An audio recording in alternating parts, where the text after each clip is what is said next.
And now, tonight's presentation of radio's outstanding theater of thrills, Suspense. Tonight, the story of murder in a sealed coal mine. We call it The Cave-In. So now, starring Mr. Ben Wright, here is tonight's suspense play, The Cave-In.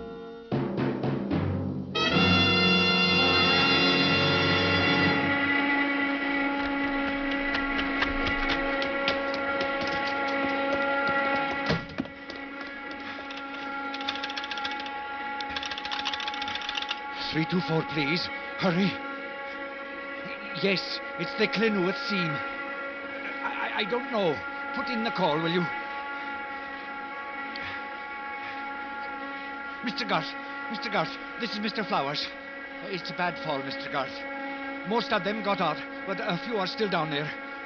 We don't know how many. I don't think there's been an explosion. Can you come down right away, sir? I don't know, sir.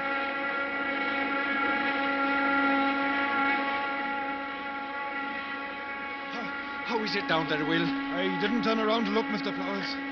I ran for the sake of my life when I heard it coming. Haven't you got any idea who's still in it? Oh, I'm not sure. I was working along with you, Davis, Evan Lewis, and David Owen. I think maybe for Williams is with us too, but I can't be certain. All right. As soon as the dust is cleared a bit, we'll go down. Have any other men come up? I was the last, I think. Oh, answer it, will you, Thomas? Yes, sir.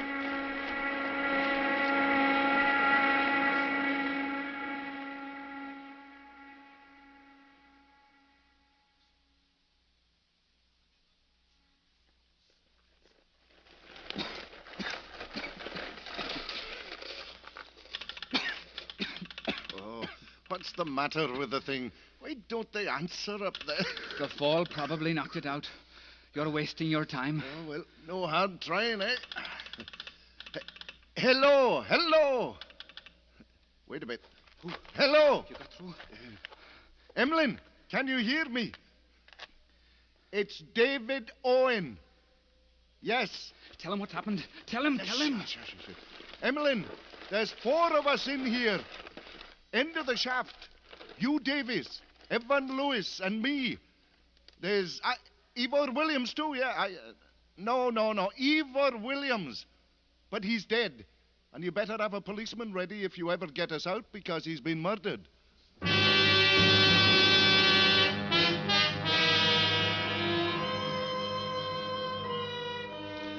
I was police inspector in charge of the district, which included Clinowith, a village in South Wales. It was ugly, with the grey ugliness of mining country. Dirty, sullen, with the inevitable poverty. I learned what had happened from the constable who drove me to the mine. There was a light drizzle falling, and it seemed that the entire village was gathered on that desolate spot. I saw Mr. Flowers standing near a shed at the entrance. Mr. Flowers? What is it, Constable? This is Inspector Glid, sir. How do you do, sir? Mr. Flowers, any news? Relief crew's been down there 2 hours now, sir. Should be coming up any minute. How are they? The 3 in the shaft. Mostly thirst, from what he says. Air's not too good either. Get any more details on the murdered man, Williams? Not much. He complained of a stomachache just before the cave-in and afterwards, before he died. He had convulsions like. Huh. At least that's what they say down there. Well, that sounds like poison. The shot fireman, David Owen, talked to me on the phone from down there. He says he knows it's poison. He's a St. John's ambulance man. Any progress getting the others out? Oh, slow, very slow. It's worrying. Very, very loose down there, very loose. If there's another fall, well, you can see we can't afford to blast. I'd like to go down when you get close enough. No, I couldn't allow that, Inspector. Well, I'm afraid you'll have to. It's my job, you know. It's too dangerous.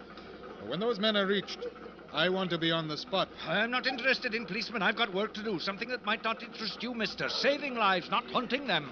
Excuse me now. Mr. Flowers meant no offense, sir. He's worried. I don't blame him. There's Will Vaughan just come up from the shaft. Maybe he knows something. Will Vaughan? Hello. Any news, Will? Nothing much. This is Inspector Glid. He's here for the murder. Oh. Well, I'm glad you're here.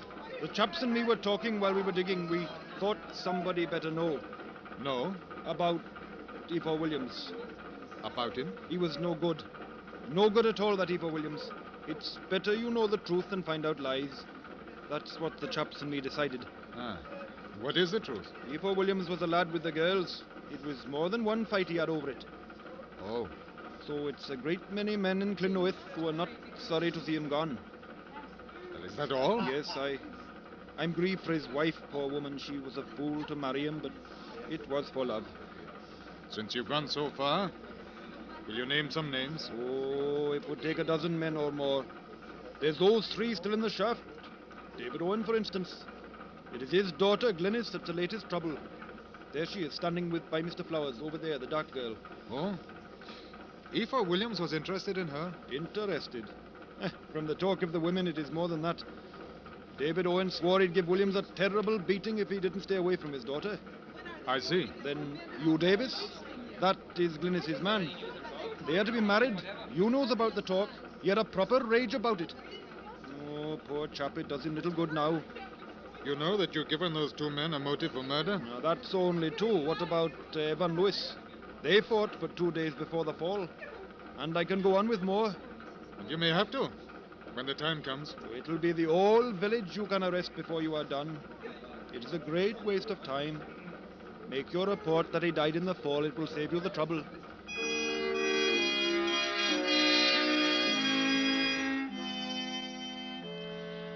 The day passed, and it became dark. Floodlights blazed down on the mine entrance, and the crews went down, then came up again. The women brewed tea, made food for the men.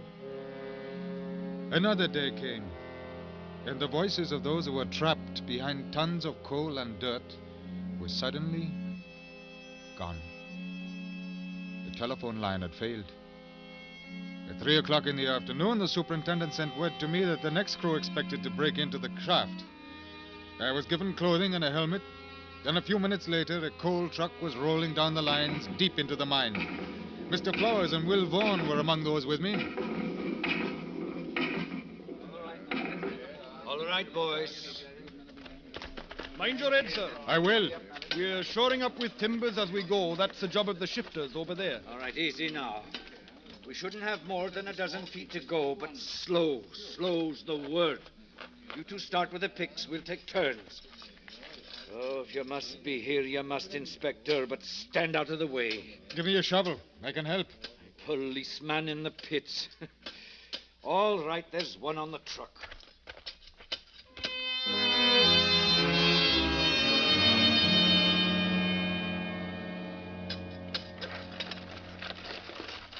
Wait a bit. You'd have made a miner, you would. I was once. I think it's easier being a policeman. Is it? Try again. See if you can get an answer, Will.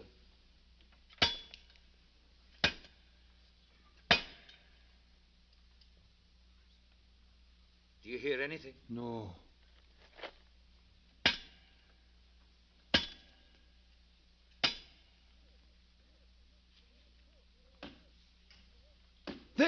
There! I heard it. They're all right. Here, give me the pick. I'll have a go for a bit. Oh, thanks. I'm about done.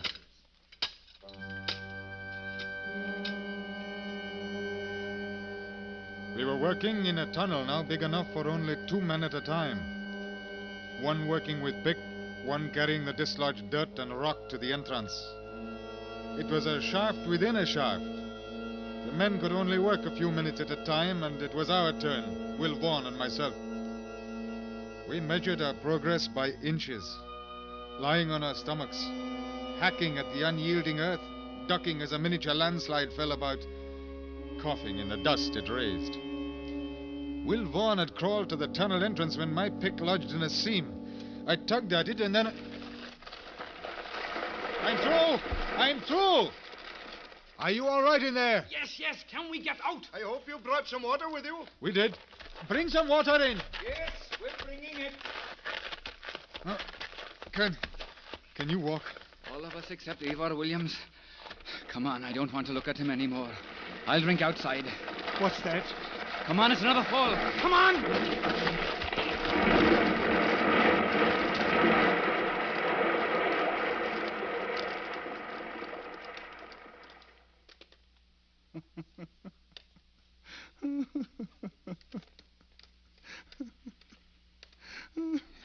was such a very little tunnel, wasn't it?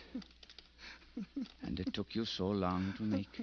And now it's gone. What a shame you didn't bring in some water with you.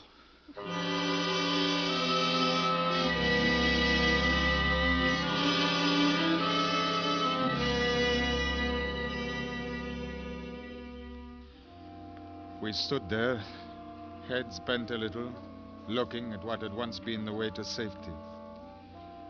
3 feet inside the tunnel, it was black, black with the solidity of a wall. I knew that the tunnel was 12 feet long, and there was no way of knowing how much of the mine had caved in beyond. I turned away. The dead man, Eva Williams, lay huddled in a corner. When I looked at him, I knew it was poison. The blue lips, fingernails. And as I moved away, I suddenly realized how thirsty I was. Might as well sit down and wait. Have you got a cigarette? Yes. No, it'll make you more thirsty. You should have brought water in with you. I am sorry. Oh, it's not your fault. What happened to the telephone? They don't know.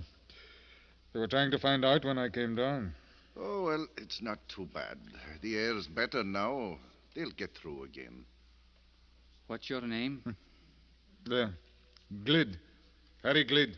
He's the district inspector, Huey. Didn't you know? Then that's a very dirty-faced policeman you are. Yes. What about him? The dead one? Oh, we've talked about it. The boys. What difference does it make now? It's the law, Hugh. A person doesn't kill. That's the law. You think you know who did it? Yes. Remember now, I'm not agreed to it. Don't forget that. Nor I. His wife, Catherine Williams. She stood more than a body can bear, and I, for one, hold no blame. Why do you think she did it? I mean, proof. Because of my daughter, Glynis. Don't say it, Mr. Owen. Don't say it. There are a number of things I already know, Davis. Your Glynis never went with him, Mr. Owen. It's a dirty lie, made up by a lot of chattering old women with nothing better to do. She's my daughter, Hugh. I would feel it as much as you. I say it's true. Catherine Williams found out, and it was too much for her. That still isn't proof. No, it isn't. Catherine couldn't do a thing like that. She didn't. I heard him. I heard him in the pub. He was drunk and laughing. He may have tried to make up to her, but she wouldn't have let him. I was angry at the time, but Glynis wouldn't have let him. We are engaged. Nobody's arguing about that, Hugh Bach. Let me finish. He was saying that he had some money put away, that as soon as there were a few more pounds, he was going to divorce Catherine and take Glynis away with him. That's silly. Loud talk. You know it, Mr. Owen. That's all it was. Maybe, but if the word got back to Catherine Williams, what then? So then Catherine Williams killed him. And here we are. And who will be there to testify against her? Oh, I wish I had a drink of water.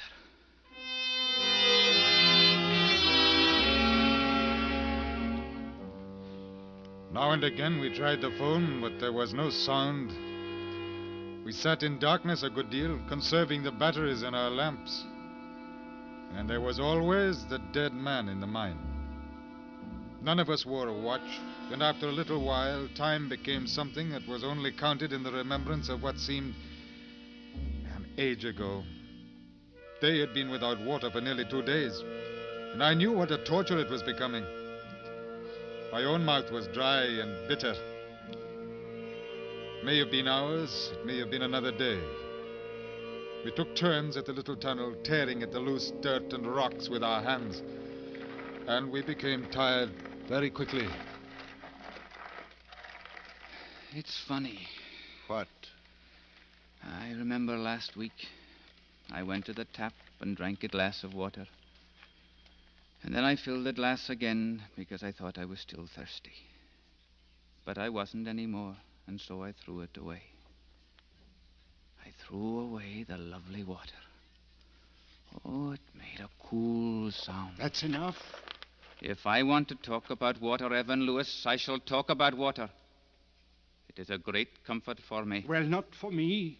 Shut up. You are not telling me to shut up. Look, you know, this isn't going to do any good. Save your strength. What for? So that we can die more slowly? Hugh, try the telephone again. It may be working. As soon as I get my breath. In a minute. I'll do it.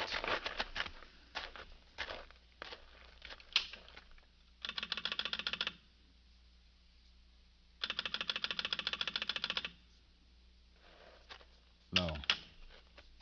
Nothing. Oh, well, I'm going to have a bit of sleep. Put out the light.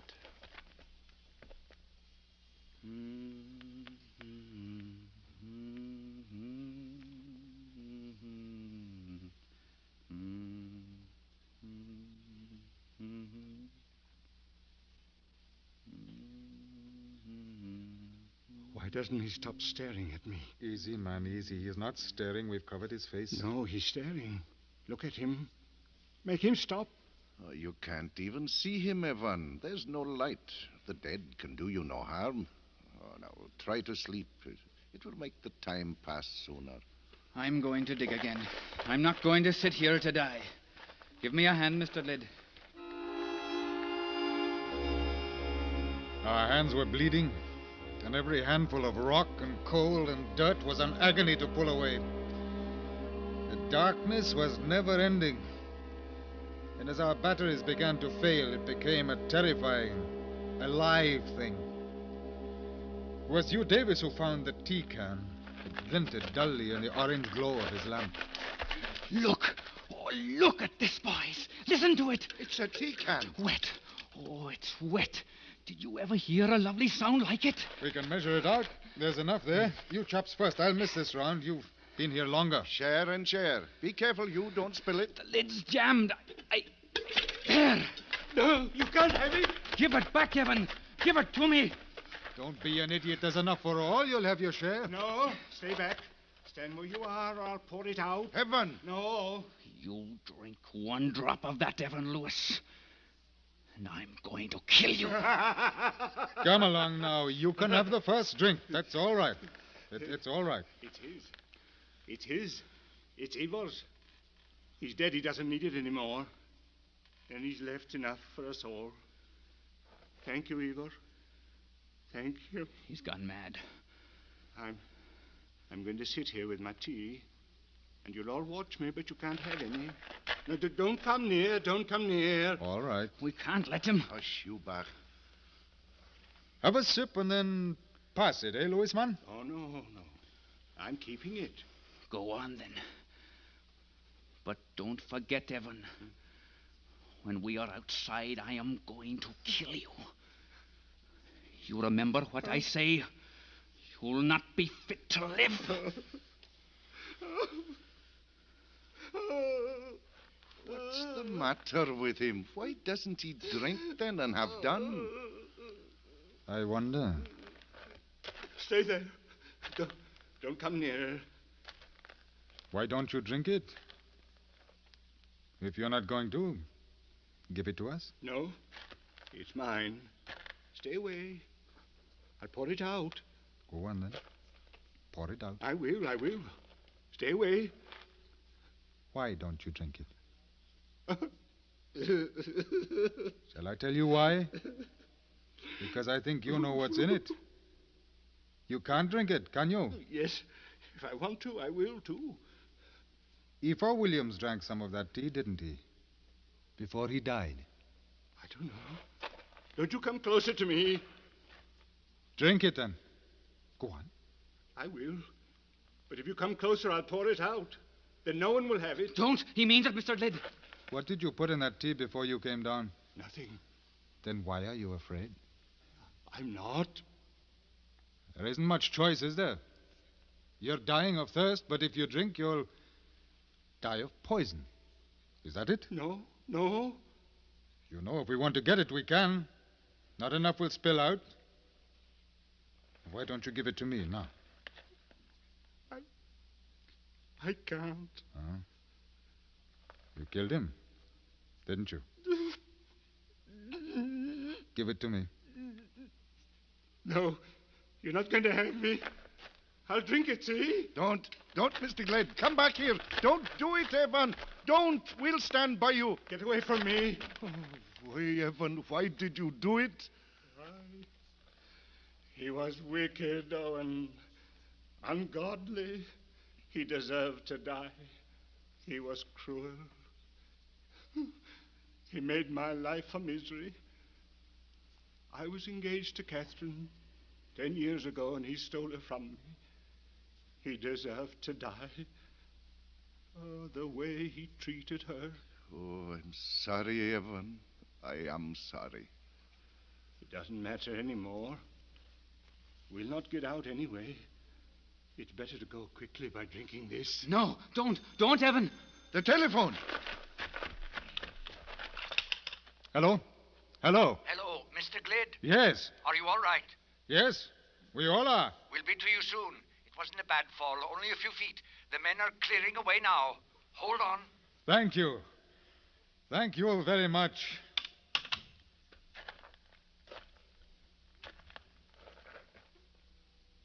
They'll be through in a few minutes.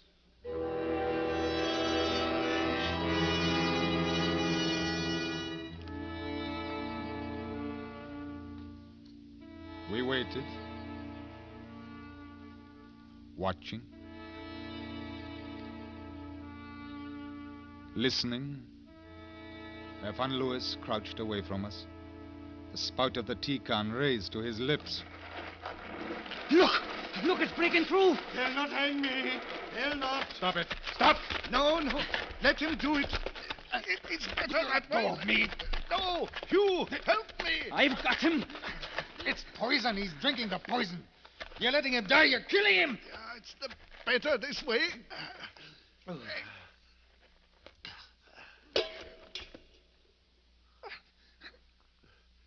You can let him go now, Hughie. Thank you, Owen. Thank you.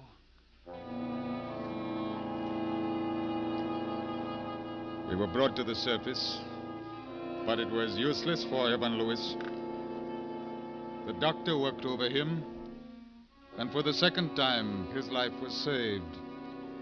Saved for the trial, which convicted him of murder.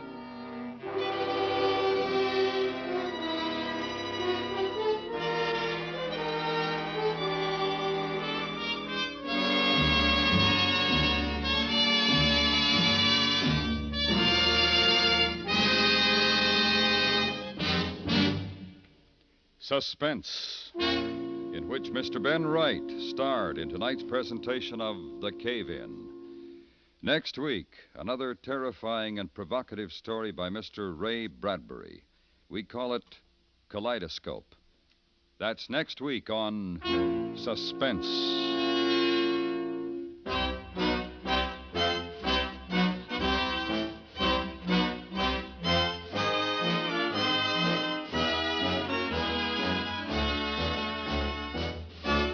Suspense is produced and directed by Anthony Ellis, who wrote tonight's script. The music was composed by René Garrigan and conducted by Wilbur Hatch. Featured in the cast were Richard Peel, Tudor Owen, Jay Novello, Joe Kearns, John Dodsworth, and Charles Davis. Listen while you work. The Road of Life is here on the CBS Radio Network.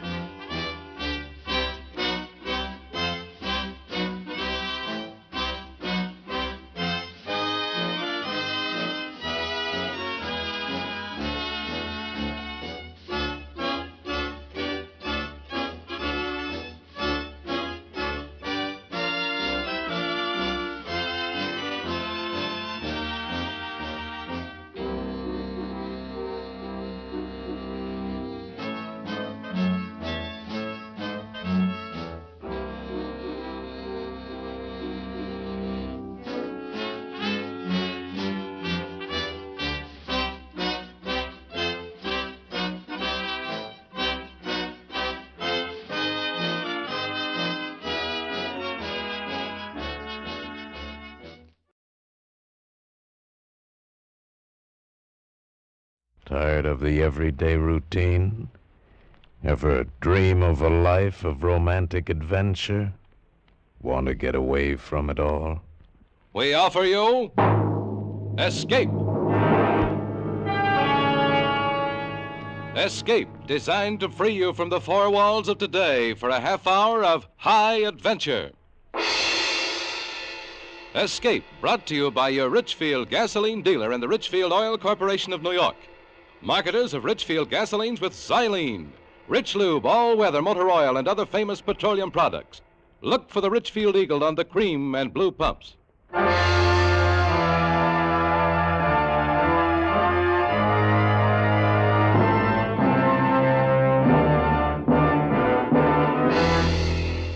Tonight, we escape with the story of the murderous priests of a weird cult hidden in the barren deserts of Mexico, as Gouverneur Morris tells it in his famous tale, The Footprint.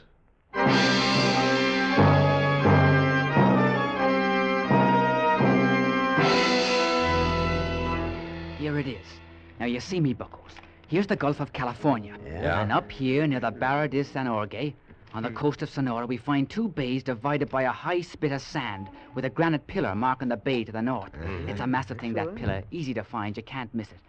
Then there's 20 miles inland, due east from the pillar, and we find it. Well, find what? A Chinese pagoda.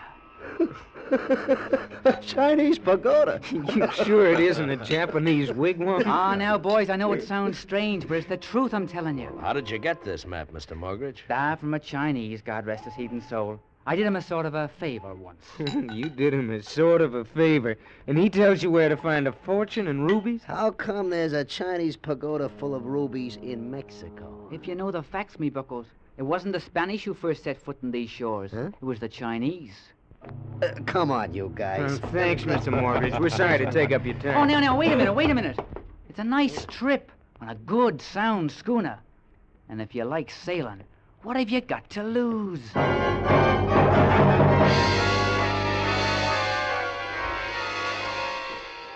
And there was nothing to lose except the $200 a head he charged to outfit the schooner. And that was cheap enough for a summer's cruise, and we all liked sailing. Well, we took it easy after we left San Francisco, heading around the Cape of Lower California, hitting La Paz, and then up and across to Guaymas, and on into the northern part of the Gulf. And after 2 weeks of searching for a pair of bays marked by a granite pillar, we finally anchored in a small inlet to look for fresh water. Yeah, the relief from constant sailing was good. Come on. Draw a card, will you, Chris? Jim, you're blitzed. You're a lousy card player. Yeah, you're just lucky, Pinhead. And that makes 500 you owe me. Yeah. I'll pay you when we find the rubies. You deadbeat. Chin up, lads. We'll find that pillar yet. Ah, nuts, Morgridge. We've looked into 50 of these bays. Why don't you cut out the act?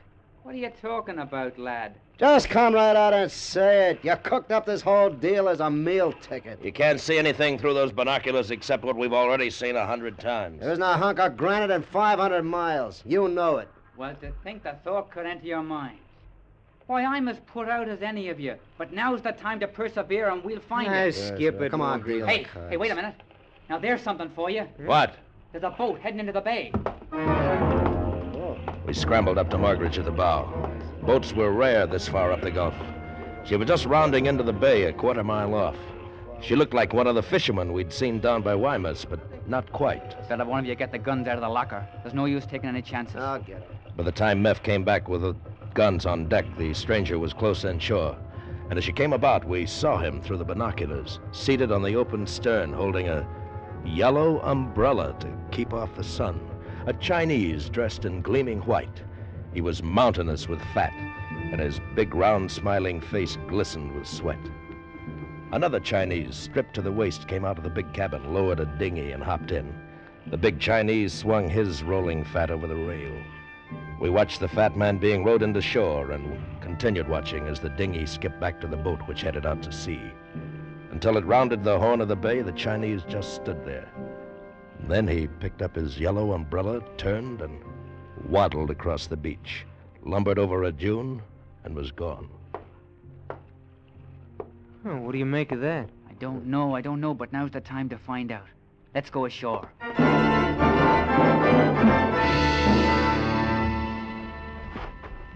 Look at that guy's footprints.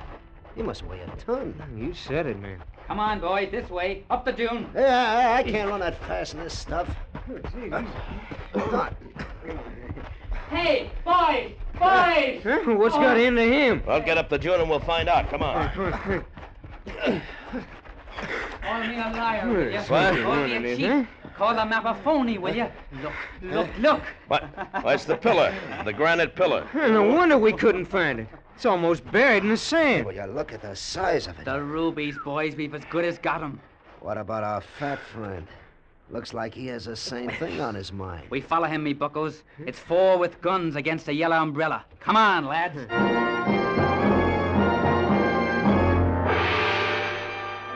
It all seemed real now. It wasn't a corny gag. Somewhere in that desert was a fortune in rubies, and apparently that Chinese was leading us to it. Ahead of us we could see the yellow umbrella bobbing in the distance, and for all his fat, he set us a murderer's pace.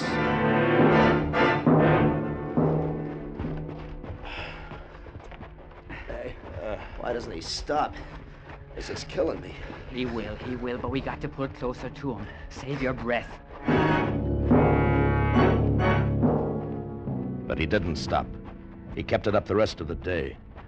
And the sun was like a red-hot iron on our backs, and the heat waves danced off the desert like crazy devils. For a while, just before the sun set, the heat threw up a mirage, and the fat bulk of the Chinese seemed to waddle through the sky. And then it was dark, and we lost him. Until... Hey, look. He's coming back. What? Oh, It's the Chinese. Huh. I come back to say I go 20 miles without no stop. You like to come all the way, I say nothing. Only tell you all the way nasty sand. You go back. Wish you pleasant halt and return journey. We're not going back. Very well. Only I experienced traveler and put up with no complaints. Pleasant conversation and all good friends at end of journey. You. He means you, Johnny. What? Me? You got nice respectable face. Walk with me. Okay. My name, Sang-Ti. Very fine, rich Chinese merchant.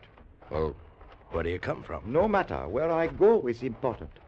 Chanchan, very fine, holy place to end days in. Holy place? Oh, yes. You see, I am dedicated to high gods by parents when very little boy. Oh. They ask high gods I be given very fine, successful life. It is accomplished. Now must pay our promises of parents to high gods. Well, you're very lucky. Luck? On 45th day of 45th year, I kneel before priests of high gods, pray before sacred rubies of holy grey spirit, reflect on insignificance of life, and am soon strangled. What? Strangled? I give you honest word, being strangled at 45 is no joke. But cannot break promises of dead parents. Well, maybe so, but I arrange for you and friends to see ceremony. It is very dignified, interesting occurrence. Excuse me now. Please, I meditate. He folded his hands inside his sleeves, dropped his chin on his chest, and drew ahead. We couldn't keep up with him, and 3 hours later we were still following the black holes the fat Chinese's feet had left behind. It was just an hour before dawn when we finally saw it. Chan Chin, a large stone building with a few smaller ones tucked near it. How there could have been a lake in the middle of this impossible waste was beyond understanding, but there was, a small one, and we ran for it. It was the sweetest sight in the world. We sucked it up with our paws and mouths, lay in it, patted it, kissed it. Oh, it was beautiful. Oh, I don't care if I ever see another French bathing suit again. Oh, you lovely water, you. Where do you suppose they be hid, huh? What? The rubies, me bucko, the rubies. How about that big building, huh? Looks like some sort of a heathen temple. It is temple. What? Temple of high gods. Sang-Ti. Oh, look who's here again. You better travelers than I expect. You look a bit, then go home. Priests say very unhealthy place for unbelievers. How many priests? 10 priests. Not many, but enough. Why you come to Chen Chang? We heard about it through a friend. Now you see, you go before sunrise. I couldn't move another step. Why you come here? Maybe to steal very high God's rubies? You leave very high God's ruby box alone. You with respectable face, take friends away. I can't, Sancti. We've got to rest.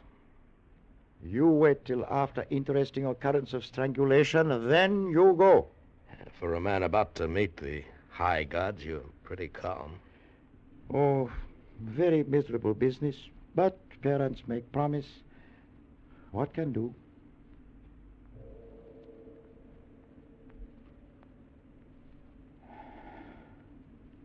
It is time.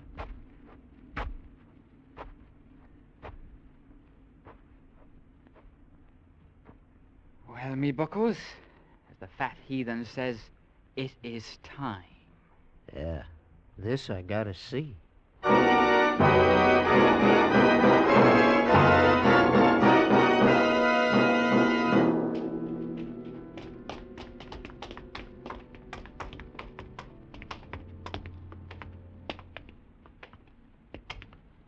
Black as pitch.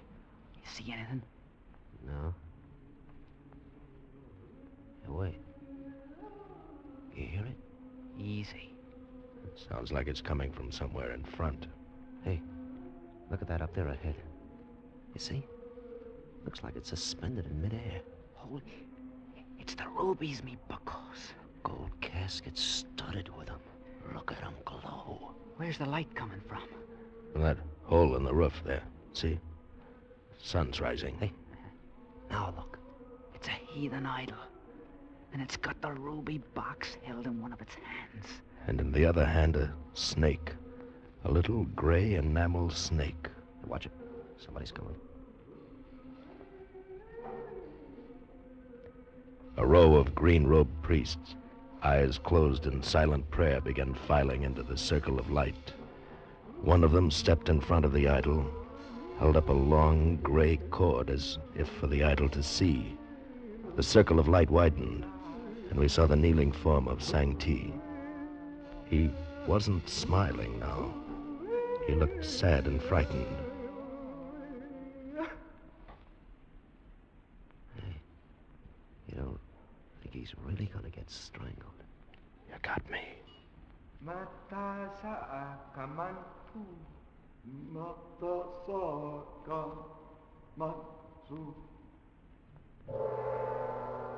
As if he'd been waiting for a signal, the priest stepped quickly in back of Sancti, looped the cord over his neck, and jerked. Watch out!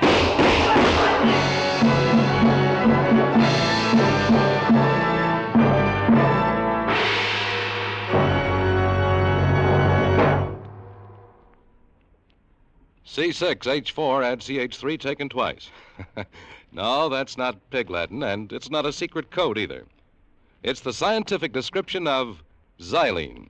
Xylene is one of the highest Antonov gasoline components ever discovered by science. But here's the big news. Every drop of Richfield gasoline you buy contains xylene. Richfield gasoline contains this super Antonov component to take the knock out of hill climbing, to put a new wallop in your motor, to zip you out ahead in traffic, give you power to spare on the open road. And Richfield offers you two great gasolines to choose from, both with xylene. Get Richfield High Octane at regular price for the average motor, or Richfield Ethyl. Ethyl at its best for smooth, knockless performance in the highest compression motors. Get Richfield gasoline with xylene tomorrow.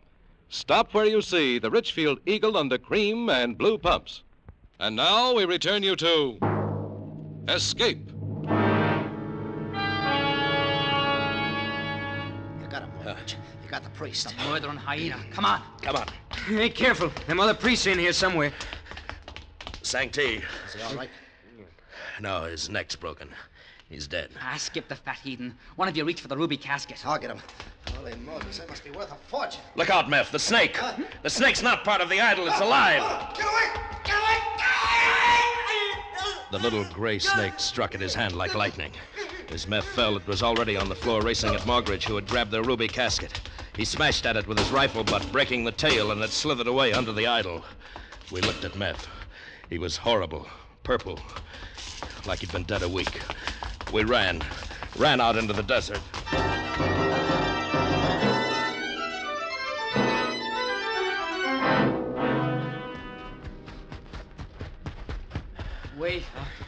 Wait up, will you?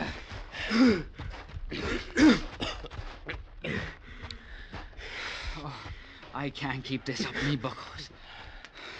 This thing is heavy. There. Let's see that casket, Mortgage. Look at him, Johnny.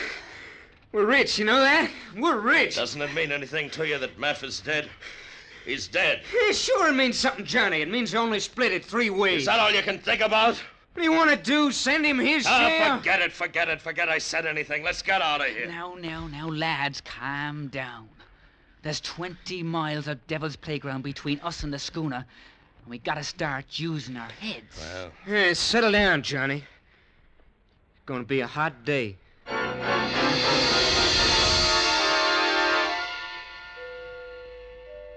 The rubies flamed in the early sun. Crisp leered at them, and Morgridge's face had a look I'd never seen before. All they meant to me was Meph and that sudden, horrible death. I don't remember it getting hot. It just was. It jerks not to get that water out of the lake. You feel like going back? Not me. I got what I came after. Are we going the right way? Yeah. Sun sets in the west. We'll be walking right into it. How far we come? I don't know. I don't know anything except that it's hot. Here, Chris. It's your turn to carry the casket. Oh, it's a job lugging that thing. All right. Here, Johnny. No. You take the rifle. I'll take it for you, me bucko. No. No, Johnny'll carry it. Why, of course, me fine boy. Well, give it to me. Let's get going. I wish this thing would split 3 ways already. Wouldn't be so heavy.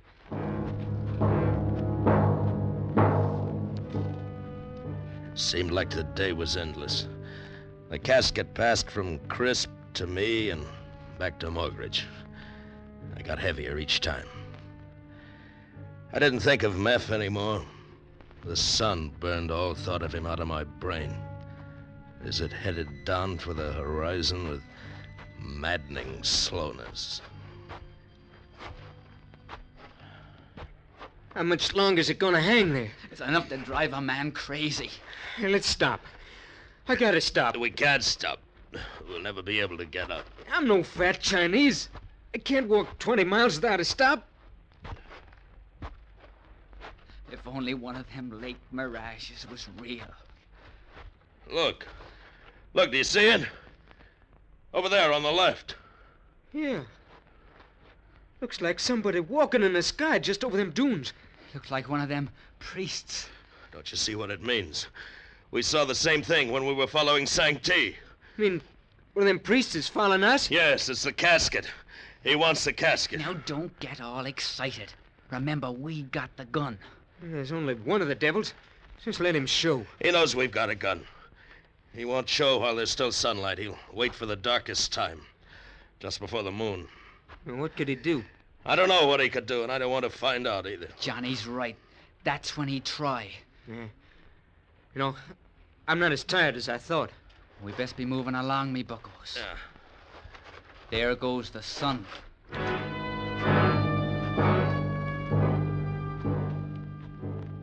We didn't run. We couldn't. Crisp was carrying the casket, and we had to stay together. All day we'd prayed for the sun to go down, and now that it had, we almost wished it was still there. The blackness was sudden and complete. We kept walking, waiting, ready for anything. But nothing happened. The dark hour passed and the moon rose. We fooled him. Aye, it seems that we did, me buckos. If he was there at all. He was there, all right. Those priests let us get away too easy. And look, you guys. Let's stop. I'm bushed. There's enough moonlight now to see anything. We'll be making it to the schooner tomorrow, easy. It's my turn with the rubies. I'll stand first watch. Well, I guess it's safe. Moon's pretty bright. Oh, my bones. My muscles. We dropped where we stood.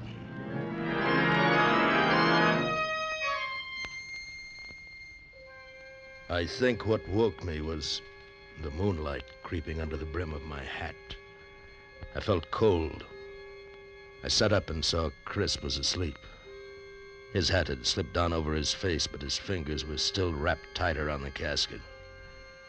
And I looked across the desert and froze. Just for an instant, I saw a yellow face duck back behind a low dune. When I got to where it had seen it, there was nothing. Not even a mark in the sand. But I had seen a face. Morgridge and Crisp were still dead asleep, only it seemed that Crisp's hat had slipped a little. And then it actually shifted, rose, and settled back. Crisp, are you awake? What? Don't move, Crisp. It's the snake. Kill it! Kill it! What's happened? Crisp is dead. Look at him. It was under his hat all the time. It's the little gray snake with a broken tail. That Chinese is hunting us down. Which way did it go? There. You see the track? You missed it? Yes, I missed it. And it's coming back. It'll keep coming back until it gets us. We gotta get to the schooner. Leave the casket, Morgridge. That's what they want. Hasn't it caused enough trouble? It takes a bit of trouble to get rich, Johnny, me boy. And I don't mind it a bit.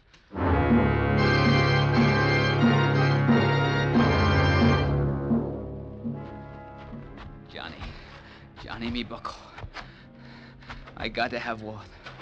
Oh, help me, Johnny. There isn't any. We've got to get to the schooner. I know the signs, Johnny. There's water out here. Help me look. Don't, Margaret. You'll drive yourself crazy. Crazy, is it? Don't call me crazy. It's you. Look over there. It's bushes. Green bushes. There's nothing, I tell you. It's just sand. Now, don't lie, Johnny. Don't lie.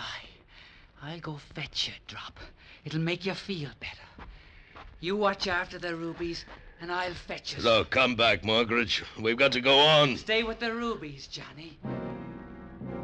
I watched him work his way over, stumbling in the sand. And then suddenly I saw it. There was something green. Margaret! Margaret, I see it!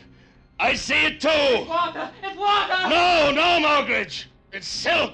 Green silk! He wasn't crazy now, and neither was I. The green-robed priest rose up out of the desert, and in his hand he held the little gray snake. Morgridge was running back. And then there was darkness in my eyes, and I was running desperately with something heavy clutched in my arms. We only stopped when it was broad daylight, and the sense of fear came to an end. Is he following? No. That was a close one, the dirty heathen. Morgridge, do you feel it? What? The breeze. Oh, it's cool. It's a sea breeze. It's the Gulf, me bucko. We've made it. Look, I see it. The schooner. And there's a whole cask of water right in deck.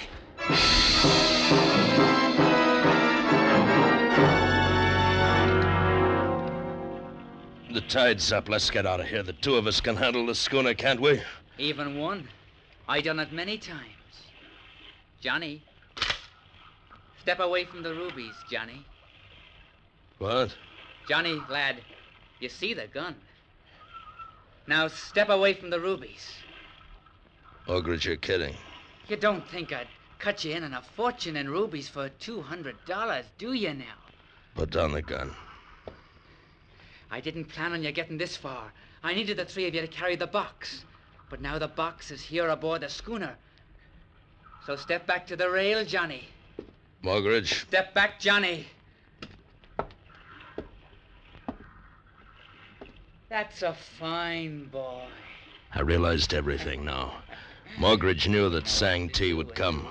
He knew where the bay was in the fallen pillar. It led us like sheep. And I was going to die too, and that desolate place. I felt the rail of the schooner against my legs. But before you go, maybe you'd like one last look at the rubies, huh? I'll hold them up. Oh, ain't they beauties?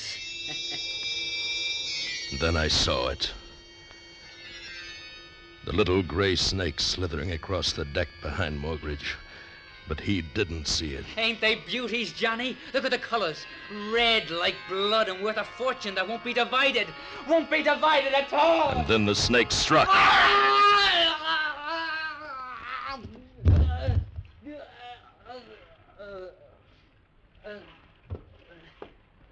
I looked at Morgridge. His color began to change. It was horrible. Horrible. Tumanay. Huh? It was the priest standing on the deck beyond Morgridge. And in his hand was the little gray snake. He picked up the ruby box, slipped the snake inside as if it had been a rare string of pearls. And then he bowed and was gone over the schooner's rail. I saw his green robe bobbing into the desert, and the rubies flashing blood red in the sun.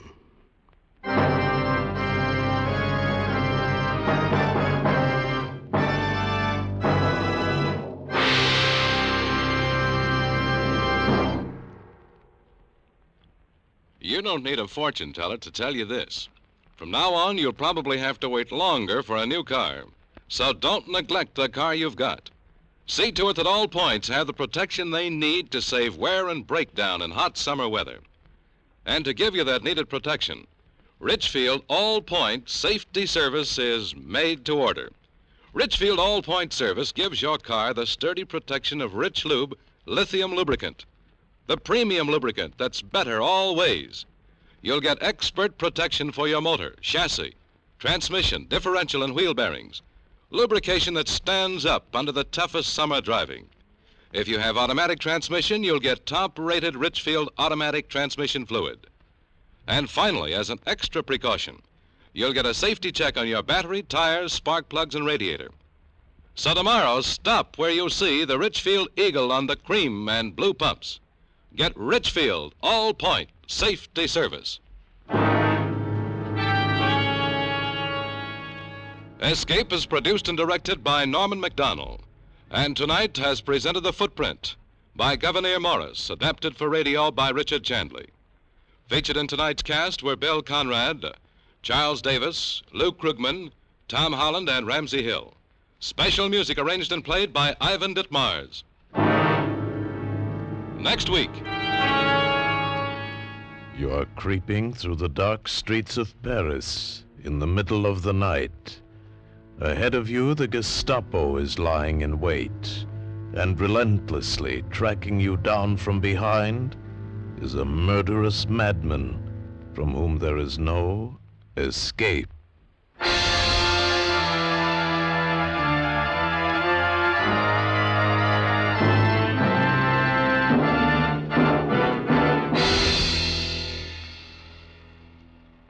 Next week at this time, the Richfield Oil Corporation of New York invites you to escape with the most unusual story of fright and terror in occupied Paris, as Marcel Aimé tells it in his unforgettable story, Crossing Paris.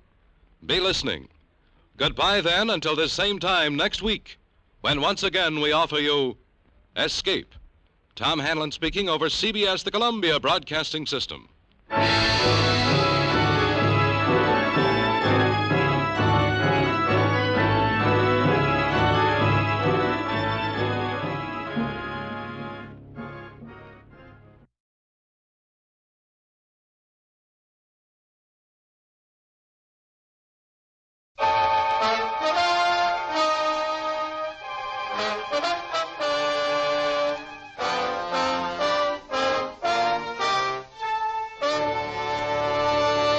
Kreml Hair Tonic and Kreml Shampoo present the new adventures of Sherlock Holmes, starring Nigel Bruce as Dr. Watson and Tom Conway as Sherlock Holmes.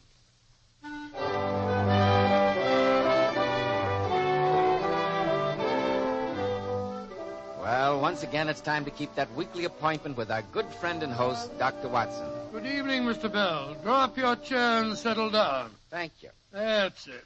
All ready with tonight's new Sherlock Holmes adventure, Dr. Watson? Yes, Mr. Bell. And as I was going over my notes on the case, I came across this. I think it might interest you. What is it? It looks like an ordinary piece of clay. It is clay, but I assure you it's very far from ordinary. This piece of dried earth enabled Sherlock Holmes to solve one of the most diabolical murders that we ever encountered. I call the case The Singular Affair of the Babbling Butler. I can hardly wait to hear the story. I'm sure that you'll wait long enough to have a word with our listeners now, won't you, Mr. Bell? Yes, Dr. Watson, but it won't take me a moment. In a recent poll, women picked the 10 best-dressed men in America. These men were all men at the top: statesmen, governors, movie stars, producers, and millionaires. And I know you'll be interested in hearing how a recent survey showed that Kreml hair tonic is preferred among America's top-flight executives and most successful men. But why shouldn't Kreml be? Kreml contains a special combination of hair grooming ingredients which is found in no other hair tonic. This is why Kreml gives a man's hair such a natural, well-groomed look, such a handsome, clean-cut appearance. Kreml also keeps hair neatly in place longer, with an attractive, healthy-looking luster. Yet it never leaves hair looking or feeling greasy, sticky, or dirty. After you apply Kreml, you can rub your hand over your hair, and your hair feels so delightfully clean. Notice how no greasy film comes off on your hand or on your hatband. Just use a little Kreml in the morning, and at night your hair looks as neatly groomed as when you combed it in the morning. Kreml, Kreml Hair Tonic. Now, Dr. Watson, how about the singular affair of the Babbling Butler? Well, that adventure began on a November evening many years ago. For 4 days, a dense yellow fog had virtually marooned Holmes and me in our Baker Street lodgings. The first day, the great man had spent in cross-indexing his huge book of references. The second and third had been patiently occupied upon a subject which he had recently made his hobby, the music of the Middle Ages. But when on the 4th day we still saw the heavy brown swirl drifting past us and condensing in oily drops upon the window panes, my old friend's active and impatient nature began to assert itself. He started to pace restlessly about our room in a fever of suppressed energy. Confound this fog. Oh, do stop pacing up and down, Holmes. No good getting angry with the weather. That's one problem even you can't do anything about. It isn't the weather, Watson. It's the infernal dullness of the London criminal these days. Come over here to the window. Oh, what is it, Holmes? Look out there. See how the figures loom up, are dimly seen, and then blend once more into the fog. What a night for a thief or a murderer, Watson. He could roam London as a tiger does the jungle, unseen until he pounces.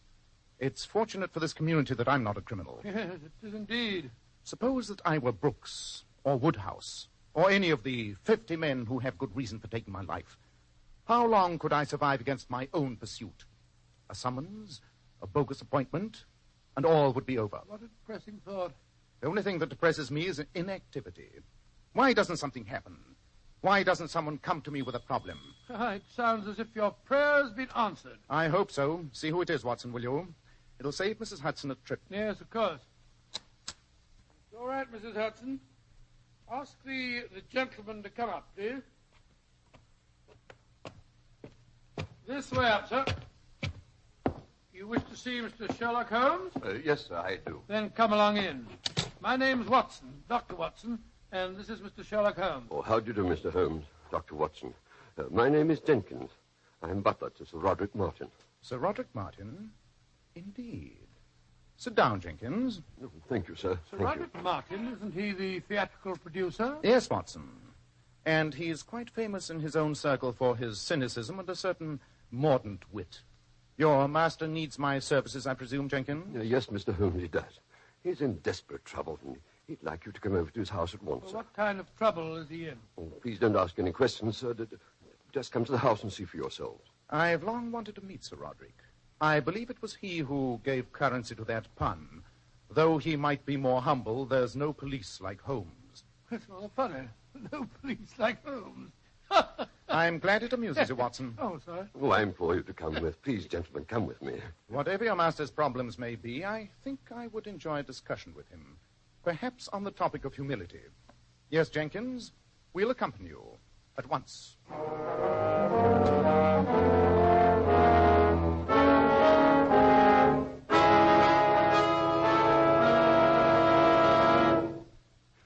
This is Mr. Sherlock Holmes and Dr. Watson, sir. How do you do, Sir Roderick? How do you do? Jenkins. Oh, how very odd. Now, why should Jenkins make such a meteoric exit? I presume, Sir Roderick, he wished to leave us alone. Indeed, what a singularly depressing thought. Well, sir, now that he's gone, you can talk quite freely. My dear Dr. Watson, I've been in the habit of talking freely ever since I had the pleasure of insulting my nurse at the age of 4. She was a peculiarly revolting female by the name of Pearl. After 44 years, I still can't think of a more inappropriate name for her. Sir Roderick, your childhood reminiscences are fascinating. But supposing we get down to business. Very well, Holmes. To what do I owe the, well, for lack of a better word, the pleasure of this visit? Your butler came to fetch us. He said that you were in desperate trouble and needed our help. Jenkins told you that? I can only assume that he stole more than his usual quota of brandy today. I've noticed in the past that alcohol seems to give him the quaintest delusions. Then you don't wish to consult me professionally? No, Holmes, I don't, nor do I wish the services of a doctor. Therefore, I suggest you both retire and ask Jenkins for your hats and an explanation. Good evening, gentlemen. It's one of his stupid jokes, Holmes. The bounder's trying to make a fool of you. I think not, Watson. It'd be a singularly pointless joke, and far below his standard. No, I believe there's some other game afoot. Though Sir Roderick dismissed us somewhat unceremoniously, I think we may still be reasonably certain of a welcome in the servants' quarters. You're going to talk to the butler? Yes, Watson. I'm certain he's neither been drinking nor suffering from delusions. I'm convinced that the man is in mortal terror of his life.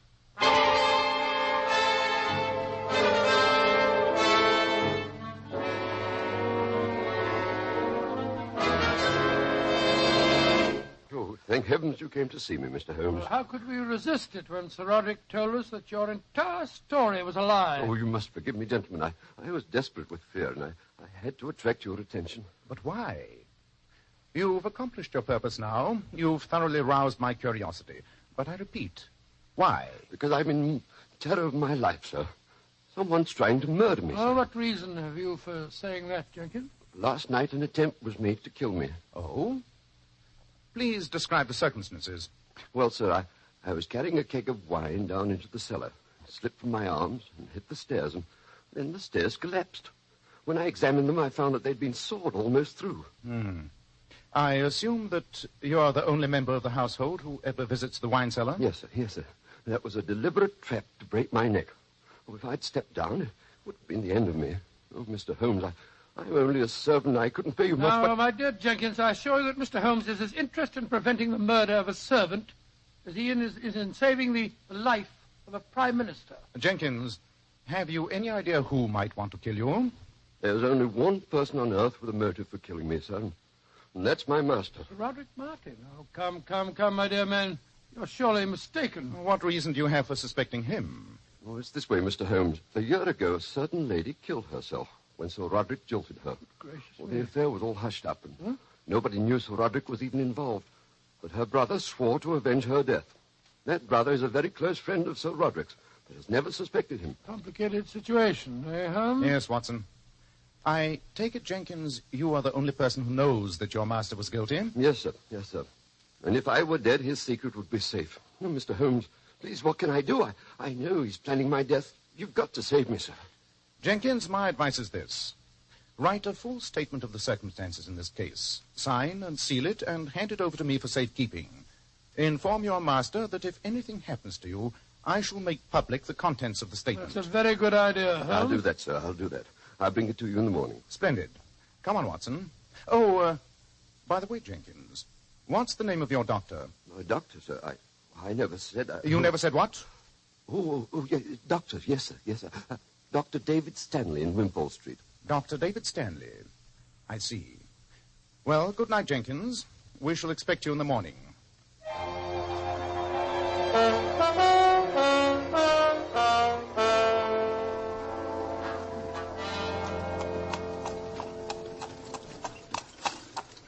But why are we going to see Dr. Stanley?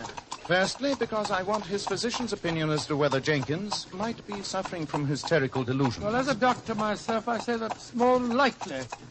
I must say his actions tonight hardly seem the behavior of a sane man. When a man is badly frightened, Watson, it's sometimes hard to judge his actions by more rational standards. Incidentally, did you notice the way he started when I asked him the name of his doctor? Almost certainly Dr. David Stanley is the vengeful killer. By George, now that you mention it, I do remember hearing some gossip in Harley Street about Stanley's sister killing herself. But nobody seemed to know the motive. Here's the house, Watson. Well, let's hope the doctor's at home. If he isn't, we haven't come very far out of our way. Want me to wait for you, Governor? No, thank you, cabby. Here you are. Ah, thank you, Governor. Giddy up. I can hear a piano playing. Someone is at home. That seems an eminently logical deduction. There's no need to be funny, Holmes. Good evening. My name is Sherlock Holmes, and this is my colleague, Dr. Watson. How do you do? I'm Mrs. Stanley. We wondered if we might have a few words with your husband. With David? Well, come in, won't you, gentlemen? Mr. Holmes, you're a detective, aren't you? Yes, Mrs. Stanley. I hope you haven't come here to talk to David about his sister's death. Not directly, madam. Though my mission is not unconnected with that tragedy. Then I can't let you see. Well, really, Mrs. Stanley, my friend only wishes No, gentlemen. For the sake of his sanity, I daren't let you talk to him. Ever since his sister died, he's been like a soul tormented. Spends most of his time in there playing those frightening compositions of his on the piano. I can't let him be subjected to any more questioning about his sister. Even I daren't mention her. Sylvia, I've heard voices.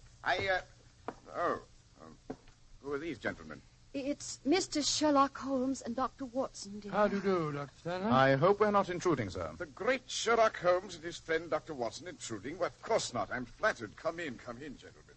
Please don't say anything about his sister's death. Don't worry, Mrs. Stanley. We won't. No, of course not. Holmes, I believe you're something of a musician. I'd like your opinion of this. David, dear, they haven't come here to listen to I your music. don't care what they came here for. This is what they're going to hear.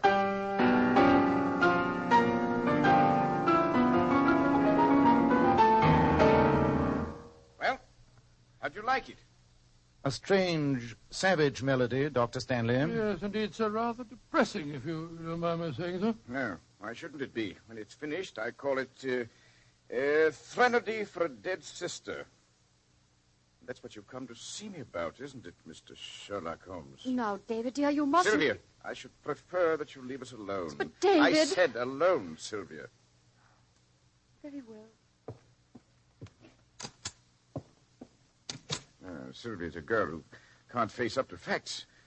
But I can. Tell me, Holmes, what have you found out about my sister's death? Dr. Stanley, I'm afraid you're laboring under misapprehension. I know nothing of your sister. I came here to talk about Jenkins, Sir Roderick Martin's butler. He told us that you were his physician. Oh, Jenkins, eh? What do you want to know about him? Has he been ill recently? Well, a few months ago, he had a bad attack of enteric fever. Why do you ask? Enteric sometimes leaves bad after effects. Would you say, Doctor, that Jenkins has suffered no lasting damage? Hallucinations, for instance? No, at the time, he was out of his head for a while, but I'd say he's perfectly sound now. Thank you, Dr. Stanley. That's all we wanted to know. You mean to say that you came here simply to find out about the state of Jenkins' sanity? Just that, sir. Good evening. Good night, Dr. Stanley. I think you had something else on your mind before you talked to Sylvia. Jenkins may be sane, but that man's on the edge of a mental collapse, if I ever saw one. I quite agree, Watson. Mrs. Stanley seems to have gone upstairs. I think we've let ourselves out.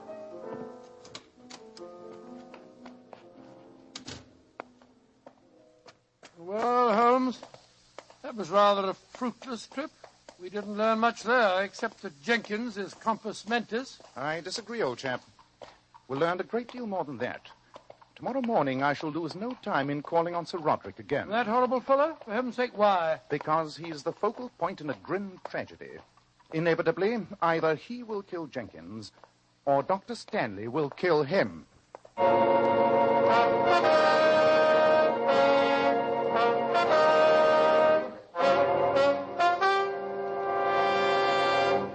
dear Holmes, I'm accustomed to facing 2 brown eggs at breakfast. 2 brown eggs lightly boiled, followed by a leisurely perusal of the Times.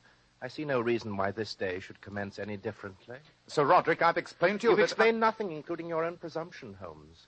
I can see no cause for your meddling, even if I understood precisely what you were driving at, which I don't. Well, surely, Sir Roderick, you must see that my friend is trying to protect you. Dr. Watson, I once had the acute misfortune to read one of your shockingly florid stories. What? I can only assume that your gross imagination has infected your daily life. Since your own safety seems to be a matter of indifference to you, Sir Roderick, I may point out that I know too much if you plan on being a danger yourself. Holmes, you're impertinent, a quality which is attractive only in a younger person, and of a different sex. What is even more unpardonable, you're boring. Please leave and take this bumbling veterinary surgeon with you. It's extremely offensive. Before I leave, I insist on knowing one thing. Where is your butler, Jenkins? A new man opened the door just now. Jenkins? Oh, yes. I omitted to tell you. Jenkins has left my service. You discharged him, I suppose? Not exactly, though it is my invariable rule to discharge any servant found guilty of a crime. A crime? And what was Jenkins' crime? He committed suicide.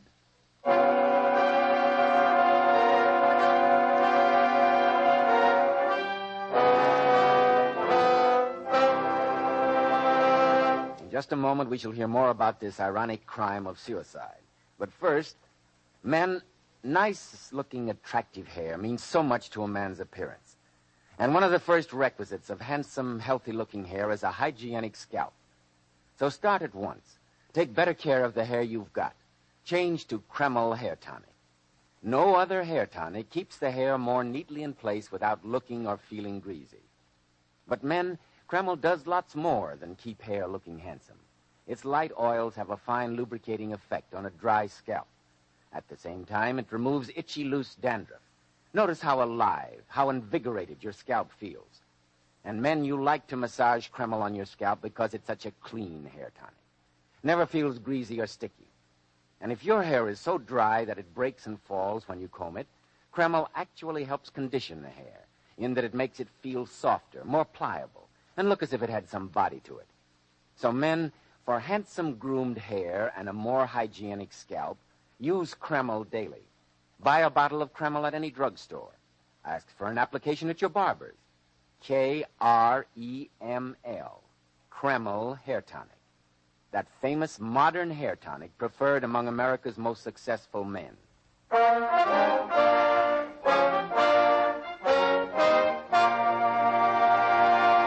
Well, Dr. Watson, this story really has me on the edge of my chair. So the butler Jenkins had committed suicide? Well, that's what Sir Roderick told us, Mr. Bell, although we had great difficulty in persuading him to let us examine the dead man's room. Finally, after Sherlock Holmes had pointed out that if we couldn't handle the case, then Scotland Yard certainly would, we were allowed to visit that room of death. The evidence of suicide was apparent. After a brief examination, Holmes turned to me and said, What do you make of it, Watson? obvious signs of strychnine poisoning, Holmes.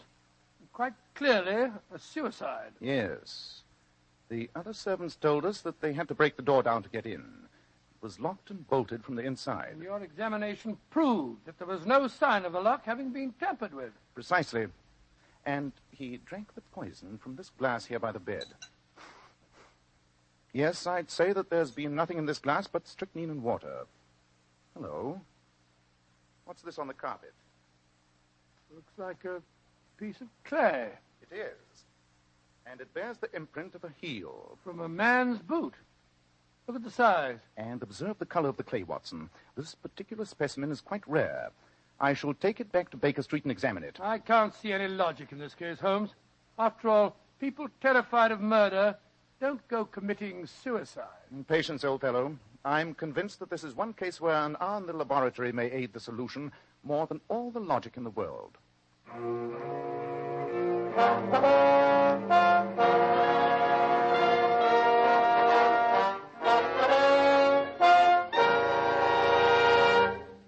Well, Holmes, what do your tests with the microscope tell you? First of all, that the glass contained nothing but strychnine and water. And nobody could drink that without knowing it. That proves that it was suicide. Not necessarily, Watson. I've also tested the clay. In addition to being a very rare clay, it's oddly impregnated with certain acids and chemicals, exactly as it might be if a doctor picked it up on his heel outside his house and later went into his laboratory. A doctor? That would explain the poison. Exactly. Jenkins was under his doctor's care. Supposing the physician prescribed a draught to be taken on retiring, why question its peculiarly bitter taste? Jenkins was a frightened man. Undoubtedly, he bolted and locked his door last night and then, trustingly, drank the fatal poison. All of which points to Dr. Stanley. Quite. But I don't understand it. He had a motive for murdering Sir Roderick, and Sir Roderick had a motive for murdering Jenkins. But all the evidence points to the fact that Dr. Stanley murdered Jenkins. It doesn't make any sense. But it does, Watson. Precise, accurate, and terrifying sense. We must return to Sir Roderick's house at once. There's not a moment to be lost.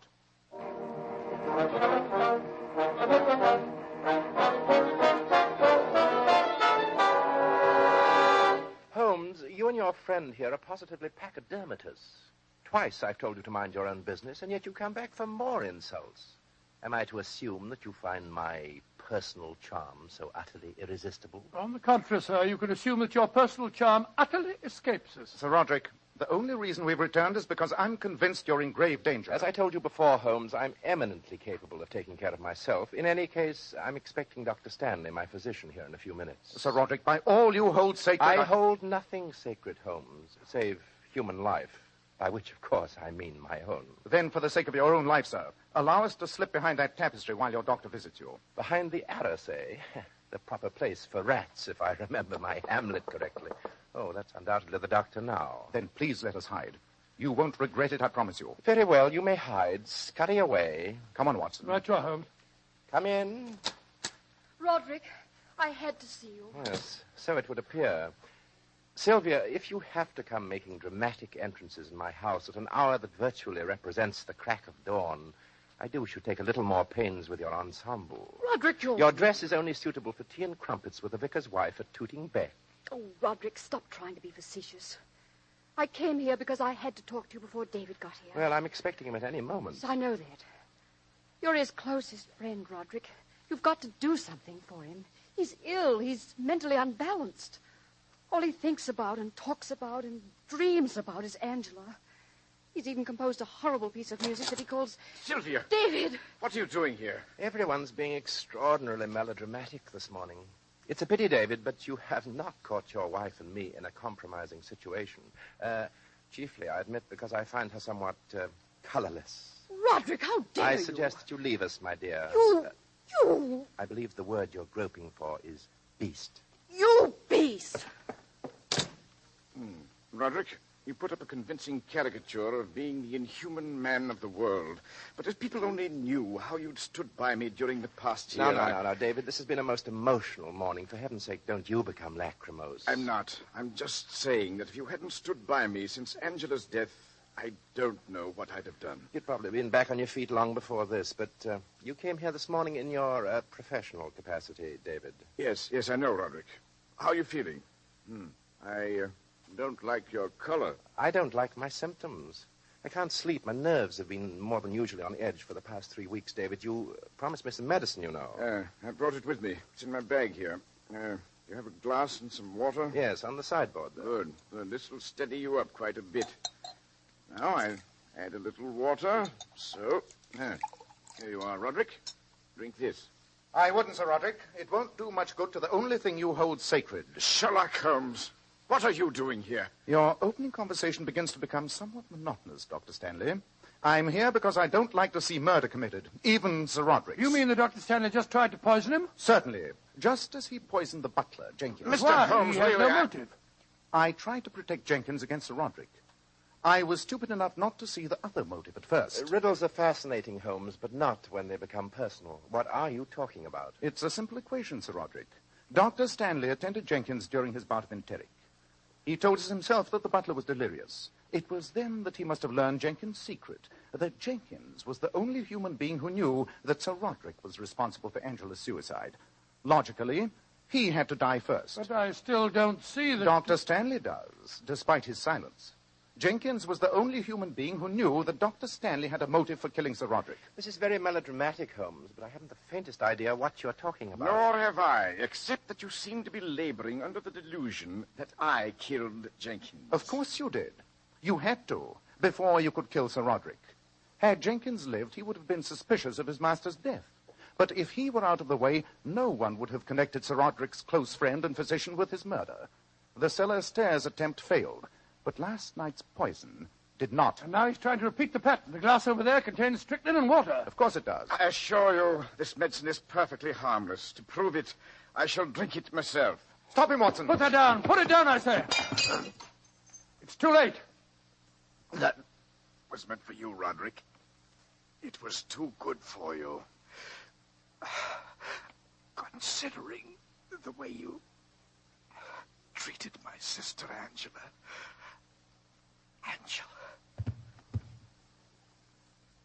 He's dead, Holmes. Yes. And you, Sir Roderick, have escaped a brother's vengeance. I'm almost sorry that I insisted on trying to save your wretched life. Well, just because you have saved it, don't expect anything as conventional as thanks or remorse. My only regret is that during the past few minutes you've enjoyed an experience granted to very few men on this earth. And what is that, may I ask? You have seen me speechless.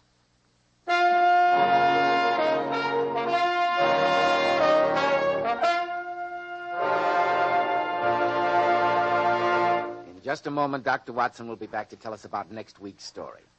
Ladies, here's some very important beauty advice from some of the world's most divinely beautiful women, Powers models. Girls who are famous for their shining, bright, lustrous hair. Powers models wash their hair with Kreml shampoo. This amazingly beautifying shampoo has been especially developed to actually glamour bathe each tiny strand of hair so that it fairly radiates natural, dazzling highlights. Kreml shampoo leaves the hair simply abundant with natural glossy luster. And what's more, your hair stays this way for days. And doesn't Kreml shampoo do a wonderful cleaning job on your scalp? Removes all loose dandruff as well as the dirt. Yes, and it's wonderful to soften dry, brittle ends.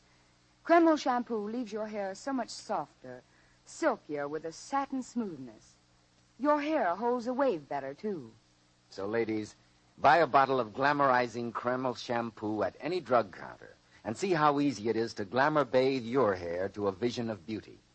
How easy it is now to have naturally lustrous, glossy hair. Kreml, Kreml shampoo. And now, Dr. Watson, what about next week? Well, now, let me see. Next week, I think I'll tell you about the greatest shock that Sherlock Holmes ever gave me. Well, that must have been quite a shock, Dr. Watson. It was, Mr. Bell. I call it The Adventure of the Dying Detective. Tonight's new Sherlock Holmes adventure was written by Dennis Green and Anthony Boucher and was suggested by an incident in Sir Arthur Conan Doyle's story, The Bruce Partington Plans. The music was composed and conducted by Alex Steinert. Nigel Bruce appeared by permission of California Pictures, Tom Conway through the courtesy of Eagle Lion Pictures. This is Joseph Bell speaking for Kreml Hair Tonic and Kreml Shampoo, and inviting you to be with us next week at this same time when Dr. Watson will tell us about the dying detective.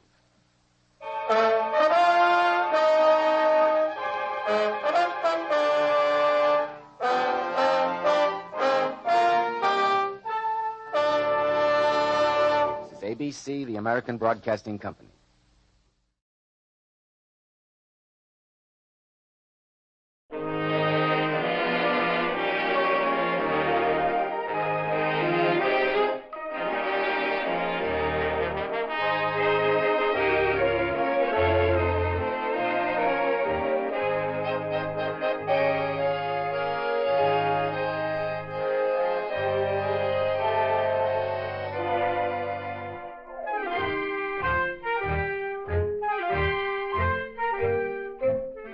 Tonight, we again present the famous Mr. Chameleon of Central Police Headquarters in his famous cases of crime and murder.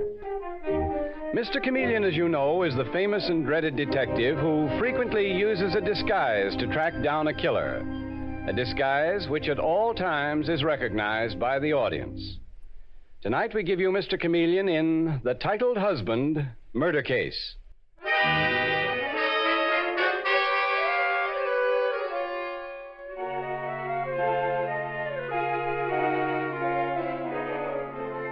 The story opens in the fabulous McGinnis Mansion in New York, where one of the season's most fashionable weddings has just taken place. And we find the bride alone with her mother as she changes from her wedding gown to her going-away clothes. And we hear her say, "Oh, come now, Mother. Admit it, you think it's utterly thrilling to have a real princess for a daughter. Look at me, darling. The Princess Minerva of Romany. Oh, if Dad had only lived to see this day." Well, if he had, he'd have kicked that feller down the back steps. Mother!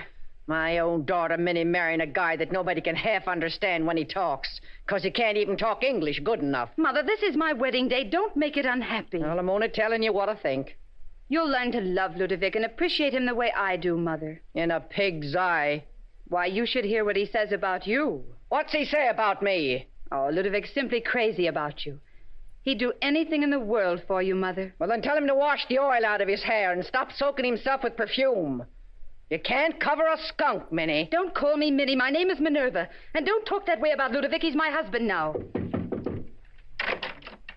"Pardon, but impatience overcomes me. I cannot wait outside." Oh, Ludovic, you're so impetuous. But I could not wait. Silly boy. You'll have me all your life. You like this dress? Oh, my princess. Every second you grow more beautiful, more charming, more delectable. The Princess Minerva of Romany, the most fascinating woman in all Europe. Plain Minnie McGinnis here in the United States. Oh, madame, my princess need not fear the embarrassment of her humble ancestry being remembered. Its memory will fade away as quietly as twilight ends the day. Isn't he wonderful, Mother? Minnie and me was talking about you when you busted in here, Prince Ludovic. Then I know why my ears, they burn. I hadn't reached the spot where I was going to tell her that if you ever harmed her, harmed one hair of her head, I'd kill you quick as a rat in a cellar. Mother! You married her because her old man left her $5 million round American dollars. My Minerva, what you call a great heiress? But believe me, it is completely a surprise. I believed that I, the Prince of Romany, was making the marriage with a poor and humble girl. Where'd you think the money to run this 20-room house come from? Think the fair is we're bringing it? Your mother, Princess, she will have her little joke. Delicious. Getting a bullet poked into you wouldn't be something to laugh about. Don't ever forget what I told you. Come in. Oh, it's you, Gladys. What's cooking? Begging your pardon, madam. Forget the madam stuff, Gladys. What's on your chest? Oh, begging your pardon, madam. His Highness, the Earl of Pension, presents his compliments and wishes a word with His Royal Highness, the Prince of Romany, in the library. He's worried, Your Royal Highness, about his boat back to England. It's clearing the docks in half an hour. You will tell the Earl that I shall see him presently. Very good, Your Royal Highness. This kind of monkey shines in my house. Run along and see the Earl, Ludovic. After all, he was your best man at our wedding. Your wish, my princess, is my command. But these Englishmen, they are born with ice water running through their veins. Absent from their hearts is romance. They put the sailing of a ship before a husband's first moments alone with his bride. But I shall see him a few brief moments, my princess. Isn't he a darling, Mother? There's something up between them two men, Minnie. Something vicious, something sneaky. What do you mean, Mother? Come downstairs with me. Maybe we can hear what they're talking about. I think he married you to murder you and get your money. You've lost your mind. Come with me, Minnie, come.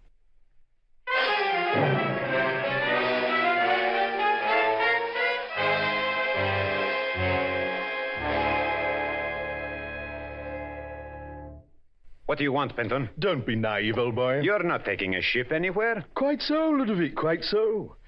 Forgive me, won't you, for not wanting to cool my heels down here forever? What do you want? The initial payment on our bargain, old boy. All in due time, my dear Penton. The due time is now. But the bargain, and a strange bargain it was. In 1 month, Penton, 1 month. The bargain was that if either one of us married that bit of fluff upstairs, the lucky bloke would pay the other $250,000 for stepping aside. And she took me because I was a prince, and you, my dear Penton, a mere earl. $20,000 was to be the first payment, the remainder to follow later. $5,000 a month, wasn't it?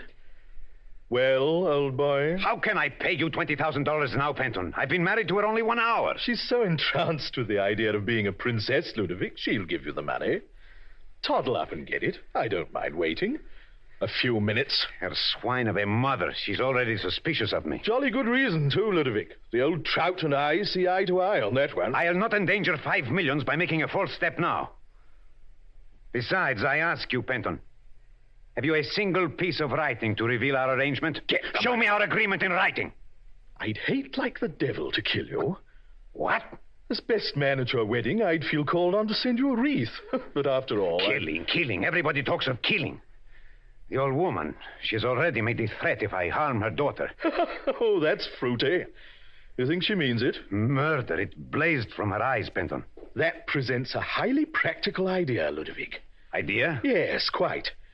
If you tried a double cross on me, I could kill you and put it on the old woman.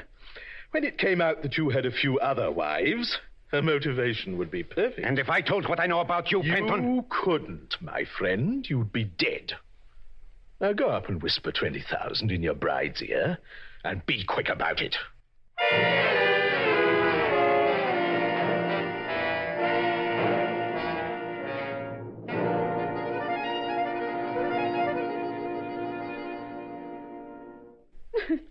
Well, did you hear that, Minnie? What did I tell you? I'll have him arrested. I'll expose him, Mother. I'll get rid of him. I'll show him something. There's only one way to get rid of a man like that. I could kill him. I didn't love him. I only wanted to be a princess. Maybe that Britisher ain't so smart as he thinks. Figures he could plan a murder on Bridget McGinnis and get away with it, does he? Come on. Where, Mother? Back upstairs. And when that prince of yours comes up, don't let on we heard anything.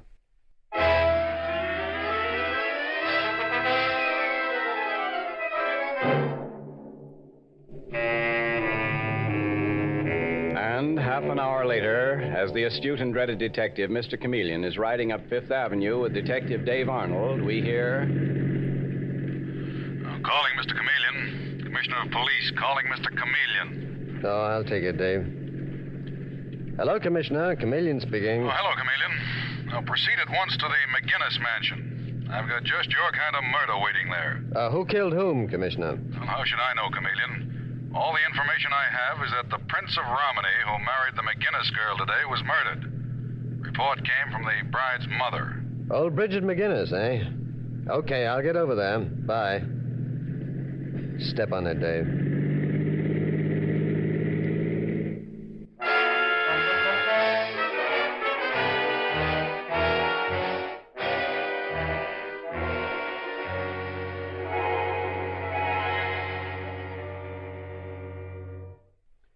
Miss McGinnis, I'm told that you reported a murder here. I'm Chameleon of Central Police Headquarters, and this is Detective Dave Arnold. How do you do, ma'am? I know funny ain't the right word for it, Mr. Chameleon, but I never got the education my daughter Minnie got. Anyhow, this is the kind of murder that just don't happen. I understand the chap that your daughter married today in the season's most fashionable wedding was murdered. Yes, the Prince of Romney. And poor Minnie's heart's just about breaking. Well, naturally, Mrs. McGinnis. She was wild about him. And him a prince of the blood, too. Minnie always had her heart set on marrying into royalty. She inherited a fabulous fortune from her father, didn't she? At least that's what I heard. $5 million, Mr. Chameleon. My poor dead husband, Mike, rest his soul, hid oil, dig in a cistern, and pulled out $10 million that he split between Minnie and me. Have you any idea who killed the prince? Sure. His best man did him in. What? The Earl of Penton. Sounds like one of them dime novels I used to read when I was a kid. Earl killing princes and things. You say the prince's best man at his wedding killed him? It's amazing. Yes. Ain't it, Mr. Chameleon? Did you actually witness the murder? Sure. I wouldn't be telling you what I am. All right. Let me hear what happened, Mrs. McGinnis. It was like this. Mm-hmm. My daughter and the prince was just starting off on their honeymoon. And sudden-like, that Earl Penton come running in. Yes? The Earl said something about the prince owing him $250,000. The prince got real hot and said he was only $20,000. Both big sums of money. Then they really got to brawling. So to settle things down, my daughter Minnie stepped in and gave the Earl her check for $20,000. The prince didn't have a banking account big enough in this country, you see. Oh, I didn't think you would. Go on, please. The Earl takes the check Mm-hmm. and then pulls out a jackknife and sticks it nice as you please into the poor prince's heart. A jackknife? It's a strange thing for an earl to be carrying. It was the gift the prince gave him in honor of being his best man. He called it a hunting knife. It looked like something from a bargain basement to me. Hey there, Minnie, you been listening? Not Minnie, Mother dear, but Minerva. Mother insists on calling me Minnie, Mr. Chameleon, but my baptismal name is Minerva. Well, Minerva, have you anything to add to your mother's evidence? Oh, not a word, Mr. Chameleon. Mother didn't forget a single thing. She has a perfectly marvelous memory. Detective Arnold. Yes, Mr. Chameleon? Send out a general alarm for this Earl of Penton. Save yourself the trouble, Mr. Chameleon. What? My maid, Gladys's husband, is a chauffeur here, And he's got Earl Penton cornered in the library at the point of a gun, waiting for you to arrest him, Mr. Chameleon. I think I'll talk to him first. Come along, Dave. And take off your hat. You're about to meet the nobility. Thank you for your information, ladies. See you later. For a newly bereaved bride, there's a strange lack of tears, Dave. Yeah, and if you're asking me, Mr. Chameleon, both those dames are plenty on top of the ball. Pinch them and you've got the killers. Well, here's the library, Dave. We'll speak to the Earl of Penton first. Wonder why the deuce he calls himself the Earl of Penton. What? After we've finished with him, we'll have a look at the international who's who. Find out if an Earl of Penton or a Prince of Romney ever existed. All right, open the door, Dave.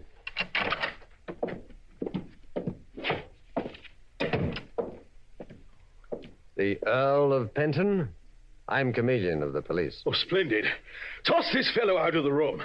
Looking at the business end of a pistol makes me nervy. Certainly, glad to. Let me have the gun, please. Yeah, here you are. You're the chauffeur here? Yes, sir. Bill Spiller.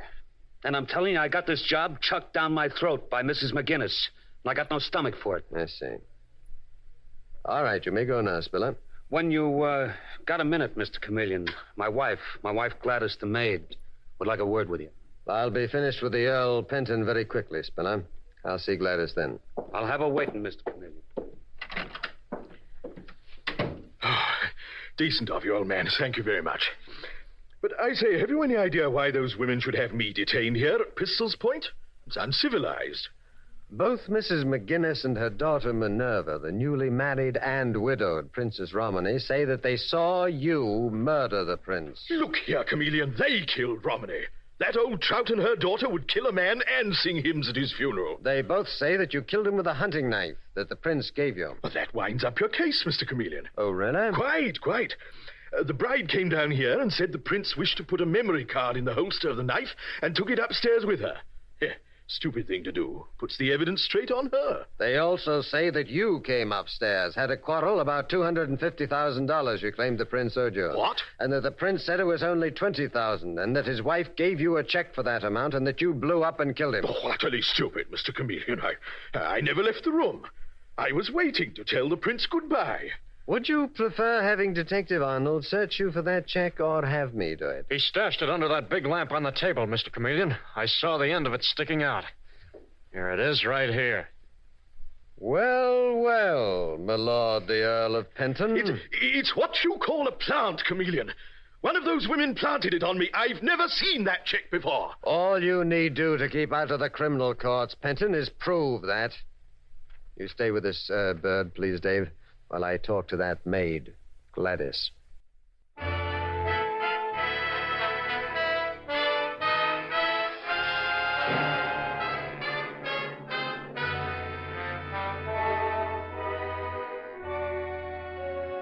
Mr. Chameleon and the titled husband murder case continues in just a moment.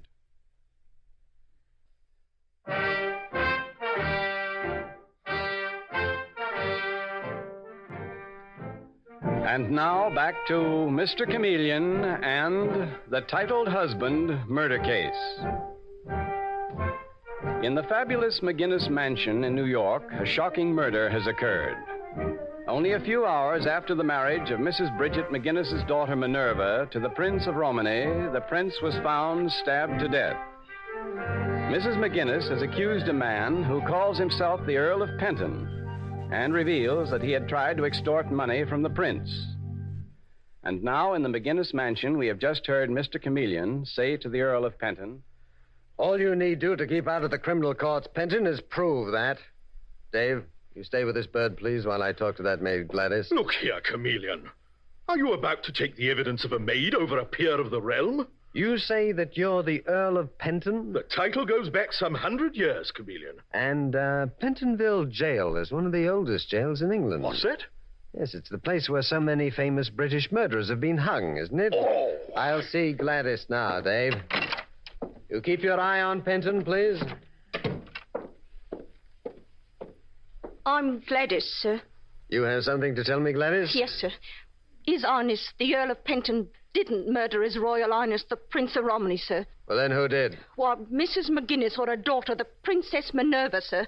I heard all the causes leading up to the brutal crime, sir. What causes, Gladys? Well, the Prince and the Earl were having an argument, as gentlemen sometimes will, sir. They were quarreling? Just a pleasant difference, sir, about a matter of money. The two gentlemen was talking about a strange bargain they had made. Uh-huh. What was the strange bargain? Oh, a very proper one, sir. Both gentlemen had agreed that if one married Miss Minerva, he would pay the other gentleman $250,000 for stepping aside. So that is your idea of a gentlemanly agreement, eh? Well, to me, it sounds like clear murder evidence. Oh, but don't you see, sir? Both the gentlemen knew all Miss Minerva wanted was a title. A fair arrangement, to my way of thinking, sir. I'm afraid in trying to help the gentlemanly Earl of Penton, you're helping him to the electric chair. Oh, thank you anyway, Gladys. Goodbye for now. Half a minute, sir. Both Mrs. McGuinness and her daughter was listening to the gentleman talking. And so was I. Oh, come now. All three of you at the keyhole? There's 2 doors to the room, Mr. Chameleon. They don't know I heard. But I heard Mrs. McGuinness tell Miss Minerva the only way to get rid of a man like that was by killing him. What? Then both of them sneaked away, sir, with Mrs. McGuinness saying she could murder the prince and put the murder on the Earl of Penton. I'd go into the witness box and swear to that, sir. I may call on you to do just that, Gladys.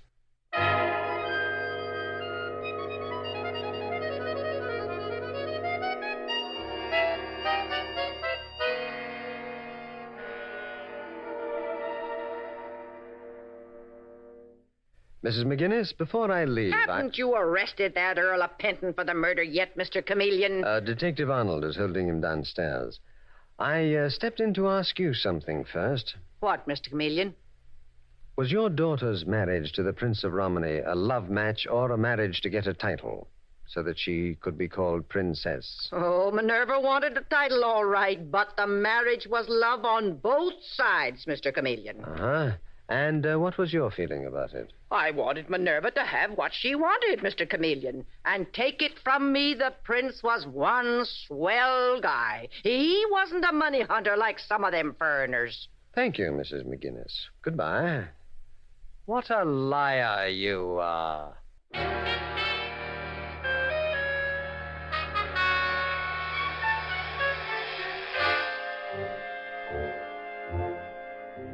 Now, a few hours later, we hear Mr. Chameleon speaking to Detective Dave Arnold in police headquarters and saying, Well, after we couldn't find an Earl of Penton or a Prince Ludovic of Romney in the international who's who, I asked to get in touch with the English and Continental Police. Yes, sir. I've got the reports from them right here, Mr. Chameleon. They just came down. Well, what's the dope on them? Penton and Romney are phonies. They've been working together for years as confidence men in Europe until it got too hot for them. Then they came here. Uh-huh. But the big break is that the guy calling himself Penton is known as being pretty quick with a knife. Well, well. Speaking of knives, Dave, there were 2 knives involved in this murder. 2 knives? Mm-hmm. And get this, Dave. One of them was bought yesterday by Mrs. McGuinness. What? And not in a bargain basement, as she said, but from one of the most expensive places in town. Bought at the same shop that Romney bought his, and an exact duplicate. Hey, that pins it tight on the old dame, then. Looks that way, but we'll soon find out. How? By my disguising myself as a clerk in the place that she bought it. Then we'll go out to the murder house. I'll identify her, and we'll see what happens.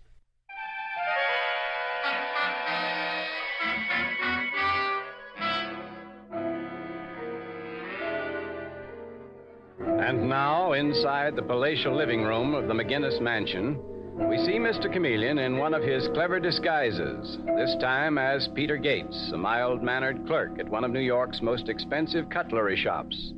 And we hear him speak in the voice of his disguise, saying, Detective Arnold, it's my understanding that you wish me to identify the party who bought this knife from me yesterday.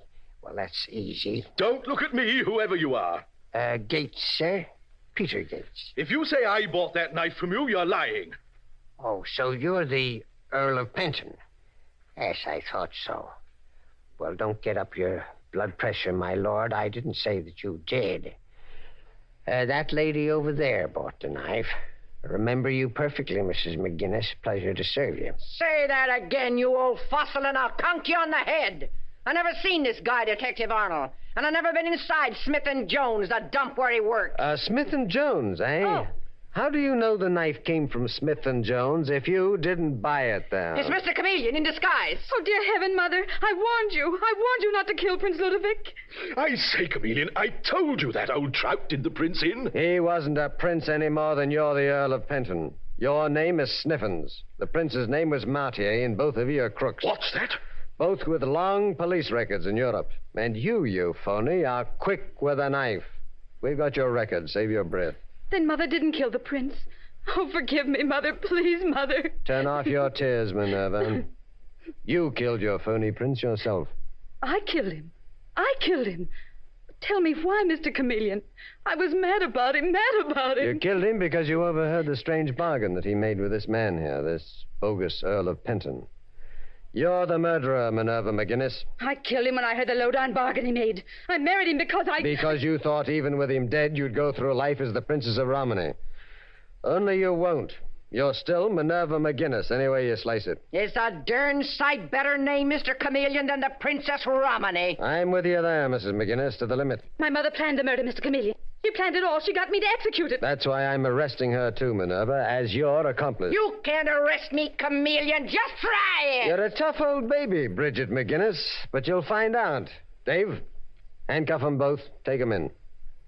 It's a brutal shame that a time-honored name like old Mike McGinnis, boy, should be dragged in the dust by his wife and daughter.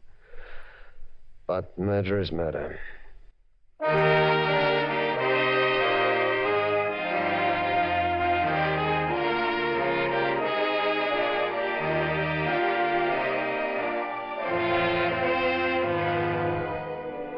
And with these words, Mr. Chameleon concludes tonight's murder case.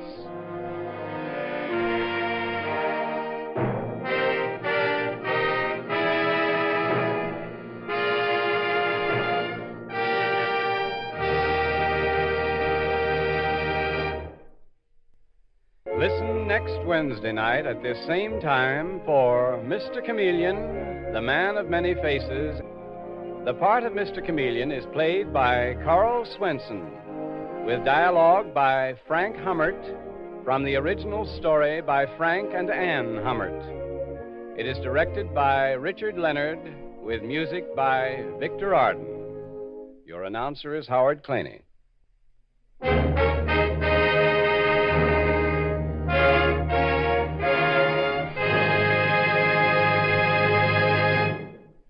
Listen for Mr. Chameleon in The Dazed Girl murder case next Wednesday night at this time.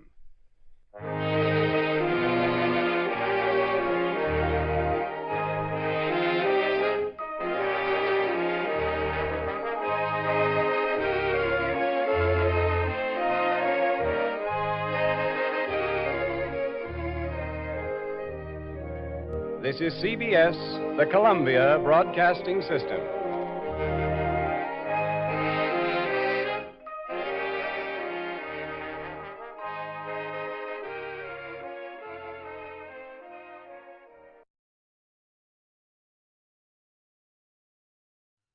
The Signal Oil Program, The Whistler.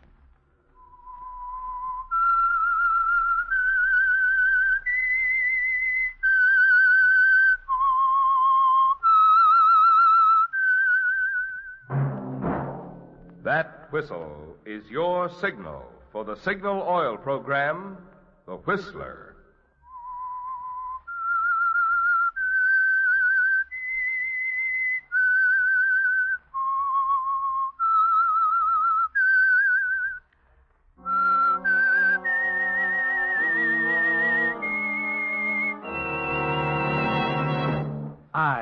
am the Whistler, and I know many things, for I walk by night. I know many strange tales hidden in the hearts of men and women who have stepped into the shadows. Yes, I know the nameless terrors of which they dare not speak. Yes, friends, it's time for the Signal Oil program, The Whistler, rated tops in popularity for a longer period of time than any other West Coast program in radio history. And Signal gasoline is tops, too, tops in quality. It takes extra quality, you know, to give you extra mileage. And Signal is the famous Go Farther gasoline.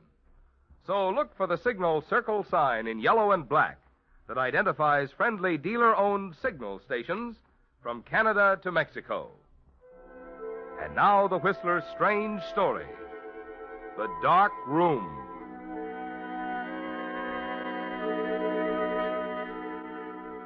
Moving around the crowded dance floor, holding Anne close to him, Stephen Lacey discovered that at last he was beginning to relax.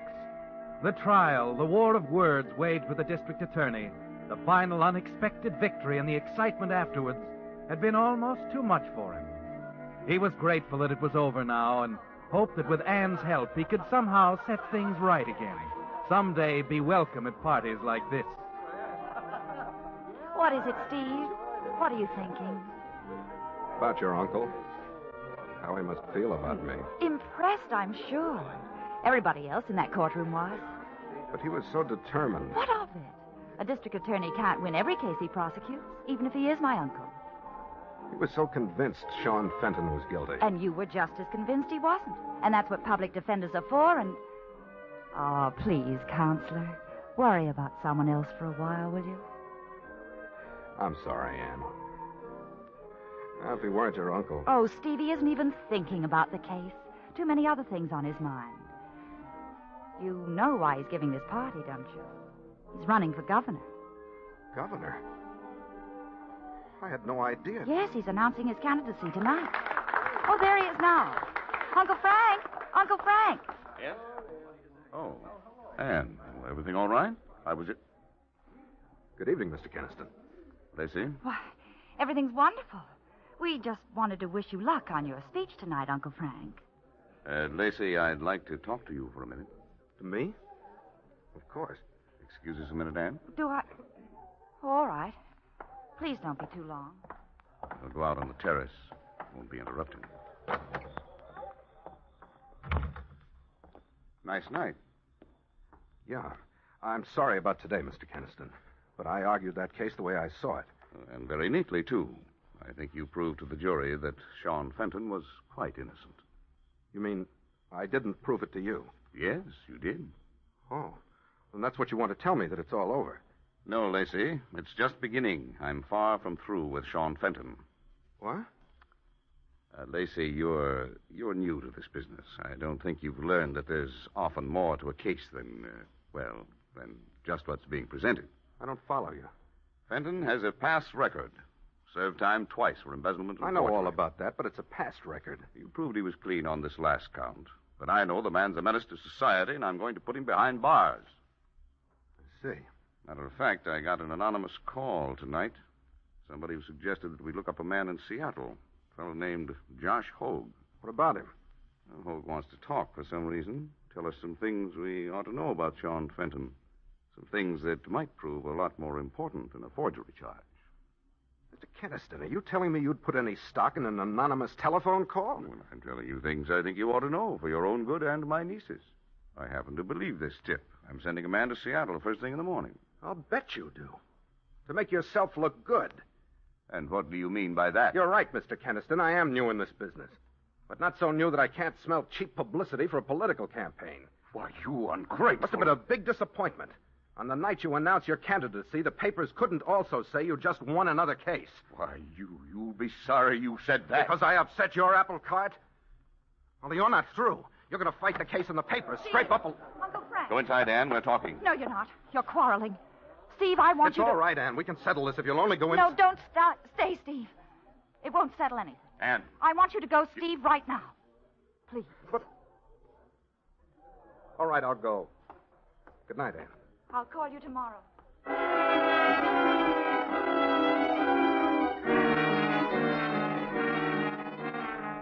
You're trembling as you grab up your coat and leave the house, aren't you, Steve? Shaking and upset as you enter a bar a few blocks away. And instead of your own reflection in the big mirror in front of you, it's Frank Keniston's, smiling that cold, selfish smile. And then you see something that adds to your hatred of Keniston. A man in a worn striped suit. A friendly-looking man whose innocence you proved in a courtroom today. He hurries forward instantly to clasp your hand. Mr. Lacey, Counselor, I was hoping you'd stop by. Buy you a drink, huh? Buy you a drink? No, thanks, Sean. I've had a drink. Oh, what's doing? What's doing? You should ask that, eh, Counselor? I'm celebrating. See, the table there? I've got friends. Sure, huh? sure you have. Come on, meet them. No, another time. No, not another time, Counselor. Now, when the mood is right, huh? When you've just won. I'm not at all sure I have one. Huh? We satisfied a jury today, Sean. We didn't satisfy Frank Keniston. He's going to keep digging, find something else. But there isn't anything else. I've done nothing. Besides, with you on my The side... facts were on your side, Sean. If they hadn't been, I wouldn't have gone along. That's right. He's just got it in for me, Counselor, like always. Sean, how's Josh Hogue? Who? You've some friends in Seattle, haven't you? Seattle? No. What are you getting at, Counselor? I've never been in Seattle. So I knew it. He's trying to dig up something on you to help his campaign. Forget it, Counselor. I'd like I'm to not get back afraid. there and really now, wait show a him. minute, Counselor. You can't go anywhere like this. Whatever it is, stop it. Put it out of your mind. It's not so easy. Keniston claims he got a phone tip from someone in Seattle tonight. He's threatening to use it against you. But the case is over. He can. Oh, look, Counselor, there's no need to worry. Let's forget it. Come on now, stay with me. Meet my friends, huh? I don't Let know. me buy you that drink, huh? My privilege. And we'll talk about other things. Bartender, Dave. Yeah. Fix the drinks, huh? Drinks for everyone.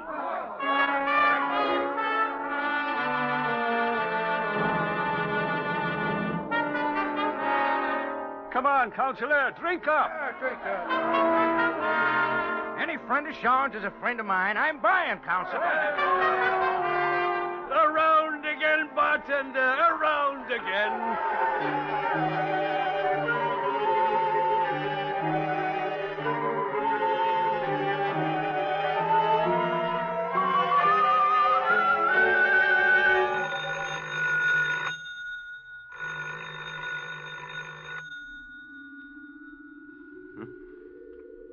Oh. I thought I heard the phone. Where? I'm home. How did I get home?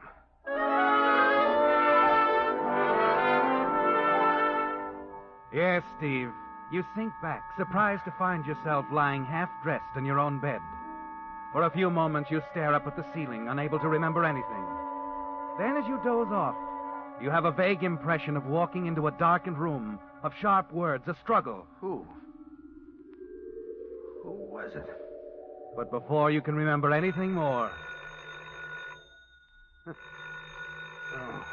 the phone again. You get to your feet, walk painfully across the room to the phone, catching a glimpse of yourself in the mirror.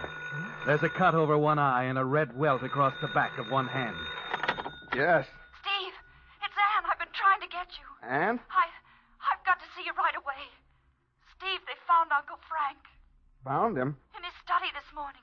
He was murdered sometime around 3 o'clock.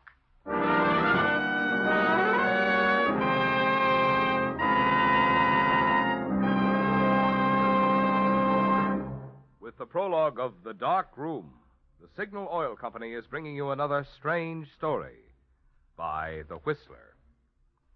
But first, friends, a question. What gasoline is known as the Go Farther gasoline? Well, if you've lived out west any length of time, you know that Signal is known from Canada to Mexico as the Go Farther gasoline. Now, naturally, we're mighty proud of Signal's famous mileage.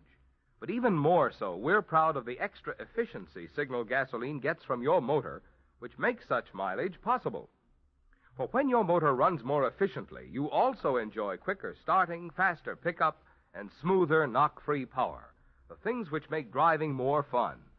That's why folks who want superior performance, as well as those who insist on mileage, are both switching to Signal. They've discovered that to get the tops in gasoline quality, there are just two things to remember. One, in gasoline, it takes extra quality to go farther. And two, Signal is the famous Go Farther gasoline. And now, back to the Whistler.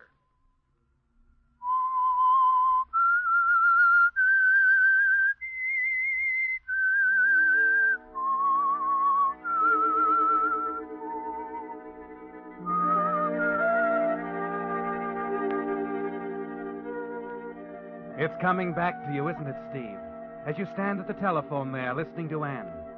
You remember the quarrel with District Attorney Frank Keniston, the party with Sean and his friends, then awakening in your own room. And suddenly the terrible nightmare returns.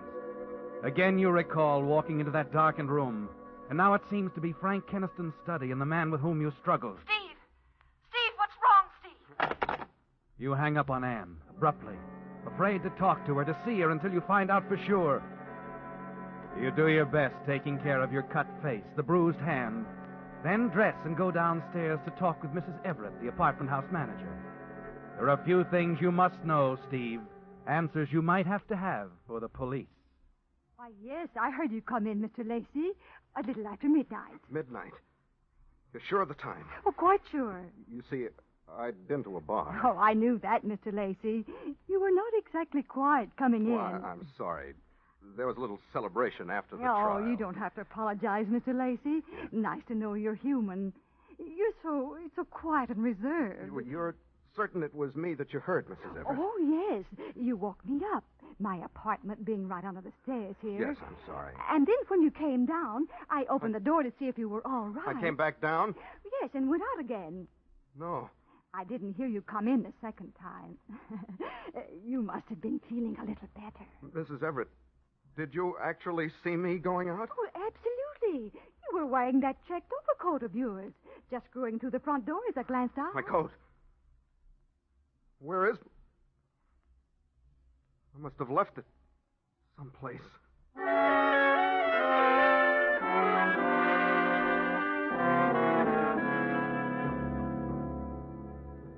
Sorry, Mr. Lacey, your coat's just not here.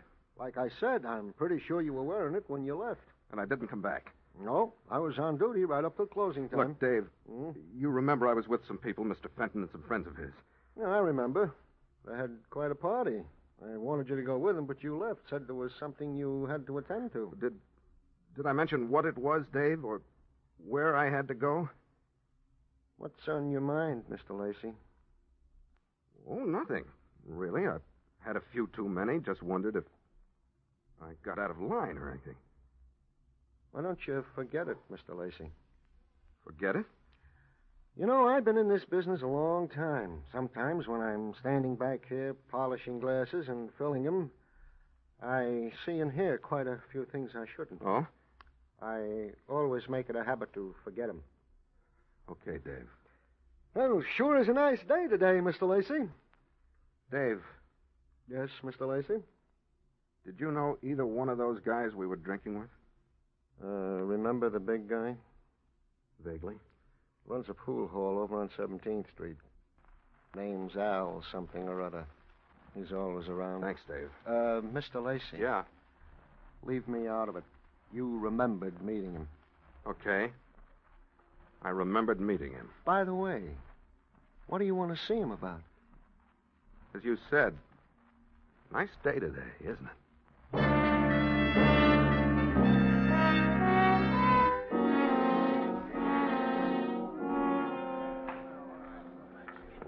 You want to rack up, buddy? No, thanks. Al around? You've got business with him? Yeah, we're old friends. You see him around? That's him. Back there, isn't it? Last table? Yeah. Al, somebody wants to see you. Send it back. Go ahead, buddy.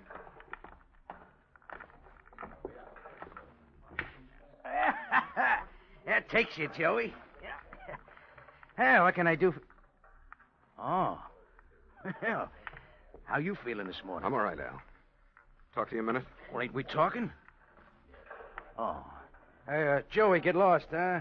Business. Okay. Okay. Al, I don't know you very well, but I'm a good friend of Sean Fenton's, and I couldn't reach him. Oh, you want Sean? Hey, he'll be back. Probably buying some stuff. He's going to take a vacation. Hey, a friend of mine's getting his ticket. I don't have to talk to him particularly. Maybe you can help. Well, sure. I'm a little mixed up about last night, Al. If anyone was to ask just when I left you guys... You want us to say you didn't leave us, that it? No, I was only trying to find out... We'll say it. That settle your problem? No, Al, you misunderstand. Oh, that's so? Well, straighten me out, pal. Straighten me out. Maybe you can straighten me out. Did I say anything about where I was going when I left you? Listen, pal, I had a few myself, you know. Well, you were sort of belligerent-like. But if you said anything, well, I'll see that none of us mentions it. That what you want? Oh, thanks, Al, but no, that won't settle anything for me. I'm sorry. Look, will you have Sean get in touch with me at my apartment? Here's a card. My number's on it. Oh, sure thing. Got your number now. Hey, Counselor? Yeah, Al. Guess you have.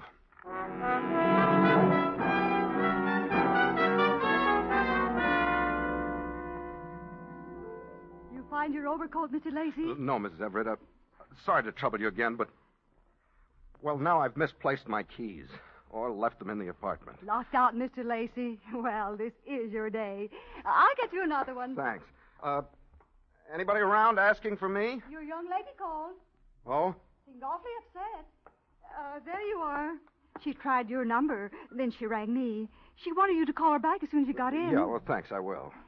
Say, is she related to the attorney Kinston? You know, the one Yes, who was... that's his niece. Oh, poor thing. And no wonder. I was just reading about it.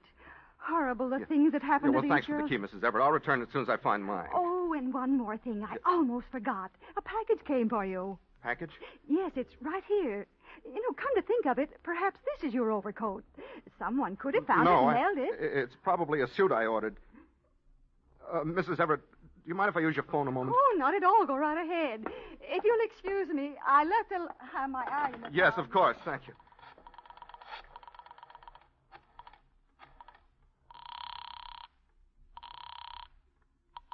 Hello? Anne?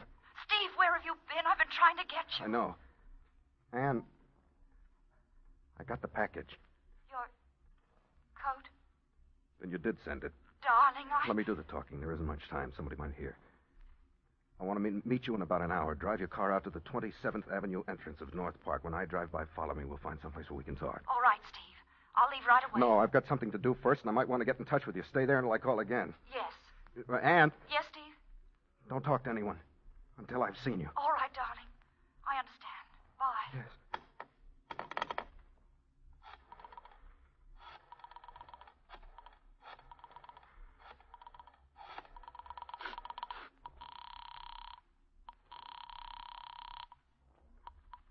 Fairview Hotel. Has Sean Fenton come in yet?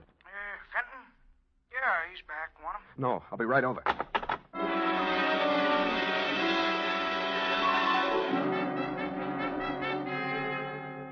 Wait a minute, Counselor. I don't think I get you right. I'd do anything to help you. I want a but- passport, Sean. Personal papers. Anything I might need. But you asking me to do a forgery job? That's what I'm asking. But I... Oh. I get it. Huh? You're not sure about me. You're putting me to the test, eh? Well, you've got nothing to worry about. No. No more of that for me. Sean. No, I won't go back on my word to you, Counselor. You're talking to an honest man. Sean. Yes, This isn't anything like that. This has to be done. I'm in a jam. You? Counselor? I read in the papers. Never mind what you read in the papers. I need those passports. You once told me, Counselor, it does no good to I'll run. decide the points of law. Will you do what I ask? All right, Counselor. I'll get a name from the old death notices at the library. You'll need some photographs. All right, I'll get them. Old prints, not too clear. Okay. Not a word to anybody, Sean. Would I dare say anything? No. When can you have the passports ready? Tonight, 10 o'clock meeting. All right, I'll call you. Oh, one more thing. What? Where are you going on this trip? South America. There's a boat leaving at midnight. It's a bad idea, Counselor. Bad idea. but I'll do it for you.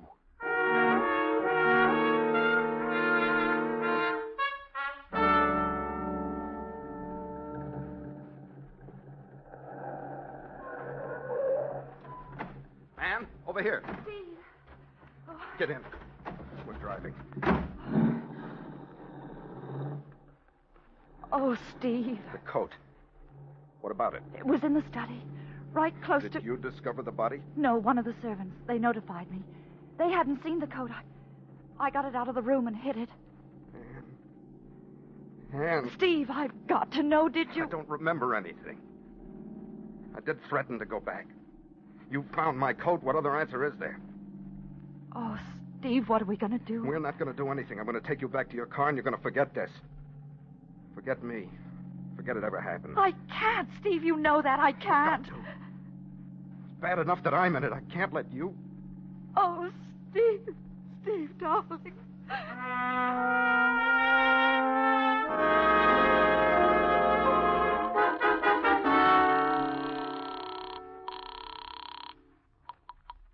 Hello? It's Steve, Sean.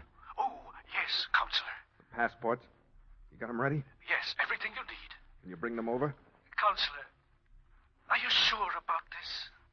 Is it the only way? Yes, Sean. It's the only way.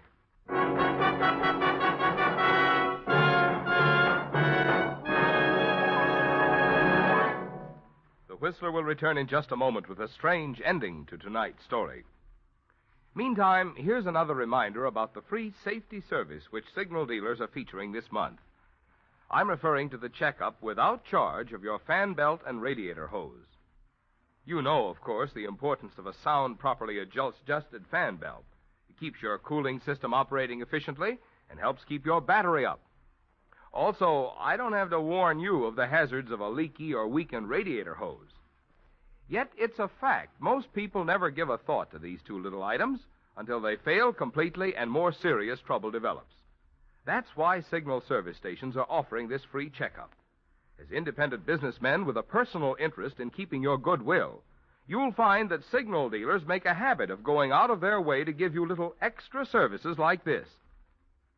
If you're not already a signal customer, a good way to see for yourself what I mean is to stop by your neighborhood signal service station this week and ask for this free fan belt and radiator hose checkup.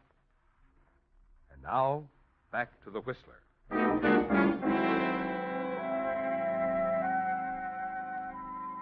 It's over now, isn't it, Steve? The wondering, the waiting, the agony of doubt that began with that nightmare of a struggle in a darkened room. You're certain now that you did go back and kill the district attorney, Frank Keniston. And though you've advised 100 clients against it, running away seems to be the only answer. Then as you wait for Sean Fenton to bring your forged passports, another terrible thought strikes you. Fenton is a witness, the only one who can link you with all that's happened. Your hand trembles as you reach into the desk drawer for your automatic, and then you reach up quickly and switch out the light.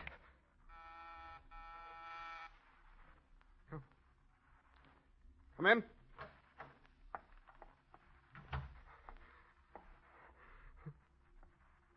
I can't do it. All right, Sean, you can put the passports on the table there. It isn't Sean, Steve. Anne! You little fool. Steve, since this afternoon I've been thinking. It isn't right. I know what I'm let doing, Anne. Believe me, I know what I'm doing. Do you? You've got to get out of here. Someone's coming. You're running away, aren't you, Steve? Your suitcase is all packed. Your overcoat on the chair. Anne, you've got to get... Steve, someone... Wait a minute. Who is it? It's me, Counselor. Open up. Sean Fenton. Yes. Just stay where you are. Forget anything you might hear. All right, Sean. Okay, Counselor. I don't like this coming around. Who's this? Never mind. Have you got the passports? The passports, Counselor? Well, look, I tell you, she's all right. Where are the papers? I've got them here. They're pretty good. All right, let me see them under the light. Move my overcoat. Bring up that chair. All right, Counselor. What? Sean. What's the matter? I said to move my coat. Yeah. I'll move it. What? Wait. My keys. My missing keys. They fell out of the pocket. They were in my coat all the time. But, Steve, if they were in your coat, how did you get back in your room last night? I couldn't have without breaking down the door. And the landlady didn't hear me come back.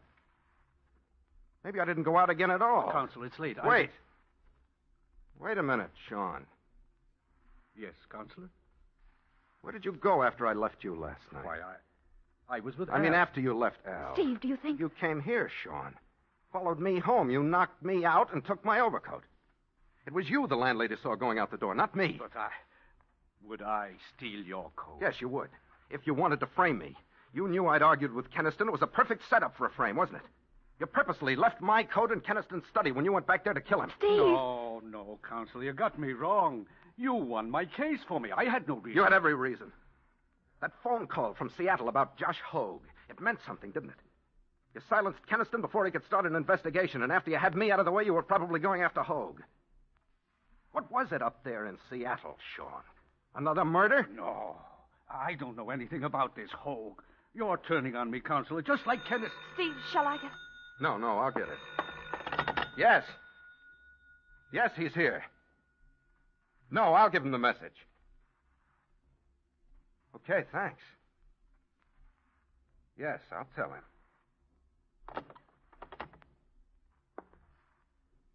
That was your friend, Al, Sean.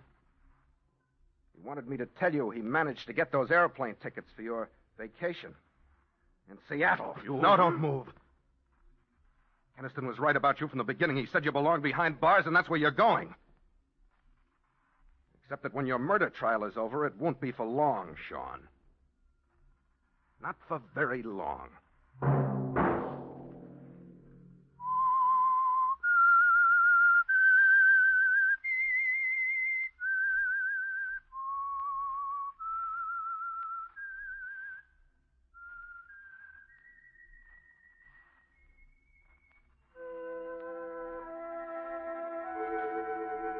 Let that whistle be your signal for the Signal Oil program, The Whistler. Each Wednesday night at this same time, brought to you by the Signal Oil Company, marketers of Signal gasoline and motor oil and fine quality automotive accessories. Signal has asked me to remind you, to get the most driving pleasure, drive at sensible speeds, be courteous, and obey traffic regulations. It may save a life, possibly your own.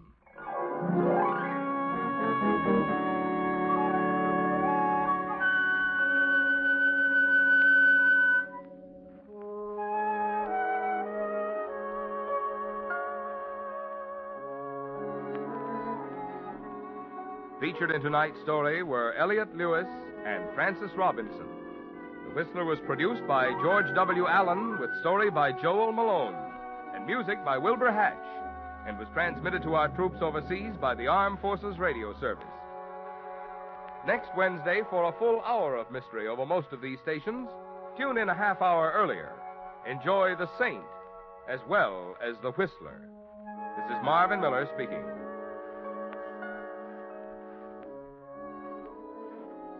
This is CBS, the Columbia Broadcasting System.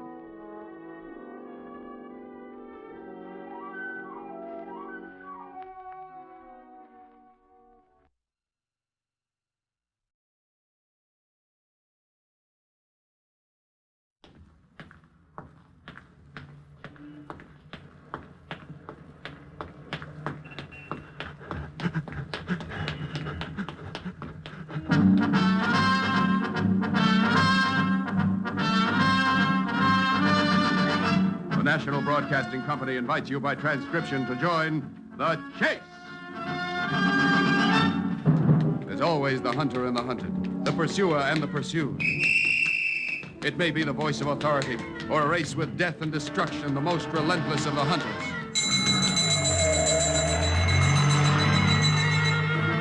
There are times when laughter is heard as counterpoint, and moments when sheer terror is the theme.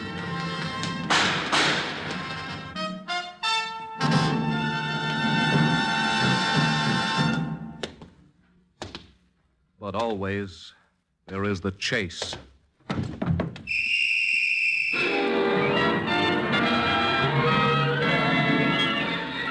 The name, Philip D. Cortland.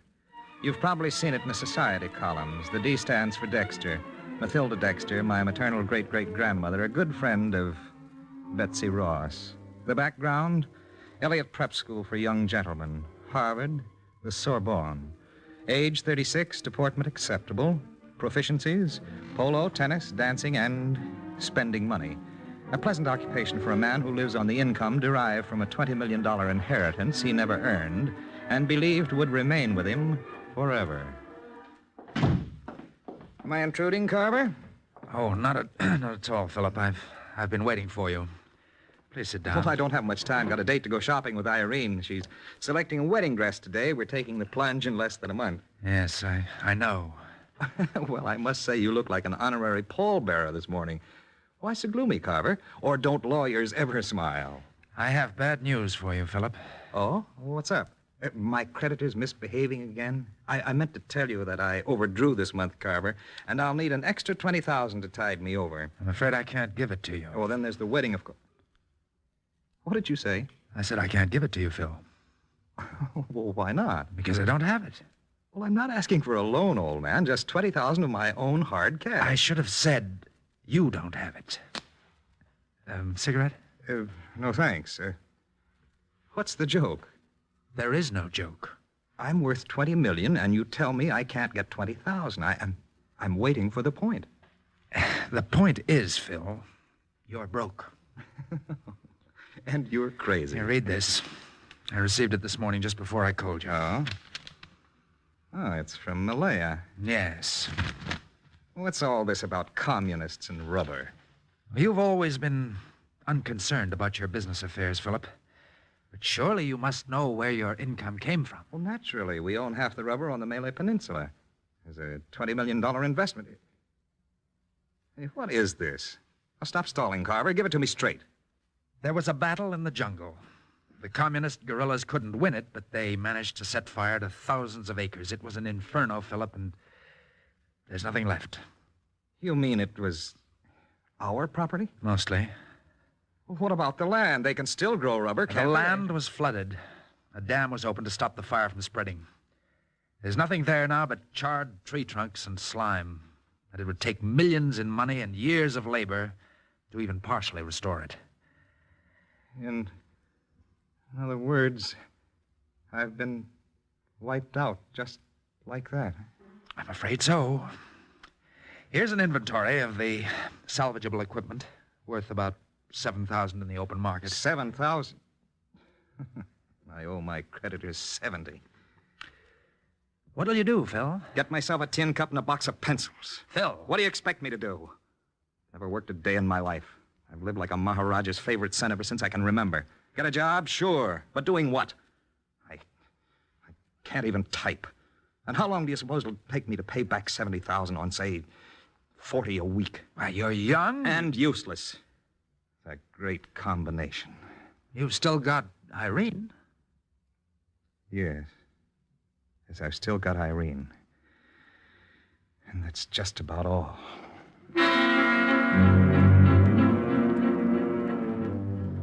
But it never rains, friend. It pours. And I'm the original fall guy who forgot his umbrella. 1 hour later, in Irene's apartment, I got the final score.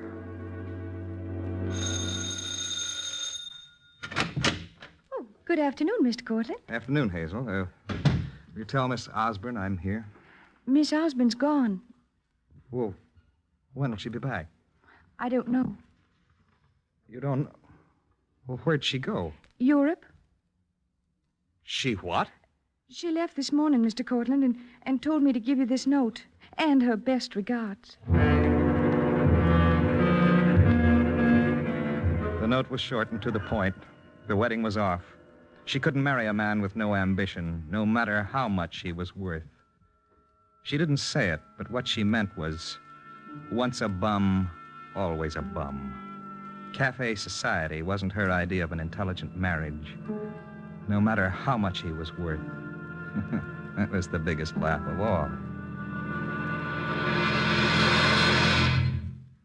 The next few weeks, I don't remember. There were phone calls. Speaking. Yes, you'll get your money. Give me time.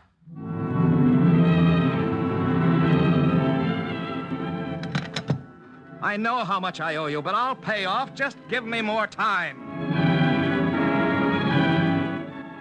I told you I'd pay you. Then go ahead and sue. I'll vacate the apartment tomorrow and leave me alone.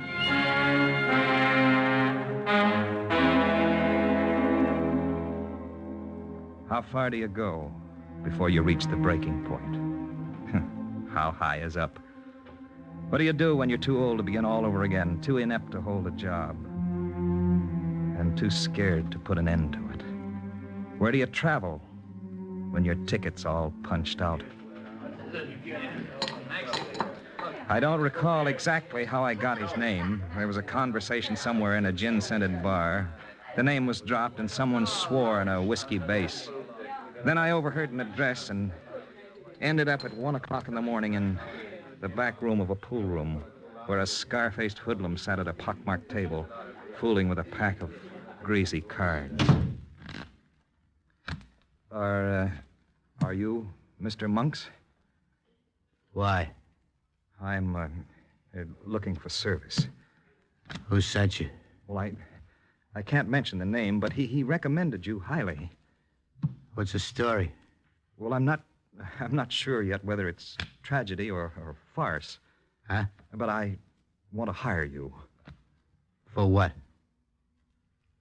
To kill someone. Who? Me. You loaded, chum? You deal in that sort of thing, don't you? For a fee, say, $2,000? What's the gag, chum? No gag. No gag. I want to get rid of myself, but I haven't the nerve to do it myself. Then there's my insurance. Your insurance? Almost $80,000. It'll pay my creditors and preserve the family honor. Only, you see, there's a suicide clause in it. That's why it has to be done by someone else. And where does the $2,000 come in? Oh, I have that right here. It was all I could borrow on the insurance. Will you accept it? It's in $100 bills. Put it down. 1, 2, 3, 4. It has to be done within the next 2 weeks 6, before the insurance 7, premium comes due. 8, I can't 9, pay it, you see. 10, 2 weeks, okay. 11, 12. And I 13, mustn't know it's going to happen. 14, Do you understand? I've 15, got to be taken by 16, surprise. 17, 18, 20. You won't know it's coming, mister. You'll do it yourself? No. Oh, then you'll delegate someone else to kill me. Yeah. What'll he use? A gun or a knife? Maybe he won't use nothing. Maybe he'll just kind of push you easy-like in front of a truck or get you in a subway train. I see. Anyways, don't ask no questions. You said you didn't want to know when it hit. Then you'll take care of it. In style, chum. In style. I was half in a stupor when I walked out the door, and I wandered around for several hours without knowing exactly where I was. It was just after dawn when I got home, and I settled down in my hole in the wall to await the coming of eternity. I was sitting in my shirt sleeves, staring at the wall, when Carver came in. Philip. Are you ill, Phil? Oh, I'm just waiting, Carver. For what? The Iceman. What? I'm dressed correctly for the occasion, I believe, in an open shirt, a cigarette dangling from my fingers. Isn't that traditional for an execution? Phil, snap out of it. I've got great news. Great news? You're rich, Philip. I've just received word your plantation's intact. It was someone else's property that was ruined. I'm rich, you say? I've been trying to reach you for hours. Look, I want you to sign this contract. You're selling out, Phil, for $22 million. Huh? Yeah, we're not taking any chances from here on in, my boy. We're selling out. Selling out? No, don't lie to me, Carver. For heaven's sake, don't tell me this is a joke. You're back on your millionaire feet again, Philip, and bigger and better than ever. Phone. That's the phone. I'll take it. You'd better sit down before you collapse. Hello. Is Philip Cortland there, please? Who's calling? Just tell him it's Irene. Oh, just a moment. Phil, it's for you, Irene. Irene? Now, well, I'll be on my way. It looks as though your luck's completely changed, old man. Irene? Oh, Phil, darling. How are you? Well enough. I just heard about your losing the plantation. Oh, darling, I'm so sorry. But I thought you were on your way to Europe. That was just a bluff. I thought that if I pretended to leave you, you might get some ambition. Pretended? Oh, darling, I couldn't leave you ever. Oh, please forgive me for being such a fool. I beg you. Forgive you? Oh, if you only knew how easy it is. Irene, something's happened. The plantation isn't gone. I'm still rich, Irene. It's wonderful, isn't it? Phil? No. Phil, you all right? Oh, I've got to stop him. I've got to. Phil, what's the matter? Everything's happened so fast I'd completely forgotten. Monks. I'd made an arrangement with Monks for my own funeral. I have to get to him fast and call it off. I hurried out and hailed a cab.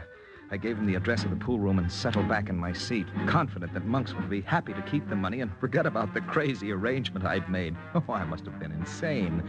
But it wasn't too late. Or was it?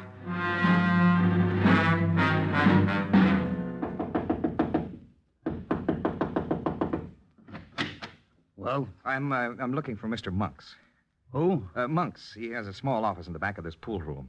Not here, mister. What? Nobody here by that name. Oh, now, you must be mistaken. I tell you, I spoke to him last night. I'm sorry. Now, just a minute. What? Let me in. Don't tell me that Monks isn't... What's happened here? The billiard tables, the walls, they're all charred. The place smells so smoky. Yeah, well, if you give me a chance to talk instead of pushing your way in like that... Tell me quickly. Has there been a fire? Joint near burned down last night. But Monks, where is he? I tell you, I never heard of the guy. I'm just the caretaker for the owner of the building. But, maybe the police can help you, mister. The police? Yeah, they're looking for the guy who run this pool room. Found out he was a bookie. Maybe this fellow Monks was one of his pals. Then there's no one left who can give me any information at all. No. Hey, what goes, mister? You look like you're ready to keel over. You need any help? There's no one who can help me now. Gone. I'd made a pact with a man who was going to kill me, and he was gone. And I didn't even know who my executioner was going to be. He told me he'd use someone else, and I wouldn't know what hit me when it happened. Everyone was my potential enemy. There was no place for me to go, no place for me to hide. I was marked, like beef on the hoof in a stockyard. I was marked for slaughter. I turned and stumbled out of the evil-smelling place. Carver. I must see Carver. He'd tell me what to do. In a feverish tension, I started to cross the street, my thoughts confused, my senses deadened. And I didn't see the truck as it turned the corner and roared in my direction. Halfway across, I raised my head, but it was almost too late. It was on top of me, bearing down like a juggernaut of death.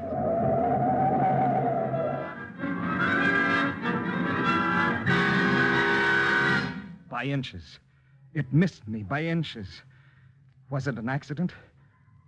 Or was it the first attempt to mark my account with Monks? Services rendered in full.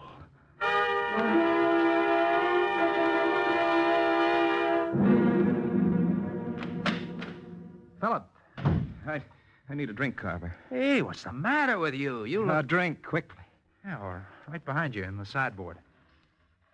Hey, careful. You're going to drop that decanter. What's wrong, Phil? I'm frightened, Carver. I've never been so frightened in my life. What? I'm being followed. I swear there was someone behind me all the way over here to your flat. 20 minutes ago, I was almost run down by a truck. Deliberately, Carver.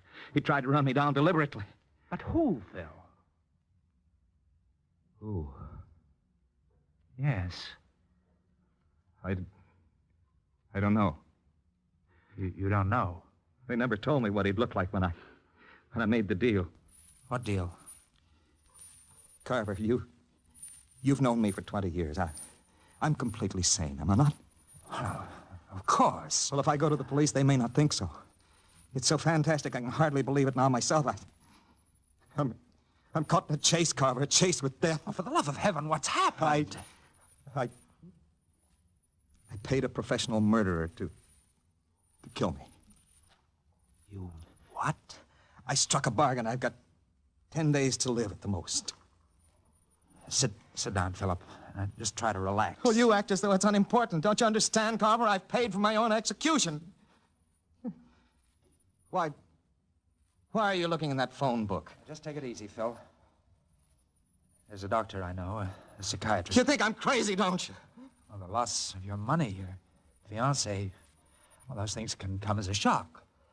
Phil, You idiot, it's all true. Now get away from that phone before I should have known. He was looking at me with the condescension one reserves for excited children or the insane. That's how the police would see it, too, and why not? The thing was so fantastic, even I wonder whether it actually happened, whether I'd made such an incredible bargain. But he was reaching for that phone again, so I stopped him. Oh, now can't you take a joke? A joke? I'm afraid my sense of humor is getting rather morbid, Carver. I was just feeling kittenish, that's all. Now, don't embarrass me by carrying this nonsense too far. Well, you gave me a turn there for a moment, Phil. Did I? Please, now, I know your reputation for practical jokes, but don't ever do that to me again. What I actually came here to talk to you about was my money. Oh, well, no problem there. I cabled an acceptance of the sale a little while ago. The amount will be placed to your credit at a bank in Singapore and then transferred here to your account. How soon? Oh, well, I should say the deal would be consummated within 2 weeks. But that's too long. Well, you need cash immediately? Well, naturally. Well, I'll arrange for the bank to advance you $5,000 or $10,000. Oh, excuse me. Hello? Who? Oh, yes, he's here. Hello? Hello? That's odd. Well, who was it? Well, someone asked for you and then hung up. Someone asked for me? But I told no one I was coming here. No one. Phil. There's a service entrance to this apartment, isn't there? Yes, but... Where? Where is it? Tell me. Well, it's through the kitchen, the back stairs. Phil! Phil, wait! Phil!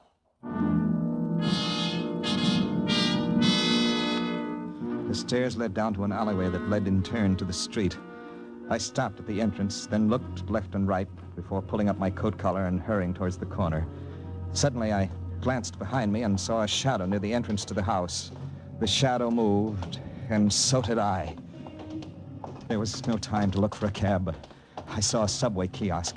Without thinking clearly, I ran down the steps and into the cavernous gloom where I waited like a hunted rabbit for the next express.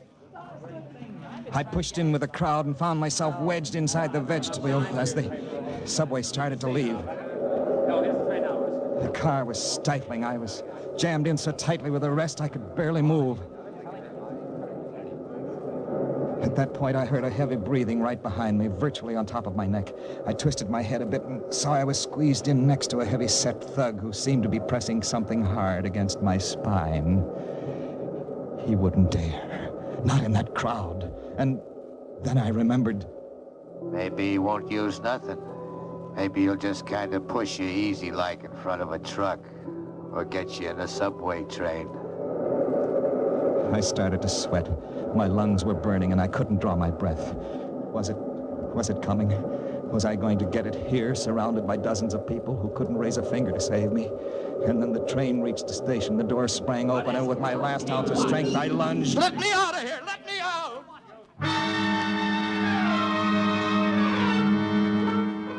Hello. Hello, this is Mr. Cortlandt speaking. Your next boat, when does it leave? I don't care where it goes, just when. Oh, midnight? Well, is there a single booking available? Yes. Cortland, Courtland. Yes, I'll pick up the ticket at the pier.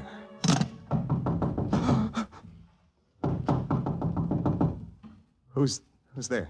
Philip, it's Irene. Oh, is there anyone with you? No. Come in quickly. Phil, what's the matter? I've tried to call you for days. Where have you been? Here, I didn't answer any phone calls. Oh, your room. Empty food tins. Bottles. What does this mean, Phil? I've been eating indoors, that's all. But why? Because I wanted to. Does that answer your silly question? You're ill, darling. You need a rest. Is that what Carver told you? He said he hadn't been able to reach you in over a week. Why have you been hiding, Philip? Why have you been living here like a hermit Will when you do me a favor, Well, Irene? Of course. Get me a taxi. A taxi? Yes, but not in the ordinary way. Go east 3 blocks, then turn west on the avenue. Hail the third empty that passes and give him this address. Tell him to come upstairs here and knock twice. Offer him this $20 bill and say there's 50 more when he gets here. Phil, why all this childish... Childish, is it? Will you do as I ask? Yes. Yes, of course I will. Will you tell me first where you're going? I'm leaving the country. For good. Alone? Alone. I see. Forget about me, Irene. Find someone else. You'll never see me again. Good luck, Phil. Sure. And goodbye. So it was finished. But I didn't care. She'd have been a widow even before she was a wife. 20 minutes later, there was a knock on my door. The hacky she called had arrived. Who's there? Mr. Cortland? Well? Got my cab downstairs. Oh, come in. Were you followed? Followed? Did anyone see you come up here? No. Well, I'll be with you in a moment, just as soon as I close this suitcase. There. What are you staring at?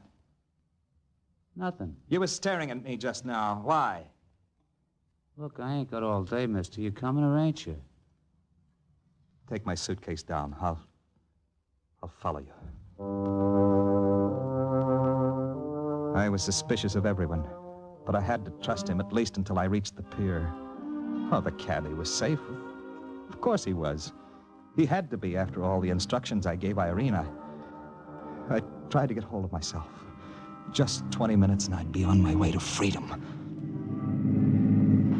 Where to, mister? The pier, 107. And hurry, will you? There's a lot of traffic, but I'll do my best. Driver. Yeah? Look behind us in your mirror. And what gives? That car, the one with the bright headlights, is it following us? Are you kidding? I tell you, it's been behind us for the last 2 blocks. So what? Turn left at this corner. Thought you wanted to get there in a hurry. That's out of our way. Turn left, I tell you. Okay. No, I was wrong. He kept on moving. Oh, now what? To the pier direct. I know a shortcut. Oh, you do? You may as well take it.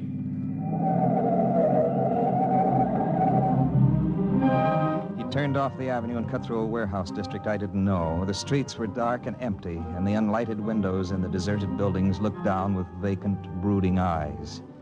Then, for the first time, I noticed the slot above me, where the driver's identification card should be, and saw that it was empty. Driver. Yeah? Get off this street. Get what? Get back on the avenue in the traffic. But the pier's 6 blocks away. Never mind the pier. Do as I say. What are you stopping for? For you, mister. You're getting out. I'm what? You're either cockeyed or nuts, and I ain't buying any part of neither. Now start walking, pronto. I stepped out of the car and walked up the empty street. But he wasn't fooling me. He wanted to get me out of the cab so he could finish me off. But this time, I was 1 step ahead of him. Sure enough, I heard him behind me, following slowly in his hack, waiting for the right moment to strike. But just as it came abreast, I stepped into the shadows out of sight against the wall in what looked like a parking lot. And waited. He stopped the cab and stepped out on the walk. He looked around for a moment, opened and closed the rear door, then moved in my direction. My foot pushed something heavy. I bent down to pick it up. It was a rock the size of a melon, and I held it poised above my head as I heard him moving closer and closer to the wall. Hey, mister. You there, mister? Hey, mister. I caught him squarely, and he dropped like a log. But when I bent over him and raised his head... Why'd you do it, mister? I only wanted to tell you. You forgot your bag?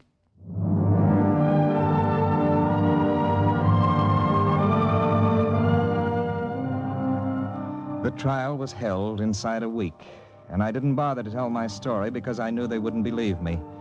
They called it murder in the second degree, and they sentenced me to 20 years.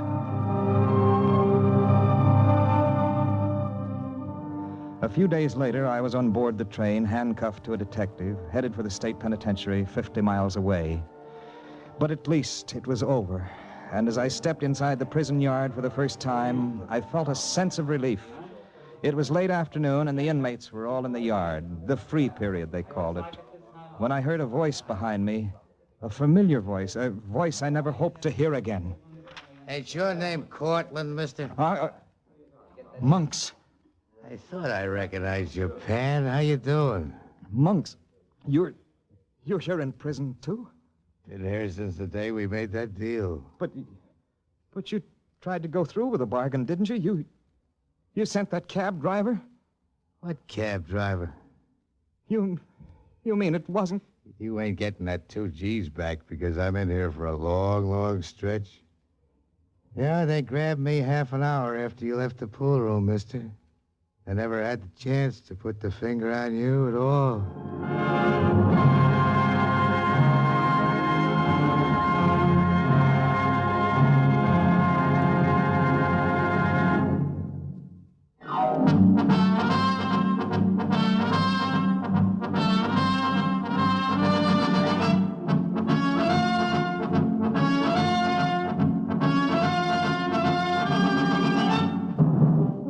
In the animal world, there is the hunter and the hunted, hound and fox, hawk and sparrow, cat and mouse.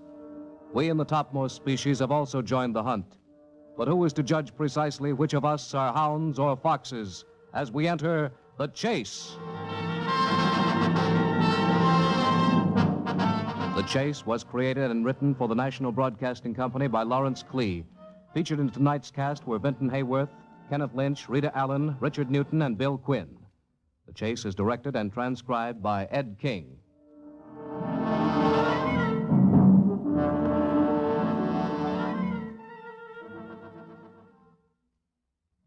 Tonight, attend Theater Guild on the Air over NBC.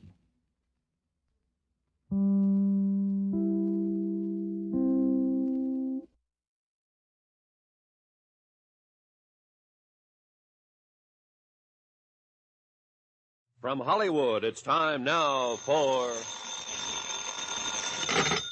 Johnny Dollar. Hi, Johnny. Pat McCracken at Universal Adjustment Bureau. Hiya, Patsy. What's on your mind? Had your fortune told lately? Nope, and I don't think I want to. The last time it came true. Oh, what was it? Well, this Madame Gaga went into a transom or whatever you call it, and... Trance boys, if you didn't know. Yeah, anyhow, she told me I was going to become an insurance investigator, and I've been stuck with it ever since. Sad. But now, how'd you like to try your hand as a psychic investigator? Sure. What do I do? Drop over, will you? I'm on my way.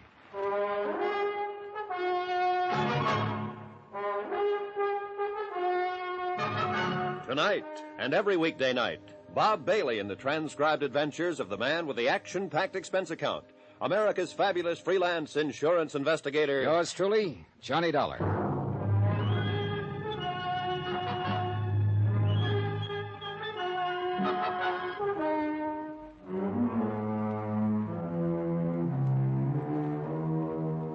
Expense account submitted by Special Investigator Johnny Dollar to the Universal Adjustment Bureau, Hartford, Connecticut. Following is an accounting of expenditures during my investigation of the matter of the medium. Well done. Expense account item 1, 115, taxi to the office of Pat McCracken at Universal. I hadn't seen Pat since he'd ruined my Southern California vacation by insisting I tie it in with the Jolly Roger matter in the Lamar case, where my expense account, for some strange reason, came out to a right nice figure. I've even included the case of V.O. that I'd sent him for having handed me those investigations. So I didn't know whether he was going to be nice to me or to rub my nose in the dirt. As it turned out, he didn't know either. I don't quite know whether this is going to be another soft touch for that expense account of yours, or a completely crazy one, or real rough. Tommy Green seems to think the latter, though I don't see why particularly. Yeah, who's Tommy Green? Mid-Eastern Life down in New York. Oh, but just bill me as usual. Sure, okay. Tommy says he's run into this sort of thing before, but not on so big a scale. That's why he's worried about it. Pat, you still haven't told me what. Oh, now one of his clients happens to be a sweet young thing named Carol Sharp, 26 or 7, beautiful, badly spoiled. Love him that way. What? Nothing. Go on. Yes. She lives alone in a swank penthouse in the East 50s down there in New York, Playgirl. Tommy holds a $110,000 policy on her. Straight life. Beneficiary? Her family, mother, and a couple of kid brothers. No father? No. The others live over in Mauchunk, PA. That's where her father made the dough that keeps her in the penthouse and keeps the others living well in the old family manse. So, what's the problem? Somebody threatening her life? I don't know, Johnny. It depends on what you mean by threatening. She's just requested Tommy to change beneficiaries. What's so unusual about that? Well, one of them is to be a man named Tony Ricardo for $30,000. Oh, so she's fallen for the guy and is making the nice gesture. Maybe. We don't know yet. The other is a so-called medium, Madame Celia something. I've heard it before. Turn the family fortune over to me and I'll get in touch with dear departed Papa. That's what it looks like from here. She's being took. But how can it be any of our business? Last time Tommy was requested to change a beneficiary to a medium, his hale and hearty young client suddenly turned up dead. And they pinned it on the medium? Mm-hmm. Apparently this sort of thing goes on quite a bit. So it has Tommy worried, so he asked for you. All right, just what's he want me to do? What do you want to do? Break out the old crystal ball, Pat, and we'll see. Expense account item 2, transportation, Hartford to New York, and the offices of Mid-Eastern, where Tommy Green turned out to be a mild-mannered, thoroughly likable, successful insurance broker. Come in, Mr. Dollar. Glad you could make it. How'd do, Mr. Green? Sit down, won't you? Thanks. I suppose Pat McCracken's told you what's on my mind. Only that you think one of your clients is being taken for the proverbial sleigh ride by some spiritualist. As you no doubt know, Mr. Dollar, spiritualism is a recognized, well-established religion. Sure, of course. However, as in any other, there are charlatans.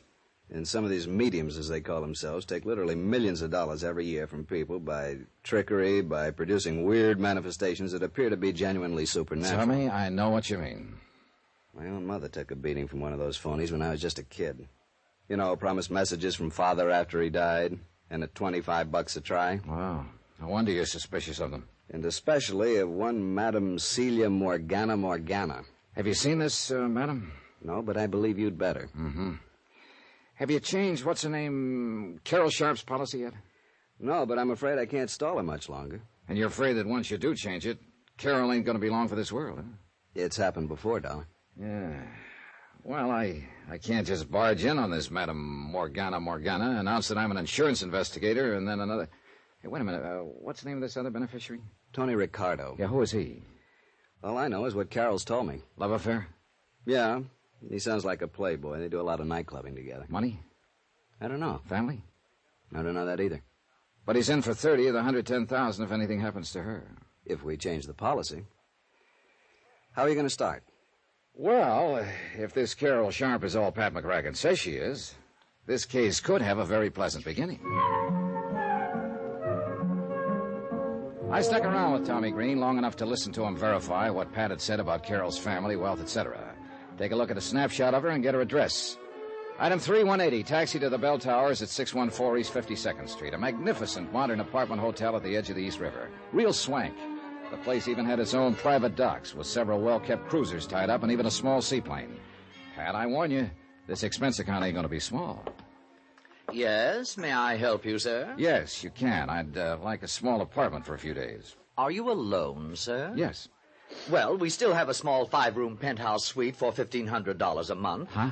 With complete maid service, of course. Oh, of course. And on a minimum 1-year lease, of course. Look, all I want is a bedroom, living room type of thing, and I may be here only a week or so. Oh, well, in that case, I'm afraid there's nothing we can do for you unless...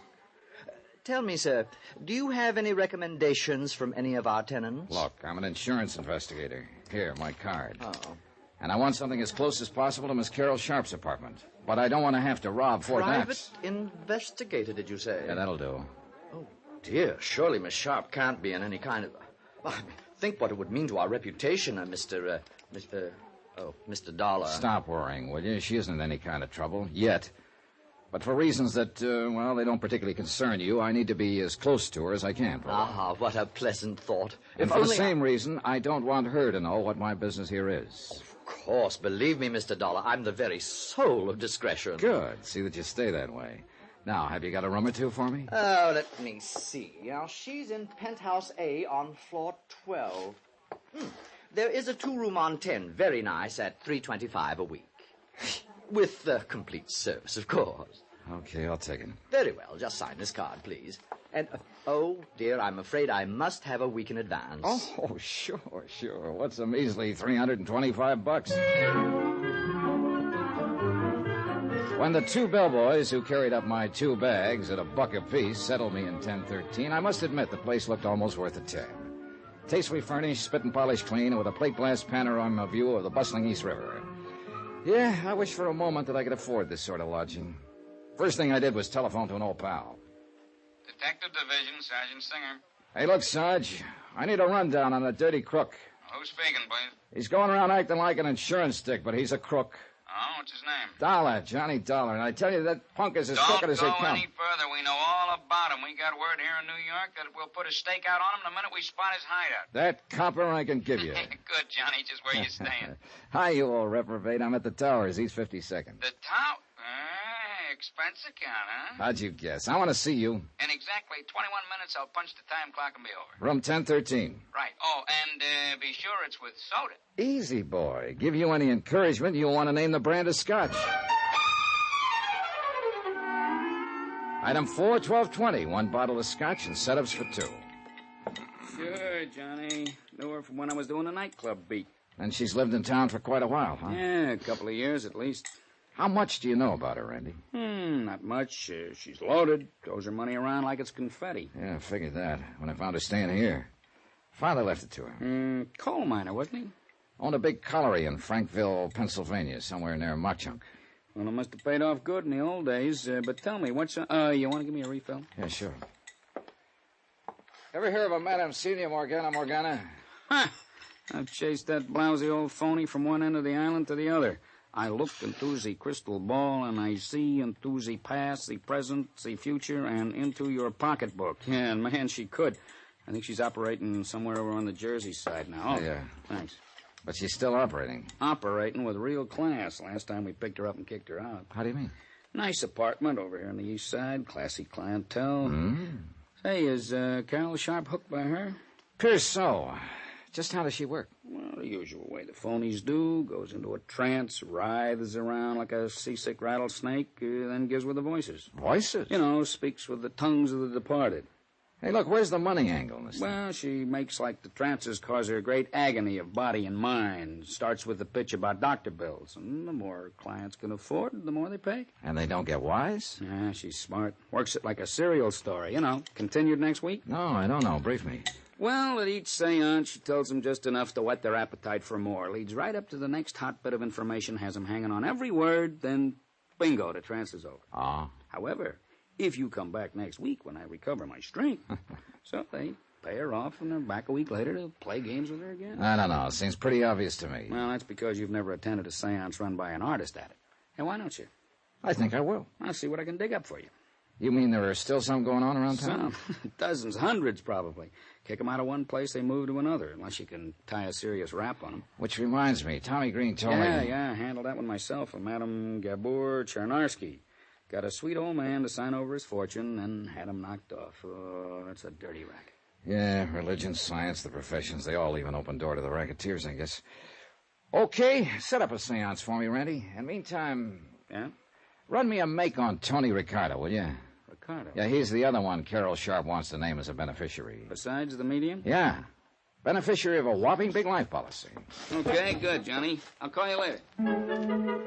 While I took my time showering and changing clothes, I racked my brain trying to cook up a smooth way to meet Carol Sharp. Under no circumstances did I want her to suspect the reason behind my interest in her, at least not for the present. Requisite number 1, then, meet the gal. I was just tying my tie when the phone rang.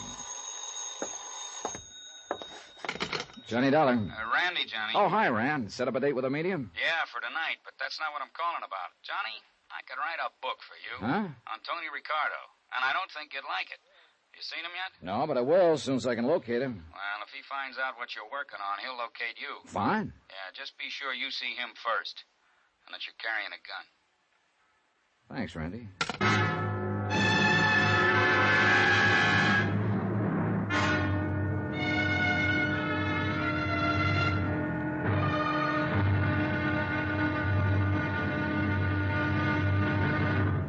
Now, here's our star to tell you about tomorrow's intriguing episode of this week's story. Tomorrow, well, sometimes the best laid plans can take a terrible beating when a lovely girl steps into the picture. Join us, won't you? Yours truly, Johnny Dollar.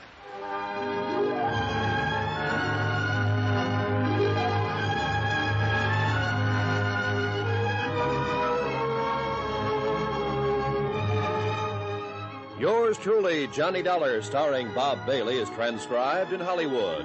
It is produced and directed by Jack Johnstone, who also wrote tonight's story. Be sure to join us tomorrow night, same time and station, for the next exciting episode of Yours truly, Johnny Dollar. Roy Rowan speaking.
From Hollywood, it's time now for...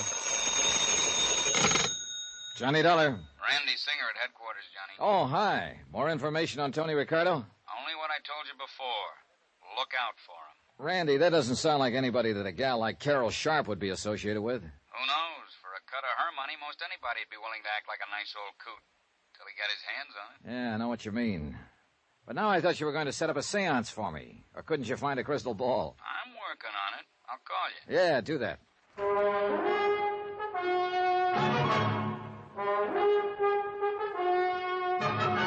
Tonight and every weekday night, Bob Bailey in the transcribed adventures of the man with the action-packed expense account, America's fabulous freelance insurance investigator. Yours truly, Johnny Dollar.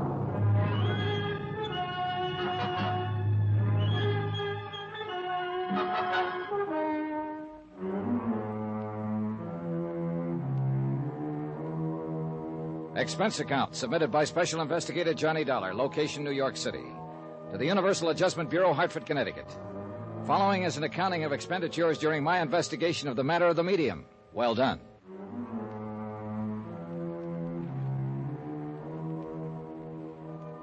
Three people to look up immediately.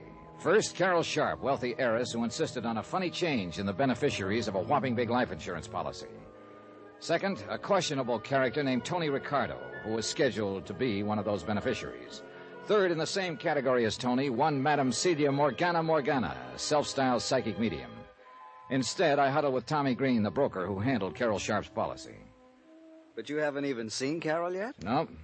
Johnny, I can't stall off changing the beneficiaries of our policy much longer. You've got to do something about this. Because you don't like mediums? This one is a fake. Or you don't like playboys with foreign names? Listen, Johnny, I'm afraid that once she names them in her policy, her body will suddenly turn up floating around somewhere in the East River. But what if I find they're okay? In spite of the opinion of Sergeant Singer of the NYPD. What did he say? Oh, not much. But he hinted that when I meet Ricardo, I'd better be carrying a gun. Well, don't you see? That's exactly what I'm driving at. As for the medium... Well, Tommy, you know as well as I do, there are a lot of perfectly legitimate, honest spiritualist churches all over the country. Believe me, Johnny, if this one ever saw the inside of a church, it'd be a miracle. She's a fraud. How do you know? Ever met her? I know how these phonies operate. Ever met her? No, I haven't. I haven't the least idea where to look for her. That's why I sent for you. But you haven't even seen Carol yet. Now, look. Tommy, I've taken a place in her apartment hotel, the Bell Towers. Oh, you expense account boys. And I'll meet her as soon as I can, in my own way. Meanwhile, I want you to do something for me. It'll help to get things moving, anything. Find out some more about the beneficiary she wants to cut off. Her mother and 2 brothers out in Mauchunk, Pennsylvania. Find out how they're doing financially, among other things. How, Johnny? Hire another investigator? I take it that you don't want them to know about it. Well, why don't you cook up some kind of a news item about Carol, the local girl in the big city, and phone it into the local newspaper editor. Those small-town papers love that sort of stuff, and the editor will probably talk his head off about the family if you encourage him a bit. What kind of a news item? Oh, anything that's harmless. Sounds like something you'd be better at than I am. Tommy, I've got other things to do. Plenty. Armed with the snapshot of Carol, I took a cab to the Bell Towers. And I hoped that somehow, and without making it too corny or obvious, I could figure a way to get next to Carol Sharp. As it turned out, it was both corny and successful. You see, the automatic elevator in the Towers is a slow one. Will you push the button for 12, please? Oh, surely, miss. I'm only going to the... What's the matter? Oh, sorry. Here, I'll push No, it. no. I beg your pardon. I'm sorry, but I can't believe this. Unless I'm psychic. Now, look, mister, this city is too big and sophisticated for... Is something wrong with you?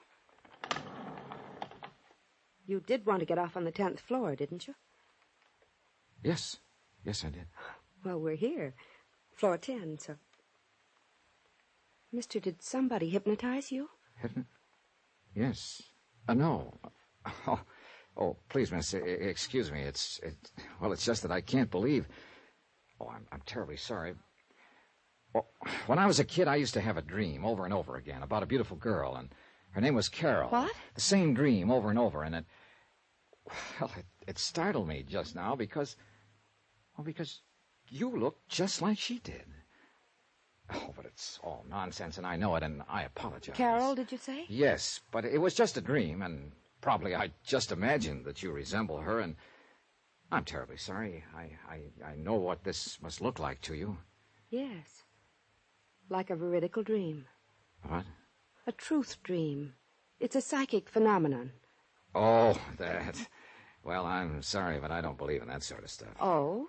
Well, it just happens that there are thousands of cases on record, and by people of reputation and responsibility. Oh, sure. But now, excuse me, and again, I want to apologize for this embarrassing moment. Goodbye.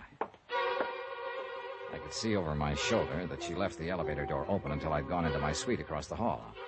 I sat down next to the broad window overlooking the East River, crossed my fingers, and waited. 10 minutes. 15. Hello? Mr. Dollar, Yes, who's that? this is Carol. What? Your dream girl? Hello? Oh, I get it. I made a fool of myself in the elevator, and now you're rubbing it in. No, I didn't mean it that way. I hope you don't think I'm being forward, but I'd like to talk with you. About your dream, I mean. What's that mean? And I was afraid you thought I was trying to pull a fast one in the elevator. But, how did you know who I am? I just asked the desk clerk who was in 1013. My name is Carol Sharp. Then it really is Carol.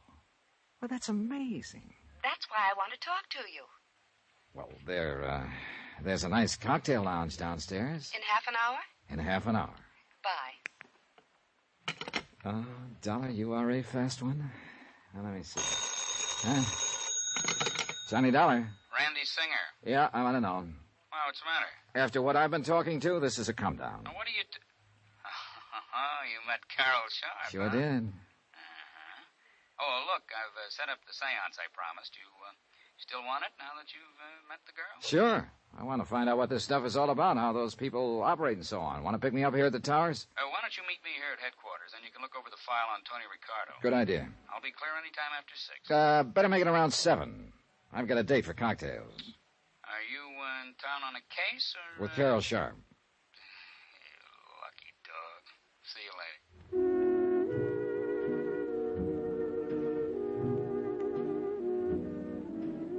To say that Carol looked like a vision when she swept into the cocktail lounge would have been a gross understatement. Her light blue cocktail gown was probably from Hattie Carnegie, but its lines were simple in the extreme, and it only served to accentuate the fresh, lithe figure and the natural beauty of the girl. Her blonde hair was drawn back tightly, and a silver blooming stole was draped carelessly over her shoulder. If I'd put on an act when I stared at her in the elevator, believe me, this was no act now. I hope you don't think me too brazen for having called you the way I did. You have no idea how glad I am. Will this be all right? Oh, fine. Thank you. I was afraid after that episode in the elevator you might have thought I was just some lonely bachelor trying to find a date. Are you a bachelor? I confirmed. Well, you just haven't met the right girl. Well, there are times like this when I think perhaps the... Your order, sir? Oh, sure, point killer. Carol? Sherry and bitters, please. Sherry and bitters and VO over ice. Thank you, sir. Be honest with me. Do I really look like the girl you used to dream about when you were a little boy? Or did you dream about a little girl your own age who just happened to bear some resemblance to me? Well, no. No, you see... That's very important. You see, if it really was a veridical dream, well, you see, the phenomenon of precognition would be involved, too, so to speak. Precognition? Yes, you're now knowing me psychically before you could possibly know about me by any natural means. Where have you lived most of your life? Oh, all over. Here in New York, Hartford, Connecticut. Eastern Pennsylvania? Oh, never, except for an occasional trip to Philadelphia. But that wasn't until I was grown up. Well, then you couldn't possibly have ever actually seen me, because all my life I've lived in Pennsylvania, in the coal mining district. Well, So your dreams of me must have been due to some supernatural cause. There's Carol. no other explanation. Well, is there? Carol, Sherry and bitters for the lady, and... Yeah, thanks. I'll sign that. Saved by the bell, or rather by the waiter. I'm afraid I came awfully close to admitting to Carol that I'd trumped up the whole dream business just to meet her and talk with her. She was certainly hep on the subject of things psychic, and I'm afraid a natural sucker for anyone who wanted to capitalize on her gullibility. Beautiful, intelligent, well-educated, but, well, you'll see what I mean. And although it's a terrible strain on her, these deep trances, I've received messages through her, Johnny, from my father. Through this medium? Yes, Madame Morgana. And your father's dead? He died 3 years ago. Carol, are you sure about those messages? Oh, yes, Johnny, I'm sure. That's why I want you to go and see. See these things for yourself, will you? Will you go to her with me? Now, don't swing at me, but at this point, I think I'd go anywhere with you. Johnny, I'm serious. I want to tell her about you anyway, and the veridical dreams. Well, all right. When? I'll call her tonight, and perhaps we can see her tomorrow night, all right? Yeah. Carol, I don't want to seem suspicious, but, Yes? don't tell her anything about me, except that you're bringing me along. Oh, no. No, of course not. She wouldn't let me anyway. That's the way the fraudulent mediums work. Oh? There are frauds among them? Oh, plenty of them. You know, they get the information from some mutual friend, then pretend they're getting it from a supernatural source. And she doesn't. I'm sure of it. So far, so good. I'd met Carol Sharp. I'd convinced her in a snide sort of way that I was intrigued with this psychic phenomena business. I was well on the way to meeting the medium who had sparked this whole case. And later tonight, thanks to Sergeant Randy Singer of the NYPD, I'd attend a seance calculated to be my first step in finding out how the phonies in the racket impress their customers. There was just one more person to meet, Tony Ricardo, whom Carol wanted to name, along with the medium, as beneficiary of her big insurance policy. By the time Carol and I finished cocktails, I was sorry I'd made any plans for the evening. But I was already late for my meeting with Randy at headquarters. I took Carol back to her penthouse and then dropped into my own suite to pick up a topcoat. Somebody had shoved a note under my door. Mr. Johnny Dollar, if you value your life, you'll stay away from Carol Sharp. It was unsigned.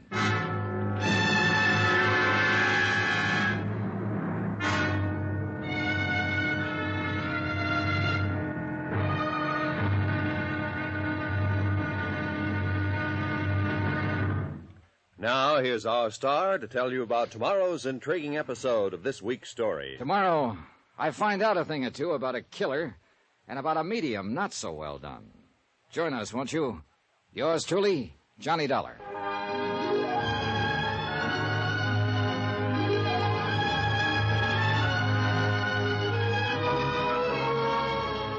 Yours truly, Johnny Dollar, starring Bob Bailey, is transcribed in Hollywood. It is produced and directed by Jack Johnstone, who also wrote tonight's story. Be sure to join us tomorrow night, same time and station, for the next exciting episode of Yours truly, Johnny Dollar. Roy Rowan speaking.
From Hollywood, it's time now for...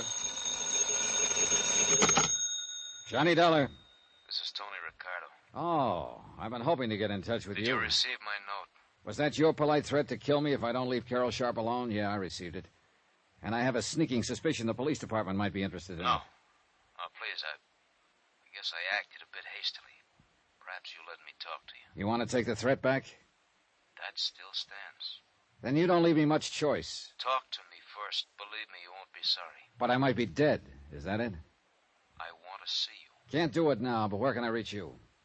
Sunrise 3, 9970. Okay. Meantime, don't get trigger happy.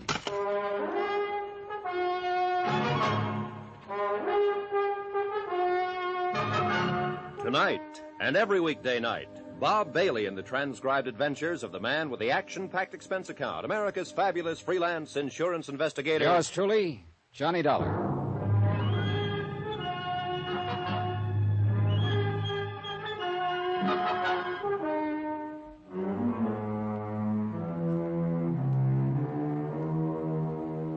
Expense account submitted by Special Investigator Johnny Dollar, location New York City, to the Universal Adjustment Bureau, Hartford, Connecticut. Following is an accounting of expenditures during my investigation of the matter of the medium. Well done. Expense account item 7, 85 cents. Cab fare from the Bell Towers to the 18th Precinct Station and Sergeant Randy Singer. So, you met Carol Sharp, huh? Yep. I put on an act that would have done credit to the Theater Guild. Told her she looked exactly like a girl I dreamed about as a kid, a girl named Carol. Oh, no. She swallowed it? Not only that, but she gave me a lecture on veridical dreams and allied psychic phenomena. You deserve an Oscar. Also, she wants me to go with her and see this Madame Morgana Morgana. Oh, good. When? Tomorrow night. Well, you're not figuring on skipping tonight's seance, are you? No, not a bit. I want to find out what this stuff is all about, so I'll be prepared for tomorrow.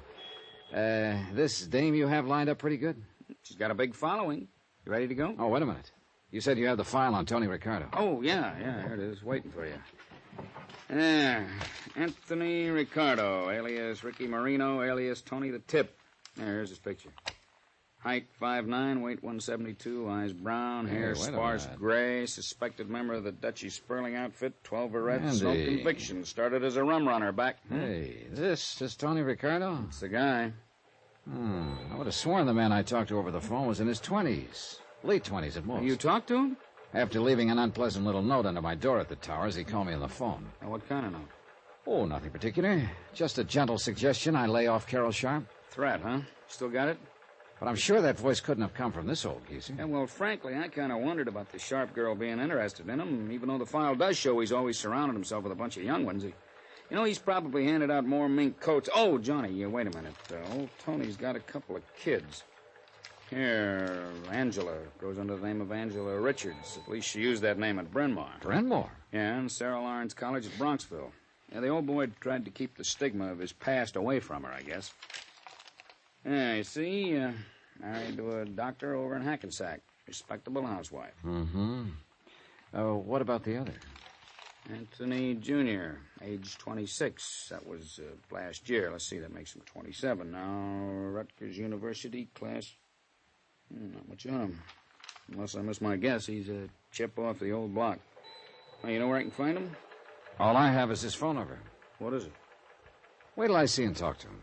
That may be too late. He's what I think he is. Why not ask this medium about him tonight? Yeah, that... Hey, come on, we're late. Let's go.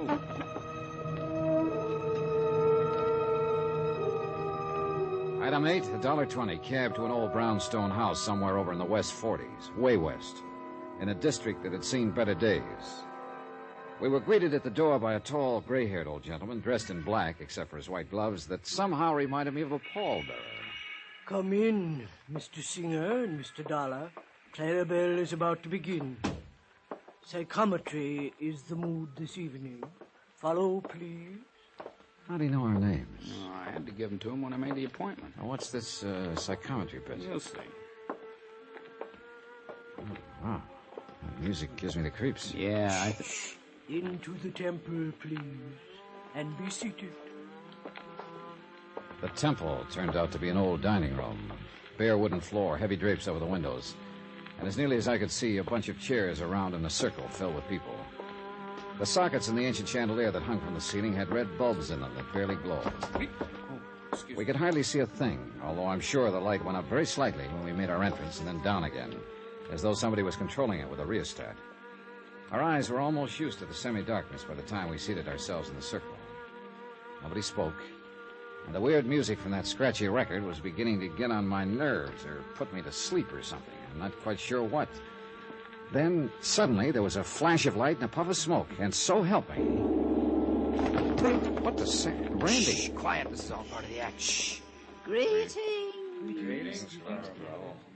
Greetings, friends of the unknown, friends of the mystics, of Botan the Indian boy, and the seventh son of the seventh son of Harishnu the mighty. And there she stood, in the center of the circle where the flash had gone off. Are we all in the mood?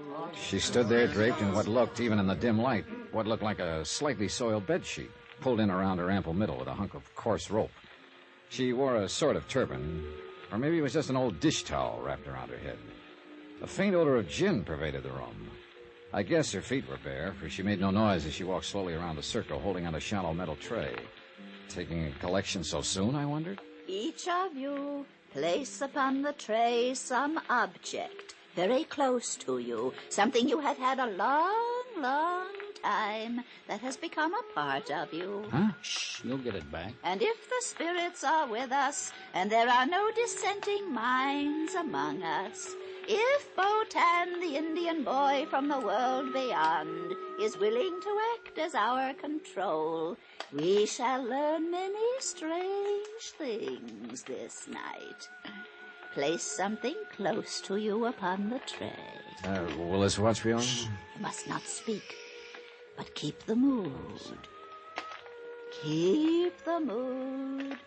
Are we all in the mood? Yes, sir. Yes, And now, dear friends, while I meditate and establish contact with the spirit world, Hemingway will pass among you for the tiny assurance that you join us in all sincerity. Now join hands to create the flux that will join our thoughts and minds and hearts and open the doors to enlightenment for all of us. $5. Botan, are you with us tonight? $5, please. Botan, will you answer us? $5, Are you with us now? Is that Botan that answers our call, or the little sister Hyacinth? Ah, it is Botan. We may begin. I hold this ring. I feel the paramagnetic forces arising from it. This belongs to a businessman south of here. I seem to see clothing hanging in a large warehouse. Yes. And the sound of many machines, sewing machines. Yes, that's right. And many young girls working at the machines. One by one, she picked the objects off the tray, held them in her hand, and gave a kind of character reading of the owners. Occasionally, somebody in the circle would respond in a way that made it sound like she'd guessed right. Other times, she'd just make with a lot of generalities that could apply to anyone. Finally, she picked up my watch. This watch. I see tall buildings of stone and strange signs on them. I don't know what they mean. Tri-mutual, universal adjustment. Huh? Randy. And I see great sheaves of papers carefully folded, and on each one it says, policy. Policy. I don't understand unless... Insurance, yes. This is fantastic. Wait till she gets to what I put there. The watch is from a young man, clever, energetic. I will have many things to tell him at another time, but he must see me again, often. And now, this other object that lay beneath the watch. I see a police badge. The cops! I told you. Dirty crooks, the cops are onto us. We're being raided. Slay 'em. Get 'em out of here. Hemingway! Hemingway! Come on, Johnny, I may need a hand. Just a minute there, Clarabelle. Take your filthy hands off me. Let me out of here. You're not going anywhere until I have a talk with you. Hemingway! Ditched me, ran out on me. I might have known he would at a pinch. There isn't going to be a pinch if you'll just shut up and stand still a minute. I wasn't doing no harm, honest, officer, and all the money goes to charity. All right. Settle down. Where's the light switch? Got it, Randy? I'll never live this down. Now look, officer. You look, Clarabelle. All we want is some answers to some questions. And you won't pinch me? Not if you tell the truth. Johnny? Yeah. Just how did you know so much about me? It certainly wasn't from holding that watch. Okay, so it wasn't. Though some there are who can do it that way. That I've heard. Well, go on. No pinch? No pinch. Well, when your friend called to arrange your being here tonight, Hemingway, that bum, he would walk out on me. Go on, will you? Well, Hemingway asked where you come from, so we'd know if the spirits was propitious there. That's what we always said. And I told him Hartford. That's right. So what's Hartford? Insurance. If a client's in insurance, he responds like you done. So I keep pushing it. And if he ain't, well, at least he thinks I done pretty good by describing the place he comes from. Yeah. What about the clothing maker right at the beginning? Easy. He called from a hotel, so he calls the hotel back and gets his address. You told him he was from the south of here. Sure. Woodbine, New Jersey. Only business down there of any account is clothing and small farms. Where'd you find that out? State directory, any library. And anybody could see he was a businessman, not a farmer. Well, I'll be. And hooking him that way tonight, you could have had him coming back as long as he could afford it, huh? Sure. And if it hadn't been for you, you double-crossing. Okay. Now, what about the others? Some we get the dope on and some we guess at. But there's always enough good ones to keep going. So easy. And yet, I must confess she'd had me stop for a while. We talked with her a bit longer. Randy warned her to watch her step, and we left. Took a taxi back to my hotel. Well, did you learn anything? I should hope to tell you. What did the church-going spiritualists think of her kind? They hate him, and I don't blame him. Are you still going to see Madame Morgana tomorrow night? Yeah. Well, mister, That one won't be so easy to expose, if you can expose her.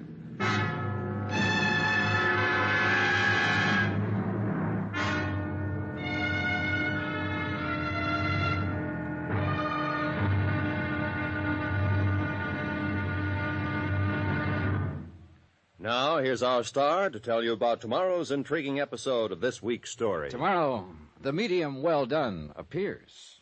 Join us, won't you? Yours truly, Johnny Dollar.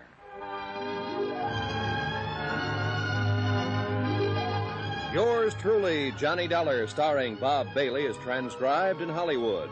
It is produced and directed by Jack Johnstone, who also wrote tonight's story. Be sure to join us tomorrow night, same time and station, for the next exciting episode of Yours truly, Johnny Dollar. Roy Rowan speaking.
From Hollywood, it's time now for...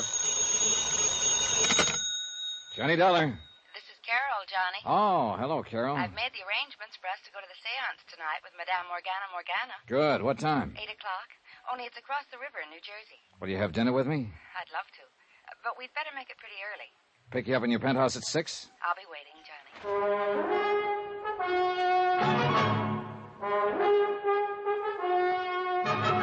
Tonight and every weekday night, Bob Bailey in the transcribed adventures of the man with the action-packed expense account, America's fabulous freelance insurance investigator. Yours truly, Johnny Dollar.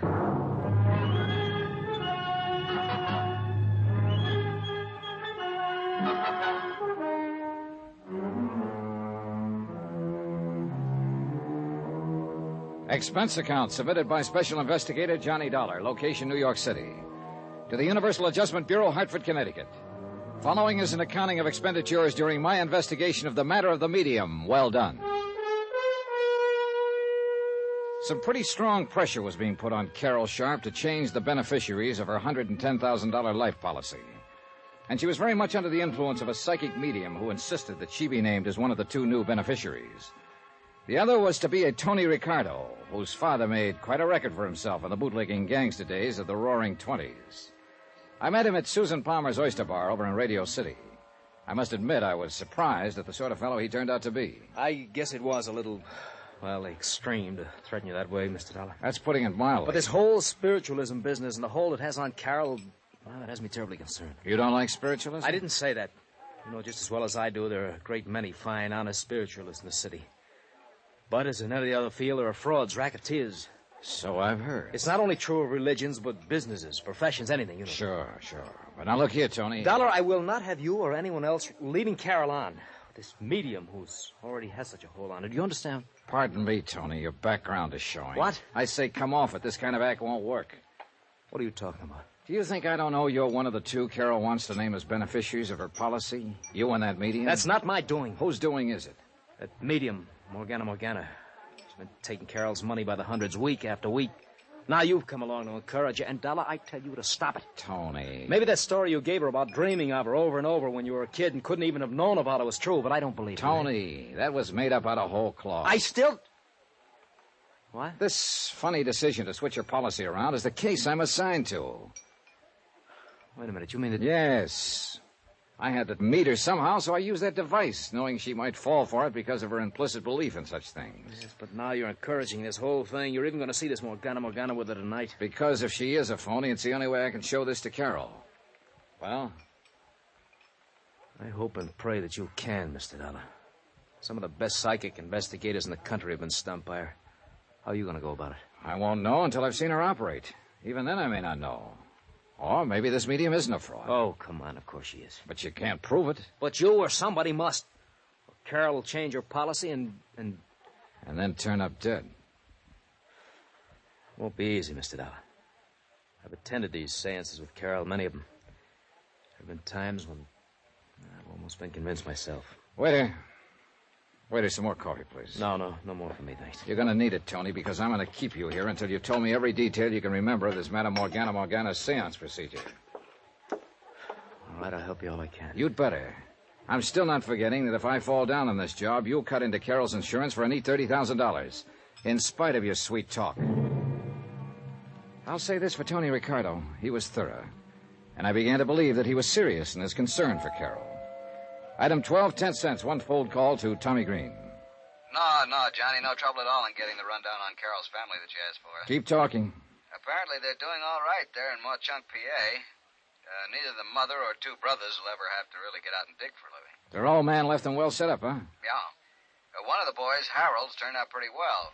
Works in some office over there, even though he doesn't really need to. What about the other boy? That'd be Dave, the black sheep of the family. Travels with a fast crowd, tears around the country in a sports car, that sort of thing. Oh. Right now, he's somewhere here in New York, just playing around. But, Johnny, are you getting anywhere on this case? Yeah, Tommy, I think I am. Especially after what you just told me. Huh? Item 13, another phone call, this time to Sergeant Randy Singer at 18th Precinct Headquarters. Yeah, Johnny? Got a real easy one for you. What's that? Find a man. Name is David Sharp. Home address, Mauchunk, Pennsylvania. Chunk, Pennsylvania. Got it. Description? None, though he's probably in his 20s. Well, that's not And enough. he's probably staying at a hotel here in the city. Well, yeah, but where? What part of the city? Let me know when you find out, will you? Yeah, now, wait a minute, Kate. Expense account item 14, $106.80, and it includes cabs to several camera shops. One miniature camera with an f2 lens, a couple of rolls of special film, some very special flash bulbs, and a tiny flash holder. Item 15, taxi back to the towers to clean up and dress for my date with Carol. Then the phone rang. Johnny Dollar. We located David Sharp for you, Johnny. Just dumb luck. Now, who knows, Randy? Maybe you're psychic. Leave us not have that stuff. Where is he? Found him staying at the third hotel we called, the Aberan over on East 53rd Street. Not 2 blocks from that palatial joint where you're staying. Is he there now? No, but he always comes in just before dinner time. You still haven't told me why you're interested in him. I'm not sure myself. But do me a favor, will you? Like what? When he shows up, put a tail on him. I want to know where he goes, how long he stays, and when he comes back. But you won't say why? Not until I'm sure I know why. Thanks, Randy. Yeah, but I haven't said Thanks, boy. Dinner with Carol could have been one of the pleasantest things in years. But I'm afraid I was preoccupied with matters at hand and she with anticipation. She's promised to try to hear from Daddy again tonight. Oh, Johnny, I so want to speak to him again. Finally, I signed the check. We hopped into a taxi and headed across the river to the Jersey side.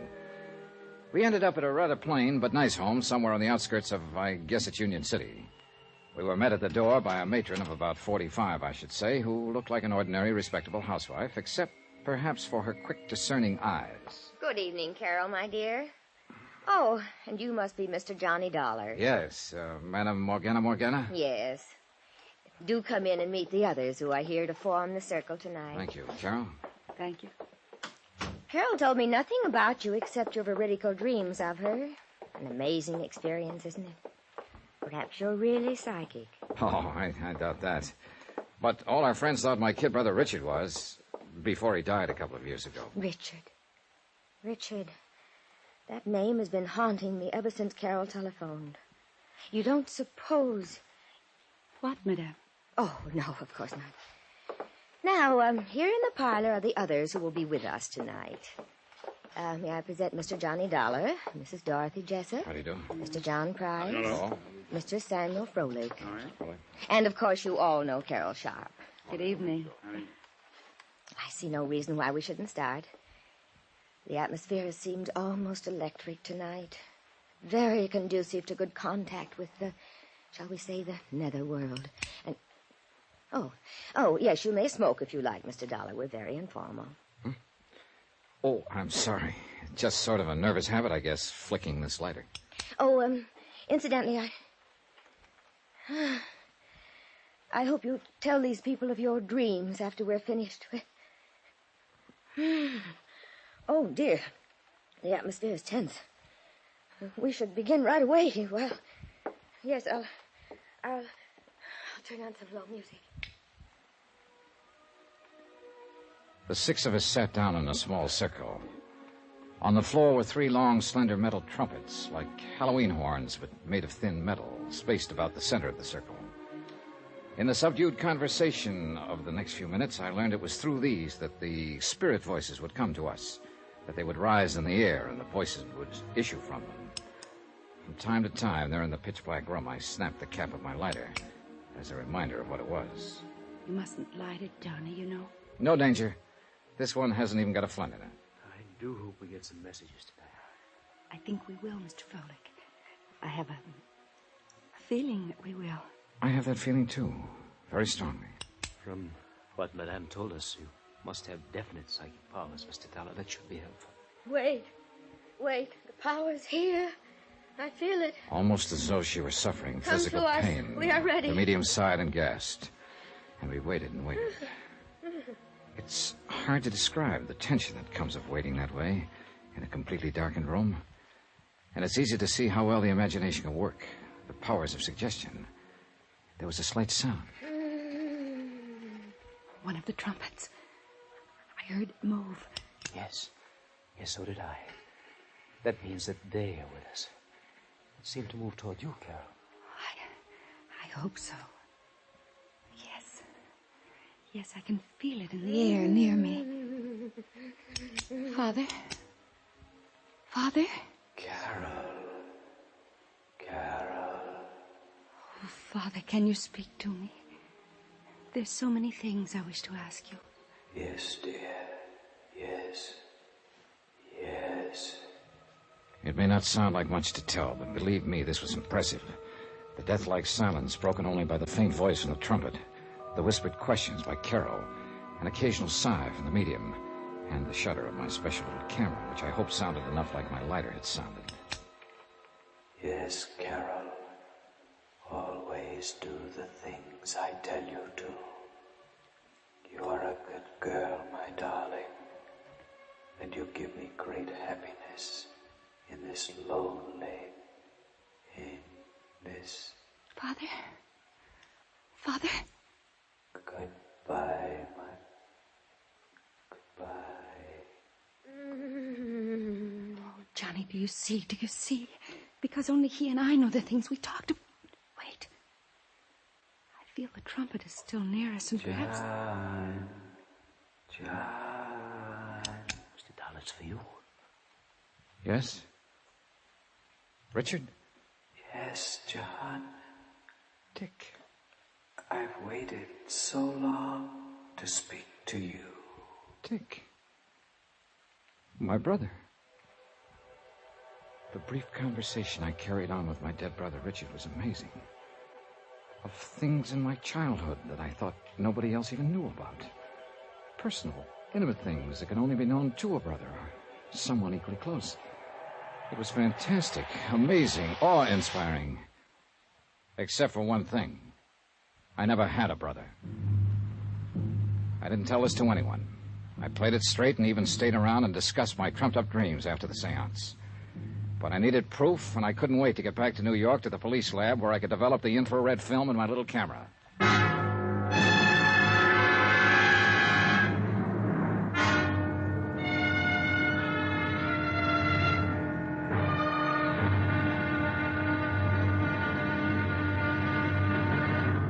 Now, here's our star to tell you about the final intriguing episode of this week's story. Tomorrow, the wind-up. And a bit of heartbreak for a very chastened girl. Join us, won't you? Yours truly, Johnny Dollar.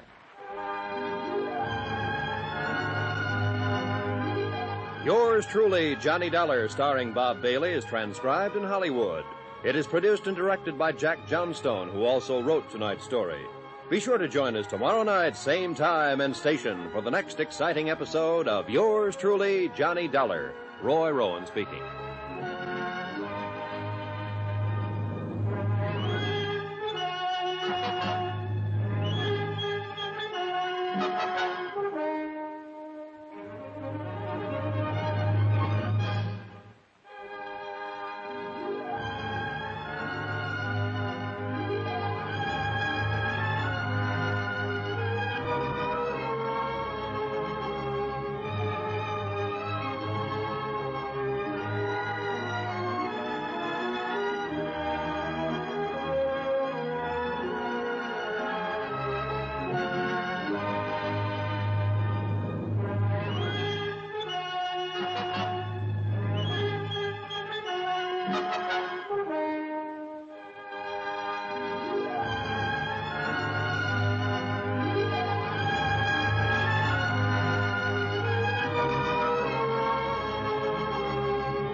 From Hollywood, it's time now for... Johnny Dollar. Good morning, Johnny. This is Carol. Oh, hi, Carol. Sleep well? Johnny, you were so quiet on the way back from the seance last night. I hope it's because Madame Morgana convinced you of her powers as a medium. How much did you pay her for that seance, Carol? $100. $100? Want to meet me in the coffee shop downstairs for breakfast? I'd love to. 15 minutes? 15 minutes. Goodbye. Oh, and weren't you thrilled to hear the voice of your dead brother again? Yeah. Bye. Except that I never had a brother.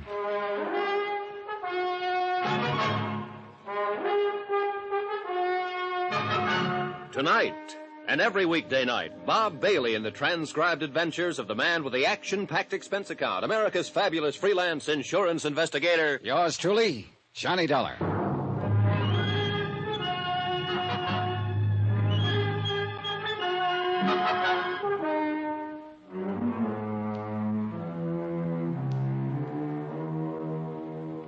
Expense account submitted by Special Investigator Johnny Dollar, location New York City. To the Universal Adjustment Bureau, Hartford, Connecticut. Following is an accounting of expenses during my investigation of the matter of the medium. Well done. Expense account item 18, 10 cents, phone call to Carol Sharp. Item 19, 10 cents, phone call to Sergeant Randy Singer. Hey, I thought you were coming down here to headquarters this a.m. It's nearly 10 o'clock. As soon as I've had some breakfast, your lab get those films developed for me? They're working on them right now. And did you put a tail on David Sharp? Carol's brother? Yeah. I suppose you know he was over there in the neighborhood of that seance over in Jersey last night. I would have bet on it. Didn't you see him there? No. Oh, that's funny. Just keep that tail on him. See you later.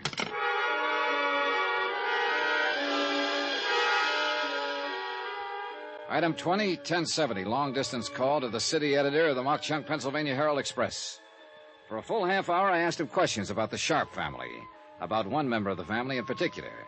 Then, item 21, 585, breakfast for Carol and myself in the coffee shop at the Swank Bell Towers. You must have been impressed, Johnny. You're so quiet. Would you like to see Madame Morgana again tonight? Johnny? Carol, I think we'll see her today. Oh, but she couldn't. She always says it takes a full day to recover from the shock and strain of a seance. She goes into a deep trance, you know, in order to make the spirits move those little trumpets about and speak through them. Listen, Carol. Yes? You have a brother, David. Oh, David. Why do you say it that way? He's not really a brother. He was just sort of taken in by Mother when his parents died. I'd rather not speak of him, Johnny. The black sheep of the family, huh? Mother insisted on taking care of him. He was only 12 or 13. I've forgotten. Father didn't want to, but he permitted it. Why didn't he want to? Because David's father had been a criminal, and his father before him. Even David's mother was... And my father was afraid. Yeah, but blood would tell. Yes. Your father left money to him, along with the rest of you. Yes, he did. But not as much. And David has resented that. But no matter how much he had, he wouldn't have enough. His sports cars, the fast company. Johnny, how did you know about Listen, that? Carol, I'm an insurance investigator. What? I came down here to look into this matter of your wanting to change the beneficiaries of your policy to cut off your mother and brothers in favor of this medium and Tony Ricardo. Johnny, I hate you for this. Why didn't you... I didn't dare let you know until I found out a few things. This is the most... And I think I have. Including the fact that Madame Morgana, who persuaded you to make the change, is nothing but a clever fraud. No, that isn't true. And I'll prove it to you. If you'll call your boyfriend, Tony Ricardo. Tony... Take him down to the 18th Precinct Police Station where I'll be waiting for you. But Tony hasn't. You think because his father was a kind of gangster years In ago... In Tony's case, I hope blood won't tell. 18th Precinct, both of you. All right, Johnny, we will be there.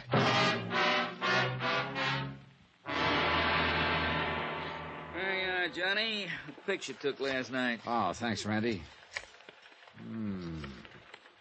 Hey, why did you ever get the idea of using infrared light and infrared film? Anything else, anything that let them know I was taking pictures would have busted up the seance. Hey, look at this one. Yeah, I'd like to publish those. Scare a lot of those phony psychics out of business and out of town. Oh, here's the one that I'd like. Mr. Dollar, we're here. Hi, Dollar. Oh, hello, Tony. Miss Sharp, Mr. Ricardo, this is Sergeant Singer. How do you do? Hi.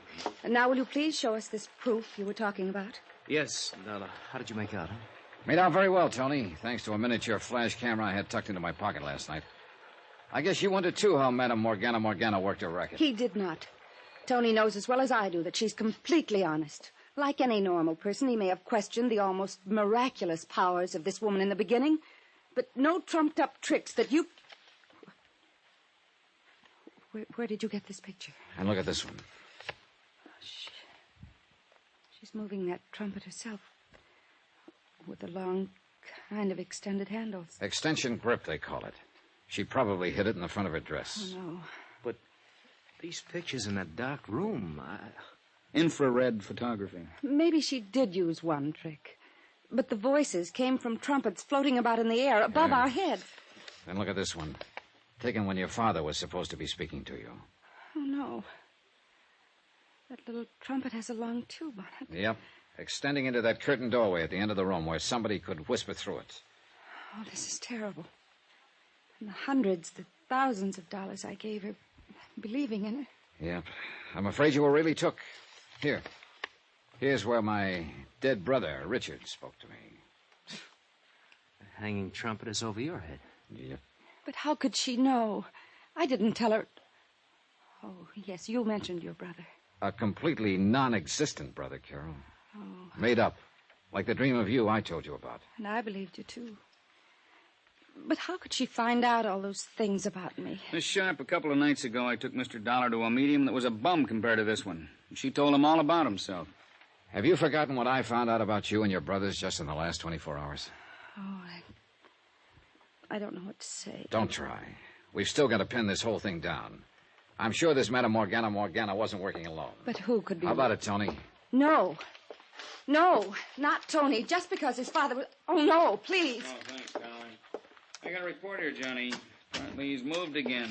And you guessed right. Yeah. Then we better get going. Can we use a prowl car? No, but we can get an escort as far as the city line. Then come on, all of you. The cabbie, with his accelerator on the floor, had a ball trailing our escort across town. And we had to hold him down when we finally reached the Jersey side. Randy Singer obviously had no authority over there, but as it turned out, I'm glad he came. When we pulled up to the home of Madame Morgana, I couldn't help noticing a Studebaker Golden Hawk sticking out from behind the house with a Pennsylvania license. I wasn't the only one to notice it. Johnny, that looks like David's car. I think it is. Come on. Johnny, I'm out of my jurisdiction. Oh, yeah, maybe you better wait. Yeah. Oh, Johnny, I knew David was bad, but... Oh, I still can't believe it. I know how you feel, Carol, and I'm sorry. Mr. Dollar. Wait a minute.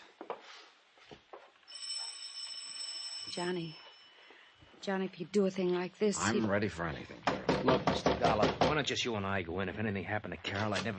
Oh, Carol, dear. And Mr. Ricardo and Mr. Dollar. Hello, Madame Morgana. Do you mind if we come in? Why, no. But not for another meeting, of course. The strain of last night's convocation is still with me, I'm afraid. Yeah, maybe you ought to up the price for your next seance. But there ain't going to be no more. Mr. Dollar, I don't Come understand. on, Carol, Tony. We're going to look over that seance room in broad daylight. No, you can't. I won't let you destroy the sanctity of that room. Oh, yes, you will. I'll lay it on the line to you, madam, whatever your name really is. This monkey business of yours has gone far enough. So this is the room. What terrible things you're saying. You take a thing like spiritualism that a lot of honest people believe in and make a dirty racket out of it. Carol, this man is mad. Make him leave this sacred place at once.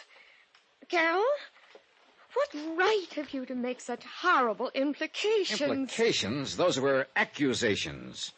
Would you like to see how those spirits of yours move trumpets around in the dark? They couldn't be seen. And how those spirit voices suddenly appear out of thin air? Look at these pictures. Oh. How did you get these? I cannot tell a lie. I did it with my little camera. Well? All right. You've exposed me. But there was nothing malicious about it. If you knew the solace, the comfort of mind and spirit these things have brought to the people who come to me. At $100 a crack, sometimes more. Why not? Carol has money. So have the others who come to me. Did you plan to make them all turn their insurance policies over to you? And then contrive to have them suddenly and unexpectedly join their immortal ancestors in the great beyond? No, that wasn't my idea. Oh, I knew something like this might happen. It has happened. Now, where is he? No, I don't know what you're talking about. Your assistant or colleague in crime would be a better word, who stood inside the curtained door of the seance room and made with the phony voices of the dead, who gave you all the information on Carol, who's probably done a nice little research job on me since my visit last night. Yes, Mr. Dollar. David. I know all about your activity as an insurance investigator and why you're here.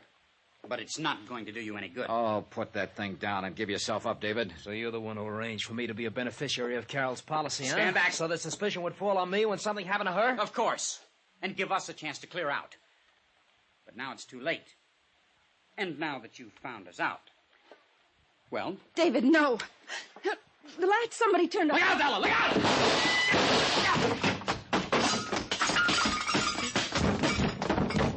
You dirty... Pull a gun on me, will you? Easy, Johnny. Control yourself. I'll knock you...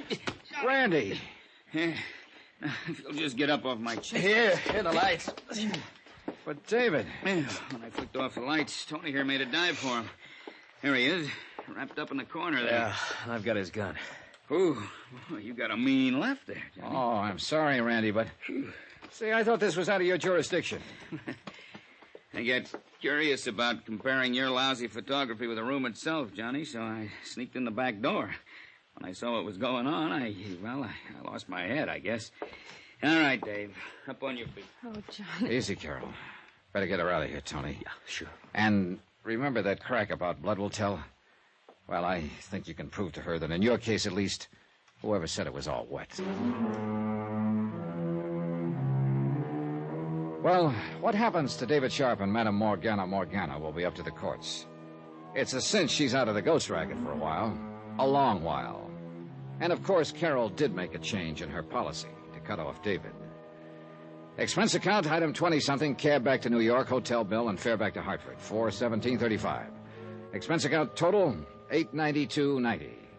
Oh, and if you don't mind, I'll hang on to that tricky little camera and stuff in case I run into another medium well done. Yours truly, Johnny Dollar.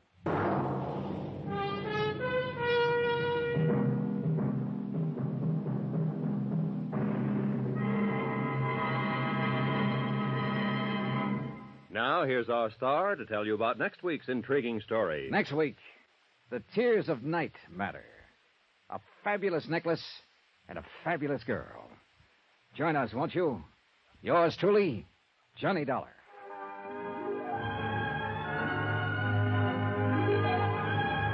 Yours truly, Johnny Dollar, starring Bob Bailey, is transcribed in Hollywood. It is produced and directed by Jack Johnstone, who also wrote this week's story.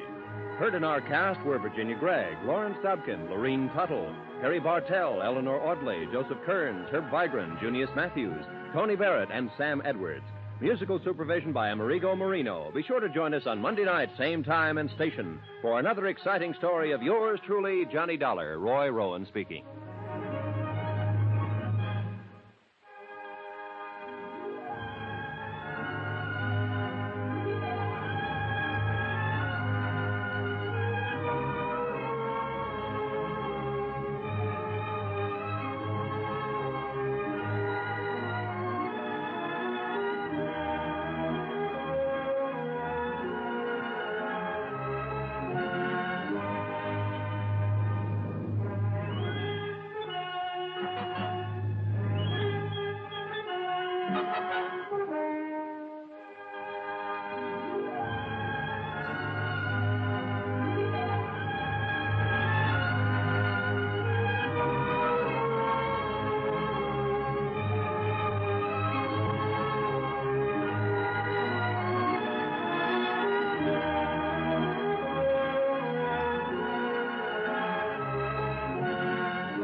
Kreml Hair Tonic and Kreml Shampoo present the new adventures of Sherlock Holmes, starring Nigel Bruce as Dr. Watson and Tom Conway as Sherlock Holmes.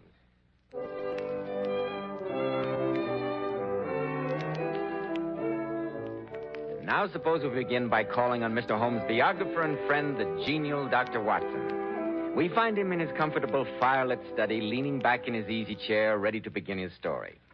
The fire feels good tonight, doesn't it, Dr. Watson? Indeed it does, but sit down, Mr. Bell. Sit down and let's get on with the story. You are in a hurry, aren't you? Well, I suppose I am. As a matter of fact, the adventure I'm going to relate was one of the most gruesome experiences I ever hoped to encounter. Perhaps I'd better not tell it after all. It brings up memories Oh, that... come now, Dr. Watson. You're not going back on us now. You promised last week to tell us... what was the name of the story? The Adventure of the Devil's Foot, or the Cornish Horror. The very thought of it makes my blood run cold. I can hardly wait, Dr. Watson.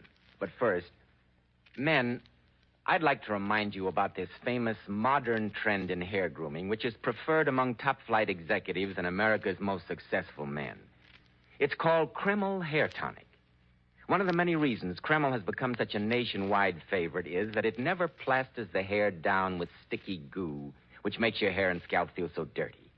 It never gives hair that old-fashioned, greasy, patent leather look. You see, Kreml is a very highly specialized hair tonic. It contains a unique and utterly different combination of hair grooming ingredients, which is found in no other hair tonic. That's why Kreml keeps unruly hair so neatly in place longer, with such a handsome, healthy-looking luster. What I especially like about Kreml is that after you use it, you can run your hand back over your hair and your hair never feels sticky or dirty. No greasy film comes off on your hand. Yet Kreml hair keeps hair in perfect order throughout the busiest day, always looking so handsome and well-groomed. K-R-E-M-L, Kreml Hair Tonic. Now, Dr. Watson, how about the Devil's Foot or the Cornish Horror? It was the spring of the year 1897. Holmes's iron constitution had shown some signs of giving way due to a particularly arduous and nerve-wracking winter. In March of that year, Dr. Moore Agar of Harley Street gave positive injunctions that Holmes get out into the country for a protracted rest. Well, the third week in March found us settled in a small cottage near Poldhu Bay at the further extremity of the Cornish Peninsula. Isn't that rather a bleak country for convalescent, Dr. Watson? Bleak is putting it mildly. I've never known such grim surroundings, but it suited Holmes admirably. He seemed to blossom in that weird and foreboding fog-swept district. Just his natural perverseness, I suppose. Oh, I dare say. Our little whitewashed cottage stood on a grassy headland. From its windows, we looked down upon the whole sinister semicircle of Mounts Bay, that old death trap, with its fringe of black cliffs and surge-swept reefs. In every direction, there were traces of some vanished race which had left as its sole record strange monuments of stone. Holmes spent most of his time pottering round these weird ruins. Everything was going along peacefully until one morning our simple and healthy routine was violently interrupted, and we were precipitated into the middle of a series of gruesome and nerve-shattering events. Quite a surf this morning, eh, Watson? You can see the spray flung up against our windows, and we're a good 100 feet above sea level. I don't think I shall venture out today. Bad weather. Old boy is certainly lashing himself into a fine frenzy. What do you mean, the old boy, Holmes? The devil, Watson. The devil himself. Oh, what are you raving about? Didn't I tell you that the natives hereabouts refer to that seething death trap down there as the Devil's Cauldron? They think the old gentleman himself lives there. How unsettling. Yes, a very interesting superstition. You know, Watson, this locality is supposed to have been the last resort of devil worship in England. Oh, really? Well? Many scientists believe that those huge prehistoric monuments of stone were part of a temple given over to the Prince of Darkness. Preposterous. Oh, I don't know. It's as logical as most of the theories that endeavor to explain their existence. The superstition goes on to say that when the devil was finally driven from his temple, he took refuge in the bay down there.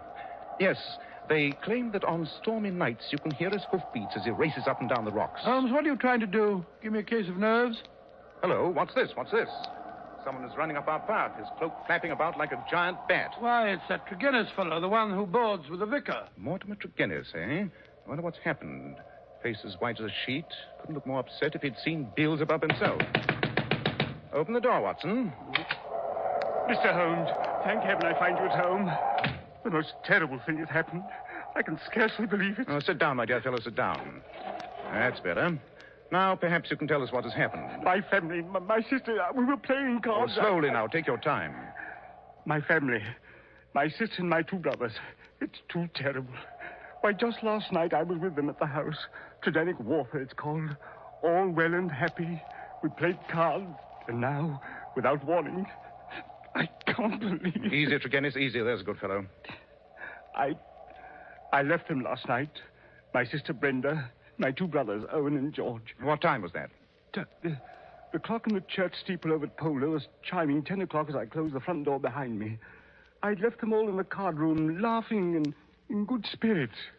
And? This morning, being an early riser, I was out taking a walk before breakfast when Dr. Richards overtook me in his carriage with the news that he'd been sent for on a most urgent call from Tridanic Warfare.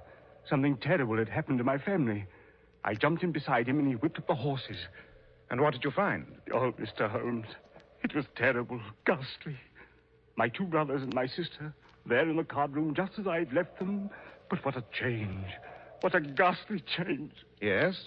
Brenda lay back stone dead in her chair. And my two brothers sat on each side of her, laughing and shouting and singing. The senses stricken clean out of them. And all three of them, my poor dead sister and my two demented brothers, retained upon their faces an expression of ghastly horror, a convulsion of terror. How terrible. Yes. Dr. Richards was so overcome at the sight that he fell fainting into a chair. Anyone else in the house besides your sister and brothers? Only Mrs. Porter, the old housekeeper. I presume it was she who found them this morning. Yes. She always goes through the house in the mornings, adding it out before the family comes down. When she reached the card room, the shock was too much for her. She's had a nervous collapse. We had to put her to bed. Yeah, no wonder. An exceptional case. Most exceptional. That's what we thought. We could find no traces of strangers in or around the house. Nothing was stolen, nothing touched. The vicar believes you are the only one who can solve the case, Mr. Holmes. He insisted I come to you. I shall be only too glad to handle the matter, of course. But first I must ask you a few questions. Anything, Mr. Holmes, anything. To begin with, Mr. Tregennis, why do you live with a vicar, separated from your family? Well, as a matter of fact, we had a slight argument a few years ago about some property it was. But that was all settled long ago. We were on the best of terms. Now, Mr. Tregennis, about last night. Do you recall anything at all that was out of the ordinary? There was one thing that occurs to me. As we sat at the card table, my back was to the window. George was facing me. Suddenly, I saw him look hard over my shoulder out of the window. I turned quickly, and just for a moment, I thought I caught a glimpse of something moving. Man or animal? I don't quite know. My brother said he had the same feeling. It's uncanny, that's what it is. Something came into that room, and that something killed my sister and dashed the light of reason from my brother's mind. Something devilish it was. If that should prove to be the case, I fear I shall be of very little assistance, Mr. Tregennis. But short of wrestling with his satanic majesty, I think perhaps we can solve your problem. Come, Watson. We'd best go down to Tredanic Water at once.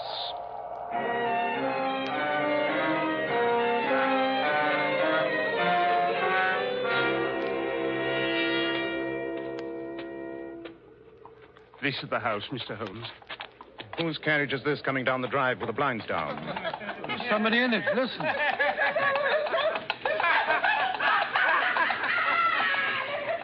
My brothers. My poor brothers. It's Dr. Richard's carriage. He's taking them to Helston Asylum. It's too awful. My poor brother. Easy, Tregennis, easy. Pull yourself together. I'll do my best. Good man. Which are the windows of the card room? This one here. Oh, look out, Holmes. You've upset the watering can. Dear, how clumsy of me. Sorry, Tregennis. I'm afraid I've drenched your boots. No matter, Mr. Holmes, no matter. Shall we go in? Yes. I have seen all I need to see out here. This way. The card room is over here. Do you notice anything, Watson? No, I can't say that I do. This is the card room. I see the window's still open. The housekeeper left it that way, I presume? Yes, she says it was locked on the inside when she came in. Quite so. I think we may close it now. Well, I'll do it, Holmes. No, let me. Candles quite gutted out. Yes, cards still on the table. They had not risen from their chairs, I take it, and you left at 10. That sets the hour of death at some time before 11. Fire burned out. Why a fire? Had they always a fire in this small room on a spring evening? It was cold and damp last night, Mr. Holmes. The fire was lit shortly after my arrival. I see. Well, that seems to be about all. No disturbance of any kind. Strange. Oh, come along, Holmes. Come along. The room gives me the jumps. There's something about the atmosphere, as though death was still hovering in the air. I wonder. Come, Watson. We will return to our cottage. Should anything occur to me, Mr. Tregennis, I shall communicate with you.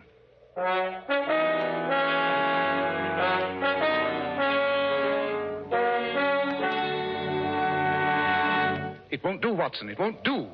All the facts are negative. Well, do you think Mr. Tregennis's account of his actions last night was truthful? Quite, Watson. Quite. You remember the incident of the spilt watering can? I did that to obtain an impression of his foot. I take it you succeeded? I did. With that print as a sample, I was able to trace his movements last night. His story is correct.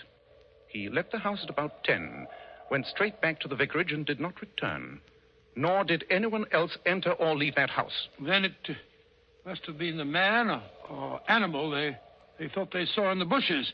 He must have returned and frightened them to death. There was no such man or animal, Watson. Last night was a dark night. Anyone who had the wish to frighten these people would be compelled to put his face against the glass before he could be seen. Well? There is a 3-foot flower border outside the cardroom window. But there are absolutely no footprints there. Yes, but that means... Mr. Tregennis' sister and her 2 brothers were alone when death struck the sister down and drove the brothers insane. But, Holmes, that would be supernatural. I hope not, Watson. Look, here comes another visitor up our path. Stranger this time.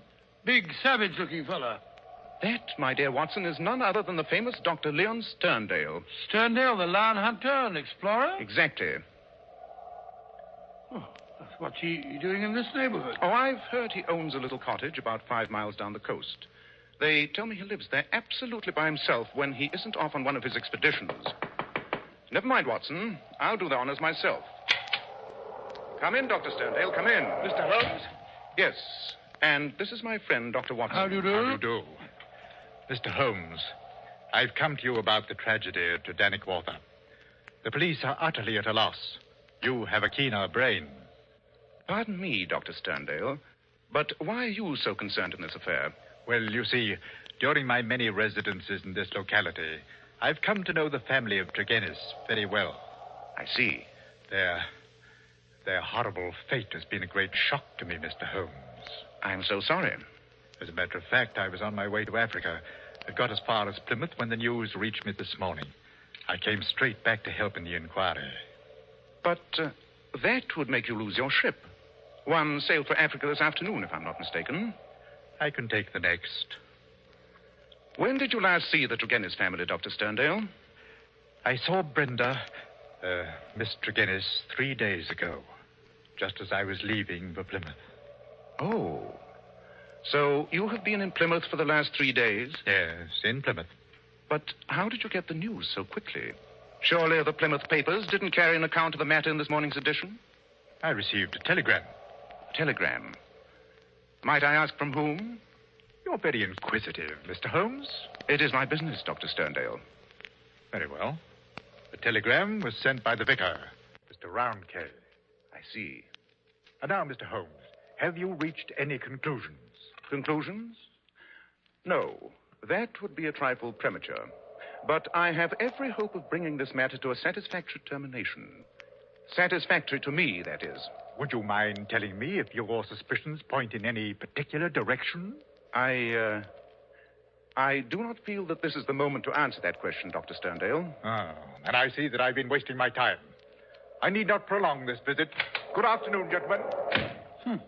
Close-mouthed fellow, Dr. Sterndale, isn't he, Holmes? He told me more than he realized, Watson. But he knows even more. How could he if he was in Plymouth? But was he, Watson? That statement is something for us to look into.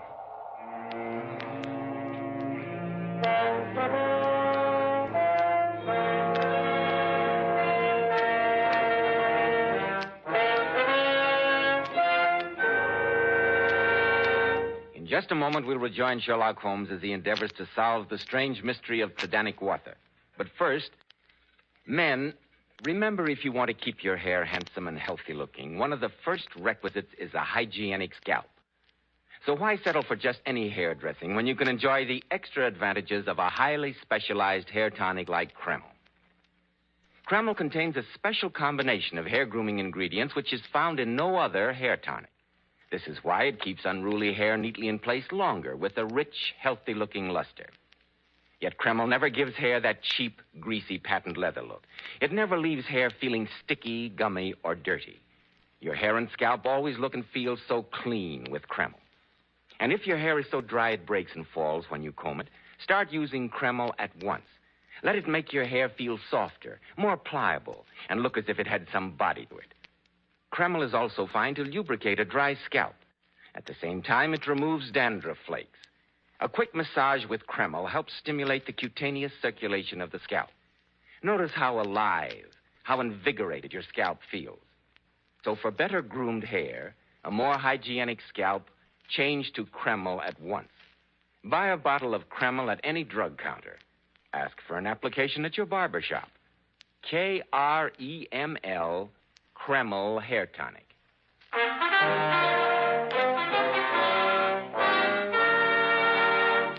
I say, Holmes, must you go on smoking that foul pipe? The atmosphere's so thick I can hardly see across the room as it is.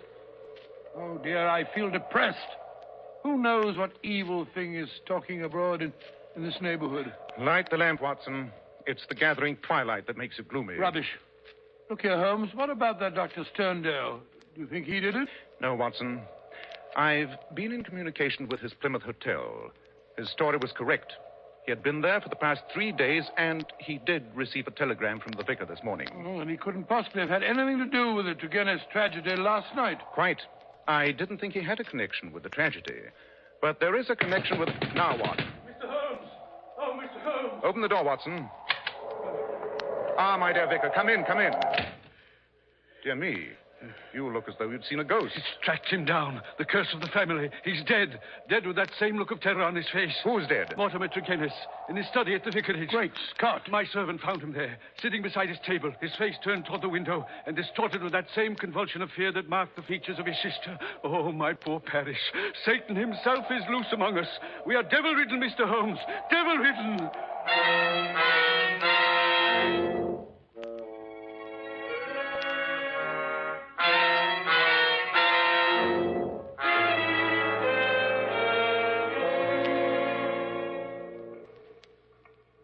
This was his study, Mr. Holmes. Depressing atmosphere. It was worse. I had the servant open the window. He's quite ill from shock, poor fellow. What a terrible look on Tregennis's face, Holmes. The whole body is contorted and convulsed in a very paroxysm of fear. You've never seen death in this form before, Watson? No, never. You know of no poison that would have this effect? Good heavens, no. The lamp is lit. It was burning over an hour. Notes the oil consumed. Yet darkness has just set in. Did anyone call at the vicarage this afternoon? No. I was out myself, but my servant says he let no one in. Then Tregennis was alone when he... I wonder. The window was shut at the time of his death, but the lamp was lit. Curious. The window. Let's see. The window. Yes, by Jove, I think I found something. What's that you're putting in your pocket, Holmes? And the lamp. Of course, the lamp. Notice this powder which has been spilled on the base of the lamp? Red-brown powder. Give me an envelope, Watson. I must have these specks of powder. Why are you so excited about the powder, Holmes? Because it contains the solution of our mystery, Watson. It is the source and the solution.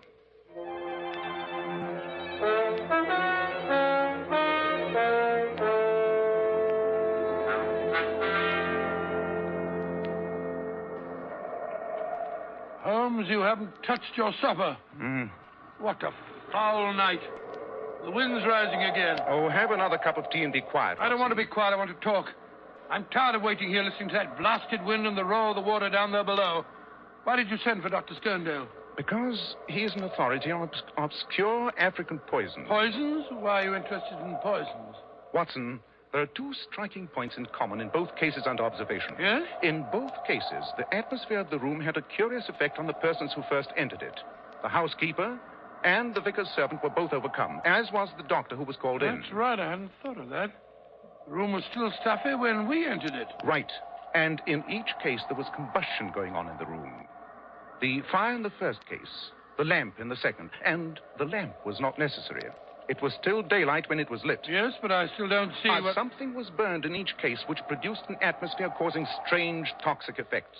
An unknown poison. Good heavens. I believe we have a sample of that poison in the brown powder spilled on the base of the lamp. Well, how are you going to prove it? I'm going to burn some of that powder and notice its effect. Just a small pinch of powder. Yes. Perhaps you'd better leave the room, Watson. Leave you alone in here? Certainly not. I warn you, it's risky. Confound that wind. Come along. Let's get it on with it and get it over. Very well. Place your chair opposite mine. Then we can watch each other for developments. If anything alarming happens, we can end the experiment. All right. Come on. I'm ready. Good. I put a pinch of the powder into our lamp. Oh, I say, what a filthy smell. Musky, subtle, nauseous. Listen to the wind, Holmes. I'm afraid. I don't know why. That wind. I can feel my hair rising. Holmes, do you see it? That cloud bank, whirling, black and sinister. It's monstrous. It's concealing something too wicked to imagine. Holmes, it's coming nearer and nearer. Can't you smell it? Sulfur and brimstone. You hear that, Holmes? It's hoofbeats. Hoofbeats. I know what it is. I can see it. I can't stand this. It's too terrible. Holmes! Watson, for the love of heaven, don't give in. Don't breathe. I'll smash the window. I'll smash... There. That's better. Breathe in, Watson. Breathe it in. It's good, clean air. Whew. By Jove, what a narrow escape. I had no idea it was so powerful. I know. It's a poison that affects the nerve centers of the imagination. The strain is enough to kill a man or drive him crazy. Hello, there's someone knocking at the door. Oh, So that's what I heard. Air seems cleared out. Good thing there was a high wind. I'll close the shutters and draw the curtains. Watson, can you open the door now? Yes, I think so. Phew, my knees are still shaking. Good evening, Mr. Holmes. You sent for me? Yes. Come in, Dr. Sterndale. Come in. You look rather pale, both of you. Yes. We've just been conducting a little experiment with the poison that killed Tregennis. You? Yes, Dr. Sterndale. Perhaps you'd like to tell us why you killed Mortimer Tregennis. I? Preposterous. You can't prove it? No. Let me tell you how you did it. You came over to the vicarage late this afternoon. You didn't want anyone to know you'd visited Tregennis. He was to let you in himself. But how could you attract his attention? You brought some pebbles with you, pink pebbles from a heap beside your house. You threw these at the study window, where you knew Tregennis was working. I found some of these pebbles on the windowsill. Tregennis came downstairs, let you in himself. You had a talk with him, made him light his lamp, placed a pinch of the poison powder in the flame, and left. You're right, Mr. Holmes. I did kill Mortimer Tregennis. But I'm not guilty of the other atrocity. I swear I'm not. I believe you, Dr. Sterndale. But you know who did it. Perhaps you'd better tell us about it. Very well. It was Mortimer Tregennis. What? He admitted it before he died. Mr. Holmes, I've been in love with Brenda Tregennis for many years. We were to have been married when my work in Africa was finished. I've lived so long in places where man is a law unto himself. He killed Brenda in cold blood. He killed her. I have nothing else to live for. By heaven, I'd do it again. How did Mortimer Tregennis get hold of the poison? It was something unusual, almost unknown. Yes, it was powdered pes diable. Pes diable? Devil's foot, eh? Yes, a root found in Africa. Shaped like a foot, half human, half goat-like. I have the only specimen in England. And you showed it to Tregennis? Yes. He came over the other afternoon when I was packing. He was interested in my African curiosities, particularly this powder. How he took it, I can't say. I thought no more of the matter until I had received the vicar's telegram and learned how they died. I returned at once. Looking into the tragedy, I was convinced Mortimer Tregennis was the murderer, that he'd done it to gain control of the family fortune. There was the crime, but what was to be his punishment? What jury would believe such a fantastic story? No, I decided to take the law into my own hands. Perhaps if you ever loved anyone, you'll know how I felt. Dr. Sterndale, what were your plans when you set out for Plymouth?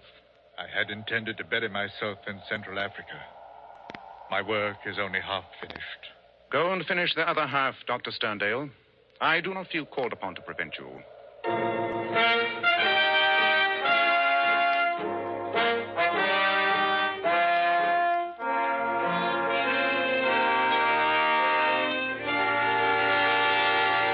What a gruesome story, Dr. Watson. Yes, next to the famous Hound of the Baskerville adventure, that was the most gruesome experience that we ever had. There's just one thing I'd like to know. What did you think you saw in that cloud of smoke? Mr. Bell, you will have to believe me when I tell you it was too horrible to mention. Just to think of it is enough to make my blood run cold. Ladies and gentlemen, in a moment, Dr. Watson will be back to tell us about next week's story. Girls, Powers models are famous for their beauty and charm. And one of their most outstanding characteristics is their glorious, shining, bright hair. Now, here's how they keep it so shining. Powers models use Kreml shampoo. This amazing, beautifying shampoo has been especially developed to actually glamour bathe each tiny strand of hair, revealing all its natural glossy luster. Yes, and don't forget Kreml shampoo is wonderful for washing children's hair, too. Of course it is, because there are no harsh caustics or chemicals in Kreml shampoo. And its luxurious active foam thoroughly cleanses scalp and hair of all loose dandruff as well as the dirt. Girls, If you could only see how Powers Model's hair fairly radiates natural glossy highlights, I'm sure you'd want to try Kreml shampoo right away. You can get a bottle at any drug counter. Kreml, Kreml shampoo. Now, Dr. Watson, what about next week? Well, now, let me see. Next week, I think I'll tell you about the adventure of the unfortunate brides. Well, sounds intriguing, Dr. Watson. It was, Mr. Bell. It was indeed. Intriguing. It concerned a honeymoon in Scotland and a bridegroom who turned out to be a cold-blooded and ruthless killer.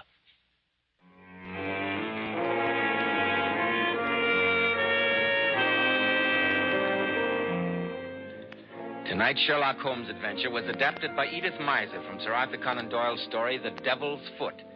Nigel Bruce appeared by permission of California Pictures. Tom Conway through the courtesy of Eagle Lion Pictures. The Sherlock Holmes series is produced by Tom McKnight. This is Joseph Bell speaking for Kreml Hair Tonic and Kreml Shampoo, and inviting you to be with us next week at this same time, when Dr. Watson will tell us about the case of the unfortunate brides.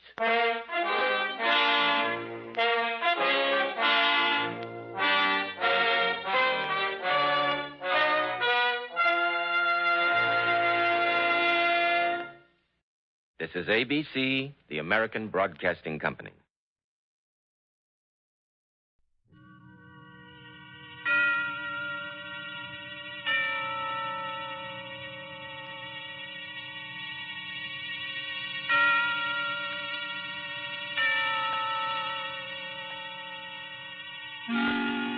Suspense.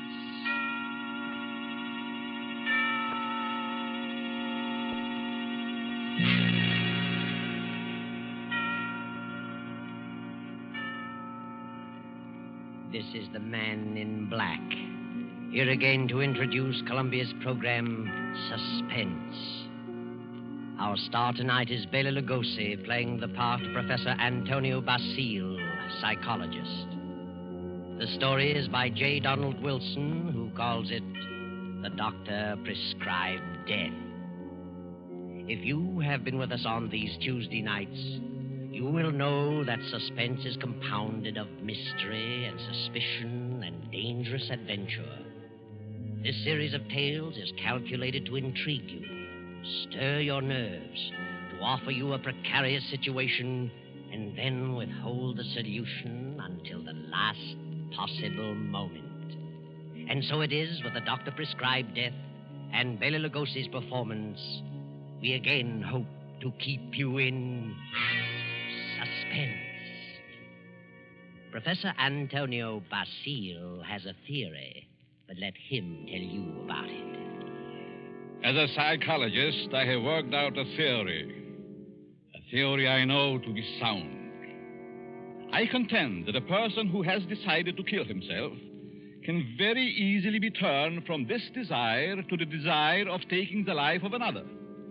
I can prove my theory, and if necessary, that is exactly what I will do.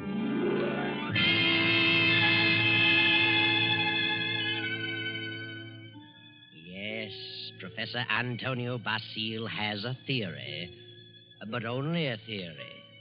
And he's worried about what his publisher will say, so he visits the editor, whose name is Hellman. Hellman finishes the manuscript and tosses it on the desk. Professor Basile leans forward eagerly and... Well, Hellman, what do you think? Professor Basile, it's purely conjecture, simply a theory, and I wouldn't advise publishing it. I worked on that theory for a long time. I'm positive of it.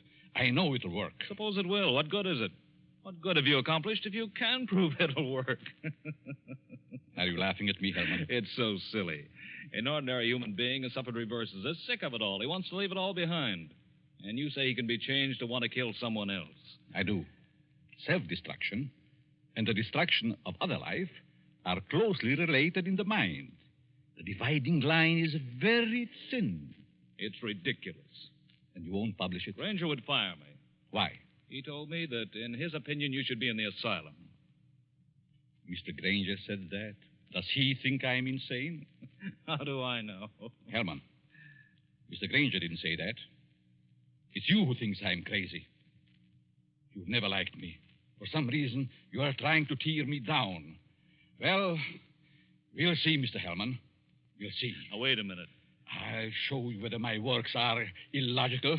I'll show you whether I'm insane. Oh, calm down. I'm going to make you eat those words. I know you don't like me, but I'm going to prove that my theory is sound. Good night. Wait a minute. Basile, wait. You wait, Hellman. You wait. Yes, wait, Hellman. Wait. Professor Basile, seething with resentment, rushes from the office and strides angrily down the street. Insane, huh? I'll prove my theory. I'll find a subject. I'll find someone who wants to take his own life.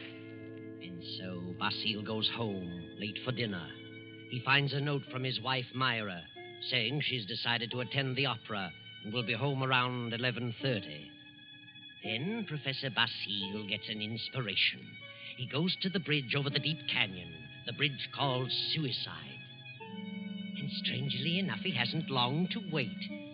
As he stands against the railing in the fog, a figure appears a few feet beyond, stops, prepares to leap. Don't do it. Wait a minute. Listen. Huh? That's very silly. Let go of me. Oh, no. I couldn't do that. I need you. I don't need you. Don't you know this is against the law? You're not an officer. You can't stop me. It's 500 feet to those tracks below. Hard steel rails. And don't believe what they all tell you about not being conscious of what happened. You'd know.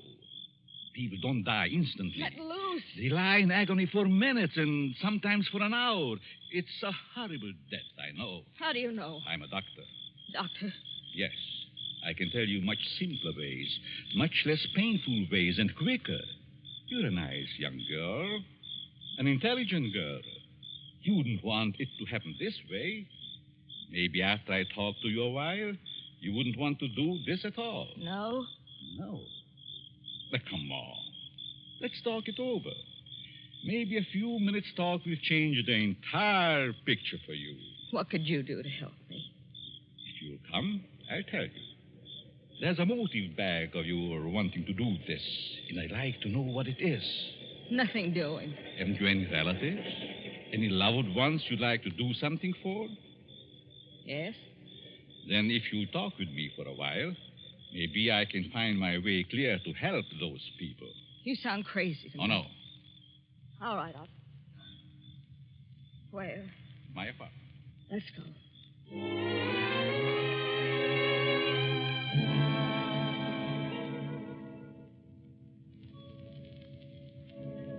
Well, here we are. Come in, please. Well, what do you want to know? Sit down first. Are you hungry? No, I'm not that broke. It isn't poverty. I knew that. I could tell by your clothes.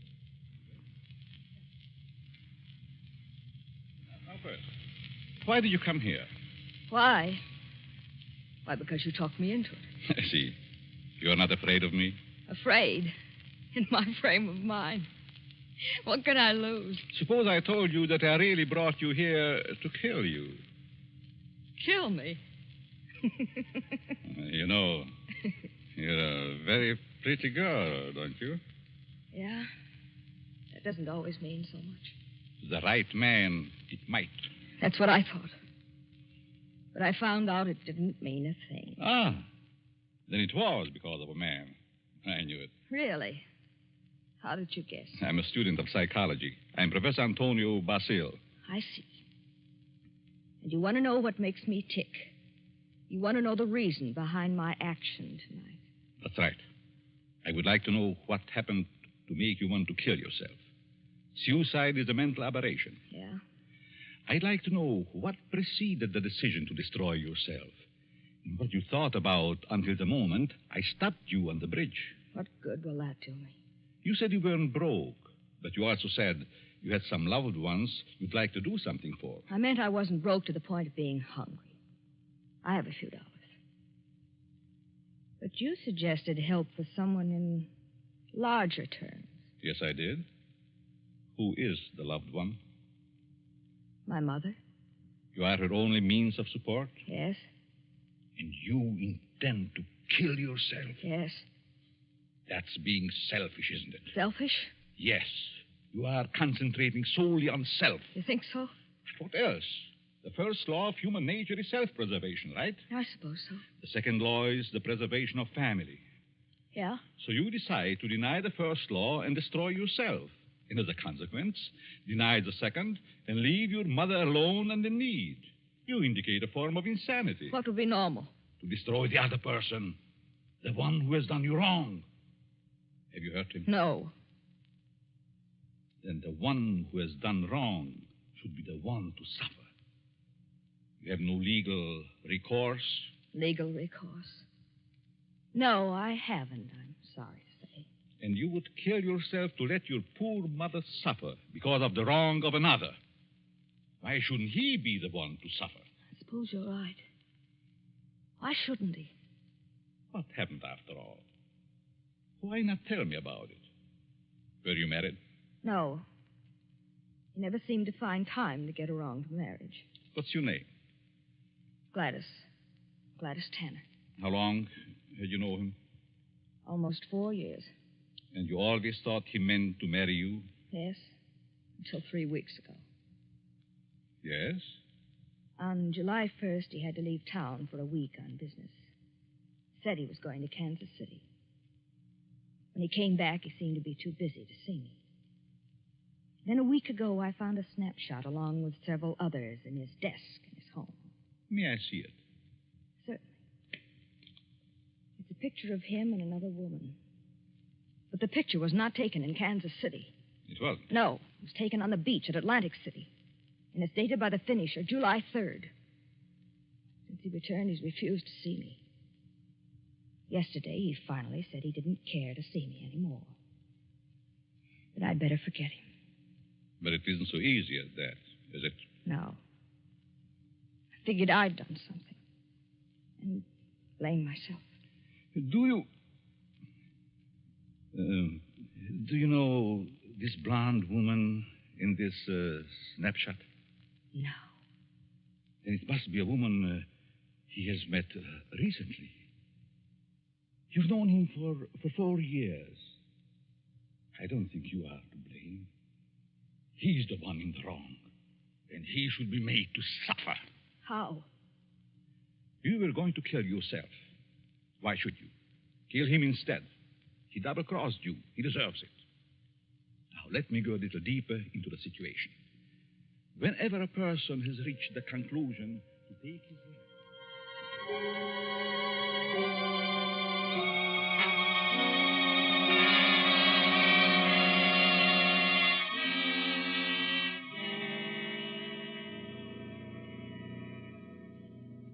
Sure you have made up your mind, Miss Tanner? Positive. Now, if you're careful, you won't be caught. No. But whether you are or not, I'm giving you this check for $1,000 made out to cash to be sent to your mother only after the man is dead. Write his name on this pad. There you are. I will know what has happened by the newspapers. And I will withhold payment until I learn that you have gone through with it. It'll happen tonight. Very well. You are sure? You are determined? Absolutely. Nothing could stop me. Very good. But just what would happen if I did get caught? You won't get caught if you follow my instructions. I know. Now, here is a small revolver. It'll fit easily in your purse. That's all you need. Be sure to wipe your fingerprints off and leave the gun near the body. Yeah. Well, goodbye, Dr. Basile. Goodbye, Gladys, and good luck.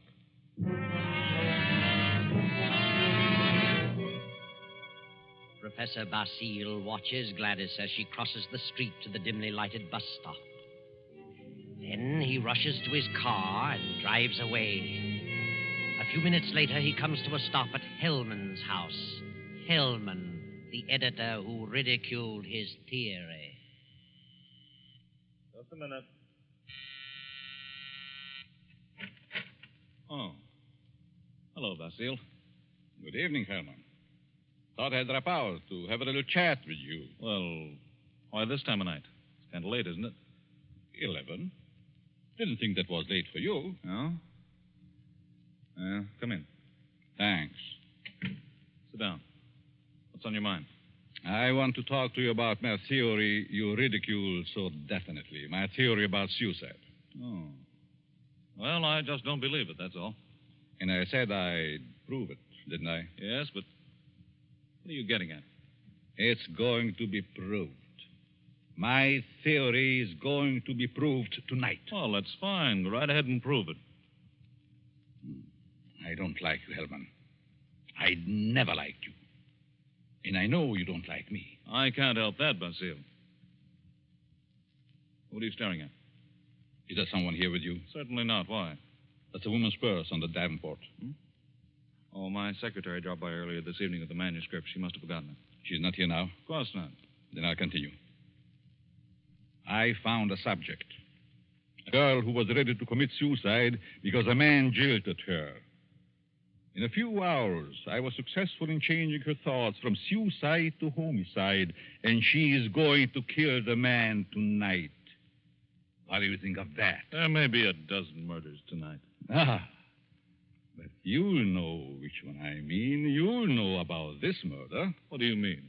Because I'm going to tell you who the victim is going to be. You know who the intended victim is? Why don't you stop it? But then I wouldn't have proved my theory. If you put this girl up to it, you're as guilty as she is. You're insane, Basile, hopelessly insane. You think so, Herman? The whole idea is mad, too utterly ridiculous for words. No sane man would ever think of such a useless, senseless idea. And for heaven's sake, stop laughing. I'm thinking about the victim when he learns. Who is the victim? Martin Hellman. Me? Yes, you. I don't believe you. You will this time. Who is this girl? I know no girl who'd want to kill me. This one does. Now. Oh, nonsense. However, I wouldn't put it past you to hire someone to do something like this. No. This girl is no fake. This girl is serious. Deadly serious. You probably hypnotized some poor woman, figuring she'd never remember what happened. Oh, Hellman, you underestimate me. Maybe I do underestimate your evil mind. But believe Put me... up your hands, Hellman. Get away from that desk. I'll just take care of that gun, Hellman. That's better.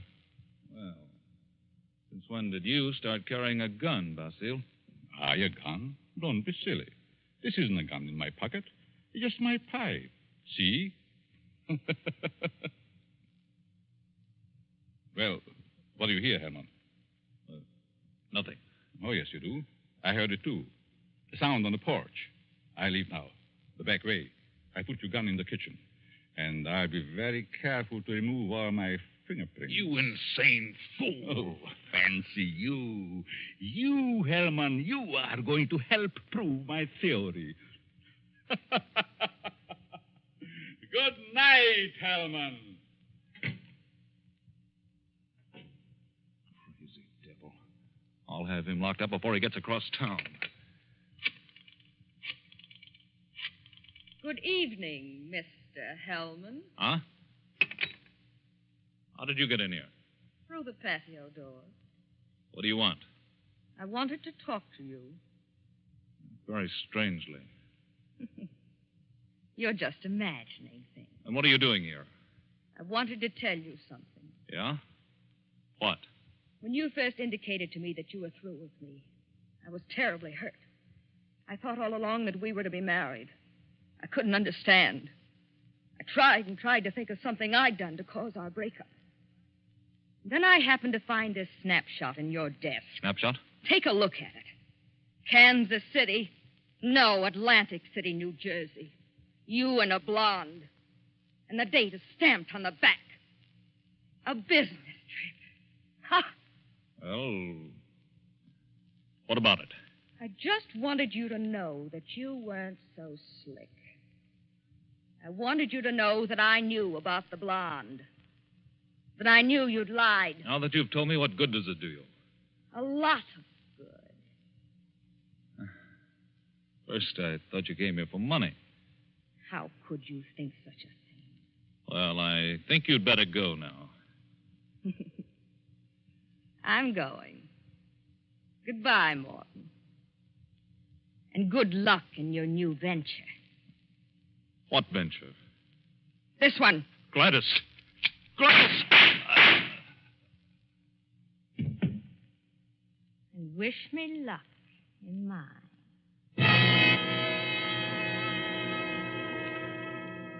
Gladys stands staring a moment at the body of Hellman, then wipes off the gun, drops it to the floor, takes the professor's check from her purse, steps to Hellman's desk and writes a note. Then she puts the note in an envelope with the check, addresses it, stamps it, turns out the lights, and steps out into the dark street. At the corner, she drops the envelope in the mailbox and disappears. Professor Basile heard the shots. His theory worked. Hellman will torment him no more. The perfect crime. So he can go home to his wife now and go to sleep. Myra. Myra. Huh? What? Oh, Antonio. What are you doing asleep on the Davenport? Do you know what time it is? It must be after midnight. I've been waiting for you. How was opera? Oh, fair. Nothing to brag about. Who sang the lead? Belchiati. He wasn't very good. Belchiati. Mm-hmm. He's a poor Othello. Othello? I thought they were doing Ida tonight. No, they switched because someone was ill. Oh, they just as soon have stayed home. Have a nightcap, Myra? No, thanks. I'm tired. I think I'll go to bed. I'll be along presently. Good night.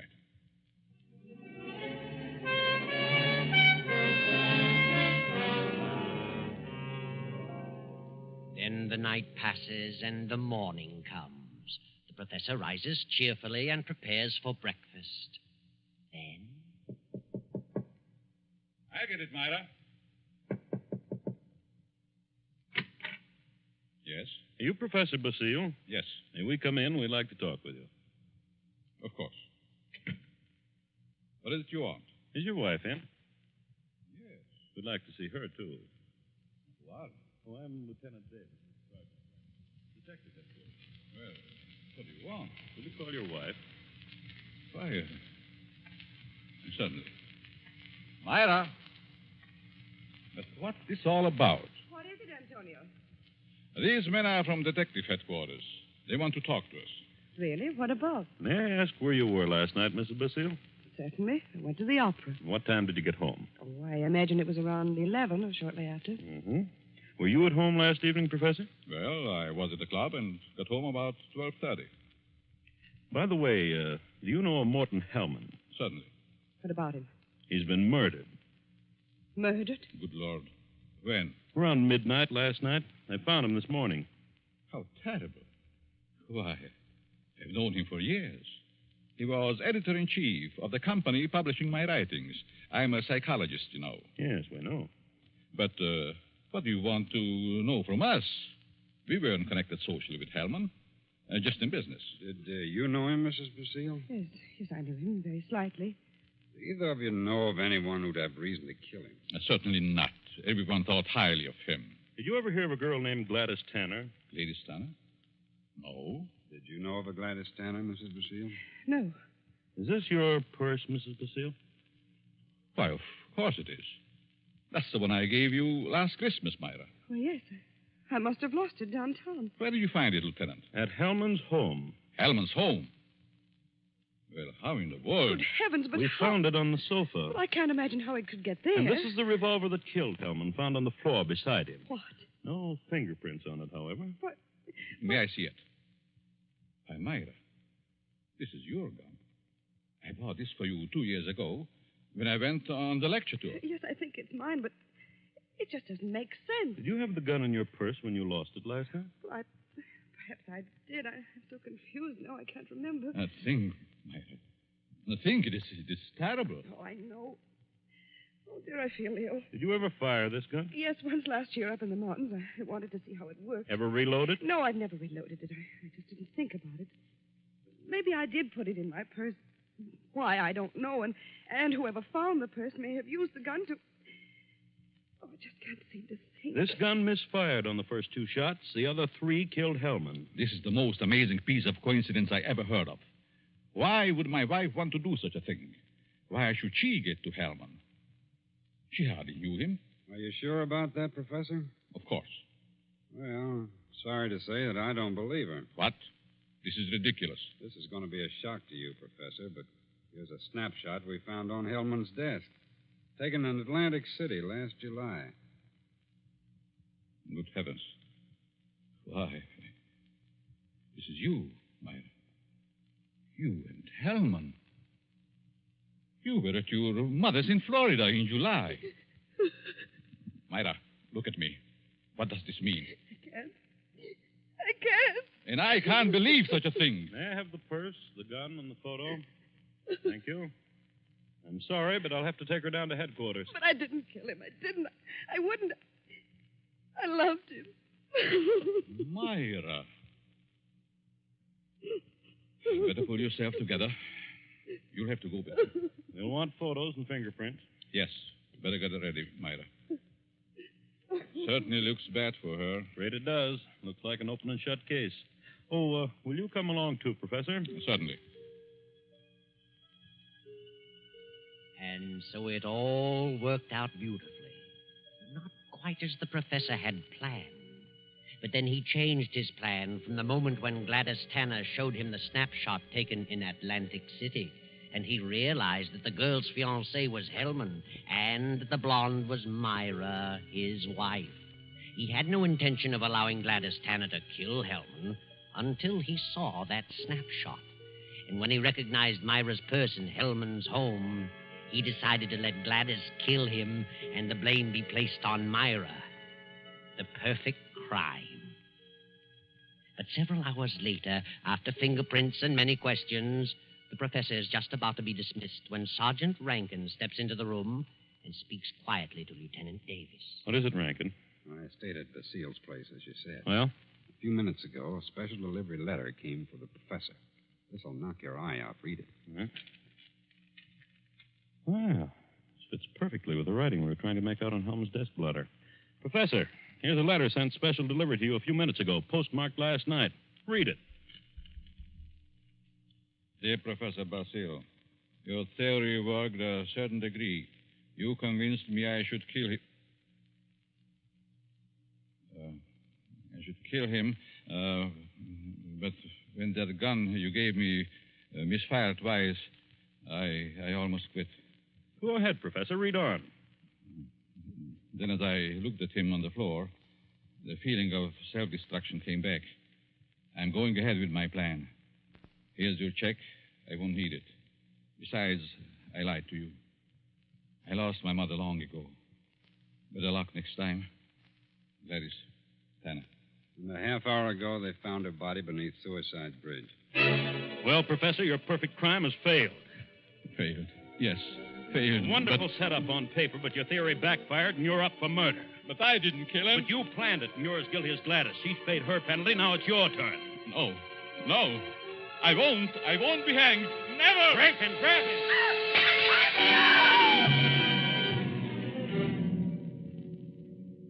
And now the doctor lies on the sidewalk 17 stories below. His entire theory worked in reverse.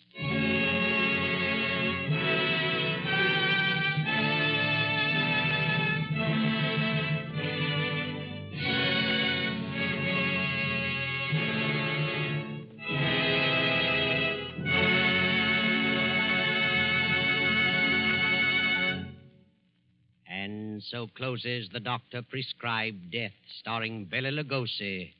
Tonight's story of suspense.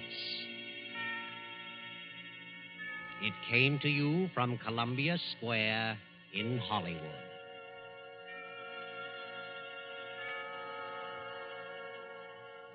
This is the man in black who conveys to you Columbia's invitation to spend this half hour in suspense with us again next Tuesday when we present the noted actor, Mr. Sidney Greenstreet, in The Hangman Won't Wait.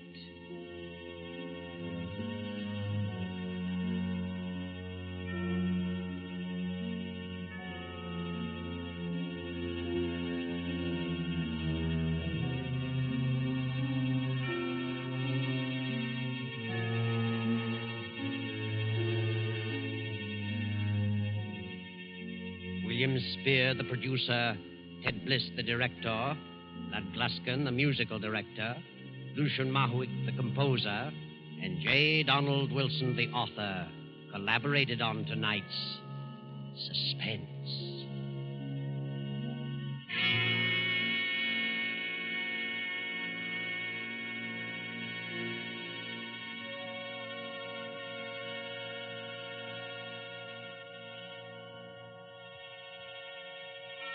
This is the Columbia Broadcasting System.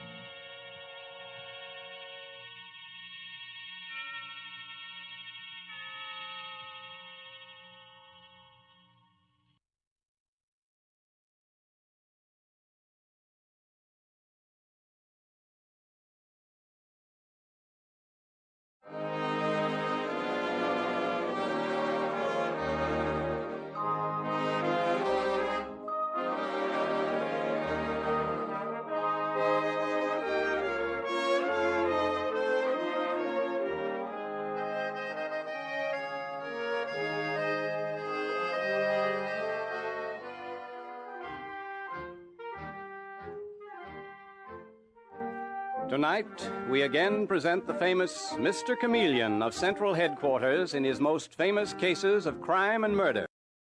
For those who do not know who Mr. Chameleon is, we give a quick sketch of his character. Born of a well-to-do family and a college man, he tried from childhood to live up to the name he bore, Chameleon, by taking on the color of whatever situation in which he found himself, appearing in endless guises, finally entering the police force where he became known as Chameleon, the man of many faces, the underworld's most dreaded man. Throughout this series, the listener will invariably know who Mr. Chameleon is, no matter in which disguise he appears. But the criminal he's tracking seldom does. Tonight we give you Mr. Chameleon and the case of death and the dependent husband.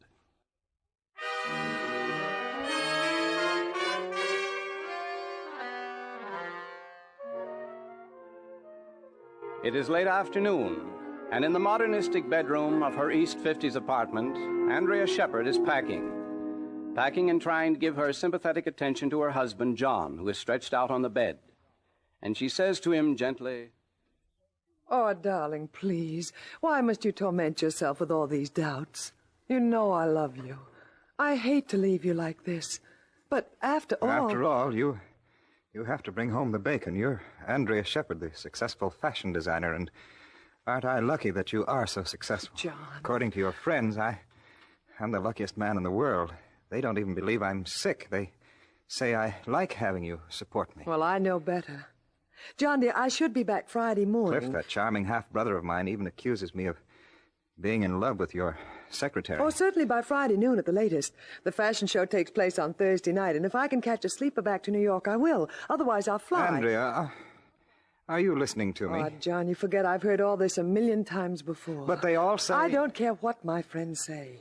I don't care what your half-brother Cliff says. He's no good. You've lent him too much money as it is. Yes, and he hates me for it. He's even threatened me. He says if you really understood me, you'd leave me. Well, I do understand you, and I shan't leave you. As for your being in love with my secretary, darling, well, I'm very fond of Louise Clark, but I really don't think she's a threat to our marriage. I must admit she's got quite a crush on me. She knows I'm sickly, that I don't just sponge on you. So do I, John. And now, please, will you stop thinking about it? Just take care of yourself until I get back. And before you know it, darling, I will be back.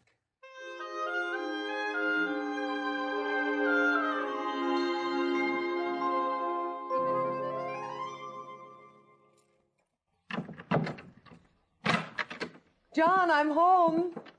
John, sweetheart. Andrea. Oh, Andrea, thank heavens you're here. Well, Louise, what's the matter? He's dead. He's dead. Who? John. When I got here this morning to go over your mail, he didn't answer the bell. The superintendent let me in, and we found him in the kitchen, slumped over the table. He'd been dead for hours, Andrea. He'd been poisoned. John dead? No. Oh, no, he can't be. John! John!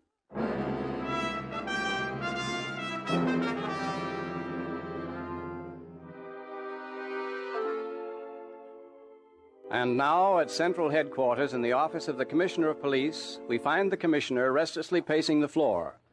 And with him is the famous Mr. Chameleon, the man of many faces, the scourge of the underworld, who at present looks completely mild and harmless as he smiles and says, "You know, Commissioner, if you aren't careful, you're going to burst a blood vessel." It's 3 months since John Shepard was murdered, and we haven't dug up enough evidence to hold anyone. Well, what about the half-brother and Mrs. Shepard's secretary? We had to let them go. Oh? What else could we do? Louise Clark is an emotional, neurotic young girl who admitted she had an unrequited love for John Shepard. Unrequited love is a form of poison, too. Sure it is, Chameleon. But Andrea Shepard stuck by the girl, just the way she stuck by her hypochondriac husband. As for Cliff Shepard, the brother, well, he's a bad egg. Apparently he lived off John. Who lived off his wife? Sound like charming people. Well, the brothers hated each other. The night that John died, Cliff was quarreling with him. Yeah, we had a fine case against Cliff. But you had to let him go. We couldn't prove that Cliff had brought John those almond cakes in which we found the poison. The bakery that sold them had 100 customers that day. So the poison was inserted later, eh? Well, nothing will kill the taste like almond flavoring. Exactly, Chameleon. Furthermore, we could find no trace of where it was bought. So we had to let Cliff Shepard and Louise Clark go. Now, don't start quoting that pet motto of yours, the innocent must be protected and the guilty punished. I'm not in the mood. It's still a good motto, Commissioner. I wish you'd been free at the time to take the case. After 3 months, the trail's pretty cold. Well, that has its advantages, too. After 3 months, the killer feels fairly safe. Look, Commissioner, let's send out a story saying the Shepard murder is an unsolved case. That'll make them feel even safer. All right. Good. Meanwhile, I want to meet Andrea Shepard, murdered man's wife, and her secretary, and Cliff Shepard. Let's see now, how'll I do that? What sort of a man would start courting a 3-month widow because he'd fallen in love with a picture in the papers? I'd say a fool, Chameleon. Yes. No, that's it. A fool. But an entertaining fool, with money in his pocket. Maybe he works for a big chemical company. Yes. I can see him, Commissioner, a natty dresser who laughs all the time at his own jokes. Yes, sir, Larry Whitlock is quite a card. Is that going to be his name, Chameleon? That is going to be my name, Commissioner. From this point on, I am Larry Whitlock.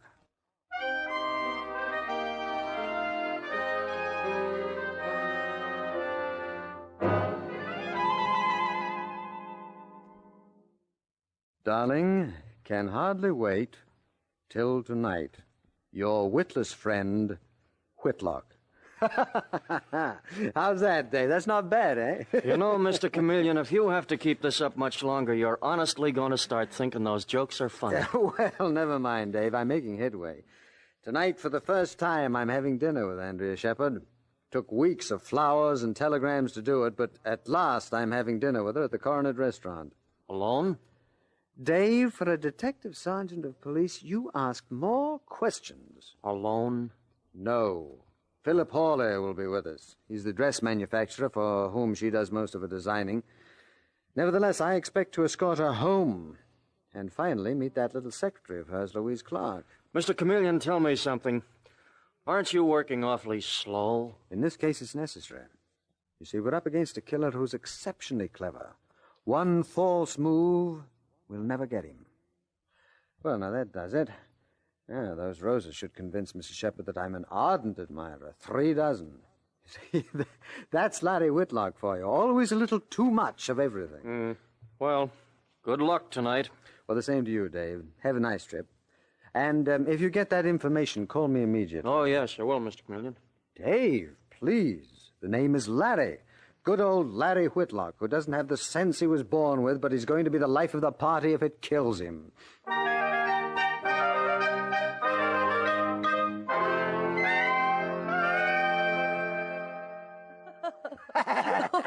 Oh, really, Larry, your humor is certainly not subtle. I don't know why I even laugh at it.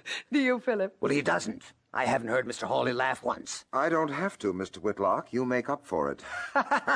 Not bad, not bad. It's not bad at all. Is it, Andrea? He has a nice wit, too. What do you mean, too? Yeah. Beat you to it, Mr. Hawley, or rather we came out even.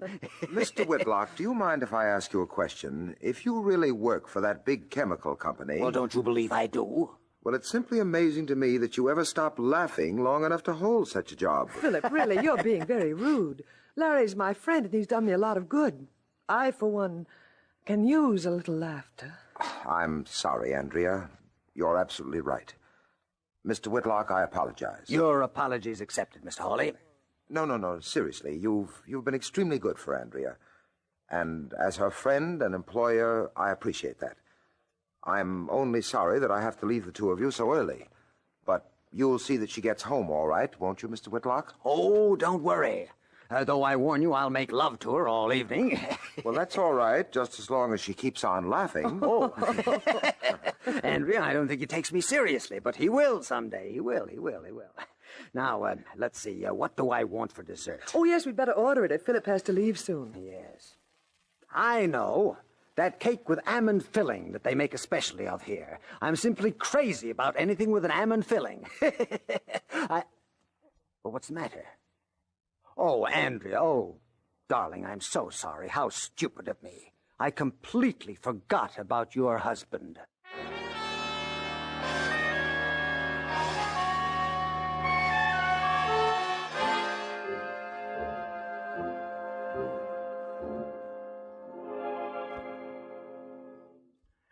Andrea, darling, are you still upset? Oh, Larry, of course not. Please stop talking about it.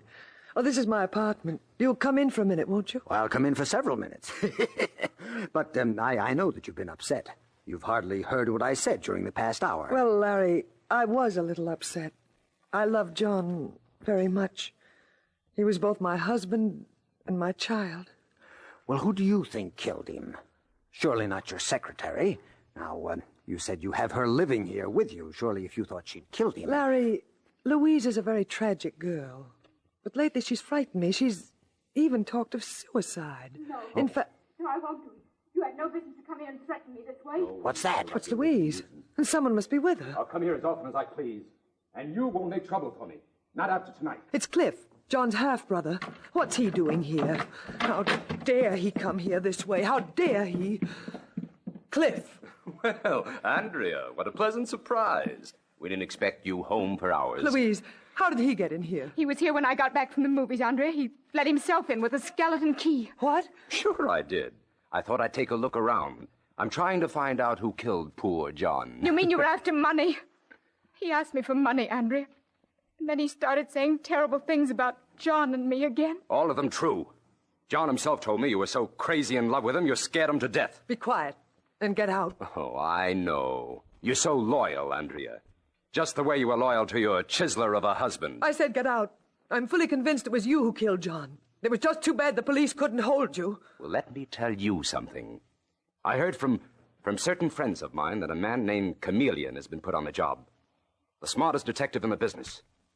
You never know when he's around. You never know. Anyway, somebody better start watching his step. And what are you so scared of, old boy? Or shouldn't I ask? What? And where did you hear this rumor? Do you have friends in the underworld, eh? Who the devil are you? Andrea, who is he? This is a friend of mine, Mr. Whitlock. Larry, this is Cliff Shepard. And this is my secretary, Louise Clark. How do you do, Mr. Whitlock? How do you do? And as for you, old boy, I wish I could say I was glad to meet you, but I'm sure you wouldn't want me to tell a lie now, would you? Huh? Very funny. Where'd you pick up this character, Andrea? Consoling yourself pretty quickly, aren't you? Listen, old boy. And don't call me old boy. I might suddenly decide to slap you down. Oh, really? You mean like this? Larry! Mr. Whitlock! What did you do to me? You threw me over your shoulder. How did you do it? Nothing to it, old boy. That's just something I studied in college. In fact, I majored in it. Shall I do it again? No. Well, then I suggest that you leave quietly. Andrea already has asked you twice. I, my friend, will ask you only once.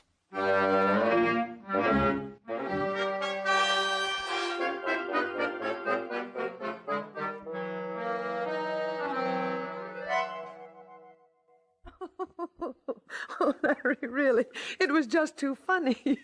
I didn't expect it from you. I know. Most people think I'm good for nothing except clowning, Andrea. You know, if I were you, I'd be afraid of Cliff. I am. You also should be a little afraid of your secretary, Louise Clark. That's a very sick girl. You don't know which way she'll jump. Poor child. She's probably crying herself to sleep right now. Larry, you see that cigarette box on the table next to you? Yes. Open it. Oh. Plays a tune. Yes, that was John's favorite piece. Louise gave him the box. She spent a whole week's salary for it. Larry. What was that? It sounded like Louise. It came from her room. Come on. Louise, are you all right? Miss Clark? Try the door. It's locked. Locked? Oh, no. Louise, open the door. Oh, what's happening in there? Larry, what's happening? Get out of the way, Andrea. I'm going to break in the door. Louise. Miss Clark, what happened? Who did this? Oh, she's ill.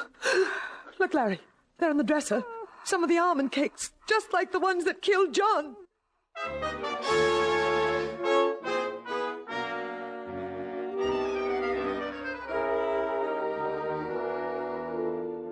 Mr. Chameleon and the case of death and the dependent husband continues in just a moment.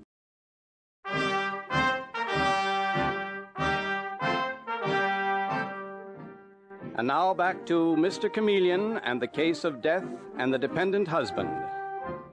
It is the following morning, and again we find Mr. Chameleon in the police commissioner's office. And this time it is he and not the commissioner who is pacing nervously about the room. How is Louise Clark? What's the latest report, Commissioner? I'm afraid she's still in a coma, Chameleon. I'm in her at the hospital, but she hasn't been able to talk, so we still don't know exactly what happened. Well, do they think there's a chance that she might die? Well, apparently there is. What about Cliff Shepard? He's gone. I'm not surprised. We sent out an alarm for him right after you telephoned, but he'd already skipped.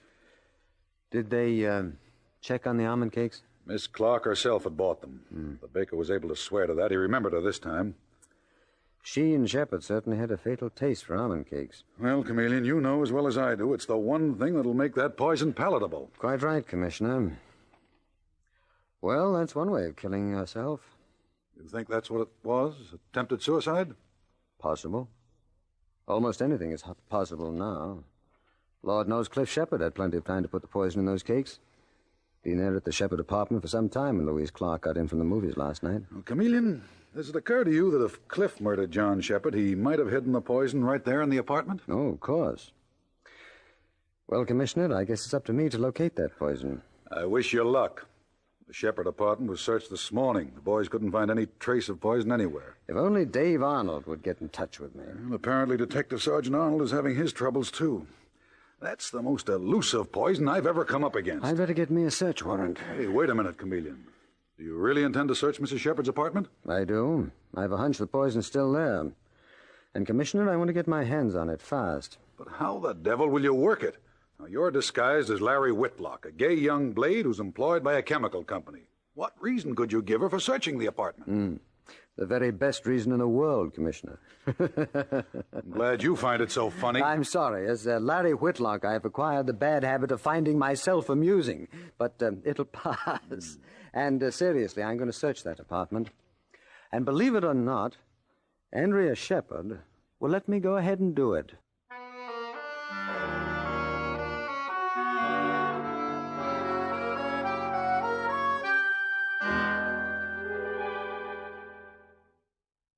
So you see, Andrea, I acquired an interest in chemistry at a very early age. And just between you and me, Darling, am I boring you? Because if I am, don't tell me. Oh, Larry, really? I haven't gotten a single laugh out of you all evening. Well, there are times when people don't feel like laughing. You seem to forget Louise may be dying. Oh. Did you go to the hospital this afternoon? Yes. She didn't even recognize me. I'm so frightened, Larry. I have a terrible feeling I may be next. Oh, no, darling. No, that's not possible. I'm here, aren't I? Not that would stop it. Oh, Larry. Well, at least that got a little response. Andrea, I'm crazy about you. I'm simply crazy about you. No, please. No, I am. Now, don't pull away from me. I may be a clown, but I make love very nicely. No, Larry, no. Oh, Saved by the Bell. Oh, you see, you can't even be serious about your lovemaking. Honestly, Larry, I've never known such a character. Hello? If that's Philip Hawley, hang up. What's that? Oh, just a moment, please. It's for you, Larry, and Mr. Arnold calling you from Buffalo. Oh, well, thank you. I left this number down at the hotel. Hello, Dave? Yes? You did? Good. Huh? Okay, Dave. That means I can close the deal immediately. Bye. Well, that was a fascinating conversation. Business? Yes, Andrea, a very big deal. And now, where were we? I was sitting with my left arm around Larry, you. wait, I have something to tell you. I shouldn't even have let you bring me home tonight. You see, my dear, I'm going to marry Philip Hawley. What? Yes. I'm not in love with him. I'll never be in love with anyone but John. But he's kind and so solid. And I'm not solid. Hardly. Oh, you're fun and full of tricks that amuse people. But I want someone I can lean on. I'm sorry, Larry. Well, darling, now I'll tell you something. I'm Mr. Chameleon. Who? Mr. Chameleon. You mean the famous detective? The one that Cliff Shepard was talking about? Yes. What's the matter? Oh, I get the point. If I'm going to marry Philip Hawley, you're Mr. Chameleon. You really don't believe I'm going to marry Philip, do you? And you don't really believe I'm Mr. Chameleon. Fair enough. Well, I am going to marry Philip Hawley. And I certainly don't believe you're Mr. Chameleon, the famous detective. Well, then I'll have to prove it to you, darling. I'm going to search the apartment. Oh, Larry, you idiot. Yes, I am. Andrea, where shall I start? I wonder if the poison could be hidden in these books. Oh, now listen, Larry, fun is fun. No, nothing in the books. Well, what about this vase? No, nothing in there either. Larry, how long do you intend to keep this up? You certainly run a joke right straight into the ground. I have to prove to you that I'm Mr. Chameleon, don't I? I'm afraid I'll have to prove to you that I'm in no mood for jokes tonight. Will you forgive me, Larry, if I get you your hat? What? Go ahead, Andrea. Will you forgive me if I tap the woodwork to see if it's hollow? Oh, go ahead. No, seems to be perfectly solid. Just like my head. Beat you to it, darling. Larry, where did you leave your hat? Put it in the closet. Now, let's see. Cigarette box. Musical cigarette box that plays a tune when you raise the cover. Nothing but cigarettes. Unless...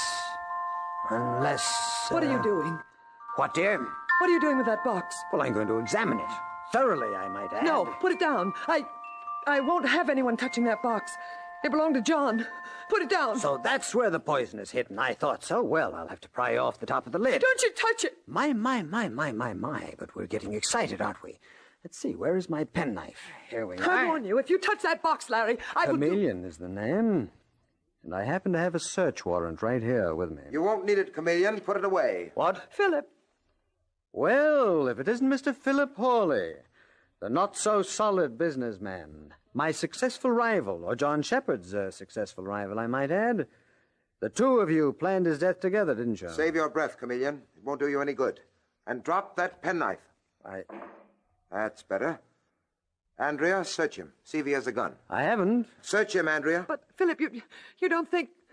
He's not really Mr. Chameleon? Of course he is. Oh, he fooled me, too. But you, Andrea, you little moron, you had to give it away. He guessed the poison was in the music box. Guessed? You practically told him. I couldn't help it. I was so nervous. Why shouldn't I be nervous? Why, that's right. It's poor Andrea who did all the dirty work. First John and then Louise, because Louise might suspect. As Andrea so rightly said, why shouldn't she be nervous? Aren't you just a bit nervous, Mr. Chameleon? You should be. You'll never get out of here alive to tell your story. I don't have to. What do you mean? Well, that phone call a moment ago was from Detective Sergeant Arnold, who was calling me from Buffalo. He called me, Andrea, to tell me that at last he'd managed to trace the sale of that poison. Philip. See, I sent Dave to Buffalo because I knew that you had spent quite a lot of time there, supervising your fashion shows. It was on one of your last trips that you purchased the poison, under another name, but the man who sold it will identify you. If he finds her. Also, needless to say, if anything happens to me, the police will know who did it. Philip, he's right. Yes, Andrea, but there's one little thing he's forgotten. At least if we get rid of him, we can make a run for it. How about it, Chameleon? Isn't that true? Quite true. Philip, don't go so close to him. Don't be silly. You don't think I'm afraid of him. Oh, I have a gun and he has nothing. Nothing.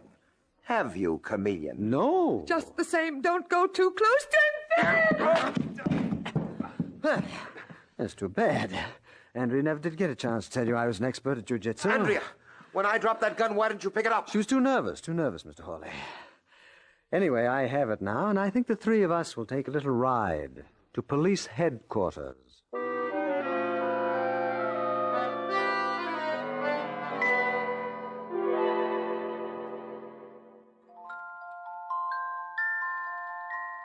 You see, Mr. Chameleon? They hid the poison right here inside the music box.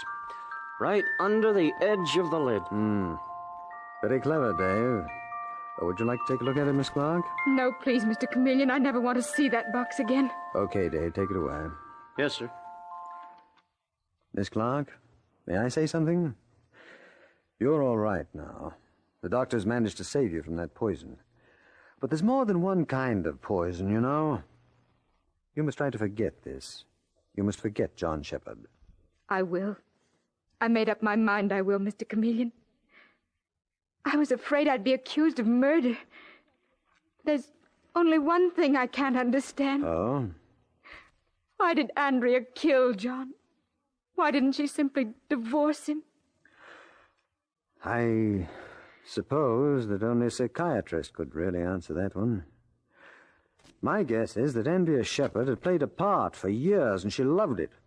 She loved being the noble young wife. People felt sorry for her. They admired her. They wouldn't have admired her so much if she'd thrown aside a sick husband in order to marry Philip Hawley. You see, when I finish a job, I put aside my disguise. Andrea Shepherd couldn't bear to put aside hers.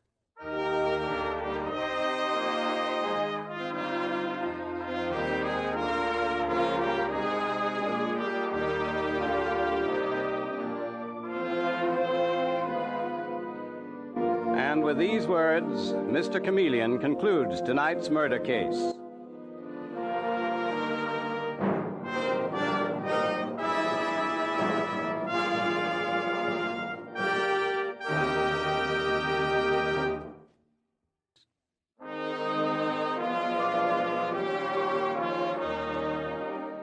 Listen next Wednesday night at this same time for Mr. Chameleon, the man of many faces, in The Vestibule Murder Case. The part of Mr. Chameleon is played by Carl Swenson, with dialogue by Marie Baumer from the original story by Frank and Ann Hummert. Music directed by Victor Arden. Your announcer is Howard Claney.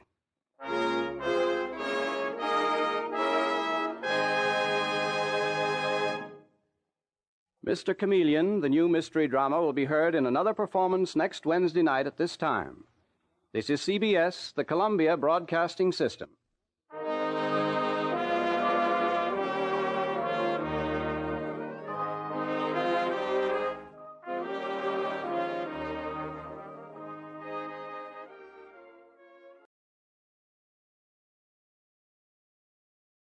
You, finding life rather dull, dreaming again of exotic places, wishing you were somewhere else?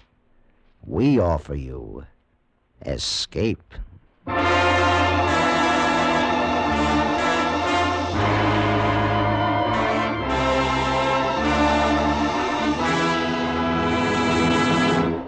Escape with us now to a placid English village and the company of an equally placid little man who one day shook the world, as H.G. Wells told it in his delightful story, The Man Who Could Work Miracles.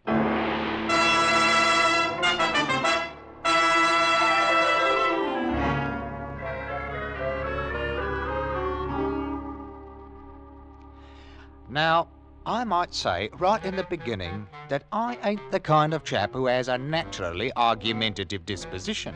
Oh no, quite the contrary. I'm a reasonable man who always takes proper thought before he speaks, and one who has a due respect for scientific truth.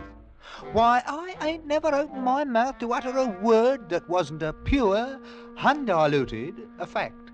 That's what you say. Howsoever, When a man of inferior intellect, such as Toddy Bemis has showed himself to be more than once, when a man like that insists upon airing his ridiculous opinions in a public place such as the Long Dragon Bar, then I've got no choice but to confound him with the superior knowledge which I possesses. So you say. That's right, so I say. And if you can't contribute nothing but the same 3 words to this discussion, I'll thank you to admit you're defeated and shut your mouth. Well, now, Mr. Fotheringay. Easy, lads, easy does it. Well, I ask you, Constable. I'm only trying to enlighten the man from the bog of ignorance he's a-floundering in, and he keeps coming up with his infernal "so you say." Well, I'm a-wasting me words, that's all. If pints of half and half flowed across this bar the way words do, then I'd have retired years ago. Speaking of half and half, I'll have another of the same if you don't mind, Miss Bridges. Right you are, Constable By Winch. all rights, Toddy Beamish, I shouldn't be wasting my time on you. But out of the goodness of my heart, I'll do it anyhow. Suit yourself. Now, let's take, for example, that pint of ale that you're holding in your hand. It's pretty nigh empty. Well, now, supposing, for instance, if that ale was to turn into wine. I never cared much for wine. Always like ale better. Now, if that ale was to turn into wine, then you'd have a miracle. So you say. So anybody says.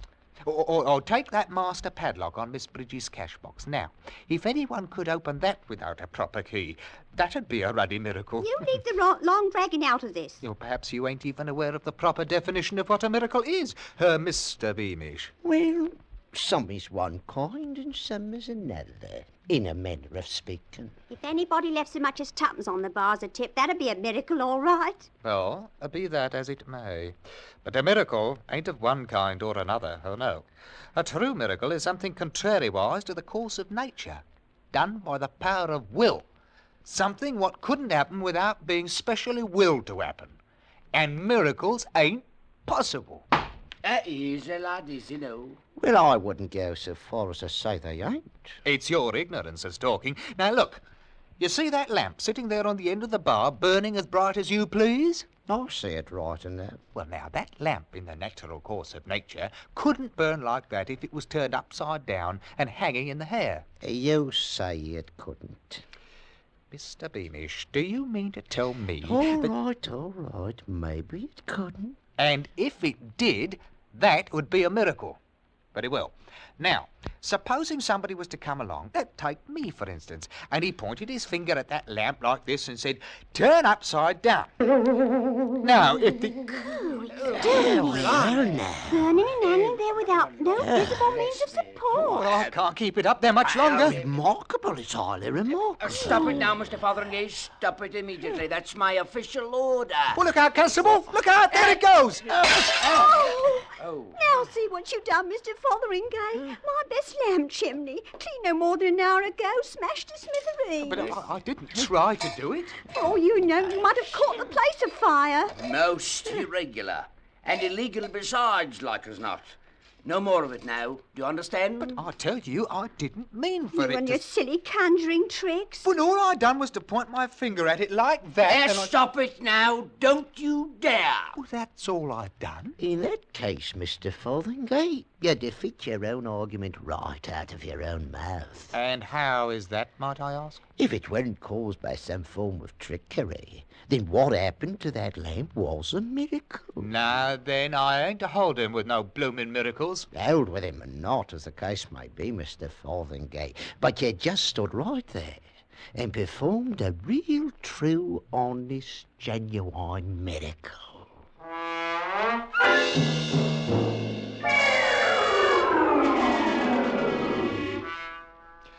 It weren't a matter of being asked to leave the Long Dragon, you understand. I'd already had me mind set on going anyhow. A place what's full of ignorant superstition ain't the kind of place for a man of rational intellect to be doing his thinking in. And thinking was just what was called for. On the one hand, I wasn't ready to swallow no miracle theory, but on the other hand, I wasn't able to recollect no scientific principle that might account for that which had occurred. As you might say, the question had dissolved itself into a dilemma. Well, me landlady, Mrs. Tetherington, was sitting up in the parlour when I come in. Good evening, Mr. Fotheringay. But I can't recall saying anything to her. Very well, Mr. Fotheringay. I went straight to my own room, closed me door and lit the candle. Then I sat on the edge of my bed, grappling with the problem in a heroic fashion and trying to puzzle out the ultimate solution. Well, now, that wasn't no easy thing to do.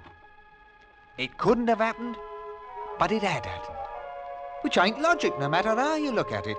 Why, it'd be the same situation if I was to point my finger at that candle there and say, be raised up in the air. Hey, blimey, hanging there like a blooming firefly.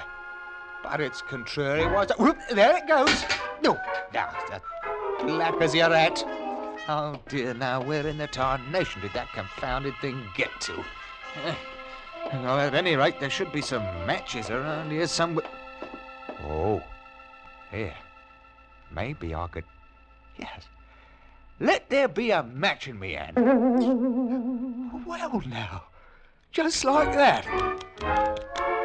Oh, the safety match. Not a blooming good that's going... Oh, dear, half a Mona. Maybe I don't need a match. Maybe I could... Yeah. Candle, wherever you are, be lighted. Here now, not in the middle of my bed. None of that now. Oh. Well, open it up. It isn't locked. Mr. Fotheringay, might I inquire what's going on up here? Can't you recognise a man who's got his hands full of troubles? Mr. Fotheringay, why is smoke coming out of that bed? Because it caught on fire, that's why. My wall comforter with all burned in it. Taking lighted candles to bed with you, indeed. I'm not taking no candles nowhere, and I'll thank you to leave me the privacy of my own bedchamber. You've been drinking. On the contrary, I've been cogitating upon matters of science, which is far beyond the range of your feeble intellect. Well... Mrs. Tetherington, I might remind you that good steady rumours such as a man like myself ain't so easy to come by nowadays. With which I will bid you a highly, a respectful, a good a night. Well... Well, old vulture. Don't know who she's talking to. Me. A bloke what's only got to point his finger and say, be? And it is. Oh, blimey, if I ain't suddenly got the power to perform miracles. Real, genuine miracles.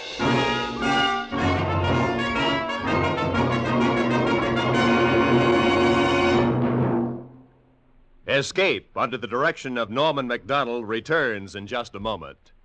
Tomorrow, New Year's Day, CBS will bring you exclusively the broadcast of the Rose Bowl game between the University of Michigan and the University of California. Don't miss this colorful, exciting event, the Rose Bowl game.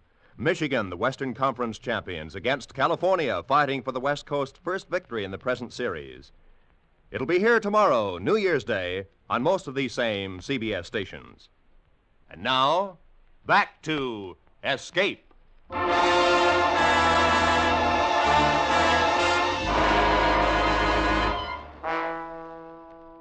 Well, next evening after work, I went walking down the lane that leads around Millsdale's Pond, attempting to put me mental processes into order, as you might say. Mostly, I kept trying to cogitate on some honest-to-Betsy miracle that I might up and perform. But it ain't such an easy matter for a chap who's unaccustomed to goings-on of that nature. No, what I wanted was the genuine article. You understand? No little shenanigans, but one to make people stop and say, "Blimey now, if that ain't a real downright miracle for you." And then, all of a sudden, I had it. I just happened to recollect a chap somewheres who stuck his staff in the ground and commanded it to blossom. So I poked my walking stick into the edge of the turf. I backed off a wee bit, and I pointed my finger at it and said, "Walking stick, become a blooming bush of flowering posies." Roses, by heaven. I done it, just like that fellow in the opera. Now then, what's all this here? Oh, Constable Winch, confound that man anyhow. Cease and desist, whatever it is, in the name of the law. Hey, here, you there, Rosebush, go back now, fast. Have a mind there who it is you're throwing. Bramblebush as that. There. Oh, confounded, blundering idiot. Who's conducting nefarious activities under the cover of darkness, assaulting an officer engaged in the pursuit of his natural... Well, so it's you, Mr. Fotheringay. The fact being self-evident, Mr. Winch, I will not bother myself to answer. So you'll not bother yourself to answer, eh? And maybe you'll also deny that you just threw a great heavy mass of foliage at me? I do deny it. Then no doubt it just up and flew through the air, all by itself. Constable Winch, you have just hit the ruddy nail right on the head. Oh. Some more of them blasted hanky-pank conjuring tricks of yours. Is that it? On the contrary, it was merely a small miracle. You don't say so. In which case, His Honour might enjoy hearing you tell about it. So come along. I'll do nothing of the sort. Oh, resisting an officer. That'll be another charge against you. Charge, indeed. Mr. Winch, you can take your charges and go to Hades. Hey, Constable. Mr. Winch. Oh, blimey, if he ain't gone and disappeared complete like. Now, I wonder if he... Yeah, I'm thinking this miracle business is a bit touchy. Why, a man might find himself in a whole peck of trouble before he learns the knack of the thing. Oh, I'd better go and get myself some real professional advice right away.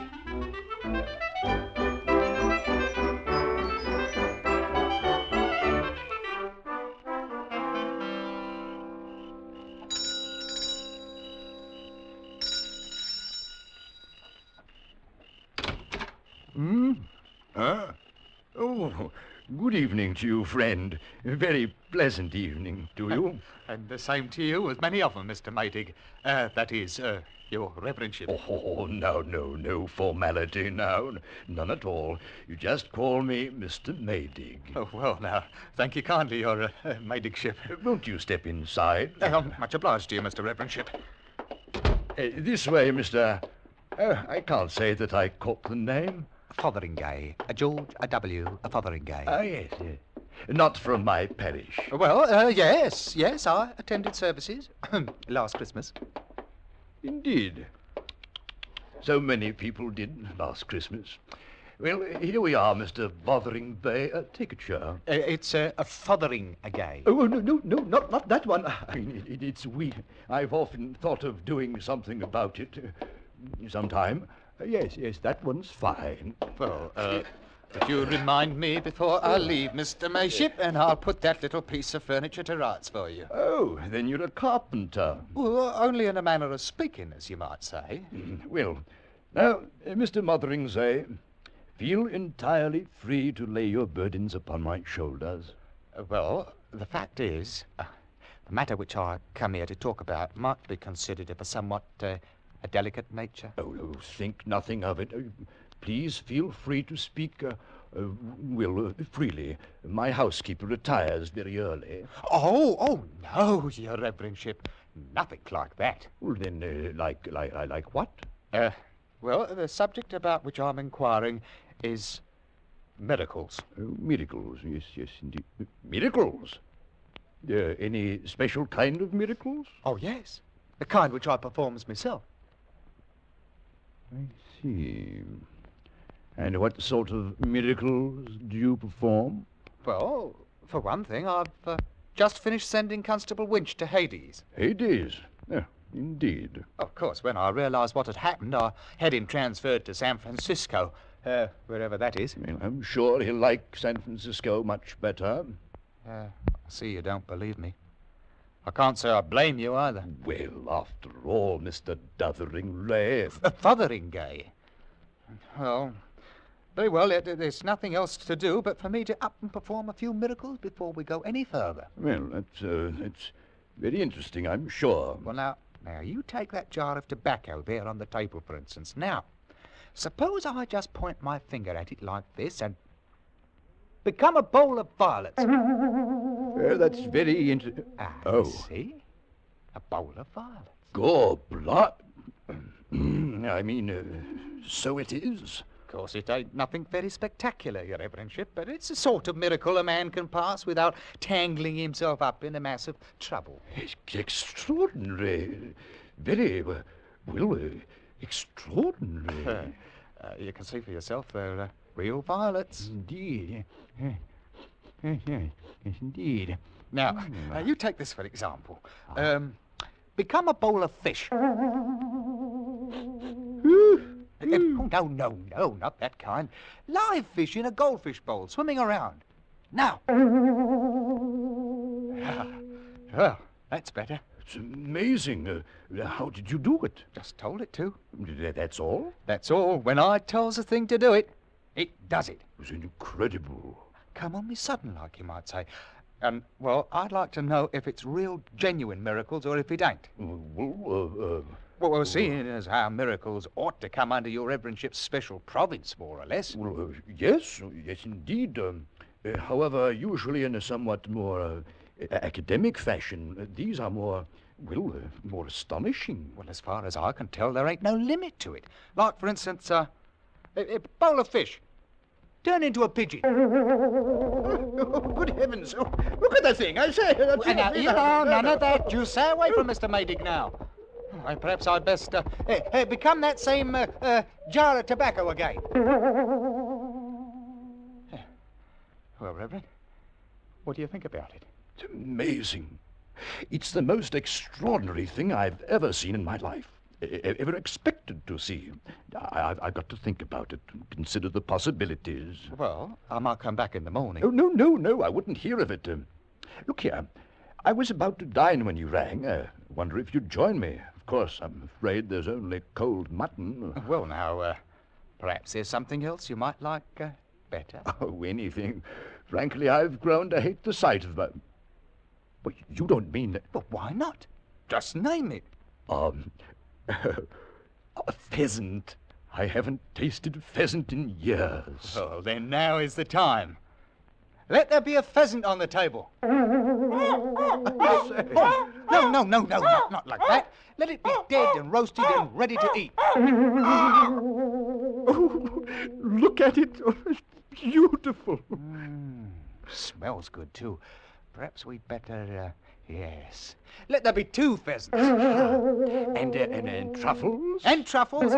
Maybe some oysters? 2 dozen oysters. Oh, I love we better make it 3 dozen. Oh, and some cheddar. Oh, we must have some cheddar. Oh, yes. A pound of cheddar. And now, what to drink, Your Reverendship? Champagne? Well, I really shouldn't. Well, perhaps a small bottle of Moselle. 6 bottles of Moselle. A keg of stout and a case of champagne.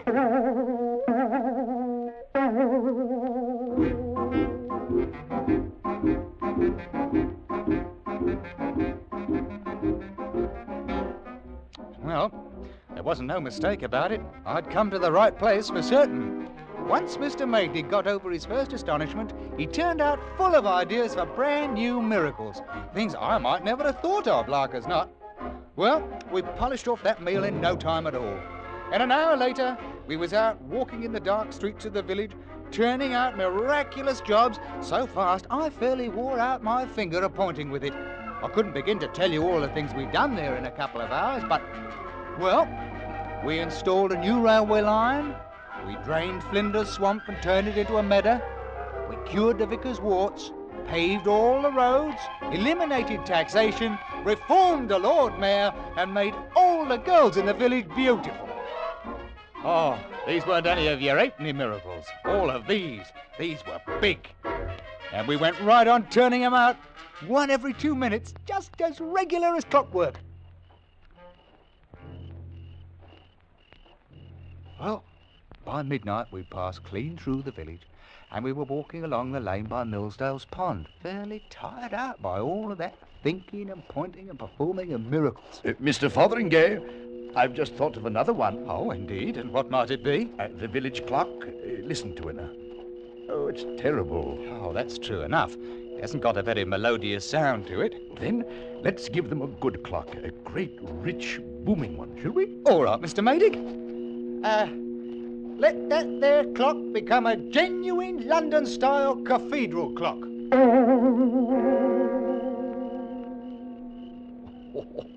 Oh, that's much better.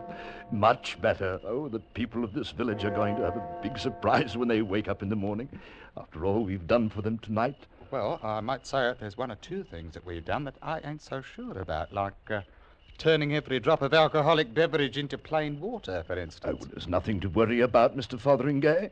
You can always turn out a miraculous pint or two for your own purposes, and it will reform all the drunkards in the village. Well, perhaps so. At any rate, we might as well wait and see what comes of it. Well, what do we perform next? I really don't know. I can't think of another single miracle that we haven't already. Half a moment, Mr. Maydig. Yes? I just thought of one of my own I'd better take care of. Oh? Yeah. Let Constable Winch be right back in San Francisco again. See, he might be catching a boat or a train or something, you understand. I mean, I thought the best idea is just to keep sending him back there every once in a while. Oh, I doubt that you have anything to worry about. San Francisco is some distance away, you know. I keep trying to think of one more miracle. A big one. Something worthy of ending the night with, but Oh. Well, now. I say. There is one, you know. Well, such as? You see that moon, Mr. Fotheringay? Well, naturally. Nigh on to full by the looks of it. Remember Joshua? Joshua? Joshua? Oh, now, come off it now. It would be a wondrous thing to see. Well, now, that's a pretty tall order, making the moon stand still. Well, actually, it only appears to stand still. What really happens is that the Earth stops rotating. Well, I think we'd better not go monkeying around with the universe. Well, you probably don't have the power to do it anyway. It's really a superior class of miracle, you know. Oh, I've got the power, all right, but I'm not so sure it's a good idea. I could do it if I wanted to. Oh, yes, of course you could. Well, perhaps we'd better get along home. Well, half a moment now.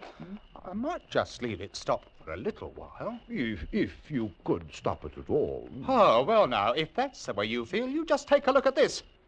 Earth, the whole blinking world, stop rotating. Here now, what's all this? I didn't order no wind. Fotheringay, what have you done? I don't rightly know. Look out, things are starting to blow loose. Oh, you confounded, blundering idiot. Duck your head. Here comes the Lord Mayor's sheep. Well, duck yourself. Here comes the Lord Mayor. Oh, you better lie down in the ditch before we get blown away. Oh, it's getting worse all the time. I can't seem to pull my wits together. Fotheringay. Oh, I got it. When the Earth stopped rotating, everything on the surface kept right on moving. 500-600 miles an hour. Houses, cows, the wind, everything. It's a scientific principle. Well, a lot of good that does. Now, stop it, man. Do something. Mr. Maydig! Wow, Mr. Maydig! Oh, blimey if he ain't blown clean away. Gone. Oh, now I got myself into a fine kettle of fish for certain. If only there weren't so much confusion, perhaps I could... Oh, now, that's it. It's the only answer. All right, now. Let nothing happen until I say the word go. And when I do, let everything go back exactly like it was just before I turned that blooming lamp upside down to the Long Dragon bar. And at the same time, let me lose this here miraculous power complete like. Just forget all about it. You got it now? Everything just as it were. No more miracles. Just let me forget the whole thing. All right, then. You ready? Go!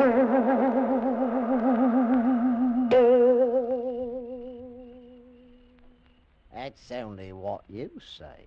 And the same as anybody else might say who's got the least bit of scientific knowledge inside of their thicker heads. Aren't I right, Constable Winch? Couldn't rightly say, Mr. Fotheringay. The subject ain't exactly in my province, you know. Neither are the same, Miss Bridges. Right you are, Constable Winch. Irregardless, Mr. Beamish, miracles ain't possible. So you say. Perhaps you don't even know what a miracle is. Perhaps if I was to point my finger at that lamp there on the bar and tell it to turn upside down, I suppose you think it might do it. Well, I wouldn't say it wouldn't. You wouldn't say it wouldn't. Mr. Toddy Beamish, you haven't got a brain in your head. And I'm only wasting my time trying to enlighten you. There you are, Miss Bridges. Thank you kindly, Mr. Fotheringay. I'll be dropping in again when the place ain't quite so crowded. And so I bid you all a respectful good night. Well, Toddy, I'd say you got the best of the argument tonight. Glory be, will you take a look at this? What's up, Miss Bridges? Sixpence. He left me sixpence right here on the bar, big as anything. And so he did. The like of it ain't never happened before. Saints preserve us if it ain't a downright bloomin' miracle.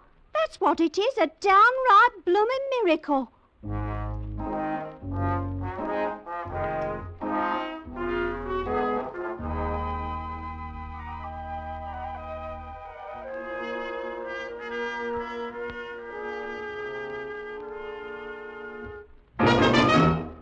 Under the direction of Norman MacDonald, Escape has brought you The Man Who Could Work Miracles by H.G. Wells, especially adapted for Escape by Les Crutchfield. Ben Wright was starred as George Fotheringay. Featured in the cast were John Daner, Lou Krugman, Eileen Erskine, and Wilms Herbert. The special music for Escape was composed and adapted by Del Castillo.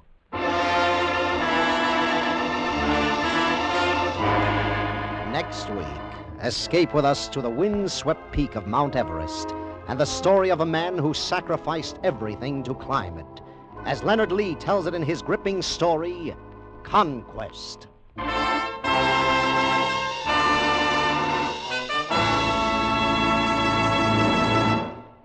This afternoon, CBS presents a 1-hour-long program for all who are wondering where the world is heading. It's called Challenge of the 50s, Years of Crises, and it will feature Edward R. Murrow and 10 outstanding CBS correspondents. It follows immediately on most of these same CBS stations. This is Roy Rowan speaking.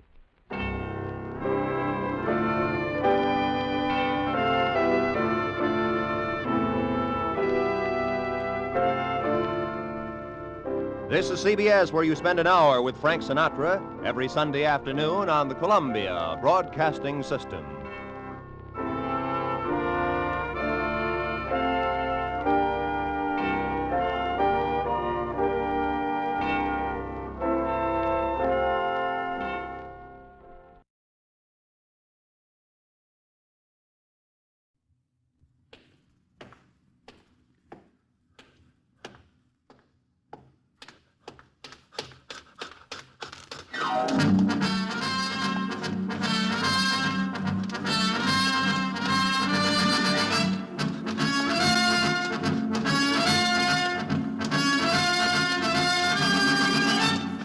The National Broadcasting Company invites you by transcription to join The Chase.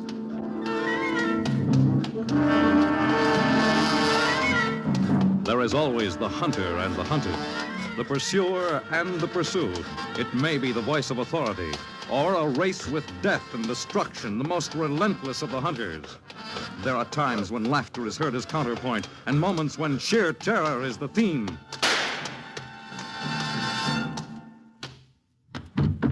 But always there is the chase.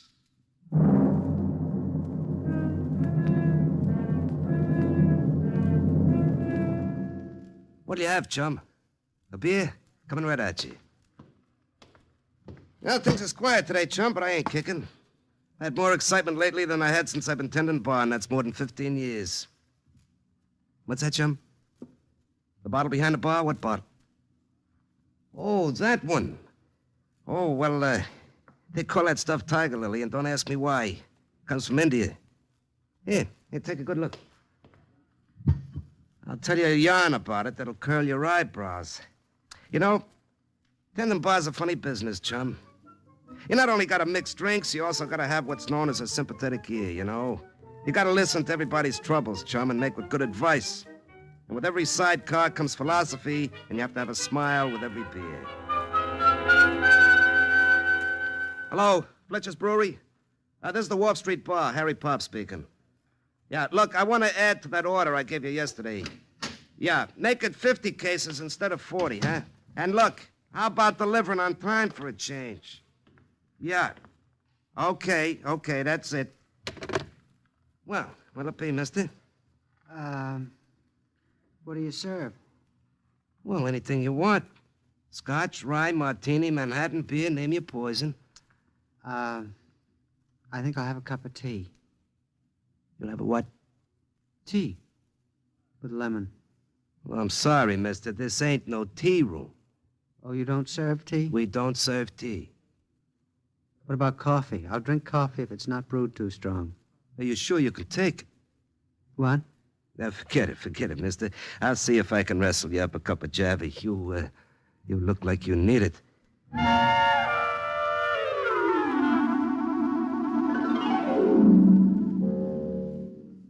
He not only needed that cup of Java, chum, but he also looked like he could use a blood transfusion. Why, you should have seen the size of him. Maybe 5'5" with wedgies on, and to weigh 110, he'd need rocks in his pocket. Yeah, but it was his face that got me, chum. Honest, you never saw such a sorrowful puss in all your life. Why, he looked like an alley cat with a can tied to his tail. Well, here's your Java, mister. Thank you. You feel all right? I think so. You look a little seedy. Oh, do I? I forgot to take my vitamin pill today. Maybe that would account for it. What time is it? 4:15. Oh, I better hurry. I'm supposed to have gone on an errand for Mr. Fincher, but I thought I'd have a little pick-me-up before I went back to the office. A pick-me, yeah. Who's Mr. Fincher? My employer. I've been working for Mr. Fincher for 18 years. Never given me a raise. Well, what kind of a stinker is he? Oh, he's all right at times. Well, did you ever ask him for a raise? Oh, no. Why not? My goodness, he might fire me. Well, the rats, he'd get another job. And I'd be afraid to face Agnes if Mr. Fincher dismissed me. Yeah, now, don't tell me who Agnes is. She's your wife. How did you know? Oh, brother. Uh-oh. Stay put, chum. I got a little business. Hello, Mr. Morgan. Nice day, ain't it? What's nice about it? Well, it ain't raining, huh? Listen, bum. Yeah, I'm listening, Mr. Morgan. One of my boys told me you didn't come through with your dues this week. Yeah, well, I was a little short, Mr. Morgan. We didn't take in much cash. That ain't my worry, Jughead. No? It's yours. Oh. I want $150 on the line inside of 12 hours. You put up or go out of business for good. Savvy, creep? Yeah, I savvy, Mr. Morgan. Okay. I'll be back. Oh, boy. Who was that? Don't you read the papers, mister? Why, that's Artie Morgan, the toughest hood in town. What's a hood? A gorilla, a clop man. Why, nobody knows how many guys he's laid away for saying no to him. You mean he's a gangster? Well, oh, now look, friend, he ain't none of your concern. Make believe you never seen him, huh? It's healthier all around. A gangster? A real gangster? I bet everybody's afraid of him. Well, those that ain't get buried. I wonder what it feels like to bully people. Yeah, look, you better finish your job and then go back to the office, huh? Oh, so there you are, Lester Brill. Hello, Mr. Fincher. I thought I saw you through the window as I passed by. So this is how you spend the company's time, swilling liquor in a bar. No, that's not so, Mr. Fincher. You know I never took a drink in my life. Now, don't you lie to me, you barfly. I've got eyes, haven't I? Now, look here. I'm going to the barber's for a shave, and if you're not back at your desk, cold sober, when I return to the office, I'll fire you. Do you understand? I'll throw you out bodily. Yes, Mr. Fincher. Just wait till your wife hears about this. Well, that was Mr. Fincher. Well, how come you took all that guff from him? Well, why didn't you spit in his eye? Why didn't you expect to rate in Mr. Morgan's eye? Oh, well, that was different. I ain't crazy. Morgan carries a gun. Mr. Fincher carries my life in his hands. He said I was drunk.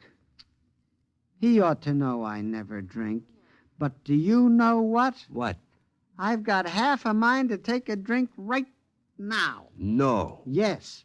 And I'll show Mr. Fincher, and I'll show my wife. What does liquor taste like?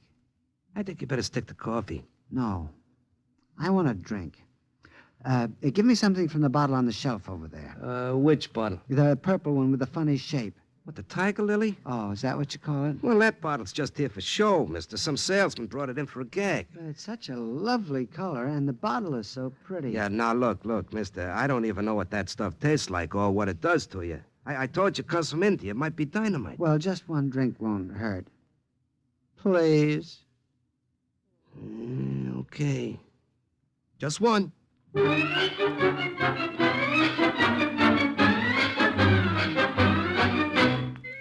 Well, don't ask me why I let him have it. Maybe I was kind of curious about that Tiger Lily myself. And maybe I just wanted to see what happened when this bird had a shot inside him. So I poured him a hookah and watched him sip it slowly. Life is difficult, isn't it? It ain't so bad when you get used to it. Never been good for me. I can't remember when I haven't been running from someone or something. I can't remember when I haven't been afraid. Do you know what it's like to be chased, barman? Chased by what? Fear. Your own personality. The world in general. I am afraid of everything, but I can't escape. I can't escape. All right. Take it easy, mister, and finish that drink. It might make you feel better, huh? Well, how'd it taste? Hey, your eyes are popping like marbles. Now, don't you pass out on me, mister. Don't... Oh, it's your boss. He's back again. Still here, are you? You ungrateful little wretch. Disobeying my orders completely. Listen, bum. What? Take your hat off when you talk to me. Savvy creep. What's that you're saying? You stupid-looking clown. I got half a mind to bust your molars. Now, take your hands off of me.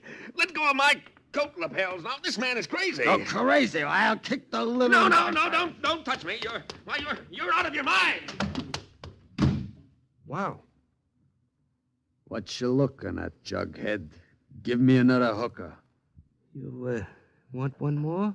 You got ears, ain't you? What else do you want? A slab and a morgue? Paw me 3 fingers, Jake, and paw it fast.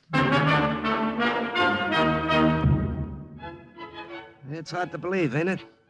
One shot of that Indian red eye and this mouse turns into a lion. So help me, he sounded even tougher than Artie Morgan. And when he asked me for another shot, I didn't stop to argue. I pour him another, and he downs it fast, and he turns and swaggers out like he's running every racket in town. But early the next day, he comes back, chum. And it's a different story. Well, hello, Mr. Brill. How do you know my name? Well, you was in here yesterday. Oh, was I? You don't recall? I don't remember anything about yesterday. All I know is that I woke up on a park bench this morning and went to the office. Mr. Fincher acted peculiar for a minute, as if he was afraid of me. And then he fired me. And you don't know why, huh? Agnes is looking for me, and I'm frightened. She called Mr. Fincher when I didn't come home last night and said she'd find me if it's the last thing she did. Agnes mustn't find me. I've got to keep away from her until she calms down. Now, you better stay away from the Tiger Lily. The Tiger Lily? Mm-hmm. That stuff you drunk yesterday. Over there on the shelf, it changed you into a wild man. It did? Yeah, I don't know what's in it, but, brother, it sure works fast. Let me see. No, wait a minute. Oh, I don't want to drink it. I just want to look at the label. Yeah, all right, but no touch, huh? There you are. Uh-oh. Here comes trouble. Hello, Mr. Morgan. Where is it? Sir? Where's your doze, you chicken-headed bum? Oh, well, I couldn't dig it up yet, Mr. Morgan. I'll have a little one. It'll make me feel better. All right. So that's how you like it. No, please, sir. I'm gonna start marking you up like a backyard fence right now. I'm gonna teach you how much it costs to cross the mark. No. Give me a break, Mr. Morgan. Give me another chance, huh? Give him a break, Buster. What? You heard me, you lousy crumb. Take your paws off him. Why, I'll give you... Pour me one more, Jughead. I get thirsty whenever I swat a fly. It all happened so fast I hardly saw it. The little guy took a drink of Tiger Lily just as Morgan was going to rub me down, see? And the first thing you know, the little guy's laying a beer bottle over Morgan's skull. And Morgan is out for the count.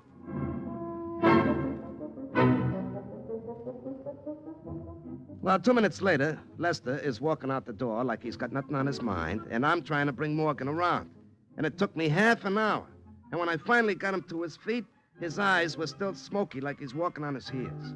So I lead him out of the door before he knows what happened. And, well, then I come back and start making plans to take care of the little guy's funeral. But the next day... Good morning. You still alive? I beg your pardon? I'm surprised to see you breathing. What do you mean? Well, you don't remember what happened yesterday? No. Well, you only crowned the toughest guy in town with a beer bottle, that's all. I did what? Artie Morgan, the biggest and hardest hood who ever lived. Why, I bet you he's got 2 of his torpedoes looking for you right now. You mean killers? Well, you're in trouble, friend. You're on the hook. I can't understand it. How could I have... That man I thought was following me.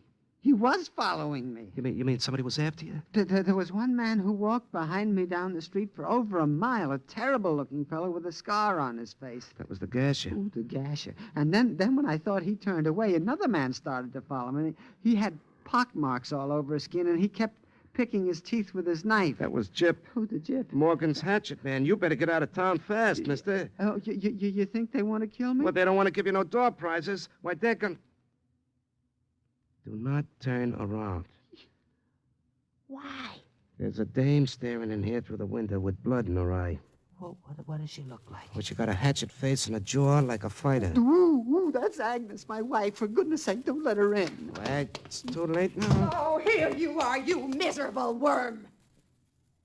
Hello, Agnes. Where have you been for the last 2 days? I don't remember. Have you gone crazy? What are you doing in a cheap gin mill like this? Oh, we've got a very good reputation. Shut up! Yes, ma'am. The idea, the very idea. You must be stark staring mad, Lester Brill, staying away from home like that and getting fired in the bargain. Yeah, but I didn't. Don't interrupt me. No. I heard all about it from Mr. Fincher. He said he caught you in a bar swilling liquor like a drunken pirate, but I had to see it with my own eyes to believe it. Yeah, but I haven't... Don't contradict me. Take a shot, John. Don't you dare give me any of your lip. Heaven help you when I finally get you home. What are you doing with that bottle? How dare you take a drink right in front of me, you insect? How dare you? Drop dead, sister. What? What did you say? He said, drop dead. Low. Take a powder. I'm getting tired of the yakety-yak. Lester Brill, is that you speaking? You heard me, hatchet head. Get me saw and I'll slap you down. Maniac. An absolute maniac. Scoan! You done it, mister. Pour me another drink. Anything you say, champ. Hey. What's the matter? Outside, Nagasha and Chip, Morgan's boys. So what? So you got a rod, mister? I don't need a rod to handle them creeps. Close the door, knuckle brain. There's a draft to me back. Hello, Chip. I see you got the gasher outside, huh? You out for a little walk, you two? Where's the guy who conked Artie Morgan? He ain't around. He's right here. Oh. Who wants him? You slugged Artie? He's lucky he's still got his teeth, the crumb. Want to make something out of it? Sure. You better call in that slob you got waiting outside. You're gonna need help. I want to make a deal, mister. A deal? You got a lot of moxie. And the gang could use a new chief. Get rid of Morgan for us, and you're in. I don't hear so good. Why, we got a big spread, mister. The take is over $1 million a year. And your end is 40%. If you're top banana... 40%. I'm beginning to hear better already. Well, how about it? Sure. You'll take care of Morgan for us? Anytime. Hey, I got an idea. Morgan's been saying he's gonna rub you out, see? All right. I'll tell Morgan you're in this saloon and you're plastered. He'll come down thinking you're a cinch, and you'll let him have it, eh? Go ahead. Tell the bum I'm in here. Make sure you order up a hearse. You got a rod, ain't you? Nope. I don't need one. You better take mine. Here. What's that? A water pistol? You got a good sense of humor, mister, but you better take this Roscoe anyway. Now, what time you got, Harry? It's a 11:15. Don't let no customers in here except Morgan. I'll get him down at 1 o'clock sharp. Now listen, Chip. You ain't serious about this. I don't want my joint shut up. You want to get yourself embalmed before your time, Harry? No. Just try busting this up and calling the cops. No. Is 1 o'clock good enough for you, mister? Anytime. Draw as soon as Morgan shows. He won't be looking for it. Well, I'll see you later. Now, this saloon ain't no dueling grounds, Mr. Brill. Stop shaking and pour me another drink. But when Morgan walks in here... Turn it off, you hear? When Morgan walks in, he gets carried out. Give me the bottle. I'll have a little party at the table. All by myself.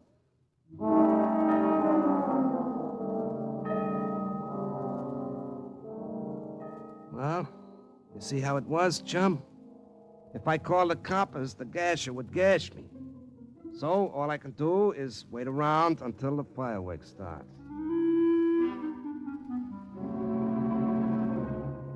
Well, I locked the door, and I walked back to the bar, see? And I had myself a drink on the house. Lester is sitting at a corner table, hoisting a glass. And the first thing I know, he's got his head on his arms, and he's snoring like a trooper. Well, that leaves me with nothing else to do but watch the clock go round and wait. And the first thing I know, it's 5 minutes to 1.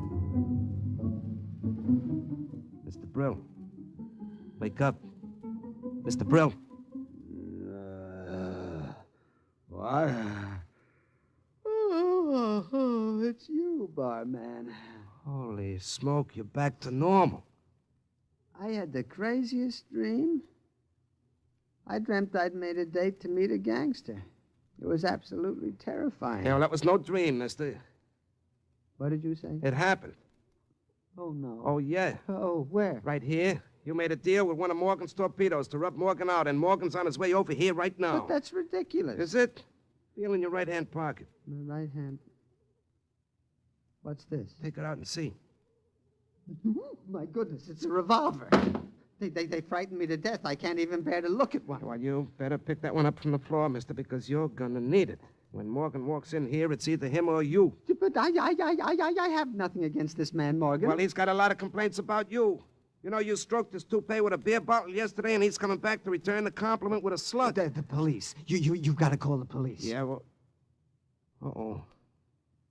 Police won't help you now, mister. There's Morgan's car pulling up to the curb. What'll I do?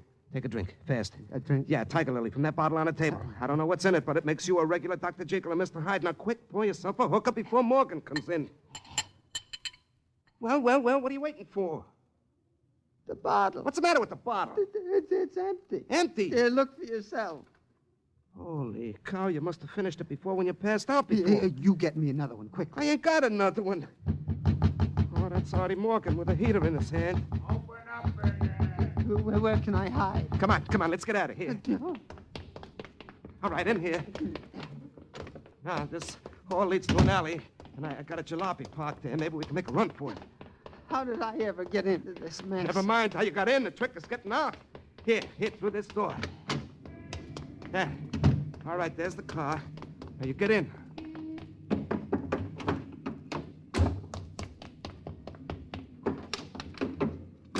Where are you? Come on, get it, creep! Oh, he's right behind us. Hang on to your hat.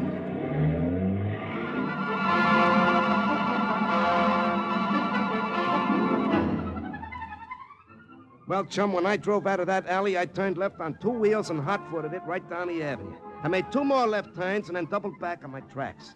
But just when I thought we gave Morgan the air, he turned the heat on. I guess we're safe now. Are we? Take a look through the window in the back. Ooh, there's someone chasing us. Yeah, that's Morgan. I can recognize his car. It's a bulletproof job with a Tommy gun built right in. What do we do? You're asking me. Well, the best thing is to stick with the heavy traffic. He won't pull anything in front of this mob. Oh, he's gaining on us. He's got a better car. Faster, barman. I'm going as fast as I can, mister, but it looks like it ain't fast enough. Well, hang on now. I'm turning right. Oh, no. What's the matter? We're on a dead-end street. He's coming up to us. He's coming alongside. Let go of the wheel, mister. Don't touch that.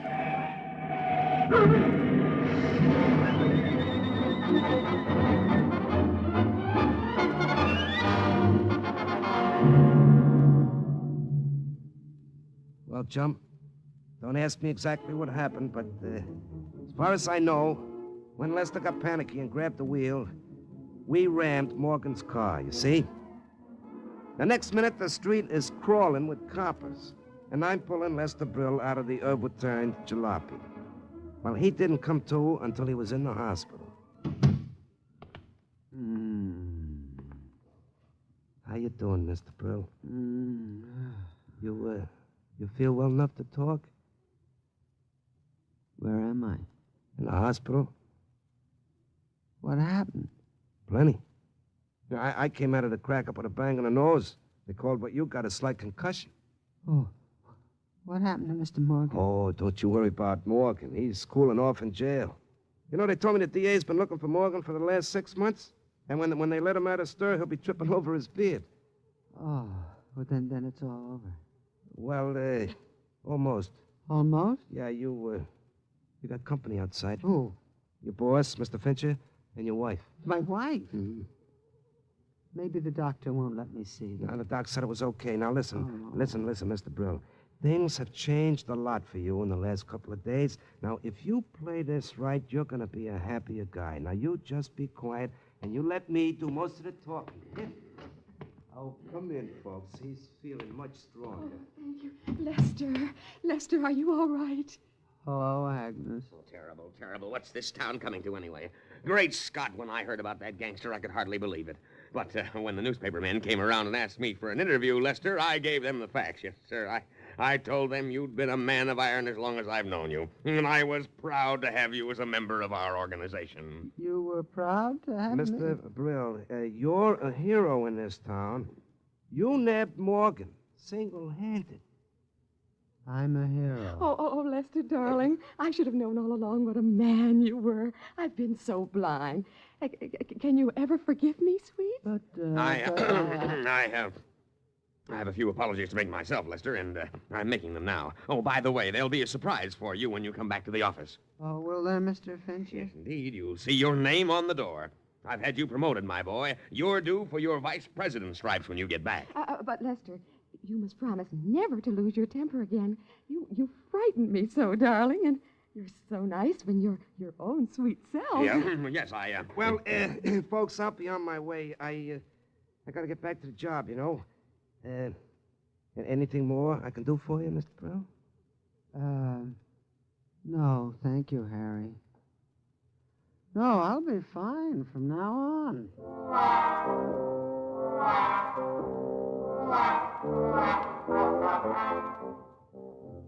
Well, chum, as far as I know, Lester Brill's life changed from that day on. Yep. His boss don't kick him around no more, and his wife treats him like he was human. Oh, I might have had a little something to do with it when I told the police that Lester was chasing Morgan and not the other way around. And when they picked up the jip, he told them the same story. So that made Lester a hero on all counts. But, you know, I like to figure maybe the Tiger Lily was really what made Lester Brill what he is today. Oh, the bottle's empty now. I just keep it around for a gag, but you know what I've been thinking? When that salesman comes in, the one who'll give me the bottle in the first place, maybe I'll ask him for another one. Yeah, you know, I've been having a little trouble with my own wife lately, and, well, you never know what Tiger Lily can cure.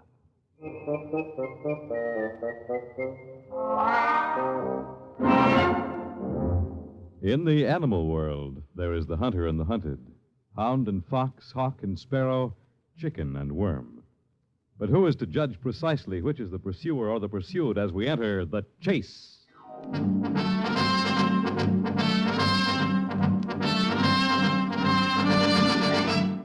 The Chase was created and written for the National Broadcasting Company by Lawrence Clee. Heard in the cast were Larry Haynes, Carl Swenson, Ann Petoniak, Leon Janney, and Ralph Bell. The Chase is directed and transcribed by Fred Way. Fred Collins speaking.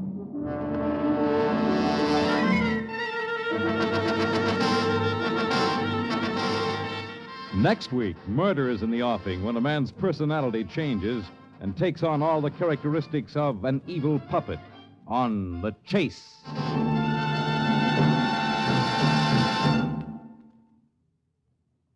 This afternoon, it's Adventure with Counter Spy on NBC.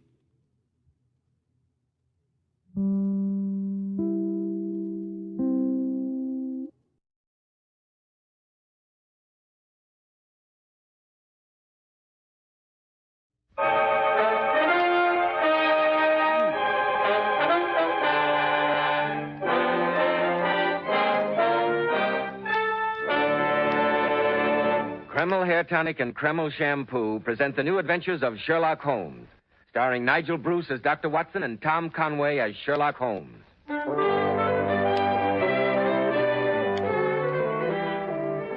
Now, once again, we find ourselves in Dr. Watson's comfortable book-lined study. A blazing log crackles cheerily on the hearth. A cordial smile of welcome beams on the good doctor's friendly countenance. Well, good evening, Mr. Bell. Sit down, sit down. Thank you. It isn't often you find such a perfect combination as this. Cozy room, cheerful fire, comfortable armchair. Not to mention an expert storyteller. Thank you, Mr. Bell. You're very kind. A setup like this takes your mind off your worries and troubles. So don't be surprised if I just sit back and relax and let you carry on. Well, that's what I'm here for. I've always said there's nothing like a good detective story for mental recreation. Most of our great men of affairs have been addicted to them, you know. Presidents, prime ministers, scientists, and businessmen. And the Sherlock Holmes adventures still head the list of all detective stories.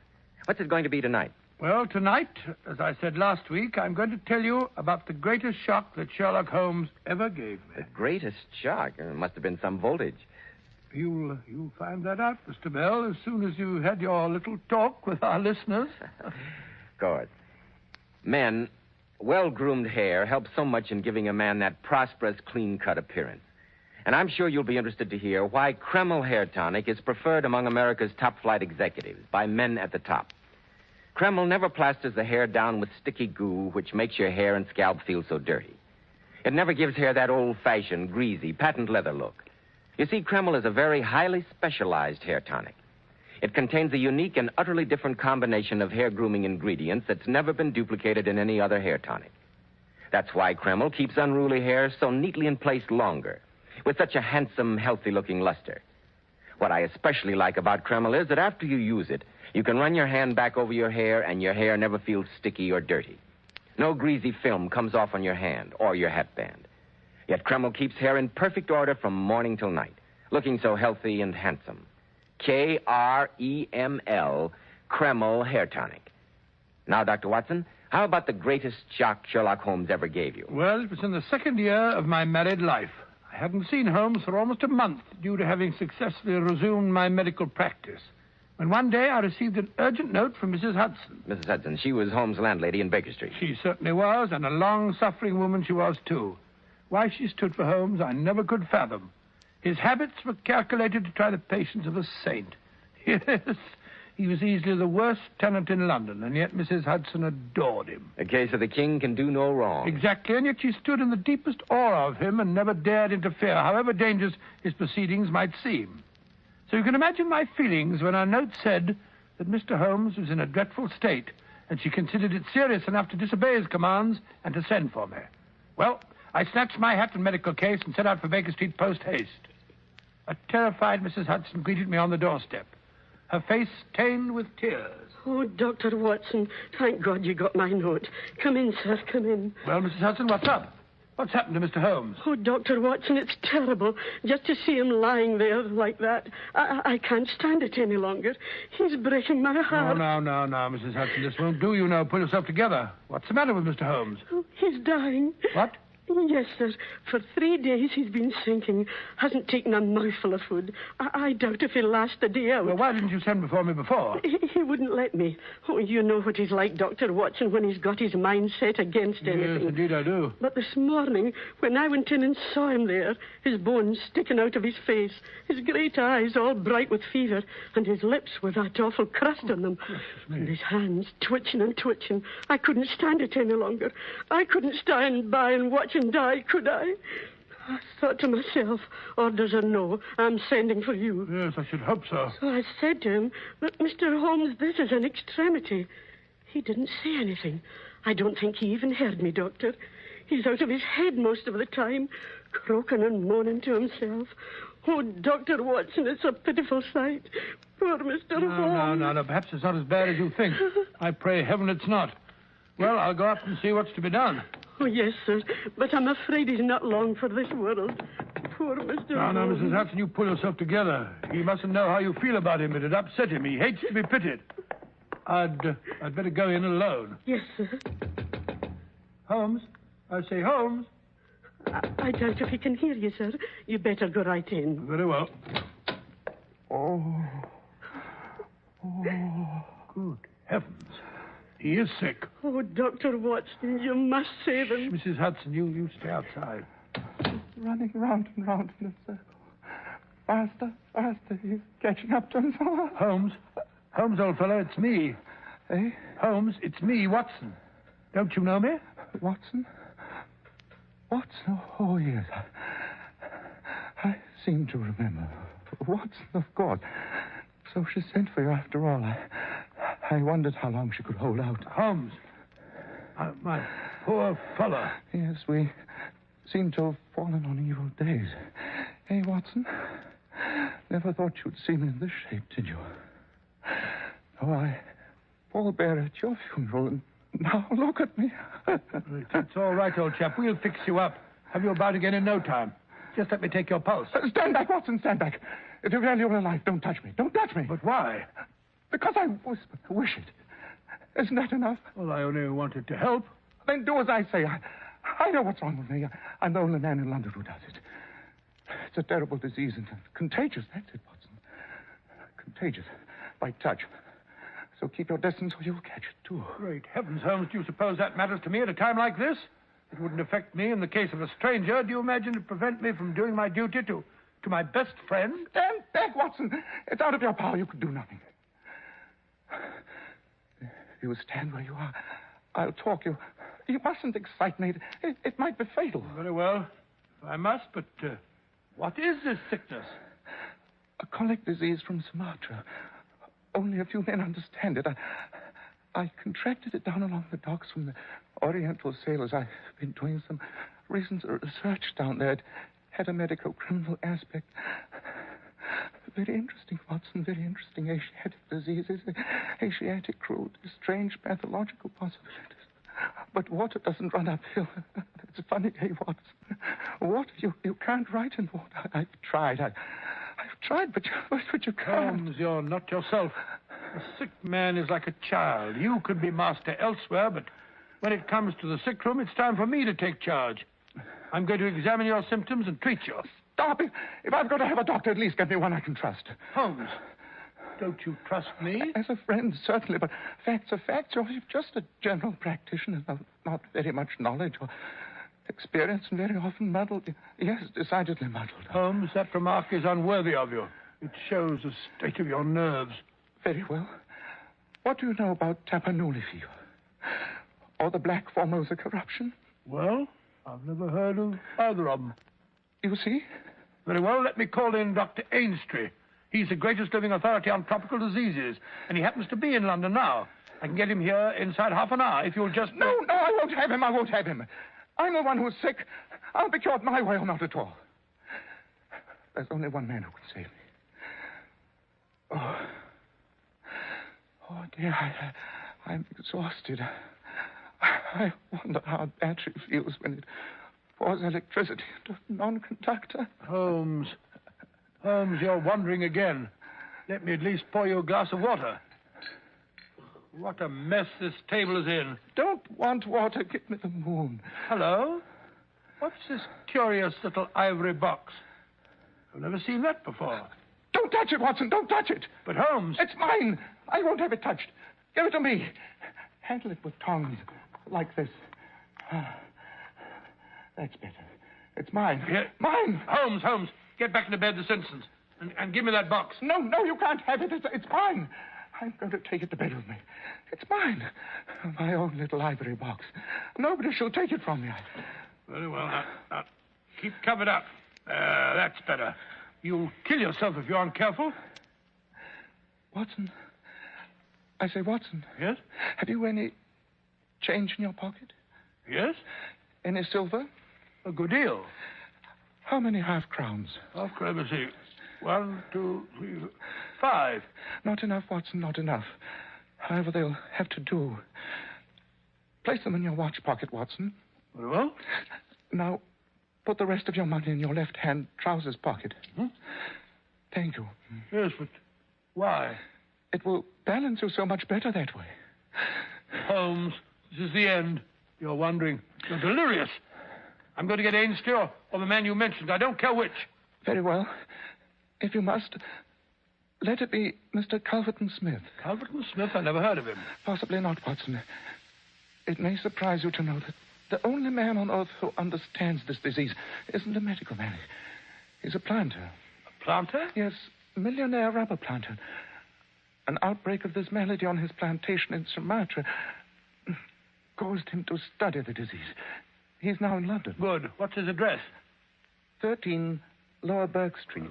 13 Lower Burke Street. Very well. I'll fetch him at once. I warn you, he may not come. There's no good feeling between us. His nephew died, you see, Watson. I had suspicions of foul play. I told his uncle so. The boy died horribly. You must soften him, Watson. Describe my condition.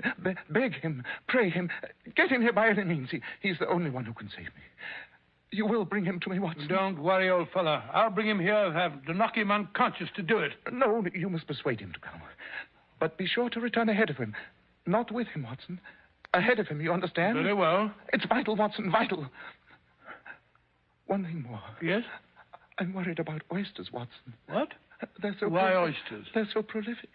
Pretty soon the world will be overrun by oysters. Oh, Holmes, you're off again. Where was I? Strange how the brain controls the brain. You still here, Watson? I thought you'd gone long ago. Well, I'm going at once. I'll be back in no time. If you want anything, ring for Mrs. Hudson. First, the ocean will be overrun with millions of them, millions of oysters. Oh, Dr. Watson, how is he? Here's Mr. List's lad of Scotland Yard. He dropped in to inquire about Mr. Holmes. Hello, Dr. Watson. How do things stand? How's the old boy? He's a very sick man, I'm afraid, Lestrade. Yes, I heard some rumor to that effect. Lestrade, you're a cold-blooded fish. Possibly. But I think I'll stay around until you return. How about a dish of tea in the back parlor? Hey, Mrs. Hudson. Oh, you. Speaking of tea at a time like this, I'm ashamed of you. With Mr. Holmes lying upstairs practically on his deathbed. All right, I'll bring you a cup. But I hope it chokes you, that I do.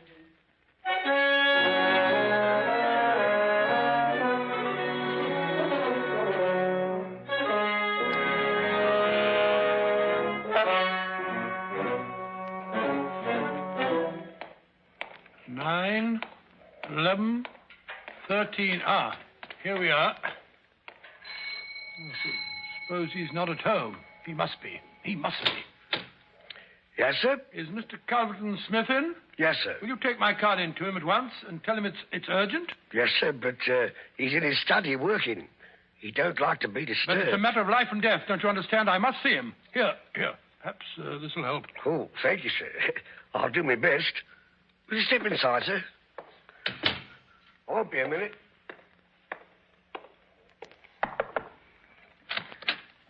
A gentleman to see you, Mr. Smith, sir. Says it's urgent. Who is he? What does he want? Here's his card, sir. Watson? Dr. Watson? I don't know him. How often have I told you, Staples, I'm not to be disturbed when I'm working in my study? But he says he must see you. It's a matter of life and death, he says. Tell him to go to blazes. I'm not at home. I won't see him. Tomorrow morning. Oh, perhaps. but you must, sir. It can't wait. I won't leave until I've told you the whole... What's this? What's the meaning of this intrusion? I said tomorrow, didn't I? I'm sorry, Mr. Smith, but I must see you now. It's about Sherlock Holmes. Sherlock Holmes? Sherlock Holmes, did you say? Yes, I've just come from him. Well, what about Holmes? He's desperately ill, dying. That's why I've come to you. Holmes dying? Oh, dear. I'm sorry to hear it. I only know him through some business dealings, of course, but I have a great respect for his talents and his character. You see, he is an amateur of crime, as I am of disease. For him, the villain. For me, the microbe. Yes, I believe my offenders are even more deadly than his. Mr. Smith, it was because of your special knowledge of Eastern diseases that Sherlock Holmes has sent for you. Eastern diseases? Eastern diseases, dear me. Don't tell me that he's contracted some Oriental disease. Yes, Mr. Smith. He's been making some professional inquiries on the docks, working among the Oriental sailors. Oh, so that's it. Oh, dear. I trust the matter is not as grave as you suppose. How long has he been ill? About 3 days. Delirious? Yes, from time to time. Oh, dear me, this does sound serious. Yes, it would be inhuman not to go to his aid, wouldn't it? The case is certainly exceptional. I'll come with you at once, Dr. Watson. With me? Well, you see that... I'm afraid I can't return with you, sir. I have some other appointments, patients that I must see. I'll see you later. Oh, yes, I quite understand. I'll go alone. Oh, yes, that would be better in any case. We must avoid too much excitement, too many people. Yes, Dr. Watson, you can rely on my being with Mr. Holmes within half an hour.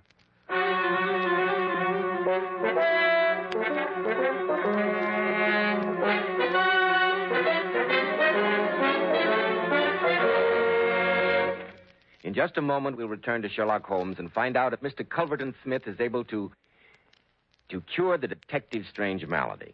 But first, more and more men today are beginning to realize they should take better care of the hair they've got. Remember, if you want your hair to look healthy and handsome, you need a hygienic scalp. So why settle for just any hairdressing when you can enjoy the extra advantages of Kreml Hair Tonic? Kreml contains a special combination of hair grooming ingredients which is found in no other hair tonic. This highly specialized hair tonic keeps dry, stubborn hair neatly in place all day long and always gives it such a natural, well-groomed appearance, never sticky or greasy. But men, Kreml does lots more than keep hair looking handsome. A quick massage with Kreml stimulates circulation right in the surface of the scalp, leaving your scalp feeling so alive, so invigorated. At the same time, Kreml removes loose dandruff. It's excellent to lubricate a dry scalp. And if your hair is so dry that it breaks and falls when you comb it, remember Kreml actually helps condition the hair, in that it makes it feel softer, more pliable. So, men, buy a bottle of Kreml at any drug counter. Ask for an application at your barber shop. Use Kreml to keep your scalp more hygienic. Your hair always looking its very best. Kreml. Kreml Hair Tonic.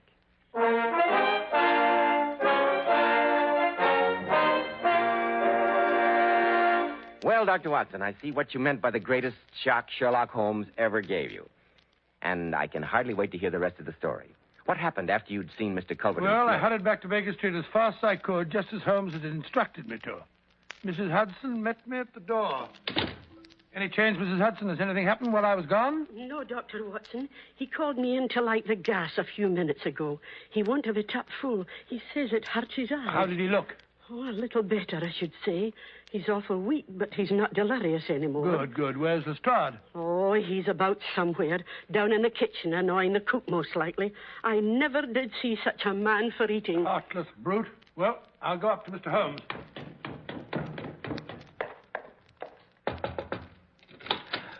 Here I am, Holmes. Did you see him? Yes, he's coming. Admirable, Watson. Admirable. I knew I could count on you. What did you tell him? I told him about the sailors in the East End and that you were delirious. Quite right. Yes. You can now disappear from the scene. What? I'll do no such thing. I'm going to wait and hear his opinion. So you shall, Watson, so you shall, but not where he can see you. There's no hiding place in the room except the space behind the head of my bed. Suppose you crawl in there. Crawl in there? Watson, I'm a sick man. I must be human. It's got to be behind the bed or not at all. I don't want you discussing the case over my dead, my inert body. You can hear what he says perfectly from your hiding place. Oh, there he is now. What's it to be, Watson? Behind the bed or out of the room? Oh, very well, if you insist. I'll wedge myself in there. There's not much room in here. Quick, Watson, quick if you love me. Oh, it's a tight fit. I can't move a muscle. Good. Don't speak. Don't move. Whatever happens, don't budge. Just listen.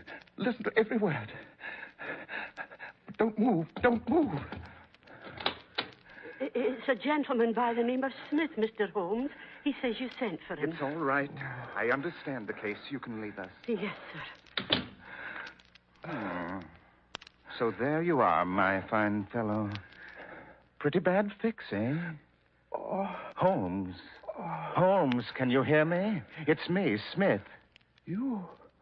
I hardly dared hope you'd come. I should think not. But here I am. Coals of fire, Holmes, huh? Coals of fire. Very good. Very noble of you. You're the only man who can save me. You realize that, eh? Do you know what is the matter with you? The same thing that killed your nephew. Yes, dear Victor. He was dead on the 4th day. Strong, hearty fellow he was, too. Surprising that you should both contract such a strange, out-of-the-way disease in the heart of London. A disease, too, of which I had made a special study. Very smart of you to notice that in Victor's case, but rather uncharitable to suggest that it was cause and effect. Oh, I knew that you did it. Oh, you did you? Well, you can't prove it. You've got a fine nerve, spreading reports like that about me, and then crawling to me for help when you're in trouble. Oh, don't hold it against me. Let bygones be bygones. I'll put it out of my head. Only cure me, and I'll forget it. Forget what? About Victor Savage's death. You've as good as admitted it, but I'll forget it. I swear I will. It'll make little difference whether you forget or remember. You'll never see the inside of a witness box. Oh, no, quite another shaped box, my dear Holmes, I assure you. I'm not interested in my nephew anymore. It's you I'm after. So, you think you contracted this disease among the sailors, eh? That's the only way I can account for it. And you think you have brains. Consider yourself smart, don't you? Well, I'm smarter than you are, Mr. Holmes. Think back. Think back. Can't you remember any other way you could have got this thing? I can't think. My mind's gone. For heaven's sake, help me. Yes, I'm going to help you. I want you to understand how this happened to you. I want you to know before you die. It's terrible. Give me something to stop the pain. Oh, so now it's painful, eh? Yes, the natives used to do some squealing toward the end. Now listen. Can't you remember any unusual incident in your life just before your symptoms began? No, nothing. Something came by post. Remember that? I'm too sick to remember. And I'll help you. You hear me? You shall hear me. Yes, the pain, it's killing You me. remember a box? A little ivory box. It came by post on Wednesday. Do you remember? Yes, it had a spring inside. I cut myself. It drew blood. It was a joke. That was no joke, you fool. That spring was covered with the germs of this disease. Who asked you to cross my path? You've got what was coming to you. I sent that box, and it has killed you. I remember. The box, the little ivory box. There it is on the table. So it is. Yes, by George, the very one. Well, it may as well leave the room in my pocket. Here, Mr. Sherlock Holmes. Here goes your last shred of evidence. You can have it, only save me. Save me. Now, at last, you know the truth. You know I've killed you. You knew so much about the fate of Victor Savage that I've sent you to share it. Now what are you going to do? Do, Mr. Sherlock Holmes? Why, now I shall sit here and watch you die. I can hardly see the light. Turn up the gas. The shadows begin to fall, do they? Very well. I'll turn it up so that I may see you better. There. Uh-huh. And now, is there any other little service I can do for you, my friend? Yes, you can give me a match and a cigarette. What's the meaning of this? You're not sick?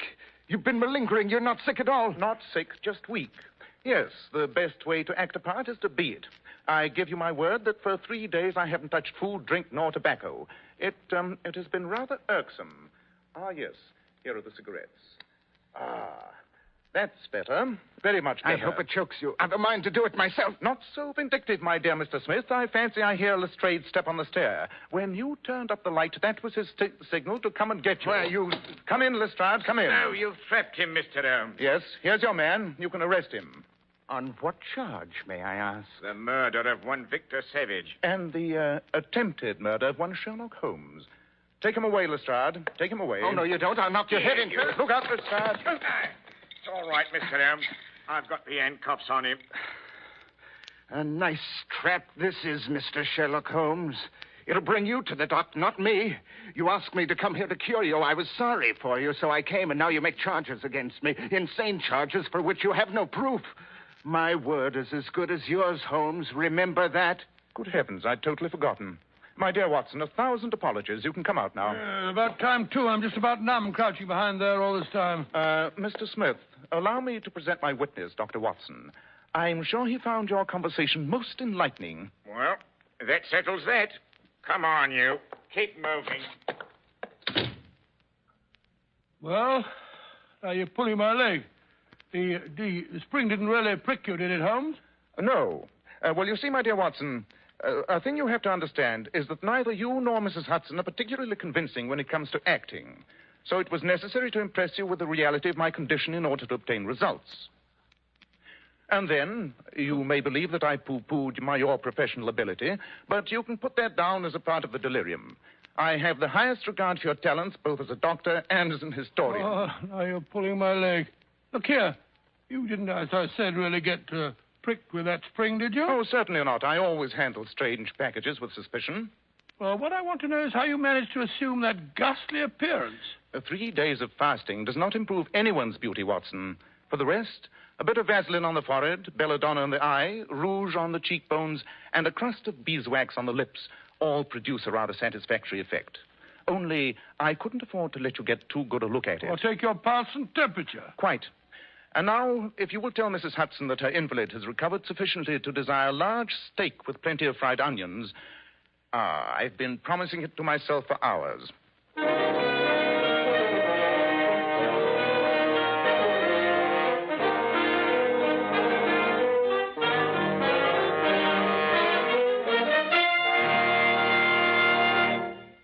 Ladies and gentlemen, Dr. Watson will be back in just a moment to tell us about next week's story. But first, girls, Many of those beautiful Powers models come out here to Hollywood to become movie stars.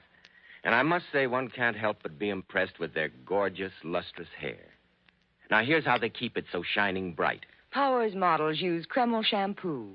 This amazingly beautifying shampoo has been especially developed to actually glamour bathe each tiny strand of hair, revealing all its natural glossy luster and highlight. Yes, and remember, Kreml shampoo is wonderful for washing children's hair, too. Most emphatically, yes, because there are no harsh caustics or chemicals in Kreml shampoo.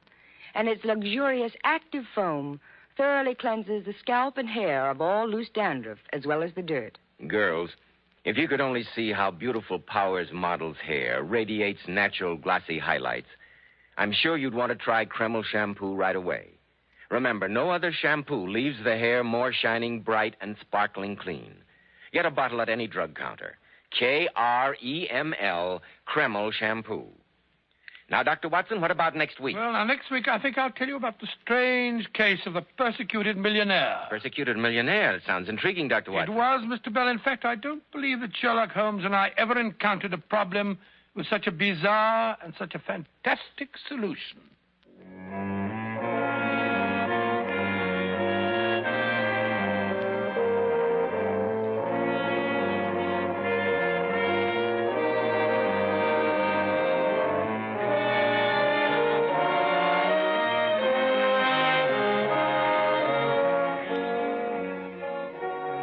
Tonight's Sherlock Holmes adventure was dramatized from Sir Arthur Conan Doyle's story, The Dying Detective. The Sherlock Holmes series is produced by Tom McKnight, with original music composed and conducted by Alex Steinert. Nigel Bruce appeared by permission of California Pictures. Tom Conway through the courtesy of Eagle Lion Pictures. This is Joseph Bell, speaking for Kreml Hair Tonic and Kreml Shampoo, and inviting you to be with us next week at this same time when Dr. Watson will tell us about the strange case of the persecuted millionaire.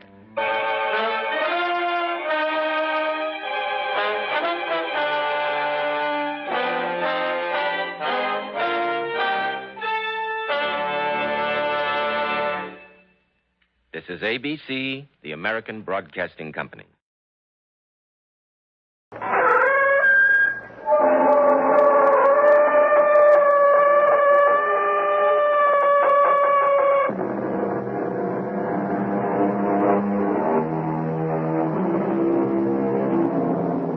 Come in. Welcome. I'm E.G. Marshall. Welcome to our world where real demons exist in this strange and brooding land behind the creaking door. Yes, we offer you real ghouls. No artificial anything.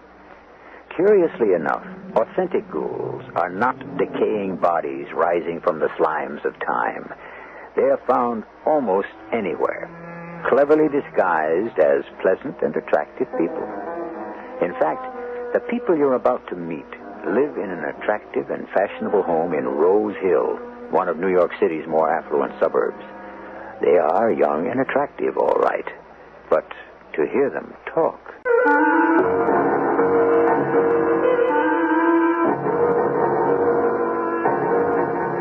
Our mystery drama, The Waiting Room, was written especially for the Radio Mystery Theater by Bob Juran and stars Larry Haynes and Marion Seldes. It is sponsored in part by Contact, the 12-hour allergy capsule, and Buick Motor Division. I'll be back shortly with Act One.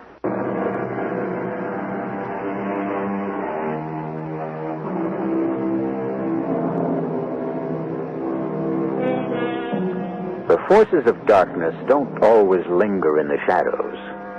Sometimes the most evil beings take the guise of sincerity, honesty, and openness. Who would imagine, for instance, that evil could be found in a swinging, noisy, jumping discotheque in New York City, a place of music, swirling lights, and life? Let's visit just such a disco now. And while the forces of evil may not be too immediately apparent, as our story unfolds, well, don't say I didn't warn you. This place looks promising. It's supposed to be the hottest disco in town. See anyone you like? Let's circulate. Keep your eyes open. certainly jammed. Mm-hmm. Nice young crowd, too. How about that couple over there? The ones just going back to their table. Mm-hmm. Not bad. Let's try that. Excuse us, wonder if we could join your table. The place is so crowded it looks like we'll have to double up. Sure, come on, sit down. We're all in this together. Oh, thanks a lot.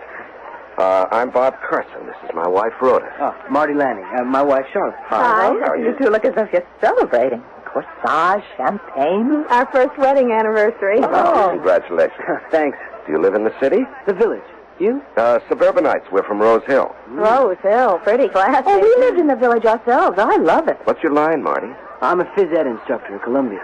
Do they need a good coach at Rose Hill High? I don't know. We could always ask. Oh, there's another one of our favorites. Excuse us. Yes, certainly be our guest. Come on, Charlotte. Let's dance. Back soon. We never miss a number. I like them. What do you think? I agree.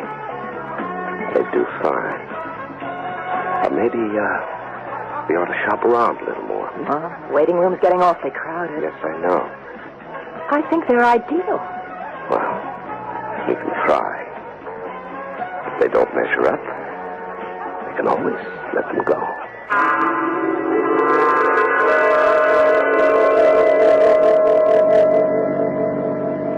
Here it is, Lundy Lane.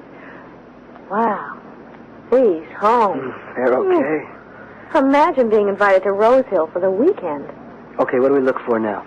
Oh, 2 white pillars and a sign that says Carson.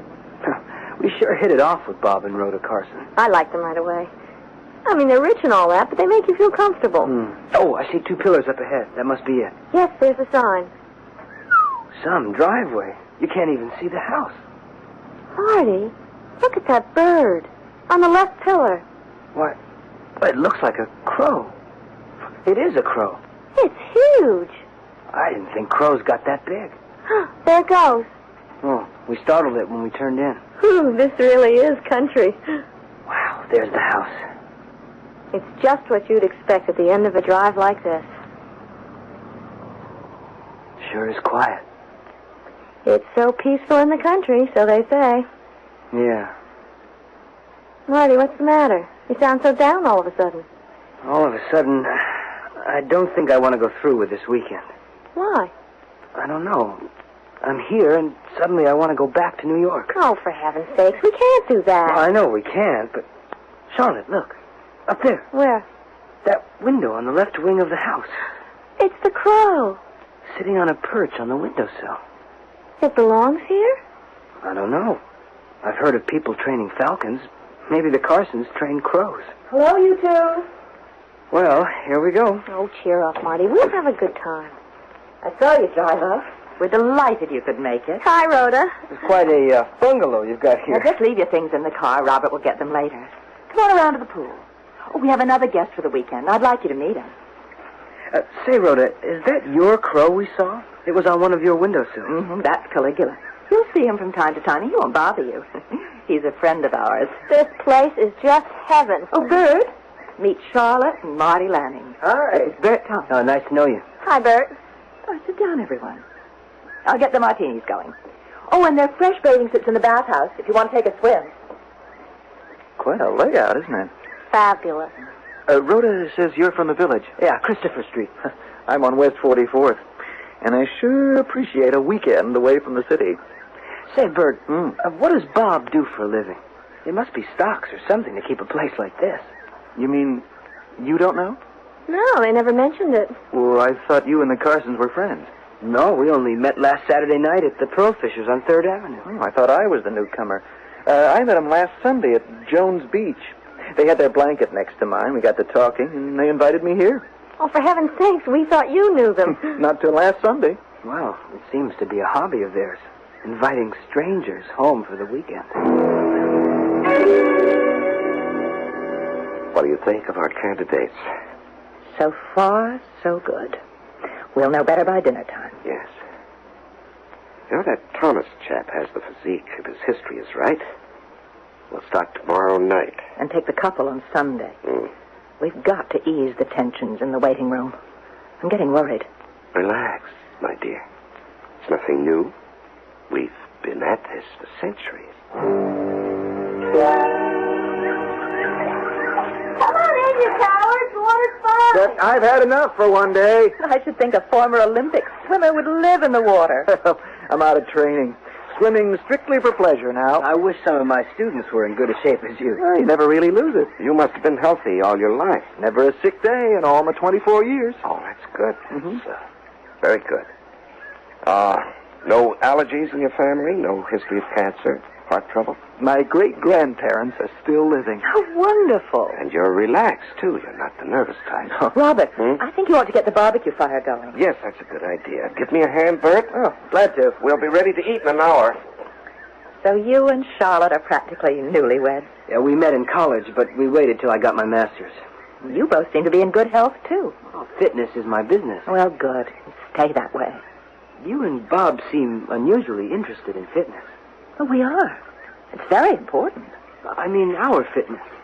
Why did Bob want to know about Bert's family history? Hey, Marty, give me a towel, will you? Oh, Robert didn't mean anything by that. It's just, polite interest. Oh, water's wonderful. Oh, I don't see why you don't go in. Oh, maybe later. I'm going to start laying out the salads. Now, you two just relax. I'll have some chores for you later. I'm going to go get dressed. Charlotte. What? There's something... I don't know how to put my finger on it. Marty, what's the matter? There's something here that's... well, nothing. Forget it. Good night, Charlotte. See you in the morning. That's the last of them. They've all gone to bed. Good. I'll lock up, and then we'd better make some preparations. Good. I'll meet you in the waiting room.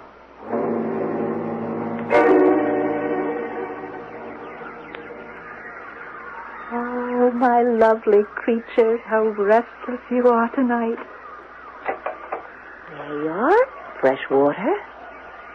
These should hold until the morning. I'll freshen it all up tomorrow. All secure. Not a sound from any of our guests. The suburban air must be too much for them. I'll be glad when we're finished. The birds are terribly restless. We're never finished, Rhoda. You know what I mean. Suppose they get suspicious. Suppose they decide to leave before They won't leave until we're ready to have them leave. Caligula will see to that. I hope so. Really, Rhoda, you act as though this was our first time. I'm always nervous just before we begin. So many things can go wrong. All right. Suppose we do begin and try to concentrate, huh? Now, let's get the formula started. Did you get the blood? Yes. I think you ought to double the dexachlorine. Yes, that's a good idea. I don't want to take any more chances on halfway happenings. Alcohol? Less of that if we're increasing the dexachlorine. That all right? Good. Now, 3 drops of the blood. Perfect. Yes, it's working. All right, seal it up and give it 24 hours. And tomorrow night at this time, we'll start the first one on his way. Now, Caligula is going on patrol.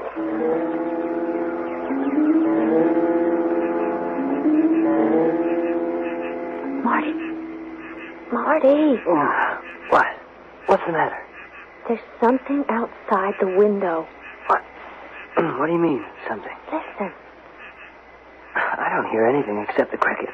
Something's watching us. I feel it.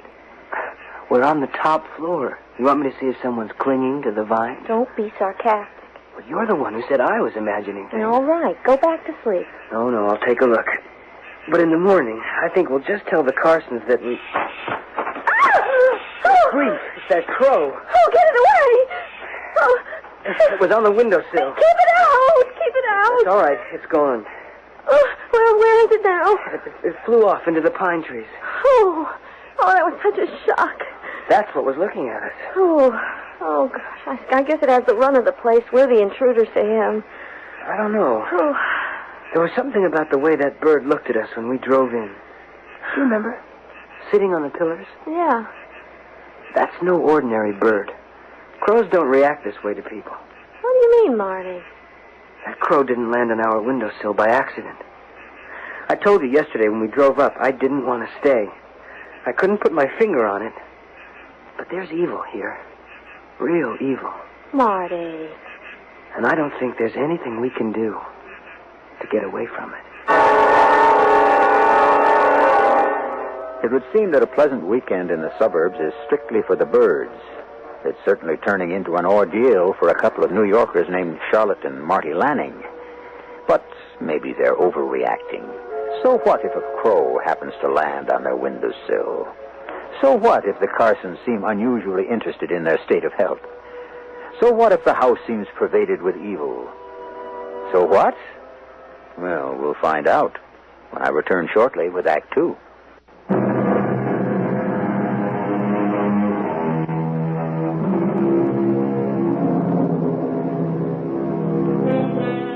It's time now to return to our weekend in the country. Our three guests have no idea what their strange hosts are up to. And as a matter of fact, neither have I. But from the things they say and do, I'm sure it bodes evil for Bert, Marty, and Charlotte. It's morning now, and somehow the mysteries of night don't seem so menacing in the morning light. Good morning. Hi, Bert. You're up early. I jogged 2 miles before sunup. Oh, you put me to shame. I'd have gone further if I had more sleep. Those damn birds kept me awake half the night. Any sign of our host yet? Yeah, Rhoda's in the kitchen. Said she'd serve breakfast out here on the patio. You mean Caligula paid you a visit, too? Caligula? Yeah, the Carsons' pet crow. It was watching us till I got up and chased it off. No, this wasn't a crow. It was a whole bunch of birds. A bunch of birds? Yeah. They seemed to be inside the house. We didn't hear anything like that. Your room's on the other side from ours. Are you sure they were inside? Oh, it sounded like it. I wouldn't be surprised at anything strange around here. What's with the crow you mentioned? You haven't seen it? There's a perch outside one of the upstairs windows. It was waiting for us when we drove in yesterday. It wasn't waiting, really. It just happened to be sitting on the pillars by the drive. And it just happened to be looking in on us last night? Marty thinks it's spying on us. That's just what it's doing. That bird is trained. Well, why would it be watching us? This is just a fun weekend, isn't it? I'm not so sure.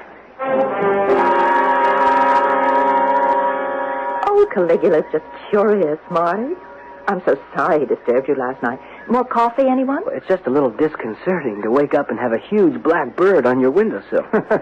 Shades of Edgar Allan Poe. Cheek of the devil, there it is. Oh, it's flying right toward us. I think it's joining us. He's landed right on your chair.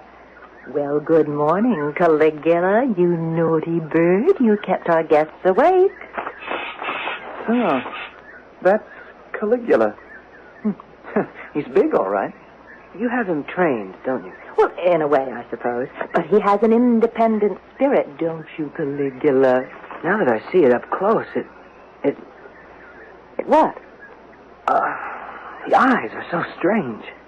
They're just crow's eyes to me. Oh, they have an intelligence. Well, of course birds are intelligent. But only bird lovers seem to acknowledge it. That's weird. Those eyes almost look familiar. It's the first time he's seen a crow that close. Oh, it gives me the chills. I'm afraid I'm not really a bird lover, Rhoda. Oh, for heaven's sakes, Marty, you've insulted him. No, not really. Caligula never stays long. Look at him fly. I was telling Marty and Charlotte I heard birds all night. From my room, it sounded as though they were in the house. Of course. We have a small aviary upstairs. Of course, sometimes the birds are restless at night. Would you like to see them? I'd love to. Well, come along then. I'm afraid our country living can be distracting at times. Good morning, everyone. Sorry I'm late. Morning, Robert. Oh, I was just going to show our guest the aviary, Robert. All right, you go along. I'll get some coffee. We won't be long. I thought we'd spend the day on the yacht. I called Rusty, told him to get it ready. Lovely idea.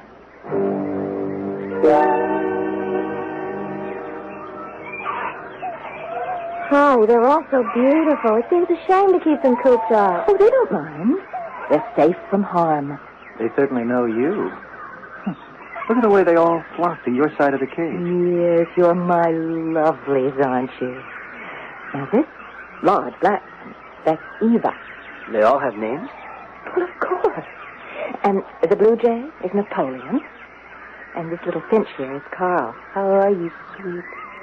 And this one's the Fuhrer.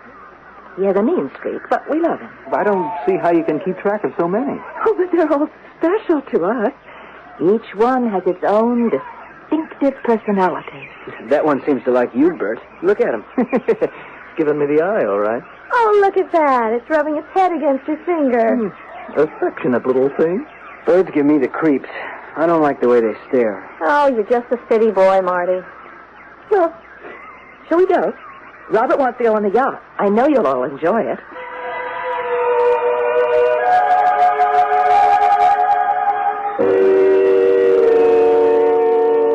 Bert's been accepted. Good. I didn't think there'd be a problem. And the others? There seemed to be a favorable response. Nothing individual, but favorable. Well, now we can relax. Until tonight. Oh, pardon me.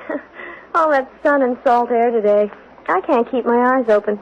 It was heavenly, though. And all that food. Yeah, I think we'll both turn in, if you don't mind. We want to get an early start for the city tomorrow. Oh, please do as you wish. It is getting late. Today was tiring. Good night, everybody. I think I'll go up, too. You want to ride into the city tomorrow, Bert? Oh, sure, if you don't mind. Good night. Night. How long do you think? We'll give him an hour.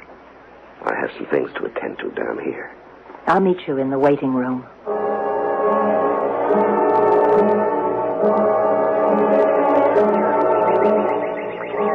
Our mixture is ready. In fact, it looks better than usual. The blood was very rich when I drew it.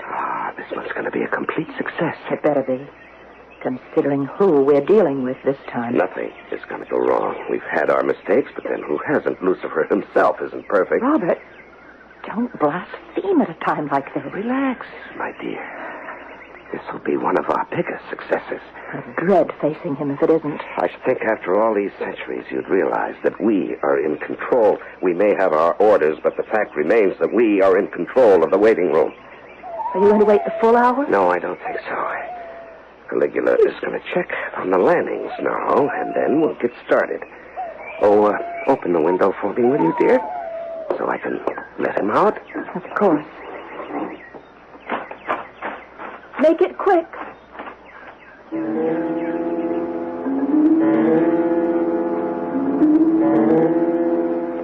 Oh, I'm bushed. But it's been such a pleasant weekend. I don't know why you wasted so much time being suspicious. I don't either. It was just a feeling I had. I guess I made more of everything than I should have. Thinking that Crow was spying on us was really, well, not silly exactly, but a bit overdone. I'll still say those eyes were familiar. When it sat on Rhoda's chair this morning, I knew I'd seen those eyes before. Well, nothing's happened. The Carsons have been wonderful. They just like birds, that's all. You're right, I guess. I'll be glad to head back for good old Manhattan tomorrow. Good night, honey. Wait a minute. What is it? Shh. Outside the window. Shh. What? Shh. I thought I heard that crow again. Can you see anything? No. Come back to bed. Oh, it doesn't matter. The heck with it. See you in the morning. Night.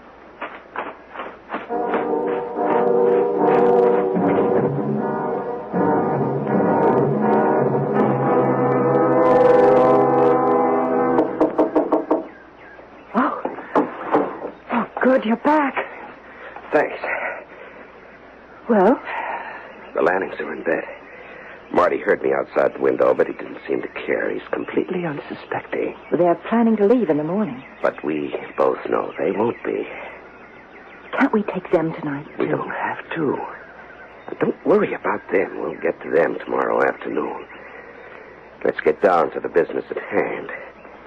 Now, you get things ready, and I'll go for Bert.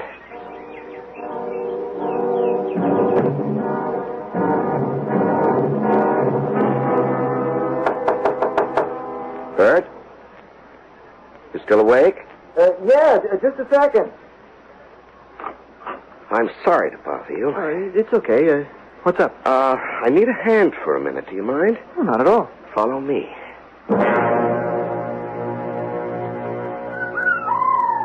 Yes, my lovely, we're on our way. Just be patient. The waiting's almost over. Oh, Robert. Oh, hello, Bert. What are we doing in here? You said you wanted to help with something. Yes. You're going to help us. What is this? What's going on? Relax. I just want you to lie down. Here. Lie down? On that? Lie down, please. What are those straps for? What are you doing? Rhoda, the syringe. You're crazy. I'm not staying here. This will calm your nerves. What? Just a little pinprick. Look, I don't know what you're doing, but... Ow! I'm not going to hurt you. This doesn't hurt at all. You won't know anything is happening. What are you doing with that bird? Why is it out of its cage? Just lie down. You can't resist. No, I can't resist. I don't want to. I'll adjust the straps just as a precaution. Just a precaution. He's going under fast. Yes, so much the better. Robert. What is it? In the south wing. The light just went on in the Lanning's room. Oh, damn. All right, finish the straps. I'll be right back. I knew I heard it in the house. So what? It's none of our business. Will you go and see? Oh, all right. I feel like a fool. It's a bird, all right. You happy now? Well, it sounds as though it's in trouble or something. Look, the Carsons have hundreds of birds. They'll take care of it. That's the point, Marty. They're not doing anything for it, or it wouldn't be so frantic. I think we should tell them. Come on. Darn it, Charlotte. You think they can't hear it, too? Well, I'm going to find out what the matter is. Something's wrong. What is this all of a sudden? You wanted to leave well enough alone. It's none of our business. It's their home. It's their bird. Are you coming with me or not? All right, I'm coming. Marty, Charlotte, is something wrong? You're not ill. Oh, no. We were just coming to find you. There's something the matter with one of your birds. Don't you hear it? Oh, yes.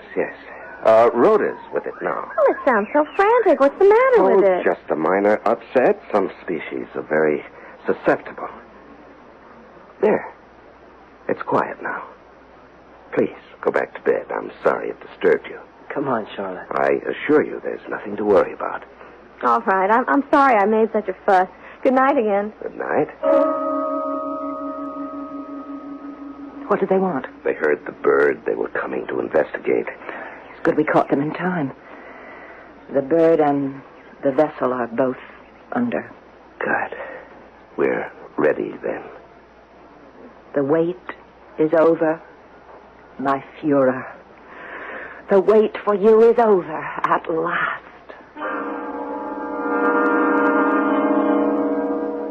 What time is it, hon? Oh, 7 o'clock. We'd better get down for breakfast. What's it like out? Beautiful. Clear. Oh, there's Bert by the pool. Morning, Bert. We'll be right down. The Carsons won't mind if we leave right after breakfast. That's funny. What? Bert.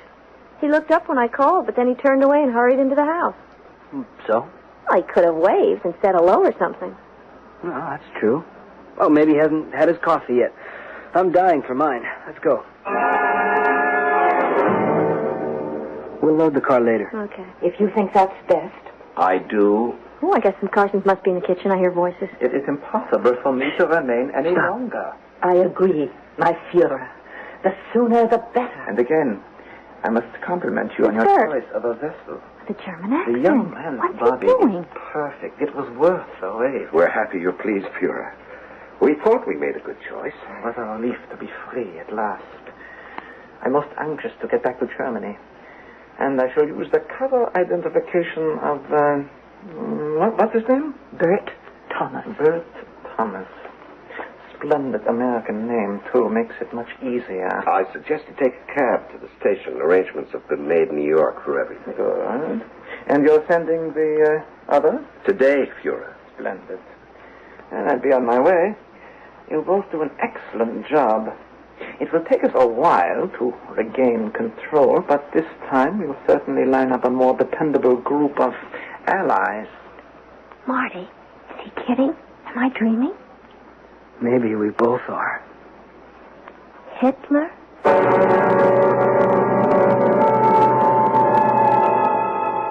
Hitler? The spirit of Adolf Hitler released from the waiting room? But then we did hear that conversation, if we can believe our ears. And if we are to believe them, we know that Hitler is once more abroad, this time in the body of a healthy young American man. That's what's happened so far. What is yet to happen, we'll learn when I return shortly with Act 3.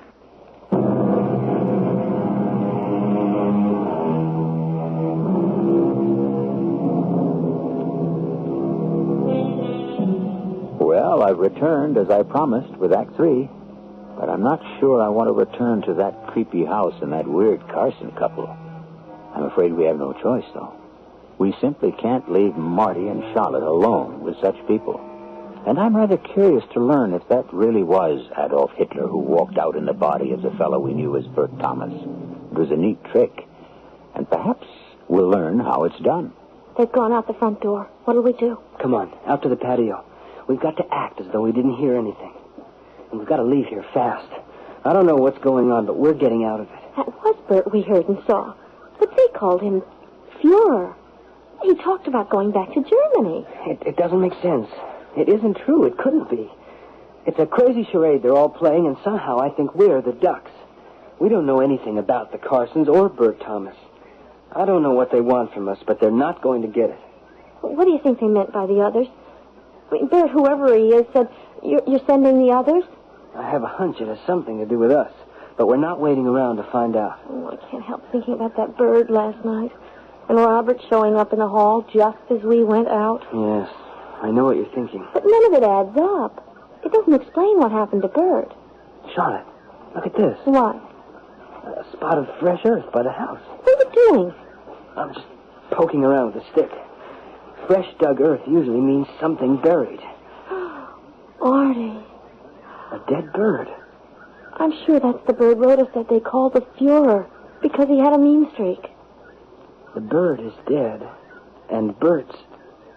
Oh, Marty, it can't be. Come on, back to our room. We're getting our things and Uh-oh. Where did it come from? I don't know, but Caligula has his eye on us. I didn't even hear him land. There wasn't a sound. Neither did I, but he's there all right. And I don't think he wants us to get by. We can get past him, can't we? I don't know. With that beak and those claws, if he's as trained as I think he is... You mean he has us trapped? I don't think we'll go anywhere he doesn't want us to. How can a bird like that? Look at it closely. Look at the eyes. You talked about the eyes yesterday. What do you mean? Look at them. Don't you see? What? Those are Robert's eyes. Marty. Come on, Charlotte, we'll try it. Around the front of the house. Oh, get it away! Get off! Oh, get it away! Get off, you! What's happening? What's happening? This way, quick! Back this way! Oh, he won't let us get away! It's there everywhere we turn! Yes. Everywhere we turn. Oh, why? There's no use fooling ourselves. The Carsons have us right where they want us. Not quite. You'll both come with me, please. Rhoda, what is this? Oh, please, Rhoda, what are you doing to us? We came up for a pleasant weekend. And now you'll serve our purpose. Come inside. No, we won't. You listen to me, Rhoda. I don't know what's going on here, but I want to know what happened to Bert. What's all this Fuhrer stuff? What are you trying to do? How do you know about that? We heard and saw him this morning. That was a mistake we should not have made. Come inside. No, we're leaving now. Caligula's already shown you how futile that idea is. Why, Rhoda? Why us? It has to be. You've been chosen and accepted. Now come with me.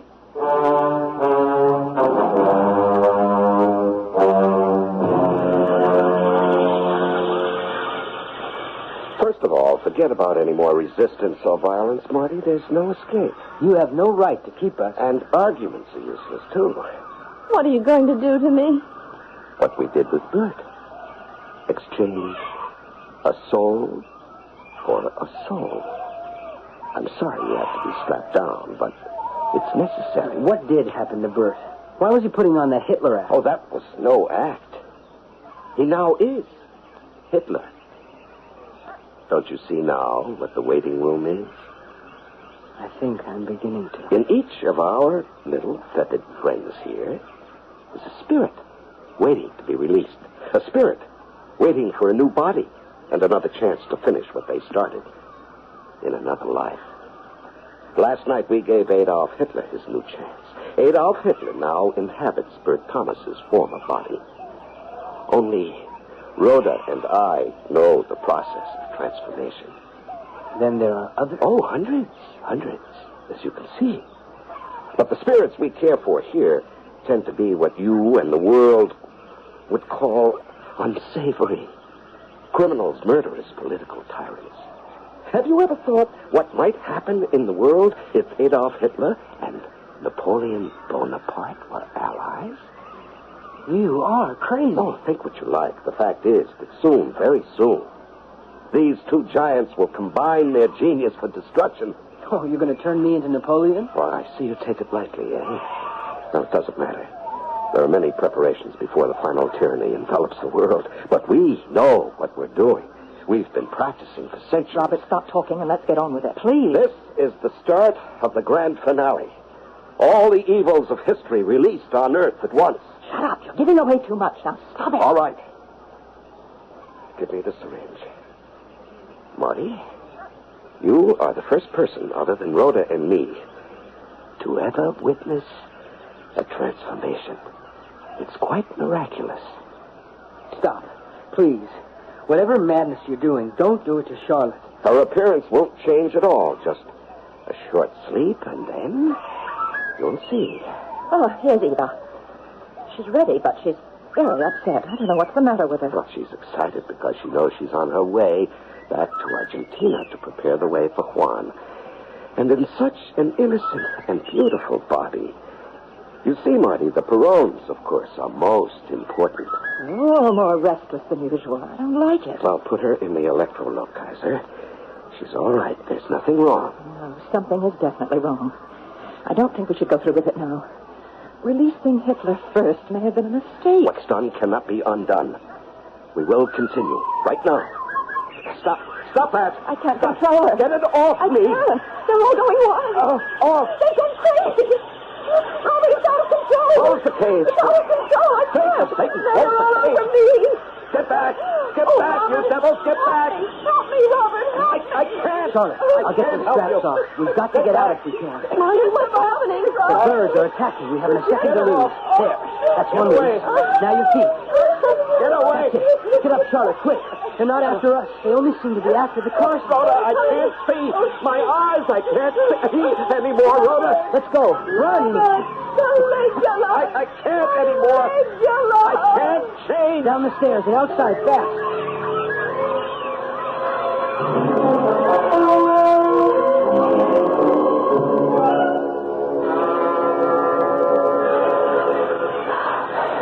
Sit down here, Charlotte.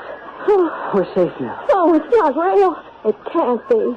It can't be happening. They're still flying all over the house. They're tearing it apart. Marty, let's get out of here. Now, please. Hey, look. Up there. They're all flying out of the house. One great flock. Oh, they're after us now. Marty! No. No, look. They're flying off. All together. Oh, thank heaven. They're gone. They're gone. Just like that. Now's our chance. We've got to leave. There's not a sound from the house. I won't go back there. I have to. I have to see. You stay here. No, I won't leave you. I won't be alone. Come on, then. Good Lord, look at it. It's horrible. It's a shambles. The drapes, the upholstery. It's like a cyclone hit it. Let's not go upstairs. I have to, Charlotte. Oh, those beautiful paintings. Slashed to ribbons. It's unbelievable. You can't believe they could cause destruction like this. I can't go in that room, Marty. I can't. Wait here. Don't come any closer, Charlotte. You shouldn't see this. Them? Yes. What's left of them. Oh, Marty, let's go. I'm going to faint. Come on downstairs and sit down. I'm going to call the police.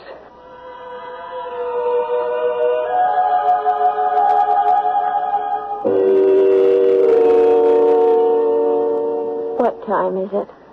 8:30. It's only been a half hour since we first came down and this whole thing started. Oh, I wish the police would get here. What are you going to tell them? No one could believe what we've been through. We'll tell them the story. That's all we can do. They'll think we're crazy if we try to tell them Hitler's alive. Or that Napoleon and Eva Perón are flying around as birds. They'll think we killed the Carsons and wrecked the house. I know. But I saw too much not to believe it. I wonder where Bert or Hitler is. Here come the police. Oh, thank God. Morning. You the people who called? Yes, I'm Marty Lanning, and this is my wife, Charlotte. Yeah, sorry I took so much time getting here. I had another call to answer. What's the trouble here? Come inside. You'll have to see for yourself. I'll give you the details. Wow. Never seen anything like this in Rose Hill. The birds did it. It all began... wait a minute. You said birds did this? I know, it sounds impossible. The whole thing's been impossible, but what I'm going to tell you is true. Where did these birds come from? The Carsons kept them as pets in a room upstairs. The birds went crazy. They did this to the house, and then they flew off. The bodies of the Carsons are upstairs. It's the truth, officer. It was hideous. The Carsons are dead. It's not a pretty sight. I gotta get to my radio. Gotta get help out here and get out an alert fast. What, an alert? Yeah, we got real trouble. That call I was on before I came here was at the railroad station. A flock of crazy birds attacked a guy waiting for a train. What? Yeah, according to the witnesses on the platform, they came out of nowhere. Hundreds of them. They flew around as though they were after something in particular. Then they swooped down on this poor guy. That was the end of him. Marty. Do you know who he was? Yeah, he had identification. A young attorney from the city. His name was Bert Thomas. What's the matter? You know him? He was a guest here, too. He left earlier this morning. Oh, this gets deeper all the time. Why would the birds go after Thomas the way they did the Carsons? I don't know. Oh, we got a flock of crazy birds out there. Heaven help Rose Hill if we don't get them. They are killers. Yes. Indeed they are.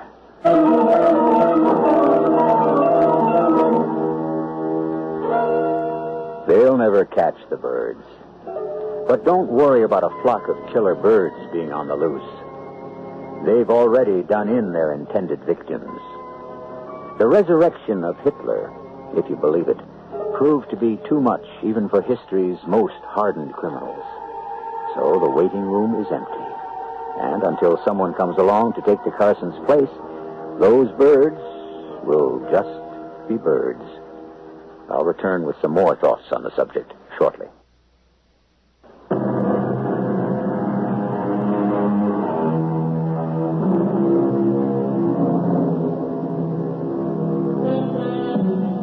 We hear so much about the evildoers, those of yesterday and today, and so little of the good. Much of the good in the world seems to go unnoticed. I suspect, though, that evil is the tip of the iceberg, because somehow we like to dwell on it and give it more visibility. But underneath the surface lies that vast concentration of good, so overwhelming in its power that throughout history, evil, in the end, has always been defeated. Our cast included Larry Haynes, Marion Seldes, and Russell Horton. The entire production was under the direction of Hyman Brown. This is E.G. Marshall inviting you to return to our Mystery Theater for another adventure in the macabre. Until next time, pleasant dreams.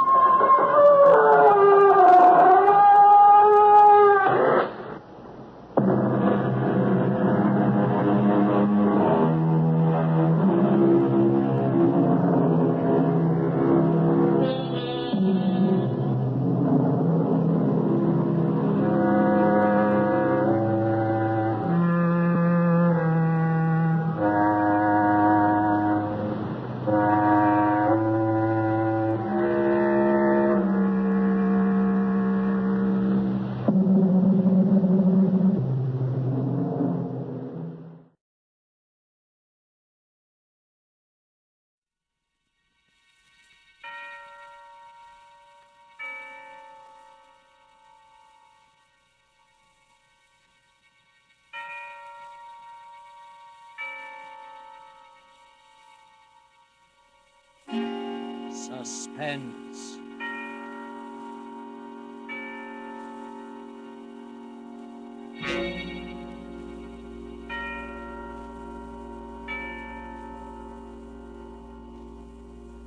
This is the Man in Black, here again to introduce Columbia's program, Suspense. Our star tonight is Miss Mary Astor, one of Hollywood's most charming and resourceful actresses, and a lady who is no stranger to the art of keeping audiences in suspense. Ask anyone who saw her in The Maltese Falcon or across the Pacific. The story called In Fear and Trembling by J. Donald Wilson is tonight's tale of suspense. If you have been with us on these Tuesday nights, you will know that suspense is compounded of mystery and suspicion and dangerous adventure. In this series are tales calculated to intrigue you, to stir your nerves, to offer you a precarious situation, and then withhold the solution until the last possible moment. And so it is with In Fear and Trembling and Miss Mary Astor's performance, we again hope to keep you in suspense.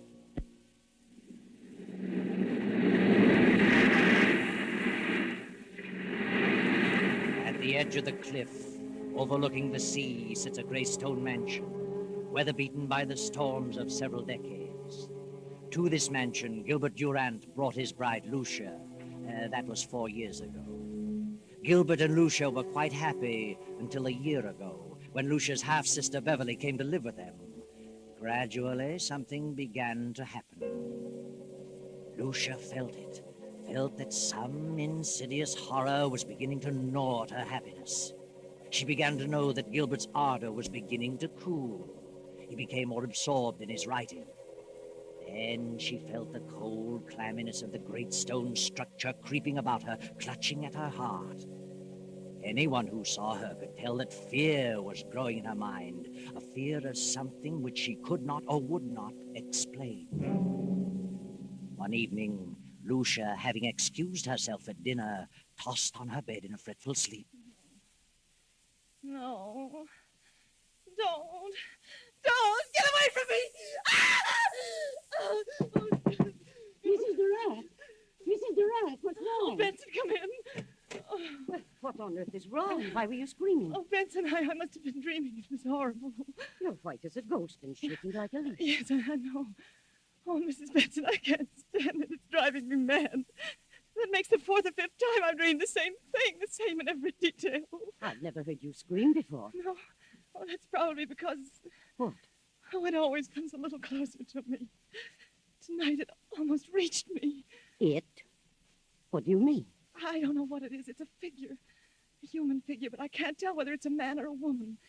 It comes through that door and walks slowly across the room with its arms outstretched, reaching for me. Are you sure you were dreaming? Now that I think of it, it isn't like a dream, an ordinary dream. Its reality seems to carry over even after I'm awake. That's what's made you so ill. This dream, if it is a dream, means something? Is that what you think? It's a premonition? Perhaps. What time is it? 9 o'clock. Where's Gilbert? Your husband went horseback riding over an hour ago. Did he go alone? Your sister went with him. Beverly? Why didn't he ask me to go? Well, you've not been yourself lately. Not been feeling well. Yes, of course. Well, if you're feeling better, I'll go back to my room. Mm-hmm. Oh, yes, I'll be all right. Thank you, Miss Benson. Good night. Good night, then.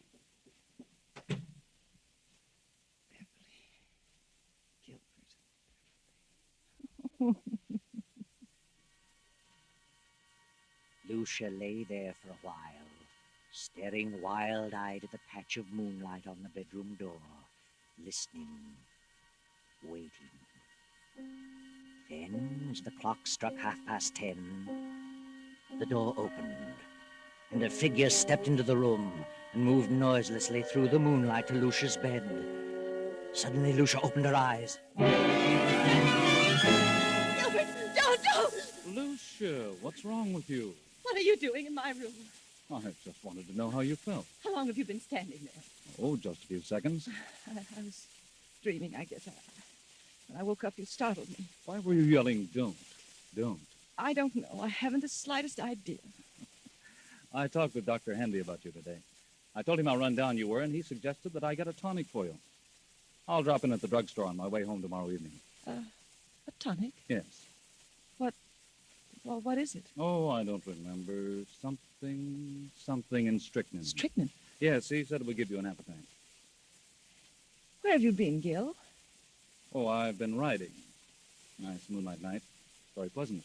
Did Beverly enjoy it? Yes, she's an excellent rider. I've decided to buy that filly from Thompson. Going over there tomorrow afternoon. Is Beverly going with you? Yes. She's a good judge of horseflesh. Why? Nothing. I just asked. Well, good night, Lucia. See you at breakfast? Yes. Good night.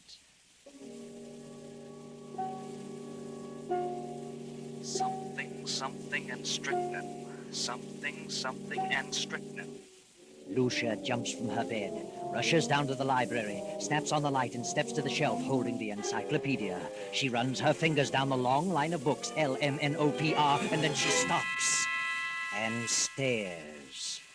The S to T is missing. Then she sees it on the desk, the missing volume. She rushes to the desk and stares down at the open page.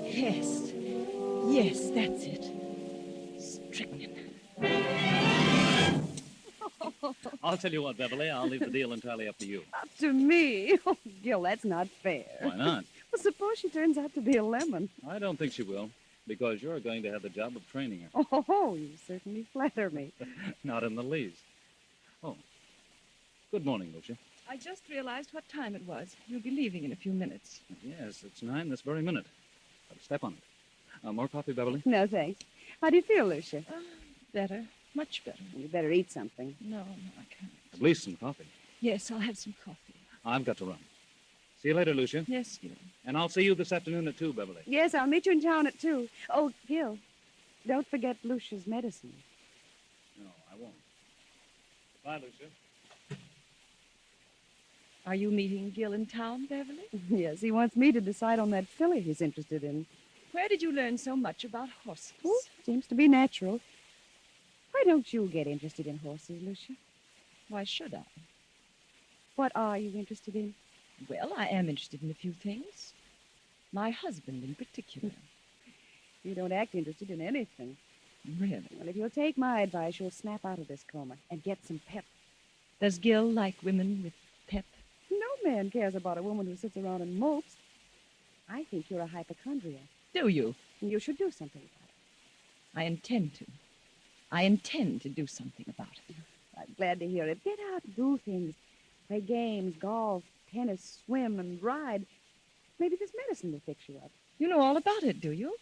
What is it? Oh, I don't know. It's a tonic, a builder-upper. I wish I could believe that. But at least you can try it. Won't hurt you. No? I wonder.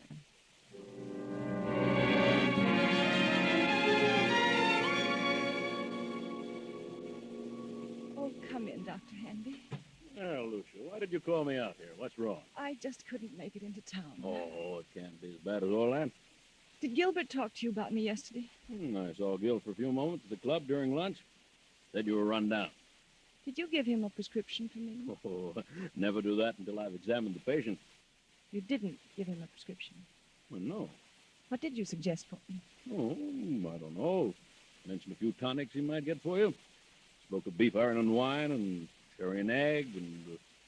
I don't remember what else. Then you mentioned nothing specifically. I don't think so. I see.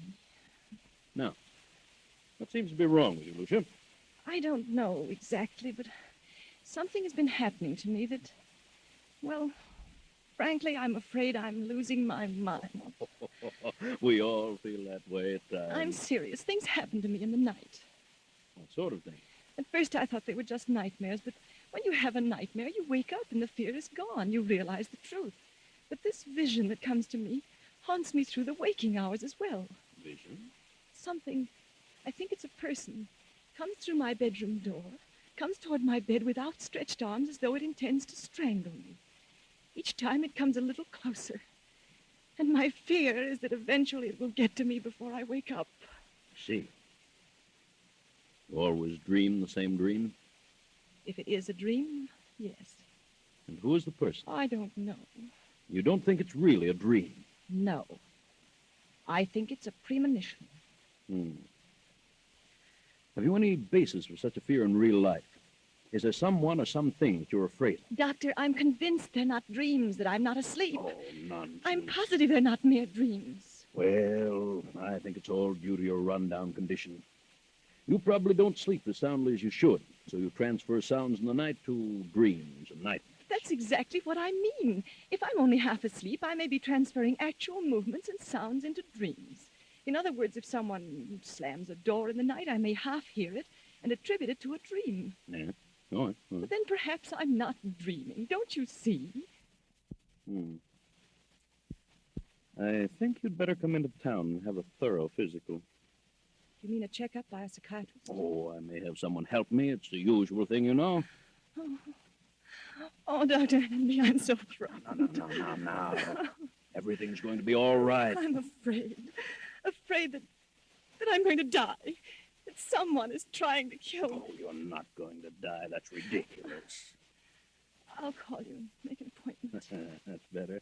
Very well. In the meantime, try not to think about it. Keep your mind on the brighter side. Yes. I'll try.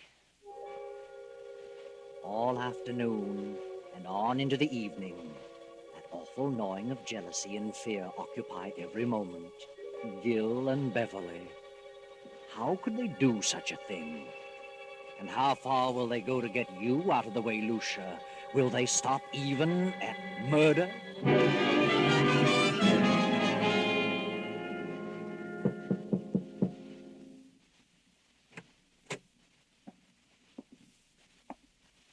Are you asleep, Lucia? No, I'm not asleep. How are you feeling? I seem to have developed a headache. Have you eaten anything today? No, I didn't care for anything. Well, this will help you. Better take a dose now. I'll measure it for you. What is it? Well, it's the tonic. Did Dr. Hanby prescribe it? Yes. Yes, he did. Where's Beverly? Down in the library. Did you buy the horse? Yes, Beverly thought she was a fine animal. I didn't know Beverly knew so much about horses. She's a horsewoman after my own heart. Is she? Rides like the wind, too. She had intended to go home tomorrow. Is she staying on?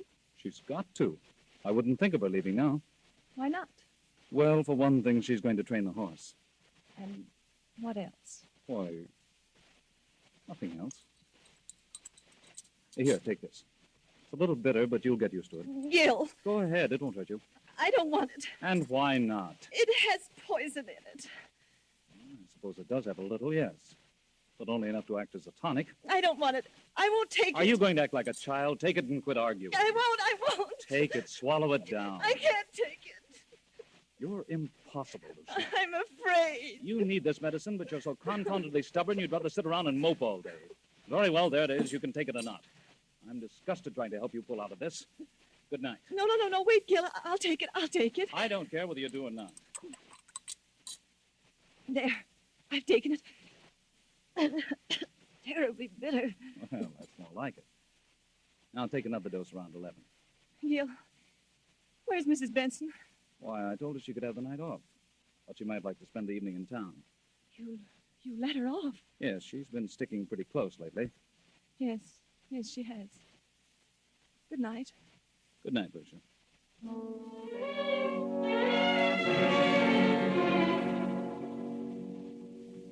What's wrong, Gil? You look upset. I am. Lucia didn't want to take it. No? Why not? She's afraid of medicine. What are you going to do? She finally took a dose of it. But if I know her, she'll never take another drop. She's got to take it, Gil. You've got to figure out a way to make her take it. It can't be disguised. It's too bitter. Try something else. I'll try and coax her into it again. Isn't there something that tastes more pleasant or something you could put in milk or orange juice? I don't know. But I'll find something. Of course you will. You've got to. She's... Wait a minute. There's someone listening outside the door. Oh, sir. Well, Benson, What are you doing standing here in the dark? Why, I was just going upstairs to see if Mrs. Durant wanted anything before I went out. I see. By the way, I'm staying home for a couple of days, and I thought that since you've been staying so close to the job, you'd welcome a few days' leave. Leave? Why, yes. But Mrs. Durant may prefer that I stay. I think you'd better take a little rest yourself. You needn't come back till Friday. But I don't need a rest. You come back Friday. Yes, very well. But that night, for once, the good Mrs. Benson disobeys orders. A few minutes before 12, she returns to the mansion. No lights are burning. So she makes her way quietly through the back entrance, slips up the stairs, and taps lightly on Lucia's bedroom door. Mrs. Durant? Mrs. Durant? Then she turns the knob, opens the door, and snaps on the light. Mrs. Durant, are you here? Then Benson steps quickly toward the bed. The bed is empty, but a horrible sight meets her eyes. Blood. Blood all over the bed. Oh. Oh. Get me the police department. All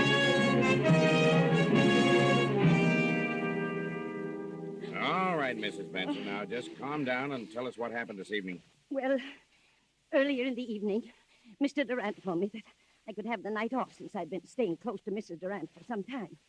And then later he said he decided to let me off until Friday. I didn't want to go, but he insisted. Was there anyone else in the house? Yes, Mrs. Durant's half-sister, Beverly. Did you leave the house? Yes, but I sneaked up the back stairs and told Mrs. Durant I'd be back about midnight. If you had till Friday, why did you come back at midnight? Because we were both frightened. Of what? Well, Mrs. Durant had been having premonitions that someone was trying to kill her. Who was trying to kill her? She didn't know, but she was terribly frightened. Is that all? No. Her husband tried to get her to take some medicine he had brought home. She refused, and he got angry. How do you know he was angry? I heard him talking about it to Beverly. They were in the library. And he told Beverly that Lucia was stubborn. Beverly said that he'd have to think of some other way. Did Mrs. Durant suspect her husband and Beverly of trying to do away with her? Yes. Yes, she did. She was convinced that Mr. Durant and Beverly were in love and wanted her out of the way. I see. Well, so you came back tonight because you anticipated that something was going to happen. Yes. The house was dark, so I came up the back stairs, knocked on her door. When I got no answer, I came in, turned on the lights, saw she was gone, and then I saw the bed all covered with blood. She wouldn't take the poison, so they did it another way. That's what they planned in the library. Where are they now? Any idea? Well, they didn't expect me back tonight, so they're probably gone to dispose of the body, intending to come back here and clean the place up later. I see. Anybody else know about Mrs. Durant's fears? Yes, she talked to Dr. Hanby. I called him right after phoning the police and told him about it. He knows. Dr. Hanby, Captain Blake. What in the world is the meaning of this? From all indications, Mrs. Durant has been murdered and the body disposed of. Doctor, I understand Mrs. Durant told you that she was afraid that something was going to happen to her, that she was going to die. Who told you that? Mrs. Benson here. I see. Well, she did call me in this morning. She'd been having strange dreams. Premonitions, she called them. I called them hallucinations. Who do you think it was? Well, she couldn't tell whether it was a man or a woman, but someone was always approaching her bed with outstretched arms, trying to choke her. Do you think it was more than a dream? She was a sort of hypochondriac. I asked her to come into town where I could give her a thorough examination. I didn't take her story too seriously, but this certainly puts a different slant on the entire picture. Yes. We haven't found the body, but I have men out looking now. We'll find it. Here's Mr. Durant and his sister-in-law. They found them about half-mile down the beach. Oh, how are you, Durant? What in the world goes on here? What's wrong, Doctor? Take a look at that bed. Lord. What happened? Lucia. Where is she? We thought you might enlighten us on that point. What do you mean? Where is she? Is Lucia dead? Oh, Gil, What happened? We think your wife has been murdered. Murdered? What are you doing here, Mrs. Benson? I thought you were gone till Friday. Why did you tell her to go until Friday? Why, I thought she needed a rest. She'd been having long hours. Where is Lucia? Where have you and your sister-in-law been? Why, I slipped upstairs and saw Lucia was asleep, so we decided to take a little ride down the beach. It was still early. Mm-hmm. Didn't take anything with you? Certainly not. What do you mean by that? What would we take? I don't know. I just asked. Did you two try to get Lucia to take some medicine? No. Wait a minute, Beverly. That won't do any good. Yes, we did. Lucia was run down and needed a tonic. But she refused to take medicine. Why did she refuse? I don't know. Maybe she was afraid of being poisoned. Poisoned? Why should I want to poison her? Lucia was my wife. How long has your sister-in-law Beverly been here with you? Well, I don't know. Quite some time. Just a minute. Are you inferring that Gil and I... I'm not inferring anything. I merely asked you a question. Oh, Gil, tell him that... Just a moment, Beverly. Mrs. Benson, what have you been saying? What did you tell them? I told them the truth. You think I planned to kill Lucia? Is that it? Yes, you and this woman. You're out of your mind. You tried to get her to take some medicine. She knew you were in love with her sister and that you were trying to poison her. And how did she come to that conclusion? She had premonition. That means nothing. And besides, I heard you talking, you and Beverly, planning the whole thing. What? She's lying. I heard you. When you realized Lucia wouldn't take the medicine, Beverly said you'd have to think of some other way. Some other way to what? To get rid of her. To kill her. There must be some... Dr. Handy, you know better than this. Do you think I had a reason back of wanting to know about various medicines? Well, no, I didn't. Not at the time, but now... Now what? Well, sorry to say it all adds up to something suspicious. Seems more than just coincidental. Do you think I killed Lucia? Look about you. Look at the room. What else am I to think?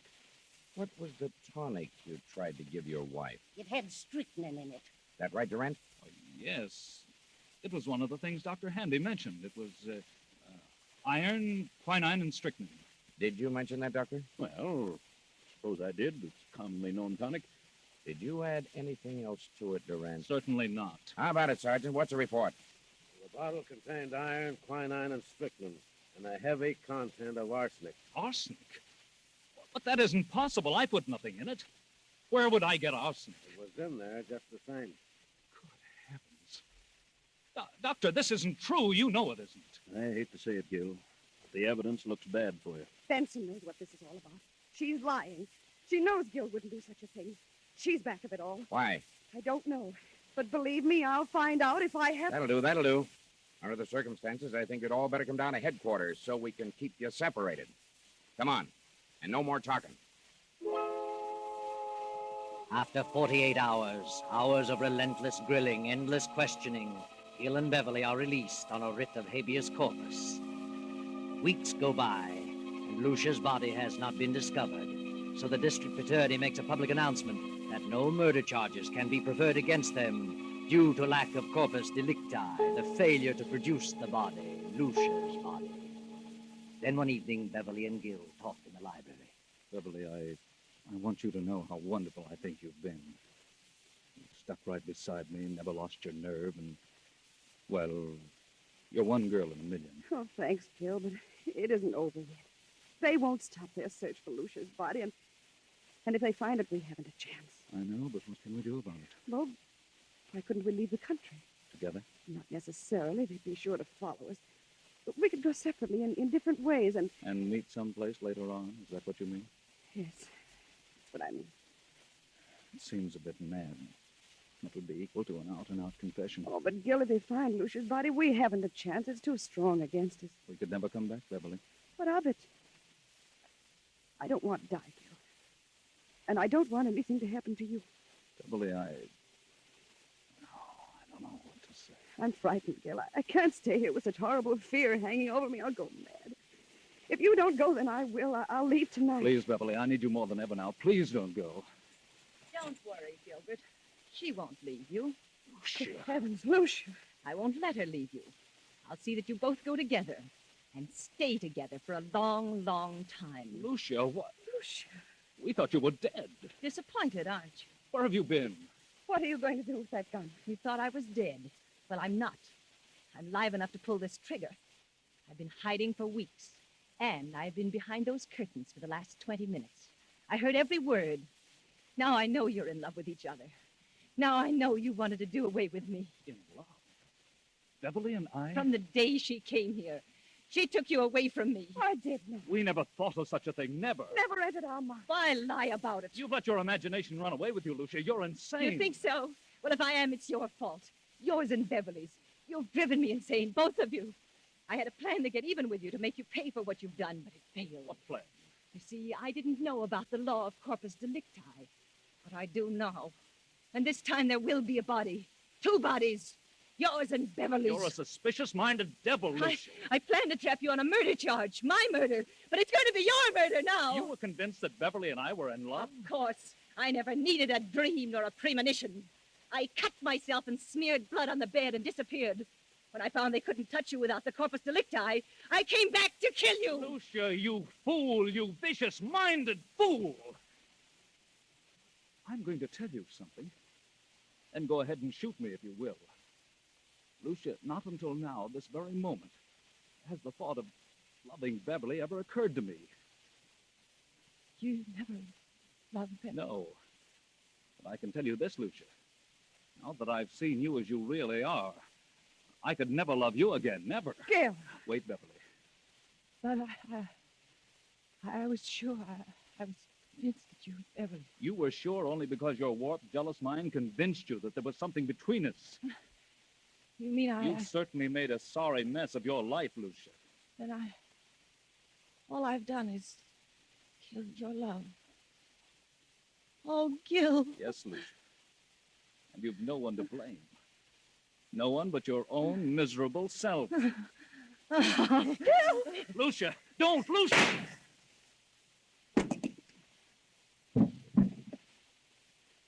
Oh, Gil. Gil! Yes, Beverly. But it's probably the best thing for her. And for us.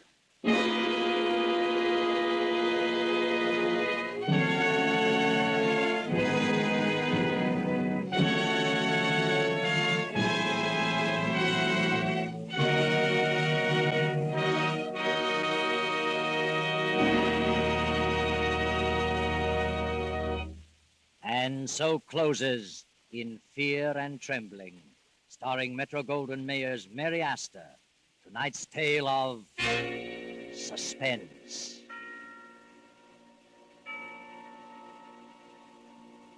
The broadcast originated in Columbia Square in Hollywood. This is your narrator, the Man in Black, who conveys to you Columbia's invitation to spend this half hour in suspense with us again next Tuesday, when another of the screen's lovelier leading ladies, Geraldine Fitzgerald, will star in the uneasy drama called Will You Walk Into My Parlor? William Spear, the producer, Ted Bliss, the director, Bud Gluskin, the musical director, Lucian Morawick, the composer, and J. Donald Wilson, the author, collaborated on tonight's Suspense.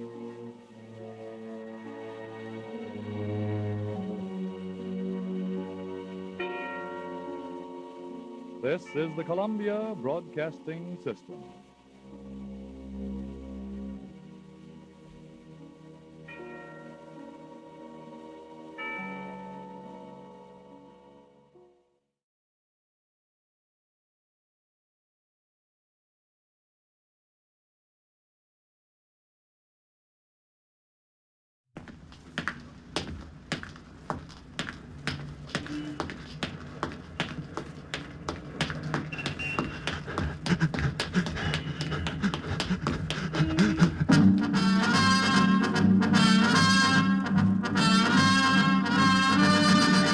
The National Broadcasting Company invites you by transcription to join The Chase.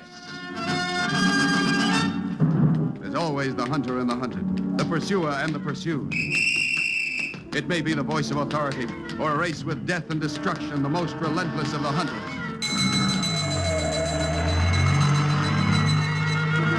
There are times when laughter is heard as counterpoint, and moments when sheer terror is the theme.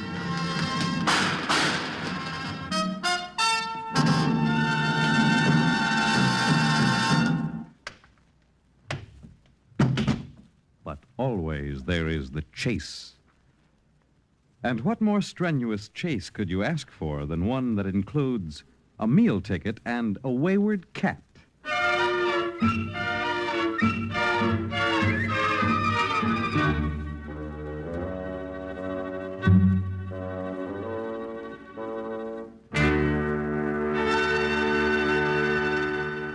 Emma Stilson, do hereby make, publish, and declare this as and for my last will and testament, hereby revoking all former wills or testamentary dispositions by me heretofore made. First, I direct my just debts and funeral expenses to be paid as soon after my decease as may be practicable. Second, I direct that all inheritance, estate, transfer, or succession taxes or death taxes be paid out of my residuary estate. And third, I give, devise, and bequeath all the rest, residue, and remainder of my estate, real, personal, and mixed, of whatever kind and nature, and wheresoever the same may be situate, of which I may die seized and possessed, to which I may be entitled at the time of my death. To my beloved cat, Stanley. In trust, nevertheless, for the following uses and purposes.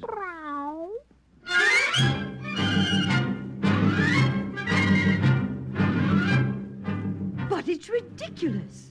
Utterly ridiculous. Nevertheless, it's perfectly legal, Miss Van Allen. How could you, her attorney, permit her to even consider such an idiotic thing? Your Aunt Emma was not a woman to argue with, as you very well know. She insisted on leaving her entire estate to her cat, and she did. How much does the estate amount to? $1,347,621.79 after taxes. I'll sue. That's what I'll do. I'll contest the will. Inasmuch as I drew it up very carefully, Miss Van Allen, I suggest that you spare yourself the unnecessary expense. The will is incontestable. And they called her eccentric. Eccentric? Aunt Emma was insane. It's insufferable. Incredible. Didn't she even mention me in the will at all? Yes, she did. Let me see, on page 9. Oh, yes. I quote, "To my niece Adelaide Van Allen, a clothes horse and a snob, with the intelligence of a backward chorus girl and the personality of a praying mantis, I bequeath my muskrat muff and direct..." Her muskrat muff?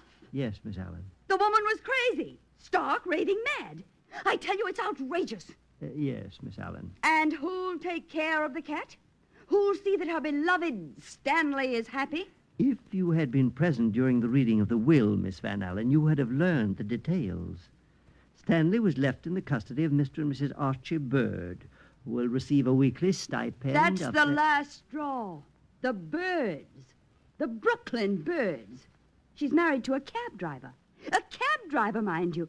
Why, we practically exiled that branch of the family. Who will receive a weekly stipend so long as Stanley shall remain in their care and in excellent health.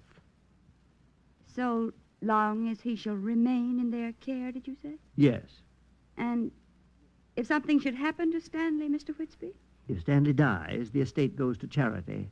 However, should he be given away to someone else, that person would automatically be appointed guardian and would receive the stipend for Stanley's upbringing. I see. And now, Miss Allen, I must leave for Brooklyn to pay a visit to the Birds and apprise them of the contents of the will. I'm sorry. It's quite all right, Mr. Whitby. You can run along. But before you go, let me have Archie Bird's address, won't you? I want to send Stanley my congratulations.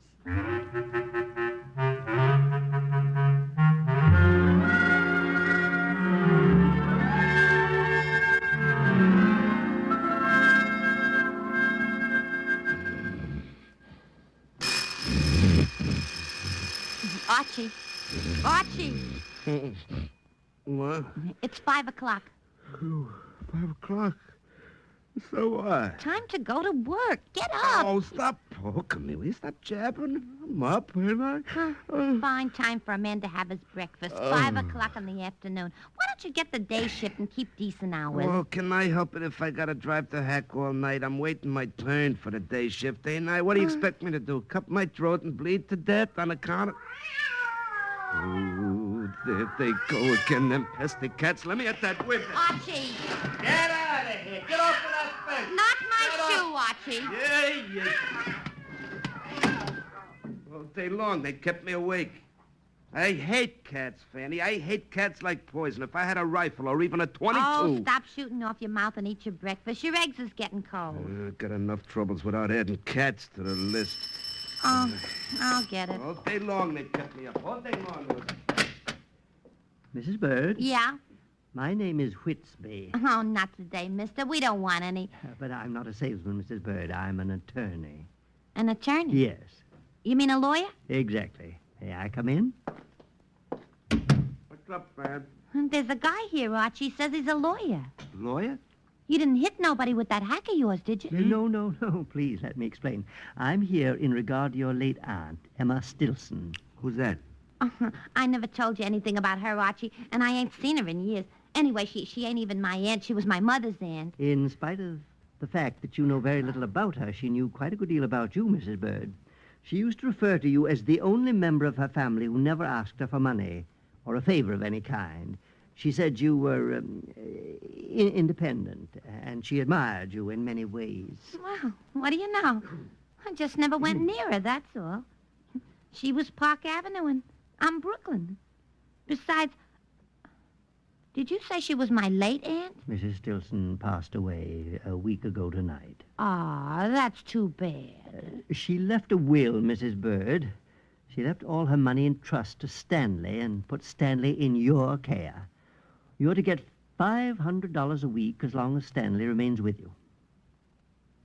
Did you say $500 a week? Yes. It's for Stanley's care. Well, and your own welfare, because you'll find that Stanley requires very little in the way of... I gotta sit down. Oh, Mrs. Bird. Oh, $500 a week. Yeah, I'm feeling kind of wussy myself. Well, Mrs. Stilson was a wealthy woman. You'll both have an independent income as long as Stanley remains with you.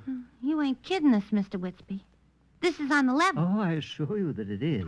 Hey, Fanny, what a break, huh? Remember how we said one day our luck will change? Well, here it is, the jackpot. We're rich, Fanny, we're rich. But we gotta make sure that Stanley gets all that's coming to him, Archie. Huh? Poor little guy losing his mother that way. Oh, but Stanley wasn't... Tell me, how old is Stanley, Mr. Whitsby? He was 5 on his last birthday. 5? Aw, ain't that cute, Archie? Cute. Where is he now, Mr. Whitsby? Who's taking care of him? Why, he's right here. Here? Yes, in this basket. In that basket? Yes.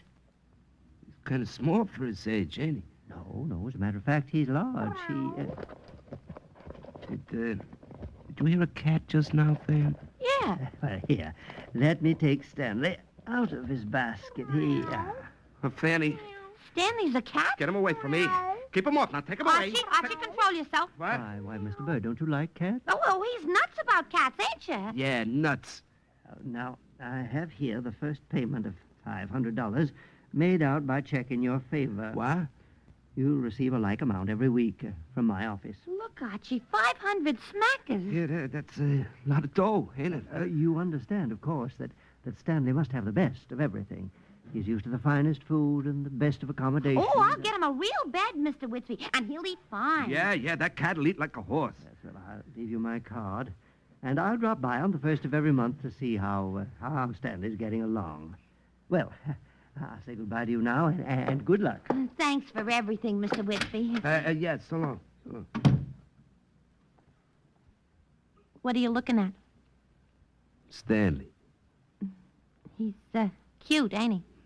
Makes me sick to my stomach. Oh, stop talking that way. When have we ever seen $500 come so easy? And it comes once a week, too. But you know I'm allergic to cats, Fanny. You're also allergic to quitting your job and living like a king, Mr. Dope? No, that part's fine. Then don't argue. Stanley stays and we treat him with respect. 'Cause he's our breadwinner now, ain't you, Stanley? Oh, ain't you our itsy bitsy moo and dawa catsy cat?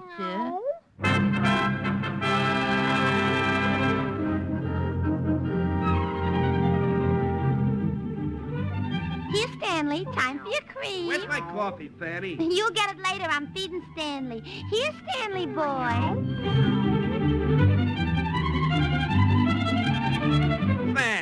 Fan, where are you? I'm in here. I'm busy. Oh, where's my new electric razor? I'm using it on Stanley. I'm giving him a trim.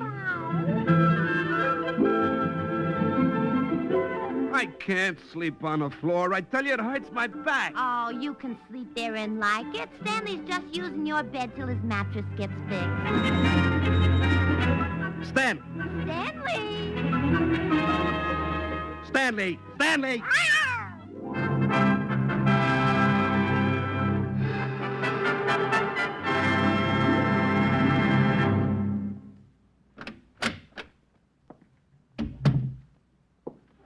Hi. Hi. Dinner ready? Not yet. Hey, what's this, steak? It's kind of expensive, ain't it? We can afford it. Hmm? Yeah, I guess we can, huh? Well, I don't mind a good hunk of sirloin every now and then. Oh, that steak ain't for you, mister. You're getting spare ribs. The steak's for Stanley. What's the idea? Nothing. Oh, why don't you be more careful with my plate? I better clean up this mess before the doctor comes. Doc, are you sick, baby? No, Stanley's doctor. Wow. I thought I heard him wheeze last night. I'm giving him a thorough checkup with x-rays and what they call the electrocardioscope or something. Oh, that's great. That's great. Maybe you want me to push him to the hospital in a wheelchair, huh? Oh, stop being comical. You're knocking yourself out. Stanley! Stanley boy! Was he happy today? Stanley! You know, that's funny. I ain't seen him around for the last 2 hours, come to think of it. Stanley! Come to Mama! Where is he? How should I know? Archie, he ain't in the apartment. Maybe he went out to see a movie. Cut the comedy. If something happens to him, we're out $500 a week. Stanley! Answer me! Stanley! Hey, you mean he really ain't around? Archie, Huh? the cat's gone. He's disappeared. Well, that's Staffy. He never had it so good. Archie, we gotta find him. Get your coat on. We're gonna search the neighborhood.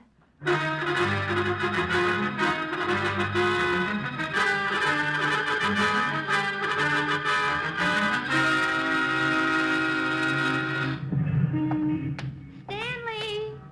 Stanley, where are you? Stanley! Maybe he's in this alley, Archie. Well, it's got a dead end, and I don't see him. Stanley! Archie, Hmm? there he is, Where? near that garbage can. No, that ain't Stanley. He's all black. Stanley's got a white spot on his neck. Oh, yeah, you're right. Yeah. Stanley! Fine thing to be doing, chasing a cat. We'll chase him until we drop if we have to. We gotta find him, Archie. Don't you realize what it means? We lose the money if Stanley's gone. It says so in the will. Stanley, come here, you little... Oh, it's no use, Archie. Chasing up and down the streets this way ain't getting us nowhere. I'm going back to the house and call the police.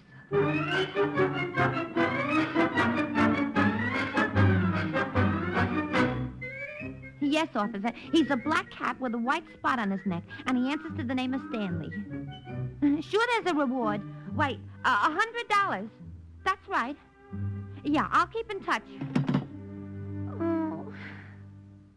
Oh, gee.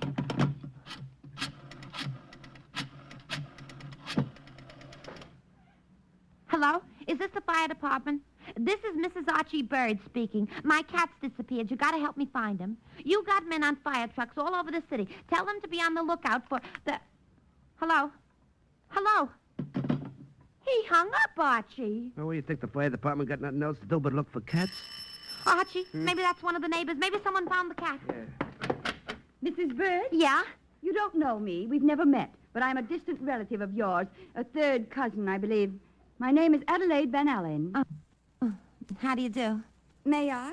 Oh, sure. This is my husband, Archie. Oh, yes, the cab driver. Hey. I'll tell you why I've come, Mrs. Bird. Several weeks ago, you inherited Stanley, Aunt Emma's cat. Well? You also came into $500 a week, which is rather nice considering your circumstances. What does this dame want anyway? I merely wanted to see if everything was all right as far as Stanley was concerned. He was Aunt Emma's pet, and I feel it my duty to make certain he's happy. Oh, he's very happy. Tickle pink. He grew a whole inch since he came here, and he gained 3 pounds. Yeah, we treat him right, lady. Some people say we even spoil him too much, but after all, he's an only cat. May I see him? Now? Yes, of course. He's busy now. Busy? Yeah. He's doing his homework. Oh, Archie. He's such a kidder, Miss Van Allen. Where is Stanley, may I ask? Oh, he's around. Would you mind calling him? I can't do that. I mean, he's up on the roof somewhere, playing. Playing on the roof? Oh, he ain't in any danger. I demand that you produce that cat at once, Mrs. Bird. You demand? There's something funny going on here, and I'd like to know just what it is. Listen, Ritzy, where do you think you are? This is my house. And if there's any demanding gonna be done, I'll do it. I see.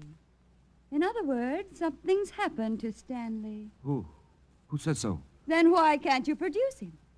You know, of course, that if he comes into someone else's possession, you've lost your claim to any money coming from the will. Look, I'm gonna give you 5 seconds to clear out of here. Then I'm gonna smear you all over the kitchen linoleum. Don't you dare touch me. 1, 2, 3, I'll see 4. to it that you never get your fingers on another cent about Emma's estate. There's one cat I wouldn't keep for all the dough on Wall Street. She's gonna make trouble, Fan. Oh, how can she make trouble? We'll find Stanley long before that. What's the matter? What you looking at? The calendar on the wall. Oh, what about it? Today's the 30th, and tomorrow's the 1st of the month. Oh, that's when Mr. Whitby said he'd drop around for a look at Stanley. We gotta do something, Archie. Yeah, but what? I'll make a list. Every pet shop in town. We'll hire a car and check every street from Coney Island to Borough Hall. We're gonna find Stanley if we gotta turn Brooklyn upside down.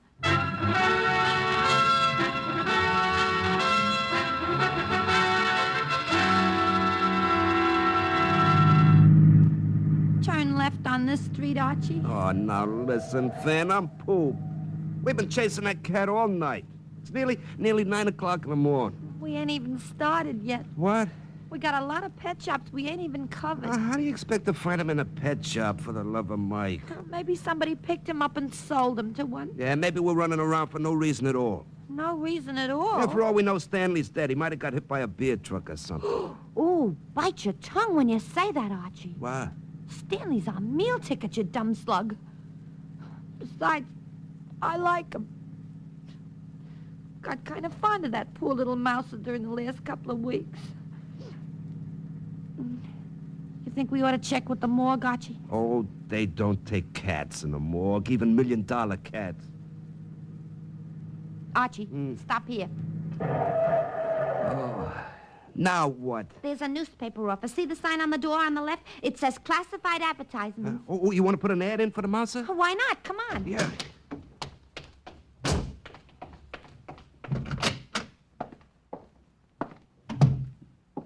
Yes, can I help you? We want to place an ad. Personals or classified? Both. We're searching for a cat. Yes, a cat. Yeah, now here's the way the ad should run. Reward, black cat, white spot on throat, answers to name of Stanley. Lost yesterday somewheres in Flatbush. Yeah, and we want it in big letters. Now, that's funny. There was a gentleman here yesterday who had a cat like that. What? He said he found it and he wanted to put an advertisement in the paper for the owner. Maybe it was Stanley, Archie. Yeah, did the cat have a sly-looking face like he was always ready to spit in your eye? Oh, I didn't see the cat, but the description was the same. You got his address? Why, yes. Wait just a moment. I have it right. Archie, Yeah. maybe we're in. Yeah, sure sounds like Stanley, all right. Unless it's just a coincidence. What coincidence? We lost him yesterday. This guy found him yesterday, didn't he? Now, here's the name. Nicholas Papadopoulos. He owns a restaurant. He was very... thanks, lady. Come on, Archie. We ain't got a minute to lose.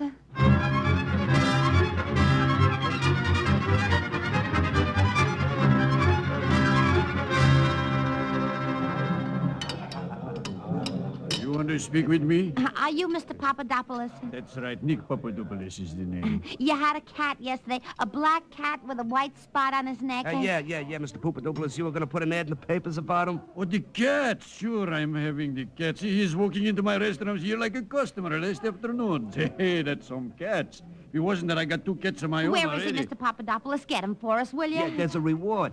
Reward? Uh-huh. I'm thinking this cat is worth something at first, so I'm putting in the advertisements. It's too bad. What's too bad? This cat is gone. Oh. Gone?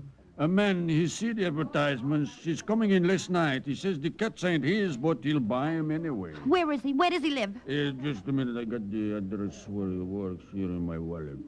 Oh, quick, let's have it, huh? Yeah. Is that the address? Yeah, this card. Oh, thanks, Mr. Papadopoulos. Don't mention. Fanny, What? look at this card. What's it say? Reginald Fletcher. Taxidermist. You know what a taxidermist is? Archie, he's an animal stuffer.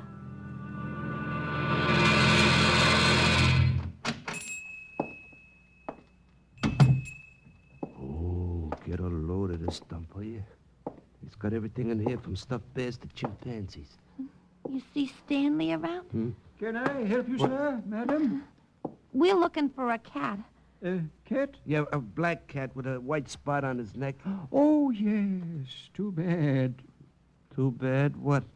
You didn't stuff him. Well, I bought a cat that answered that description from a Mr. Popper. Yeah, we know all about it, but where is he? Well, I'm coming to that, madam. As I was saying, I bought the cat for a client, someone who wanted a mounted animal of more or less that type. The cat was an excellent specimen, I must admit. Then, Stanley is kaput? Is that... I beg your pardon? Did you taxi him? What did you do with him? Oh, unfortunately, my client changed his mind, and as I don't speculate with specimens, I had to give the animal away. Who did you give it to? Well, the cat pound, of course. The cat pound? Archie! Maybe they'll gas them. Thanks a lot, Mr. Fletcher. Oh, drive like crazy, Archie. We gotta get to that cat pound quick. It's a matter of life and death.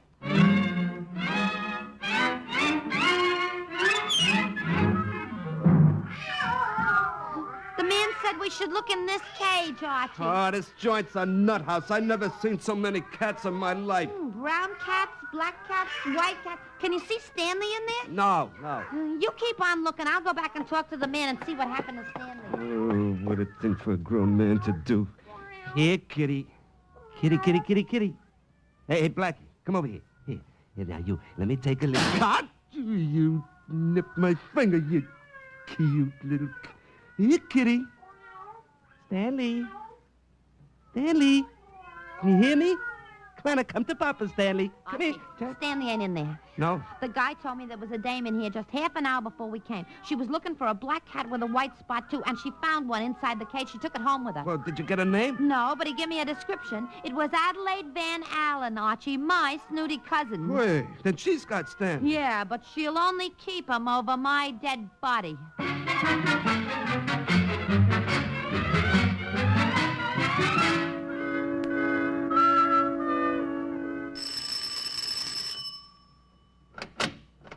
Where is he? Keep out of my apartment. Where is he, you henhead? Give me back my Stanley before I tear you apart like a busted clock. Now, Fanny, take it easy. Make one move into this apartment and I'll call the police.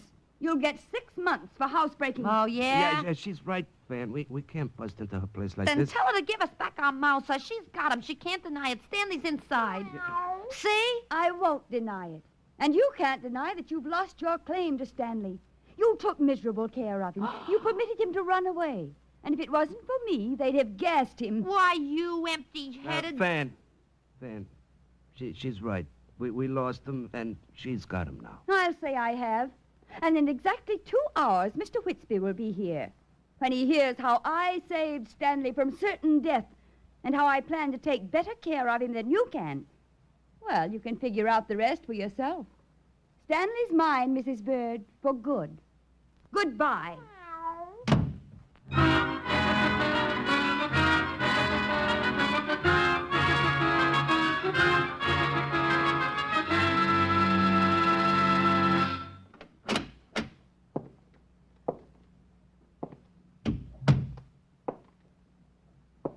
Well, that's that, Fan. Yeah. There goes our $500.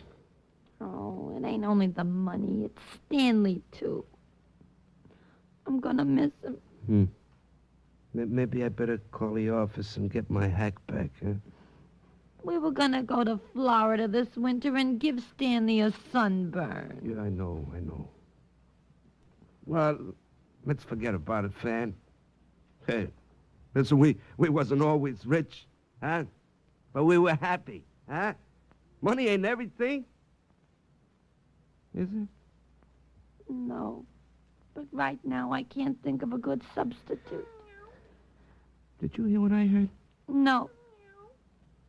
Yeah, maybe I'm hearing things, Fan, but I swear I heard Archie, look. Huh? Hey, it's Stanley. Baby, come to Papa, huh? Where'd he come from? The kitchen. You see, the dumb way the door is open. That's where he was, Fan. You must have been locked inside the dumbwaiter all this time. Oh, he's back, Archie. Stanley's back. Quick, we gotta hurry. Grab him, Archie. Huh? We're gonna go right back to Adelaide's and show him to Mr. Whitby.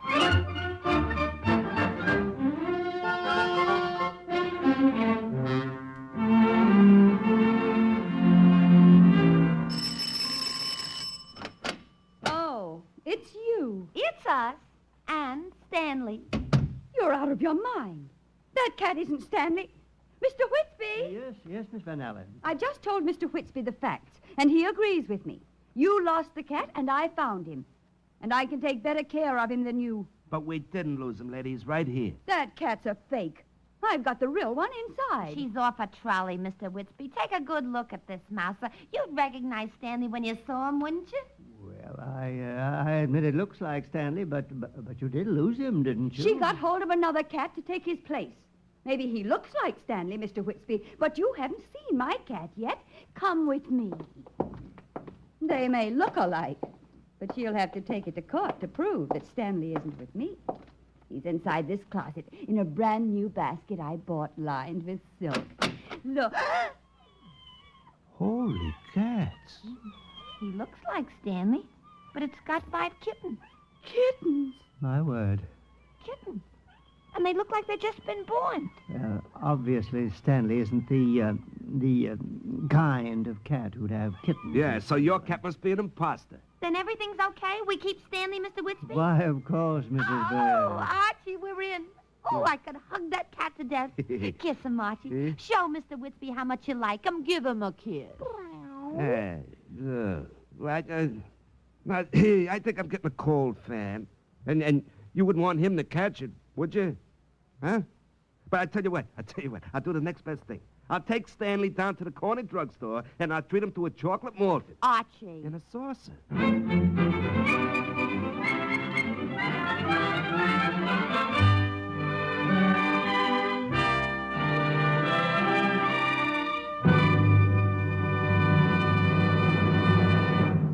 In the animal world, there is the hunter and the hunted, hound and fox, hawk and sparrow, cat and mouse. We in the topmost species have also joined the hunt. But who is to judge precisely which of us are hounds or foxes as we enter the chase?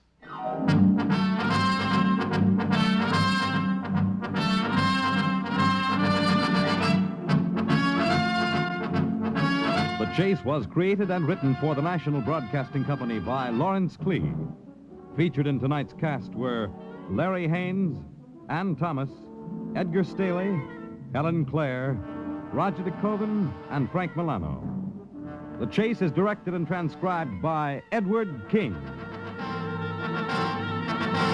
Next week, a countrywide manhunt involves 3 cold-blooded killers and 2 lonely old women when we resume The Chase.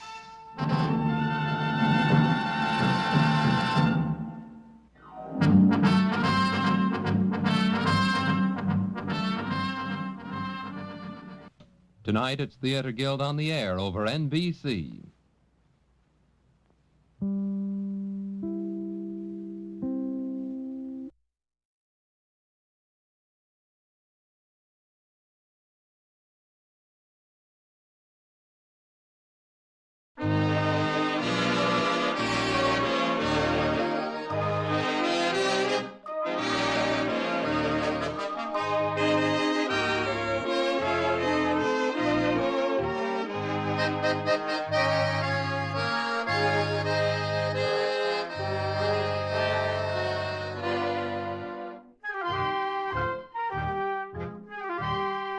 Tonight, we again present the famous Mr. Chameleon of Central Police Headquarters in his famous cases of crime and murder.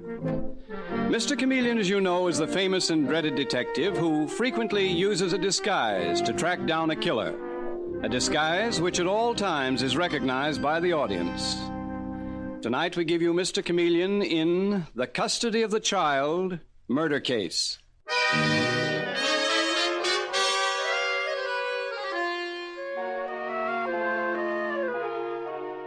A New York City courtroom is a solemn place. And to Janet Drew, this particular courtroom is like something in a nightmare.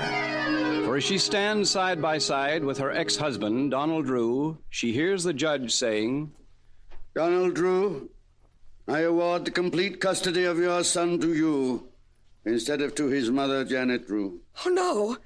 No, you can't do that. I base this decision, Mrs. Drew, on the facts which have been fully presented to this court. The evidence was all against you, Mrs. Drew. I have no choice but to award full custody of your child to his father. Thank you, Judge. No, wait. Wait, this isn't right. Judge, you can't take my son away from me. I love him. You should have thought of that sooner, Mrs. Drew. Your son is 4 years old. According to the evidence, you are unfit to be the mother of any child. But the evidence was faked. My husband Donald faked it. Those things they told about me, they were lies. You had plenty of opportunity during the trial, Mrs. Drew, to refute the evidence. You didn't, however, which seems to me to prove the evidence is true. But it isn't. Judge, you don't understand. I have a greater reason than any that's been presented to want this child. For Donald has no right to him. He is not Donald Drew's legitimate child. What? Yes, now the truth is out. Order, please. Mrs. Drew, this is a very serious statement. I hope you know what you're saying. I do. Then why didn't you mention this fact before? Why didn't you bring it up during the trial that your boy is not Donald Drew's legitimate child? Because it's not true, Your Honor. It's a desperate lie. She knows the boy is mine, but she won't stop at anything. She'd rather injure my son's good name than let him go. You're lying, Donald. Isn't the very fact that she would do such a thing? Isn't that final proof, Judge, that all the evidence against the character, that it was all true? She's not fit to touch my boy. No! Donald, before I let you get away with this, I'll kill you. I'll kill you! That's enough, Mrs. Drew. The decision of this court is final, and you must accept it. And in the future, if I were you, I wouldn't be so quick to threaten people.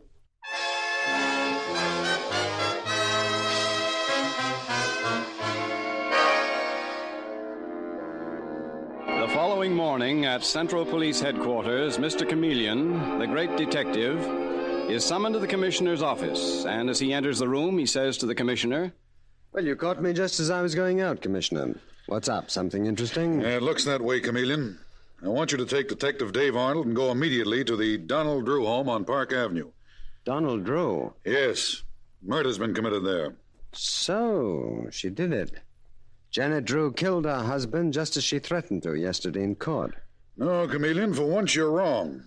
It was Janet Drew who was murdered.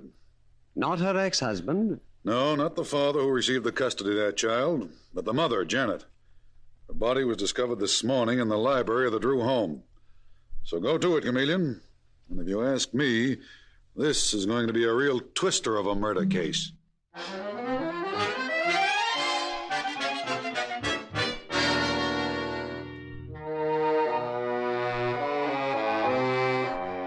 And so, a short time later, we find Mr. Chameleon kneeling beside the lifeless body of Janet Drew.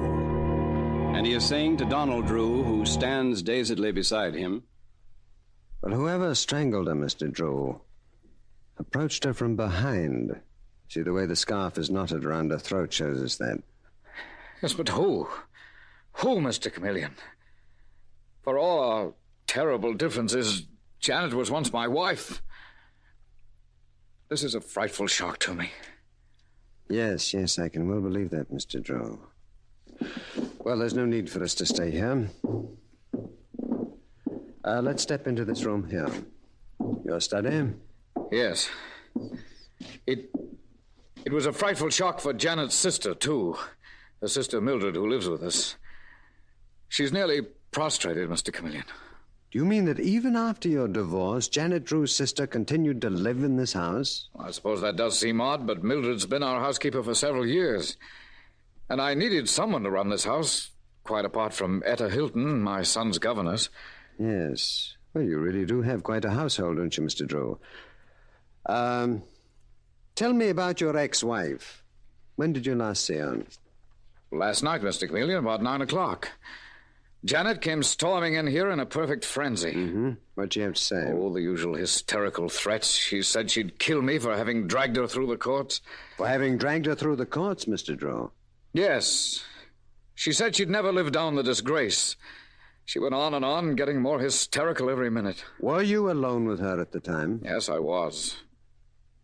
Though I have a feeling Etta Hilton, the governess, was listening in the hall. Mm-hmm. And your sister-in-law? Oh, Mildred's a very discreet woman. She kept out of sight. Well, finally, I couldn't take any more of it, and I walked out of the library and left Janet there. And that was the last time that you saw her alive? Yes, Mr. Chameleon. Where did you go, Mr. Drew, after you left the library? Upstairs to my room, where I bolted the door. Janet was in such a state I was frankly afraid of her. Whereas she was the one who had reason to be afraid, because later she was murdered. Mr. Drew, who discovered your ex-wife's body? Etta Hilton, the governess. Well, I'd like to question the governess and also your sister-in-law. Mildred? Yes, Mr. Drew, will you ask her to come here to the library, please? Yes, of course, Mr. Chameleon. Dave? Yes, Mr. Chameleon, right here. What do you make of that bird, anyway? Do you think he murdered his ex-wife? Well, I have no idea. I noticed one thing extremely odd. Donald Drew said that the murdered woman was furious with him because he dragged her through the courts. Whereas the thing that must have really enraged Janet Drew was the fact that she had lost the custody of her child. Yet Donald Drew failed to mention that at all. Mr. Chameleon? Yes? I'm Mildred Lewis, Janet's sister. Oh, come in, Miss Lewis. Mr. Chameleon, what I have to say is very brief and to the point. I know nothing whatsoever about my poor sister's murder, except I'm convinced that Donald, my brother-in-law, couldn't have done it. Who else was in the house beside you and Donald Drew and Etta Hilton, the governess? No one. But it could have been a prowler, couldn't it? Someone who'd broken into the house? Perhaps. Miss Lewis, you've had a lot of tragedy in your life, haven't you? I remember reading in the papers, several years ago, that your fiancé, a prominent diplomat, was killed in England. That's right, Mr. Chameleon. I first went to live with Janet and Donald after that. Janet was in England at the time. She was very good to me. Yet you testified against your sister in court, didn't you? I had to, Mr. Chameleon. Nearly killed me to do it, but Janet was not a fit mother for her child. There's such a thing as right and wrong, and I had to put that first. Well, I'd say that you had very rigid moral standards, Miss Lewis. I do. Some people might call me prudish, but nevertheless I believe in high moral standards. Does Etta Hilton? I beg your pardon?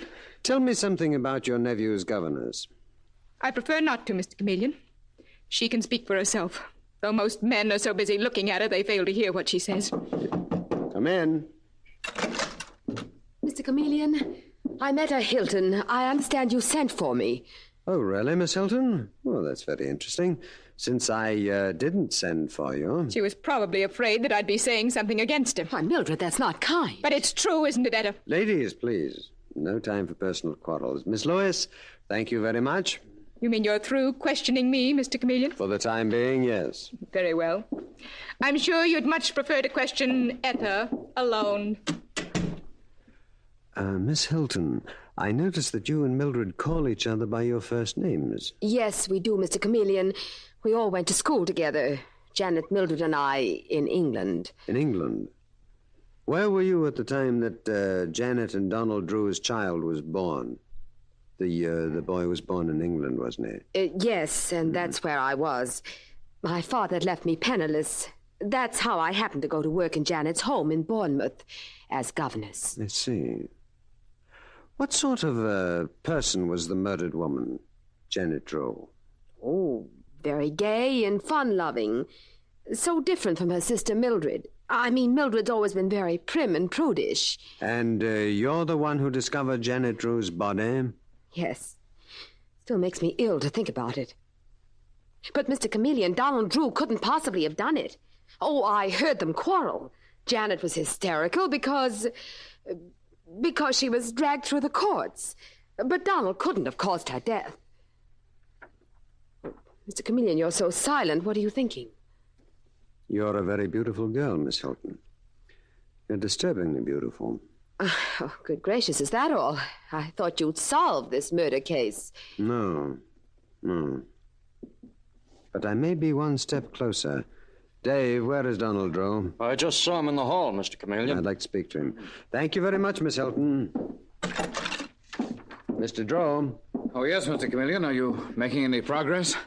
Mr. Drew, will you please tell me why no one, not even you, has mentioned the fact that Janet Drew, your murdered ex-wife, must have been wild with rage not because you dragged her through the courts, but because she'd lost the custody of her child to you. Well, And furthermore, she said in court only yesterday that you were not the father of the child. Do you think I hadn't read about that? Of course not, Mr. Chameleon, but Janet was lying. Oh, was she? Are you sure it might not have been another man's child? You any idea at all who the father might have been? I'm the father of my son. Janet was lying. She was simply desperate. I wonder. It's possible, too, that when she cried out in court, that was the first time that you had learned that you weren't the father. Is that so, Mr. Drew? In other words, Mr. Chameleon, you think I murdered Janet because I just learned that she'd been unfaithful. Also, Mr. Drew, by saying such a thing, she cast a shadow over the child. You must have hated that, too. You know, if I were you, I'd plead self-defense. What? I'd plead self-defense. Everyone knows that she threatened to kill you. No. This is a trick to make me behave as if I were guilty, and I'm not guilty. Mr. Drew... Your efforts to trap me won't work. I suppose I can't order a police officer out of my house, but at least I don't have to stand here and take it any longer. Good day, Mr. Chameleon. Shall I bring him back, Mr. Chameleon? No, Dave, let him go. Well, at least I provoked Donald Drew into an emotional outburst. Yeah, but what does it all add up to? Not one of them has really given us anything to work on. No. We've simply learned that Mildred Lewis, the murdered woman's sister, is a rigidly moral woman, and that Etta Hilton, the governess, is a very pretty woman, and that Donald Drew... Dave. What's the matter, Mr. Chameleon? Maybe the dead woman, Janet Drew, can help us more than anyone. Oh, how? Come along. We're going to look up the statement that she made in court yesterday. I want to see the exact wording of that statement. But what for? Because, Dave, I think I remember something. It seems to me that Janet Drew, when she cried out in court, she didn't say that Donald Drew wasn't the father of the child. Sure she did. I read it in the papers. No, Dave. I'm under the impression that she said that Donald Drew wasn't the legitimate father of the child. Now, if I'm right, if that's what Janet Drew said, then that throws a strange and sinister light on this murder case.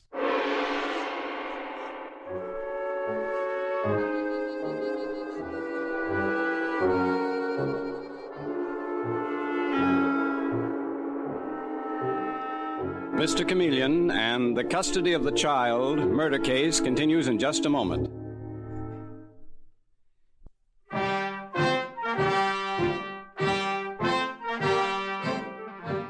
And now back to Mr. Chameleon and the custody of the child murder case. The brutal murder of Janet Drew poses many new questions about her sordid divorce from Donald Drew and her desperate fight to keep the custody of the child. And now at Central Police Headquarters, we find Mr. Chameleon at his office with Detective Dave Arnold. And Mr. Chameleon is saying... I was right, Dave. I was right. When Janet Drew launched into that tirade in court yesterday, her exact words were, Donald Drew is not the legitimate father of the child. Still, in her excitement, Mr. Chameleon, she might have misspoken. Yes, maybe. But on the other hand, Dave, she might have meant that the child was Donald Drew's illegitimate child. Then who is the mother? Dave, Etta Hilton, the governess, was in England at the time the child was born. Beautiful girl. Exceptionally beautiful. Anyway, I've sent for both her and Mildred Lewis, the murdered woman's sister. Send Miss Lewis in first, please, Dave. Well, Mr. Chameleon, there's only one thing. Yes? Maybe I'm just soft because Etta Hilton is so pretty, but, you know, that sister Mildred Lewis may not be fair about her. But you mean because she's so, prim and proper? Well, sure. And I also got the feeling Mildred Lewis was kind of sweet on Donald Drew, her brother-in-law. I don't know, just the way she spoke his name, but maybe I'm nuts. No, on the contrary, Dave. That may be a very valuable observation. Yes, let's talk to Mildred Lewis and see what happens. Will you come in, please, Miss Lewis? Yes, certainly. Good morning, Mr. Chameleon. Good morning, Miss Lewis. Sit down, please. Miss Lewis, who's the mother of Donald Drew's child? What was that? I think you heard me, Miss Lewis. Your murdered sister Janet declared in court yesterday that Donald Drew wasn't the legitimate father of the child, meaning that he was the father, but the child is illegitimate. Janet Drew was not its mother. She only adopted him as her own. Oh, Mr. Chameleon, you must be out of your mind. This is perfectly shocking. Why, of course the child's legitimate. Your murdered sister said otherwise. Janet was frantic. Either that or you misunderstood her meaning. No, on the contrary, Miss Lewis. I understood. Who is the mother of Donald Drew's child? Mr. Chameleon, I just can't go on with this conversation. This whole thing's been a horror to me. My sister Janet and I come from a respectable family with definite ideas of right and wrong, and this whole ugly mess has been more than I can bear. You testified in court, however, that your sister Janet was immoral, not a fit mother. I had to, so that the child would have a chance to grow up decently. But just the same, in my heart, I loved my sister. Now she's dead. In the name of heaven, Mr. Chameleon, can't we let her rest in peace? Be no rest for any of us till we find a murderer, Miss Lewis. What about the child's governess, Etta Hilton? What about her?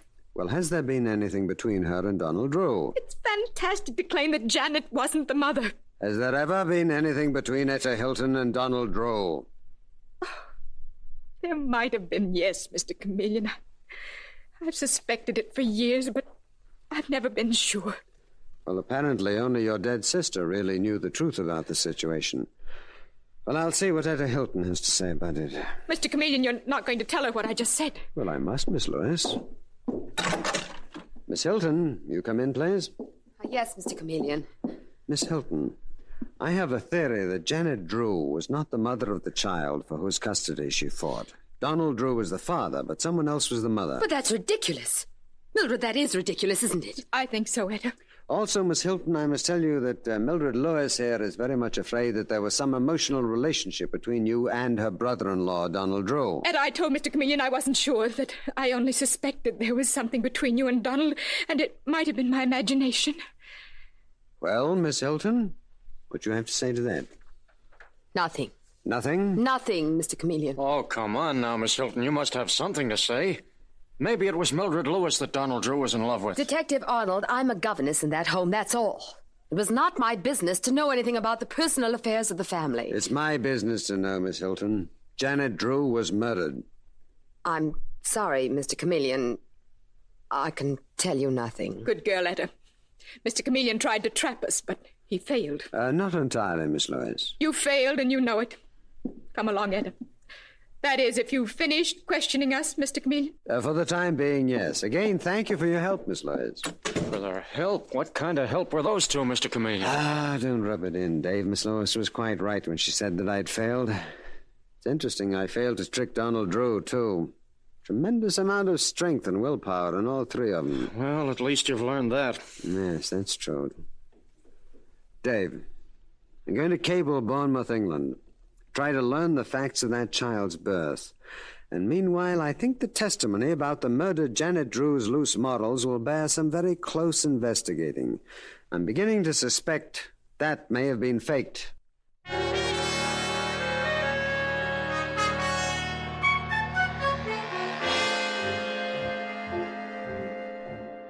And the following day, in the early afternoon, we find Mr. Chameleon back in his office at police headquarters. And as Dave Arnold walks in the door, Mr. Chameleon is saying over the telephone... That's so. Well, that's very interesting. Thank you, Detective Foley. No. That gives me quite enough to go on for the present. Dave, Detective Foley just rounded up some professional fixers who admitted the testimony against Janet Drew in the divorce case was fixed. They were paid to defame her character. But who paid them, Mr. Chameleon? No. They were hired by telephone and received cash in the mail. They swear they can't tell who it was who hired them. What's that you've got, Dave? A cable from Bournemouth, England. Oh, let me see it.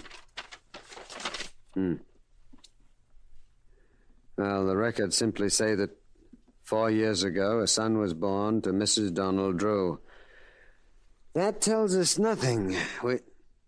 No, wait, Dave. The head nurse may still be at that hospital. We'll send pictures to her of the 3 women, the murdered Janet Drew, her sister Mildred, and Etta the governess, and she'll identify one of them. Hey, that ought to do it, Mr. Chameleon. Yes, but that'll take several days, Dave. I don't want to wait. I have a feeling that we ought to close in on the killer fast. Dave, I'm going to the Drew home and pose as one of the fixers who testified falsely against Janet Drew. Very, rough customer named Ed Roberts. You think you can trip them up? Well, this time I may be able to crack their self-control. But, I'm going to need your help, Dave. And we dare not wait. We daren't wait another day.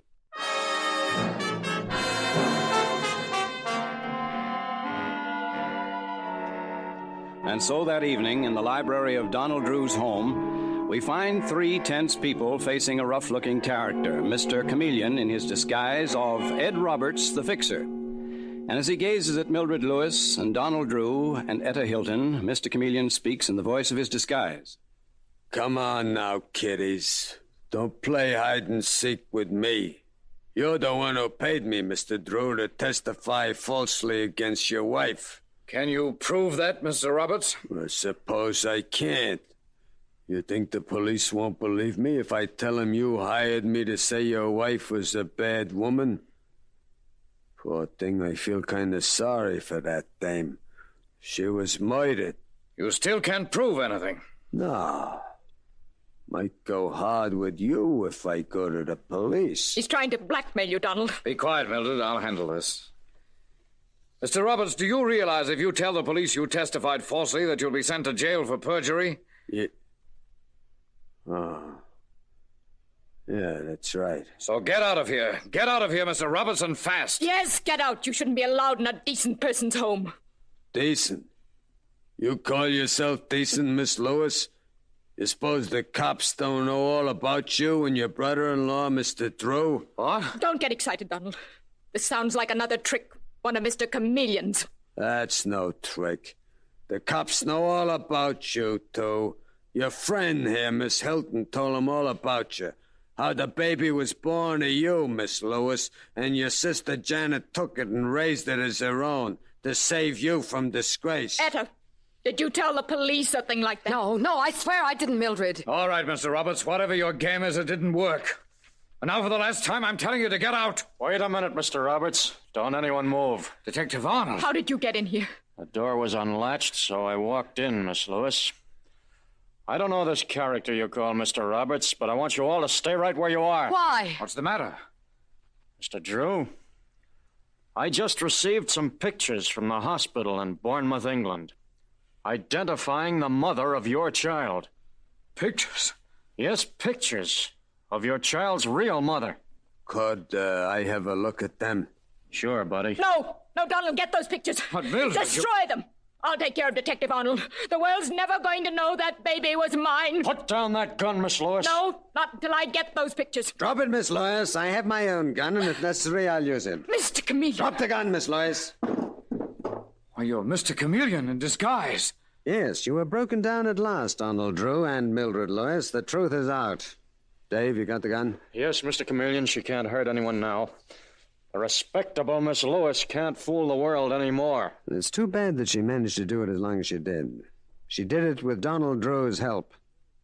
Child was theirs, and they wanted it for themselves. That's not true. So, Miss Lewis, between you and Donald, you worked out a dreadful scheme.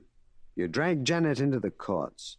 You paid to have false evidence presented that would take the custody of the child from her and give it to you. It's a lie. We didn't.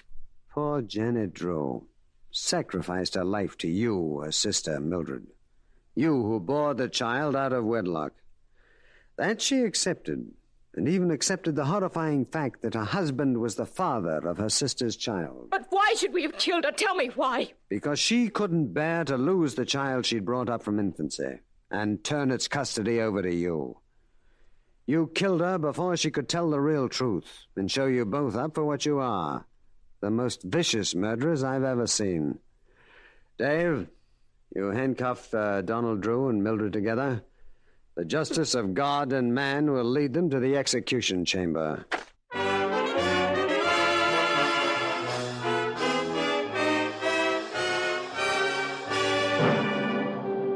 And with these words, Mr. Chameleon concludes tonight's murder case.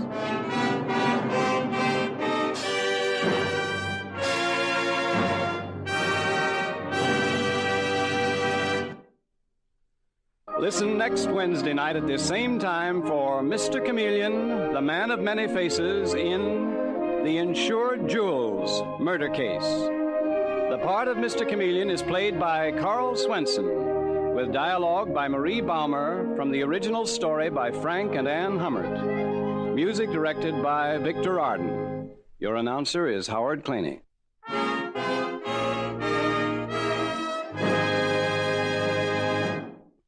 This is CBS, the Columbia Broadcasting System.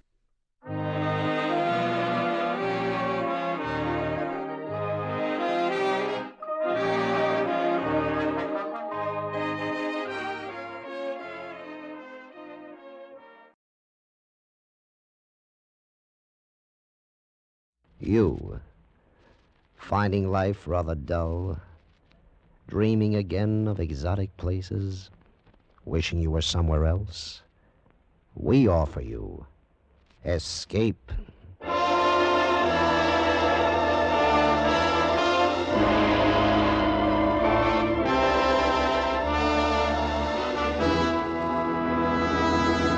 Escape with us now to Mexico City and the story of a man caught up in a terrifying web of murderous intrigue, as Patrick Quentin tells it in his exciting story, The Follower.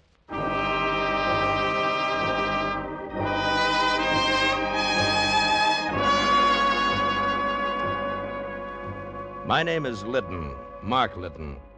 I'm a petroleum engineer just back from 3 months in Venezuela. I hadn't cabled my wife that I was coming home to New York because I wanted to surprise her. We'd only been married 2 weeks, Ellie and I, before I went on the trip, and well, I was crazy to get back to her.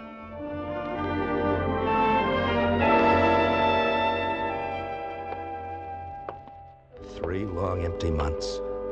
And now, in a matter of seconds, we'll be together again. Ellie! Ellie, it's me, Mark.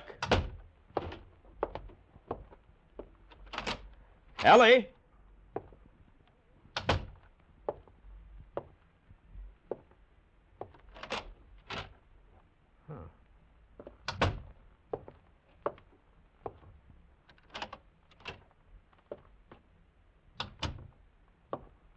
Ellie, are you here?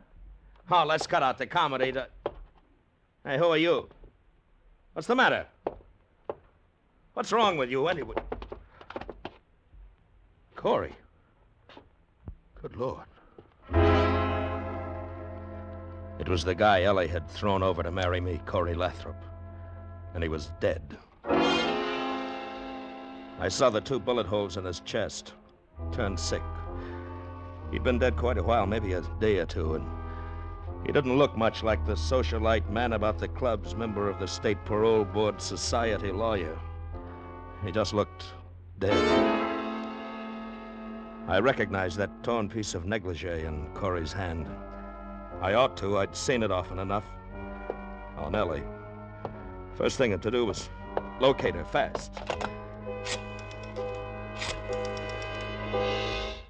No. No, not the police. Not yet. Not without knowing what it's all about. Who else, then? Certainly not her society friends. They wouldn't tell me if they knew. I was an outsider, big prospects, but no money, the dark horse who'd rushed Ellie off her feet. No chance there. Maybe some of her other friends, though, she'd messed around with just for thrills because she was rich and bored. Maybe the gambler, Victor DeTorio. Yeah, that was it. If anybody knew what had happened to Ellie, Victor would be the guy.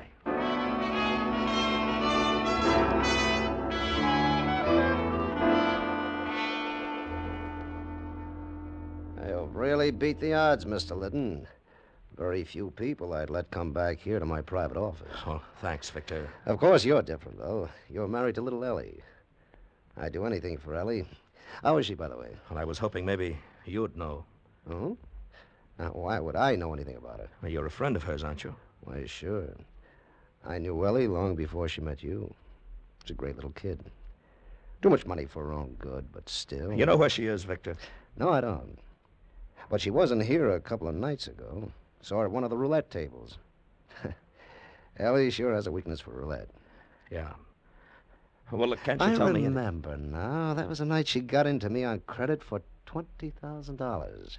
$20,000? I guess the guy she was with was bad luck for her. That nose in the air, what was his name? Lathrop? Corey Lathrop. Lathrop? Yes, somebody ought to smash that guy. He's just too good to live. Yeah. Yeah. Look, Victor, about that money Ellie lost. Oh, don't worry your head about it, Mr. Liddon. Ellie's a friend of mine. She'll pay when she gets the dough. These little cafe cookies understand gambling, how it works and all. They always pay off. Every one of them pays in the end.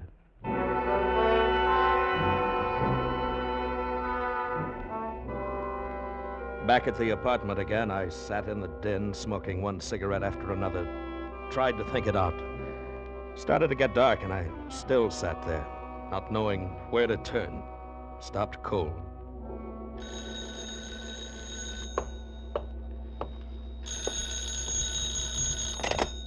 Hello? May I speak to Mrs. Liddon, please? Well, she isn't here right now. May I take a message? I'm Mr. Liddon. Oh, well, this is Franchot's Originals, Mr. Liddon. We have those 2 new suits ready to send out, and I find a note here with him. It is a request to forward the suits by air mail to Hotel Granada, Mexico City. Mexico City? Oui. Mrs. Liddon evidently telephoned the message, but I did want to confirm the address. Is that correct, Mr. Liddon? Hotel Granada, Mexico City? Yes, that's right. She flew down there for a few days. Ah, nice. I do hope she enjoys her trip. Well, I'm sure she will. Goodbye. Mexico City. So that's where she'd gone. Well, whatever the game, I was sure of one thing. I was on her side, win, lose, or draw. And that meant following her on the next plane south to Mexico City. From the airport, I phoned the police, told them where they'd find Corey's body, and hung up.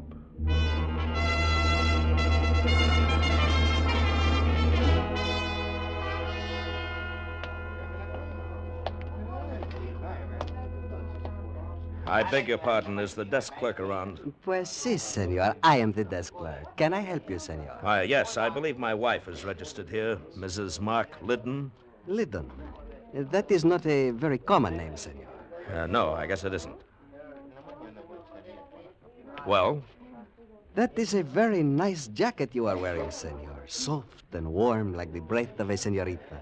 Thank you. It must take many pesos to buy a jacket like that. I really don't remember now, if you'll be kind enough to... It must be very nice to have many pesos. Look, what are you after, a tip? Senor! How much?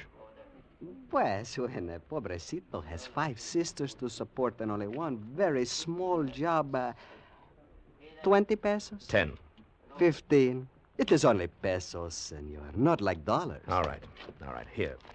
Gracias. Now we are friends.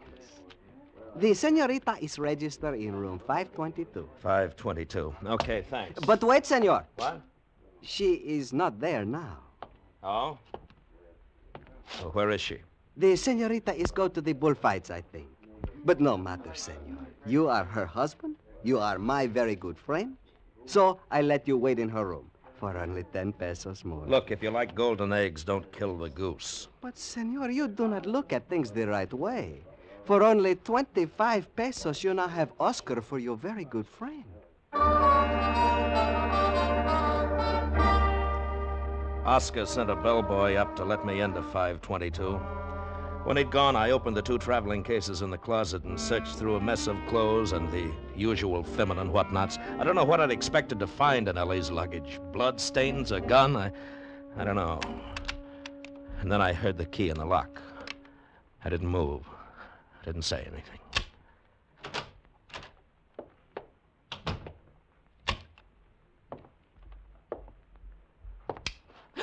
Ellie, baby, who the devil are you? I could ask the same question, and with a lot more reason, too. Will you get out now, or shall I call the manager? Now, look, there must be some mistake here. There certainly is. This is room 522, and my wife's clothes are in those bags You've there. been going through my things? Your things. Not unless you happen to be Mrs. Mark Liddon. That's exactly who I happen to be. Oh, now, wait a minute, honey. I'm Mark Liddon. Oh, please, that's a real old one, and I'm just not in the mood. I'm Mark Liddon no matter what, and you're impersonating my wife. I'm Mrs. Mark Liddon, and you're trying to impersonate my husband. Now get out, or so help me, I'll phone the manager. Wait, let me make a call first. It just so happens I know the Spanish words for police and American embassy. You wouldn't. I wouldn't, huh? Hello? Wait, no, don't. Okay. Now, what's the game? Where's Ellie? I don't know, Mr. Liddon. I've never met your wife. I was desperate, that's all, and when the chance came along, I took it. What chance? What were you desperate about? Well, I'd come down here for a week and got stuck. I didn't know you needed papers to get back across the border, proof of citizenship, I mean. You see, I've lived in New York all my life, but I was born in Czechoslovakia. Go on. Well, I was broke, too. I didn't know what to do. That's when I ran into this bartender, George, and he fixed everything up. Fixed it up how? Well, he said this Mrs. Liddon, your wife, had just got in from the States and wanted to disappear for a few days. She was looking for somebody to take her place here at the hotel, so George arranged the whole thing. Brought me here, gave me her tourist card. That's all I know about it. What were you supposed to get out of the deal? Just the tourist card. I could use it to cross the border. Mrs. Liddon was going to say later she'd lost it and get a new one. Anyway, that's what George said. George, huh? Where does this George work? Well, it's one of the American bars. He's off duty now, though. Where can I find him? Well, sometimes he hangs around the Salon de Lisboa. It's a cantina over near the plaza. Look, if this is all the truth, how come nobody here at the hotel noticed the switch when you took my wife's place? Well, she checked in during the night and stayed out of sight. No one's seen her but the night clerk. Oscar, I think his name is. Oscar, huh? That boy really gets around. He's the day man now. Mr. Liddon, what are you going to do with me? I don't know yet. What's your name? Frankie. Okay, come on, Frankie. Let's go find George.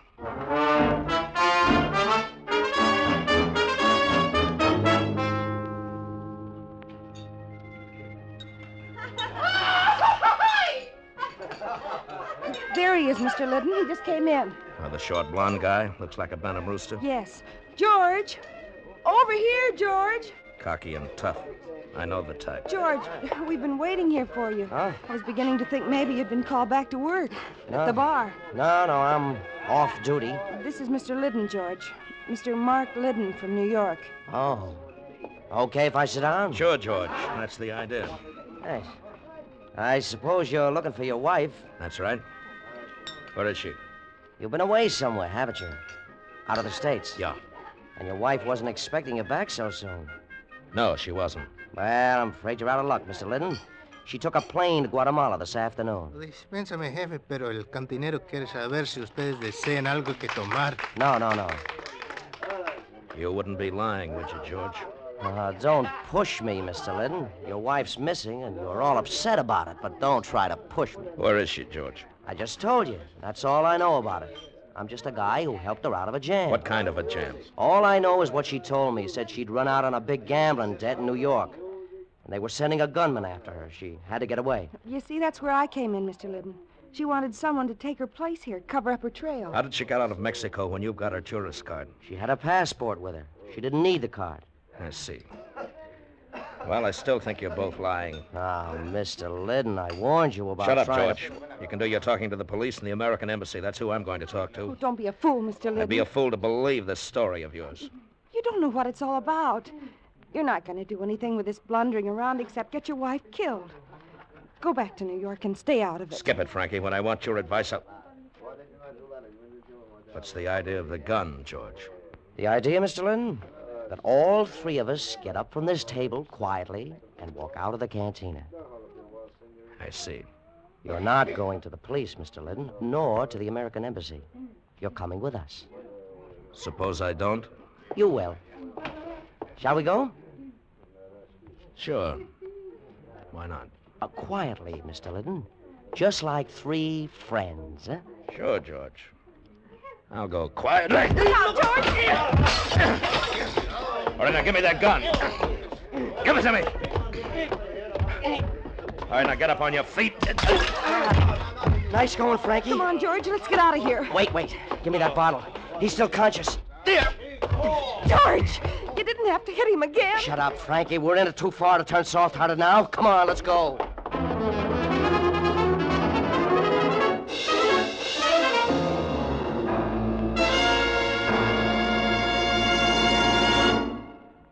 Escape, under the direction of Norman MacDonald, returns in just a moment. The Book of Etiquette loses a lot more pages tonight when Jack Benny tries to ingratiate himself with the suave, oh-so-social Ronald Coleman's.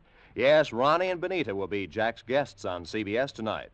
And on the Charlie McCarthy Edgar Bergen Comedy Hour, Charlie will try to enlist in the Air Force and end up as a skywriter advertising pumpernickel bread. Red Skelton, Amos and Andy, Corliss Archer, and Eve Arden as our Miss Brooks will also be on hand on most of these same CBS stations with their famous brands of CBS Sunday night comedy. And now, back to Escape.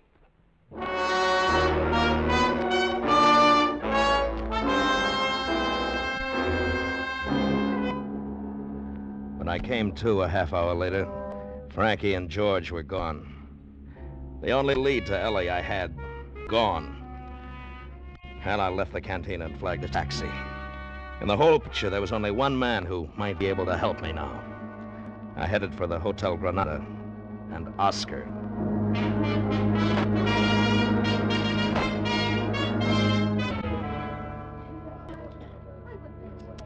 Too bad, too bad. It is most unfortunate that you have such a very bad accident, senor.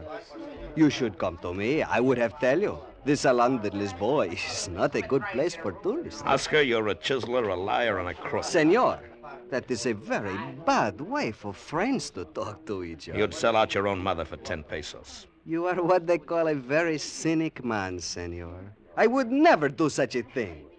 Not for 10 pesos. Why didn't you tell me there was another woman living here posing as my wife? But you are her husband, senor. And one must be very careful with husbands. Oscar, I've played along with you as far as I'm going to. I think it's time you talked the whole thing over with the police. The police? Senor, now you are not speaking like a friend. And just when I was going to tell you about something for free. Tell me about what? About the lady who is pretend to be your wife. She has come here while you are gone. What? She reads a telegram which is come for Mrs. Liddon. Then she has checked out of the hotel. I didn't think she had the nerve to come back here. Maybe you like to know what the telegram is said, huh? It was not sealed so tight. Of course I'd like to know what the All right. How much? 200 pesos. For free, huh? Okay. Here's 150, and that's all you get. Gracias, amigo. The telegram say, plans changed. Go to Hotel Casa Miranda, Acapulco. Acapulco? Who was it signed by? It was only the one name, Victor.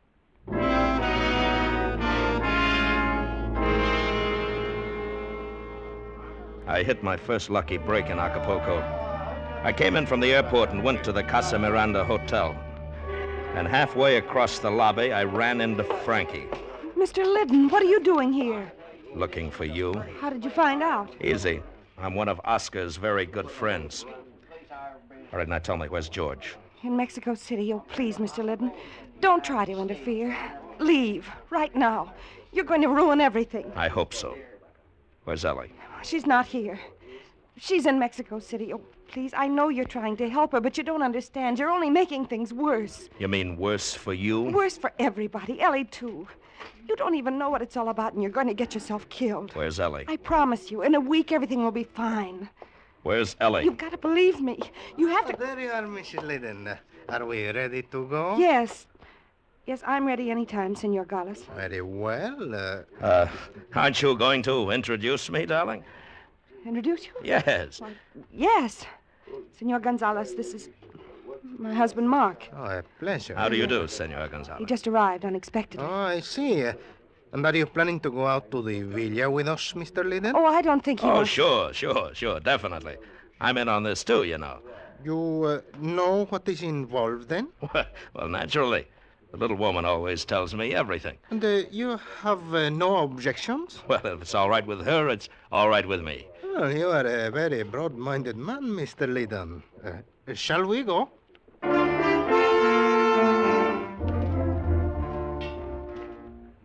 Senor Gonzalez made a brief phone call at the hotel desk, then we got into a black chauffeur-driven limousine, headed out along the shore highway, skirting the sea.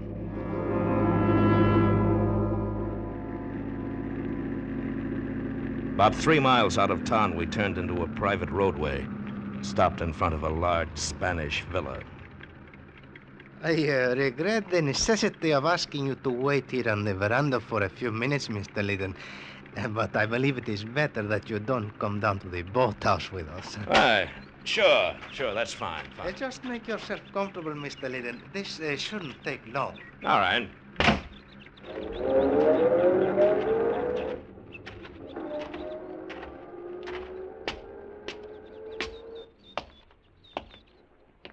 Mark. What? Mark, over here. Ellie. Oh, Ellie, baby. What are you doing here? Mark. Mark, it's wonderful you're here. Oh, darling. But you shouldn't have come. What have they done to you, baby? Nothing, Mark. I'm all right. But you're not, darling. They'll kill you. You've got to get out of here. We'll both get out. We've got time. Frankie and Gonzalez have gone on down to the boathouse. Yes, I know. You know? Yes, Gonzalez phoned from town. They won't do anything to you if you leave right now. Victor promised me. Ellie, what are you talking about? I didn't want you to get mixed up in it, Mark. I wanted it to be all over before you came back from Venezuela. I think you'd better tell me what this game's all about, Ellie. I had to do it. Victor made me do it. I lost a lot of money at his club, and he said if I didn't, he'd kill me. If you didn't what? Bring a load of dope across the border for him. Dope? That's another one of his rackets, along with gambling. He gets it down here from Gonzalez. So, Victor hasn't been after you. You've been on his side all the time. But then, what if Frankie and George come in? They're both working for the police. They kidnapped me from the hotel, gave me drugs so Frankie could take my place and meet Gonzalez. They planned to get the dope from Gonzalez, deliver it to Victor, and then have the police move in on everybody. I got away, though, and phoned Victor. He came down here. So that's why Frankie was impersonating you. George used to be one of Victor's boys. Then he got sent to prison. He just got out on parole. It was through Corey he began working with the police. Ellie, tell me the truth. You killed Corey, didn't you? I had to, Mark. He was going to turn me in. He was on the parole board, and George reported to him, so he found out about me. He was going to turn me in. All the time you've been in it up to your neck. It'll be all right, Mark. Victor will fix it. About Corey, I mean. We'll pretend it never happened. Just another thrill, huh, Ellie? Mark. I've been crazy about you, but I guess I haven't known you very well. You know, I thought this fooling around the clubs with Victor and the others was just bored little rich girl stuff. Mark. But it goes a lot deeper than that, doesn't it? But, darling, I had to do this. Don't you understand? What was I, Ellie? Just another thrill? Something different for a while, huh? No, that's why I did it. For us, I mean. Victor was threatening me. He'd have told you all kinds of bad things about me. That's why I had to. Is Victor down at the boathouse? Yes. What are they going to do to Frankie? I don't know. They're going to kill her, aren't they? Why, I suppose. I don't know. What's the difference anyway? Who cares? She doesn't matter. Don't you see that? It's us that counts. That's why I did what I...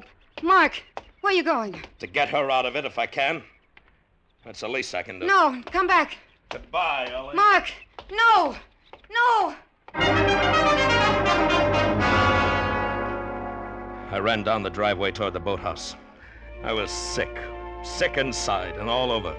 Sick from seeing Ellie the way she really was for the first time. Dazed with the shock. They looked at me startled when I burst through the door. Frankie, pale but defiant, sitting in a chair against the wall with Victor and Gonzalez bending over her. Well, this is quite a surprise, Mr. Liddon. You're supposed to be escaping. Yeah, I know. I talked with Ellie. Generous of you, Victor. Letting me go. Oh, we do anything for Ellie. She's a great little kid. Right, Gonzalez? Oh, yes, indeed, a most charming young woman. She wanted us to let you go, so we said okay. That's too bad you had to blunder on down here. That's all right, Victor. I wanted to see Frankie. I tried to keep you out of it, Mr. Liddon. I guess now you know. That's right, Frankie. Now I know. That's too bad, Mr. Liddon. But you ought to have taken Ellie's advice. No, Victor. You're all mixed up. I'm in on this, too, now. You know, any game Ellie plays, I play, too. Well, we figured you for one of those moral guys. Real gun on a kid, huh? Yeah, real gone on the kid. Well, fine, Mr. Liddon. Join the party. Thanks. We're trying to get this little cookie to tell us where George is. If she doesn't, on a count to 10, and then... Well... How about it, honey? I told you. I don't know where he is. It's too bad. 1, 2. Better talk, Frankie. 3.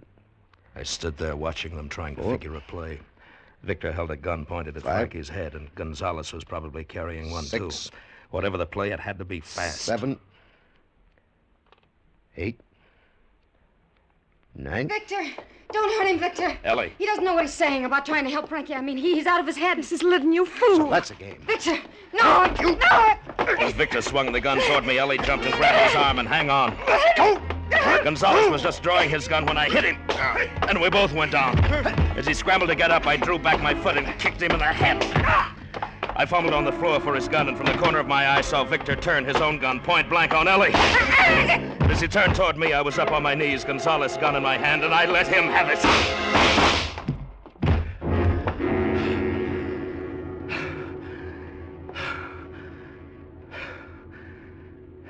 Are you all right, Mr. Liddon? Yes, Frankie. I'm all right. Mark.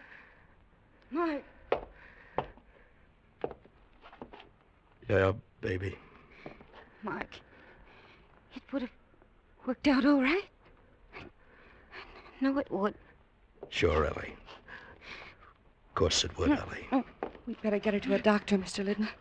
I wanted it to. Please believe me. I've done bad things, Mark, but I could have changed. With you. Sure, honey. I know. Mark, I could go up to the house and phone for a doctor. No, Frankie. She doesn't need a doctor. She's dead.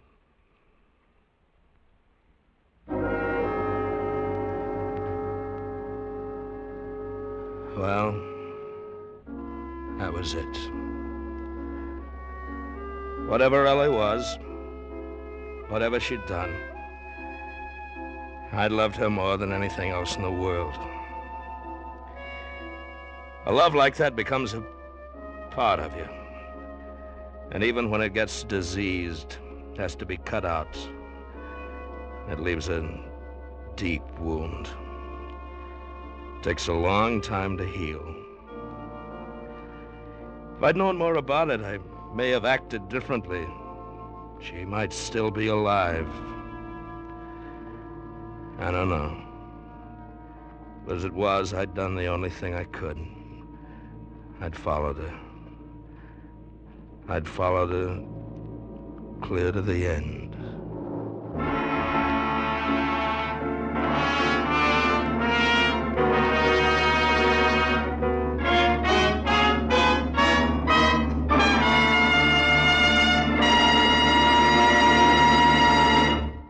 Under the direction of Norman MacDonald, Escape has brought you The Follower by Patrick Quentin, especially adapted for Escape by Les Crutchfield.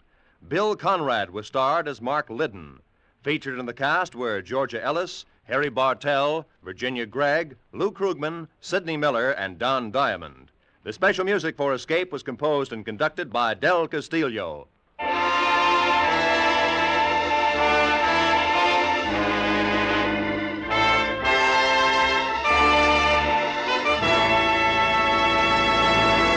In just a moment, we're going to ask you to stay tuned for Bill Goodwin and $1 a Minute. But that reminds us that starting next Sunday, $1 a Minute will move back a half hour and be heard on most of these same CBS stations at this time. That is, the time you've been listening to Escape today.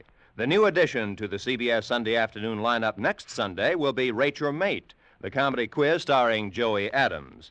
So now stay tuned for Bill Goodwin and $1 a Minute, which follows immediately on most of these same CBS stations today and will be heard a half hour earlier next Sunday. This is Roy Rowan speaking.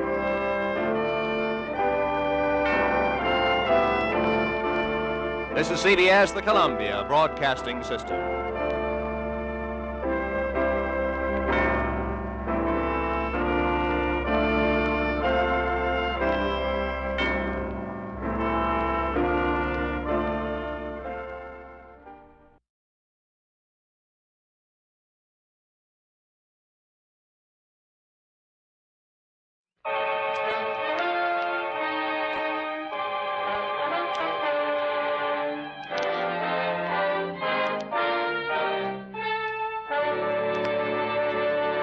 Kreml Hair Tonic and Kreml Shampoo present the new adventures of Sherlock Holmes, starring Nigel Bruce as Dr. Watson and Tom Conway as Sherlock Holmes.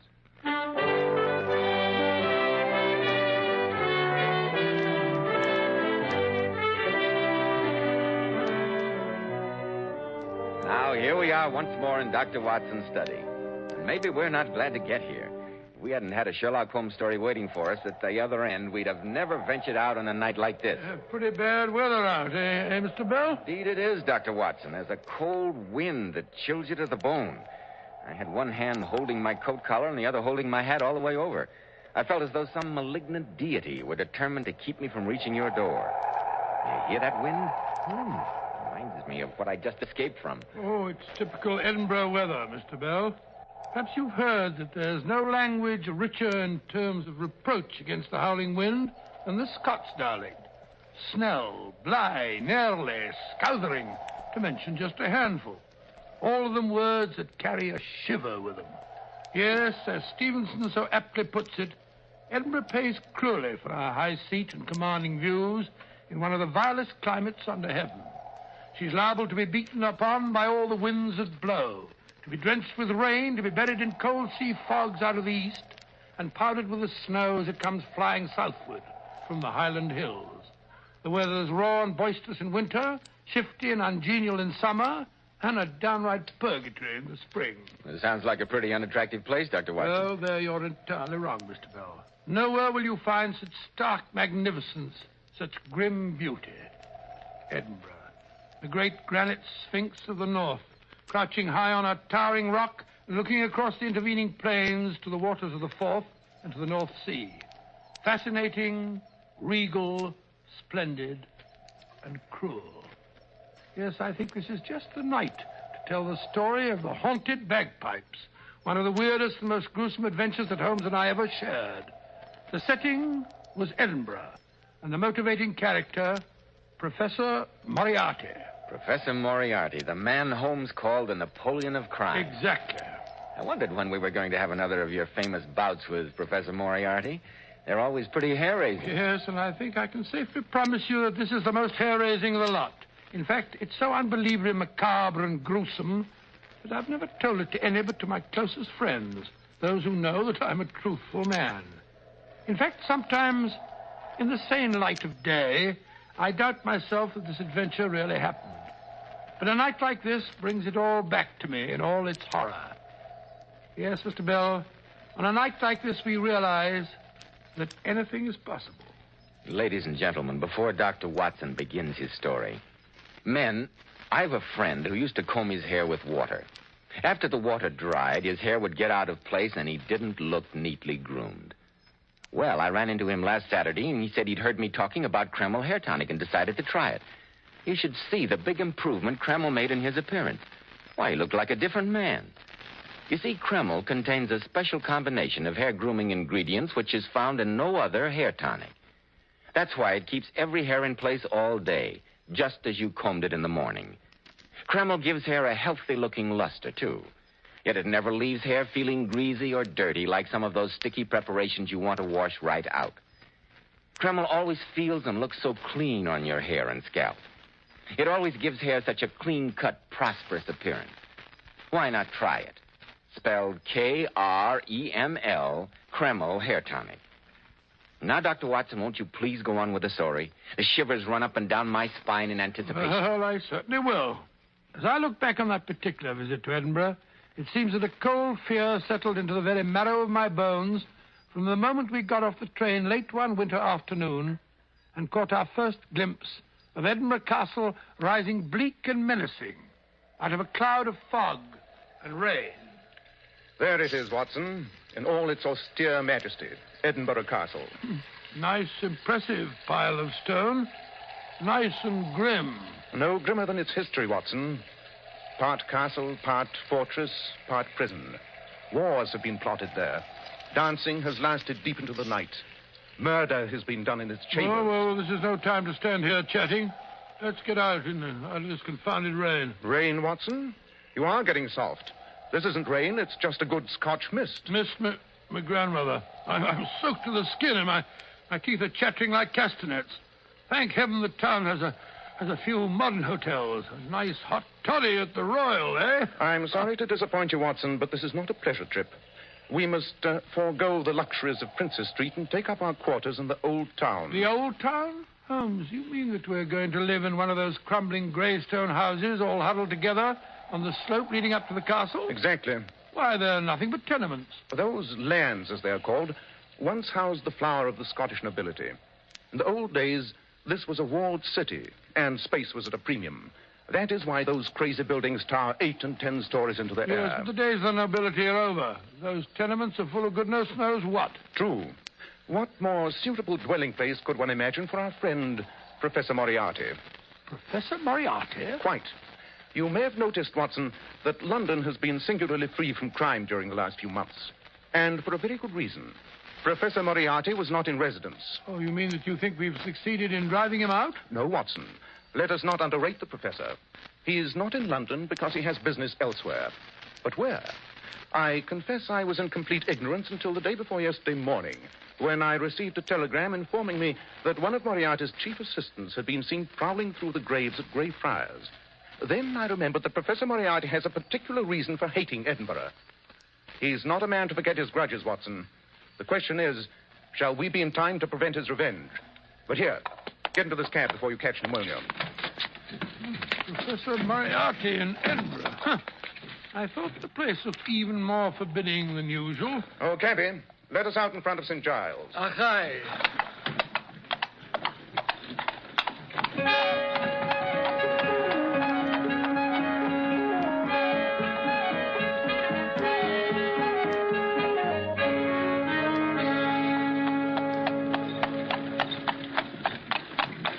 I say, Holmes, why St. Giles? You're not going in for sightseeing this time of day? No, Watson. We must go from there on by foot, I'm afraid. By foot in this weather? The gutters are fairly running with muddy water. No one asked you to walk in the gutters, Watson. Here you be. St. Giles. So it is. Come along, Watson. Good gracious me, this rain. I say, cabby, where's Hangman's Lane from here? Lush, you'll no be going there. Why not? It's where we hope to spend the night. 'Tis an unchancy spot, gentlemen. You'll no find me going up Hangman's Lane after dark. As bad as that, huh? I'll no stand here haggling with you. It's the first land back of the kirk, if you must go. Thanks. Here, drink to our health. Achone. There you stand, two fine, upstanding gentlemen, hale and hearty, with a black shadow of death looking over your shoulder. Huh? Shadow of death?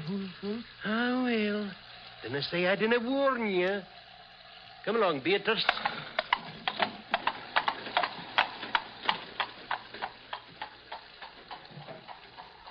Cheerful individual. Holmes, what do you say? Let's go back and spend the night at a good hotel. We can't possibly find any lodgings in a place like Hangman's Lane. But we shall, Watson. We shall. They're expecting us. Come along. What do you mean, they're expecting us? I mean the owner of most of the tenements in Hangman's Lane has arranged that we should be taken care of. He's most anxious to have us inspect his property. Oh, very well, but I don't see what that has got to do with our search for Professor Moriarty. Whenever anything curious and inexplicable happens in the professor's neighborhood, the chances are he's mixed up in it. Ah, here's Hangman's Lane. Narrow, steep little byway, eh, Watson? I don't like it, Holmes. No lights in any of the windows. Usually these tall houses are overrun with inhabitants. Several families to a floor. Look, the buildings in this street look positively deserted. They are deserted, Watson. That's the most interesting part of it. Oh, really? One particular house hasn't been open for several hundred years. But during the last month, the rest of the tenements have been vacated, too. Their inhabitants have fled from them like rats from a sinking ship. The rents have been lowered to the vanishing point, and still there are no takers. The people hereabouts seem to think the whole street is haunted. Couldn't we come up here and look the place over in the daytime, Holmes? Look, already the light's beginning to fade. Unfortunately, Watson, the phenomena we're going to investigate occur only at night. Oh, dear. Ah, here's the house we're to stay in. There should be a bell somewhere. Yes. Well, perhaps there isn't anyone to let us in. I think there will be, Watson. Yes, I hear footsteps. Obey, yes? Mr. Holmes and Dr. Watson. Oh, the Lord be thanked.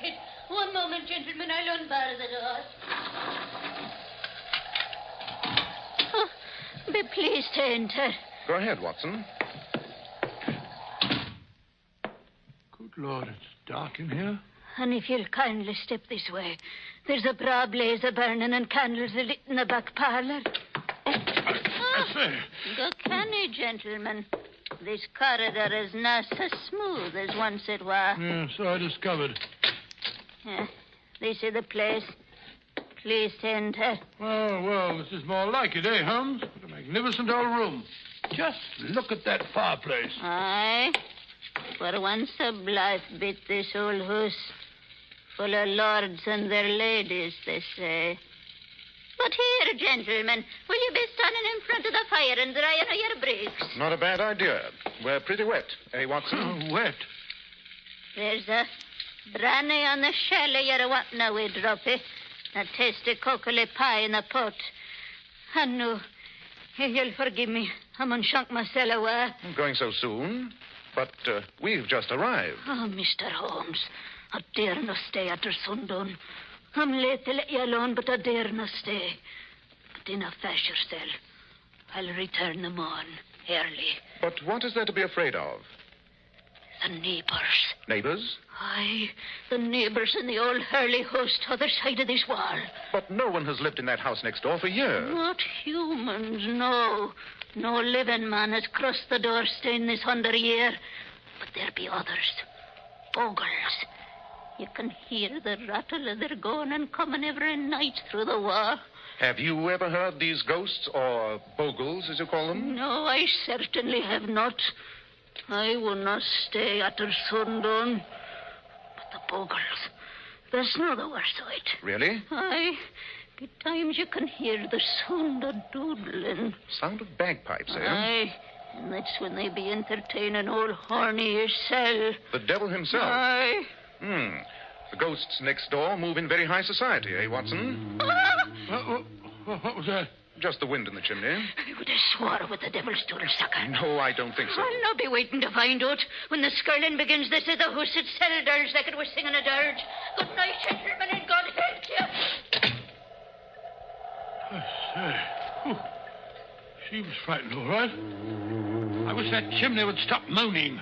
Those two legends, the house next door and the haunted bagpipes, they're famous Edinburgh superstitions. I'd like to hear more about them. Well, I've heard more than I want to already. Confound that chimney. That building next door is one of the so-called fatal houses.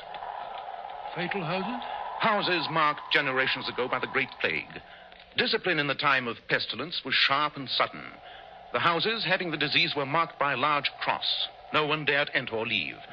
Furniture was destroyed and houses sealed up. In those houses, of which one or two still remain, the plague is supposed to lie ambushed like a basilisk, ready to escape and spread sickness and death through the city once the doors are open. Oh, but that's ridiculous, Holmes, ridiculous. Germs can't sustain themselves like that. At least we've no medical evidence that they can. Wish we'd gone to an hotel.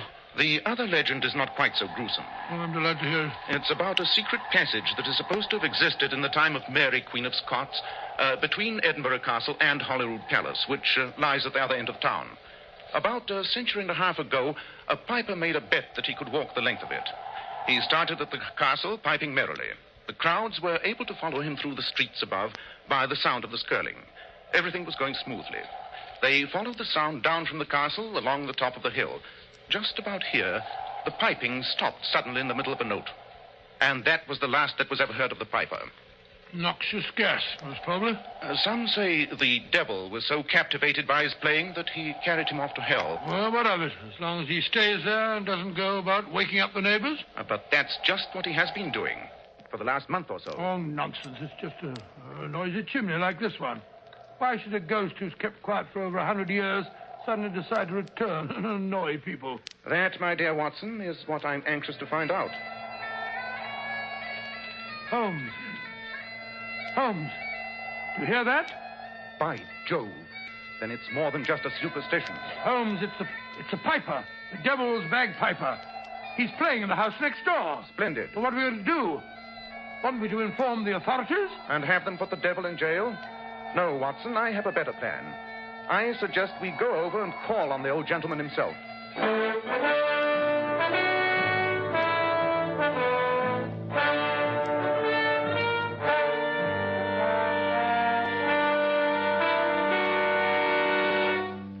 In just a moment, we'll find out what Sherlock Holmes discovers in the mysterious house next door.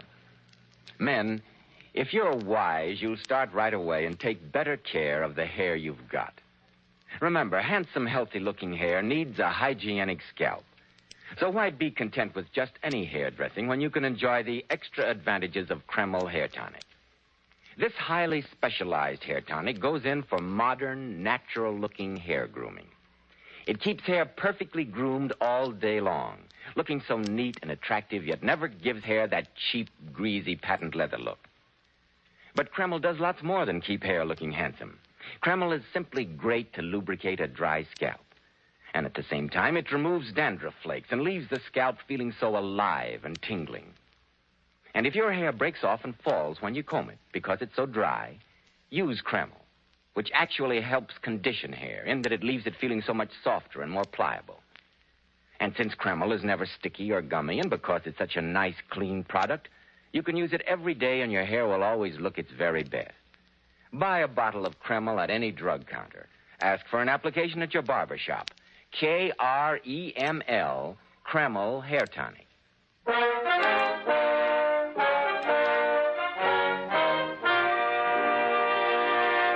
Now, Dr. Watson, what about the ghostly bagpiper? Did Holmes ever really... No, not so fast, Mr. Bell. Holmes insisted that we investigate the house next door at once. And I must admit that it was with some misgivings I followed him into the street. Come along, Watson. Oh, another little bit of local superstition I forgot to mention. They say that the corpses of people who died here of the plague sometimes come to life and wander about the house. Holmes, I wish you wouldn't talk like that. Oh, this sleet cutting into my face like a knife. Here's the doorway. Now to find out if the key still works. Yes, it looks more like a crowbar than a key. I only hope the lock isn't too rusty. Won't budge. Thank heaven. Let's go back. Oh, give me that oil can. Perhaps a few drops of oil. There you are. Confound this lock. No good trying to break the door in. It's as solid as Gibraltar. A good deal more solid than the house itself, judging by that long crack over the archway up there. Yes, that is a crack. The building is settling, Watson.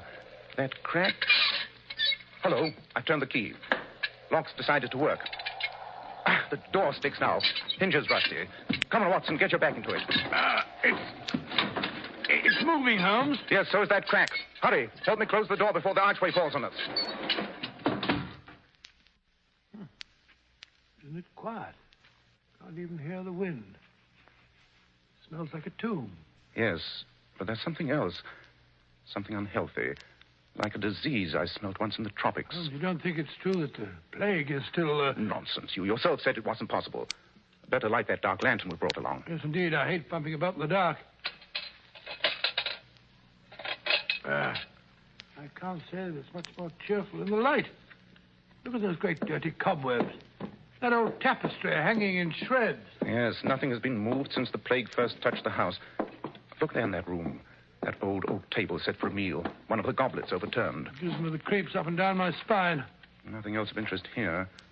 Let's get on to the next room. How hollow our footsteps sound. Yes. This must have been the living room of the house. Ashes of a bygone fire still on the hearth. Holmes, look. There's some people seated in those chairs over there. Nonsense. Give me the lantern.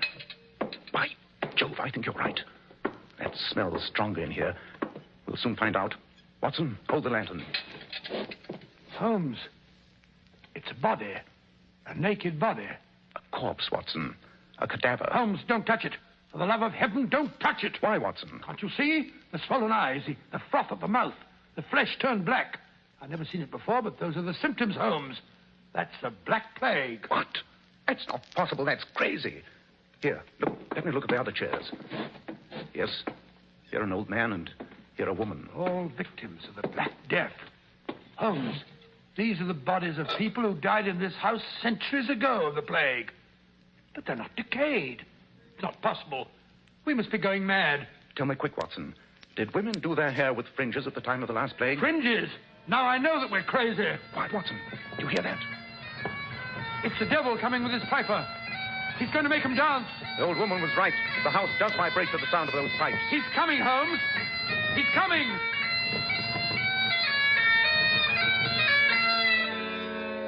Good evening, gentlemen. Dear me, if it isn't our friend Professor Moriarty. I had no idea you were a musician. You admire my piping, eh? Yes, I wondered how long it would take you to find me. Allow me to congratulate you, Mr. Holmes. You're very prompt. Most flattering, Professor. But I assure you it was simplicity itself. You didn't think I'd overlook anything as obvious as a sealed house and the haunted bagpiper who so conveniently came back to life in the past month? Yes, I might have known my little ruse to get rid of my superstitious neighbors wouldn't keep Sherlock Holmes away. Perhaps it's just as well. You've been getting in my way quite a bit lately, Mr. Holmes. I shall have to continue my experiments begun on these three poor devils. On yourself and Dr. Watson. You mean the plague? You're going to give us the Black Plague? I really must try my serum on two healthy specimens before I pronounce it perfect. After all, these three, an old beggar, a thief dying of starvation, and a woman of ill repute, they could hardly be expected to resist the disease. That's very interesting. I was just assuring Dr. Watson that these corpses were quite recent because I was sure that women didn't wear fringes during the last pestilence. And Dr. Watson was afraid they might be victims of the original plague. But in a sense, he's right. The victims are recent, but they were killed by the germs of the original Black Death. Most amusing, isn't it? Fascinating. Tell me, how did you discover those germs? They were in this house. I found a nice little culture of them in a glass of calf's foot jelly, which was on the table in the front room. How they ever survived as long as this, I can't imagine. But here, gentlemen, come into my laboratory. I want to show you what I've done with them. Holmes, what shall we do? Black Plague. It's a terrible thing. The man's mad. Humor him, Watson. Humor him. Oh, yes, shall I? Here we are, gentlemen. Quite a nice modern little outlay for such an ancient house. Yes, it is an ancient house, Professor. But here, this little test tube. It contains enough of the Black Plague to wipe out the entire city of Edinburgh. Yes, I rather thought that was your purpose. You've never forgotten how they drove you out at the time of the Burke and Hare scandal. You know about that? Quite. Your name wasn't Moriarty then, huh? What of it? You were Dr. Knox's young assistant at the time. Together, you were carrying on some exciting experiments. Yes, Mr. Holmes. Experiments that might have saved the world a great deal of suffering. But you were short of cadavers. It wasn't you, by any chance, who suggested to Burke and Hare, those two body snatchers, that a body did not have to be legally dead to be acceptable? Well, what if I did? They only killed the refuse of the city. Beggars, scum. Quite. But they met the hangman nonetheless. Aye, the fools. What price the death of a few when we might have discovered a cure that would have saved all humanity? Humanity. Bah, I hate it. Ever since then, I'd sworn I'd get revenge on humanity, and the law-abiding citizens of Edinburgh in particular. And now, the time has come. Tomorrow, the contents of this test tube will spread destruction throughout the city. But in the meantime, you, Mr. Holmes, and you, Dr. Watson, you know too much. You shall be the first of the law-abiding citizens to feel the prick of my little needle. Just a moment till I prepare my instruments. Stop him, Holmes. Stop him. Do not move. Gentlemen, one drop out of this test tube, even in its present state, is enough to cause death. I quite agree. By the way, Professor Moriarty, while you are preparing your solution, you have no objections if I play a tune on your bagpipes? I used to be rather good at them in my younger days. Not at all, if it'll amuse you. Quite. Watson, stand here beside me against this wall. No, don't argue.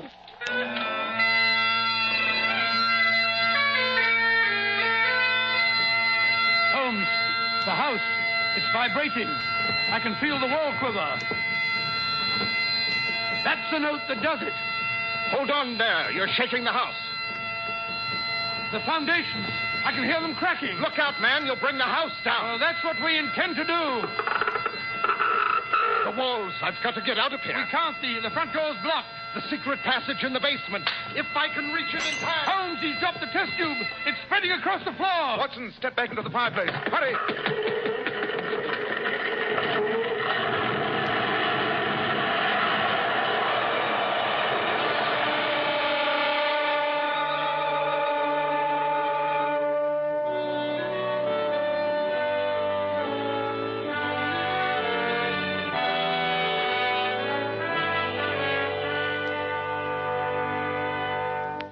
So, Mr. Bell, Holmes played that note on the bagpipes until the house crashed in upon itself. But, Dr. Watson, weren't you killed? Not quite, Mr. Bell. No.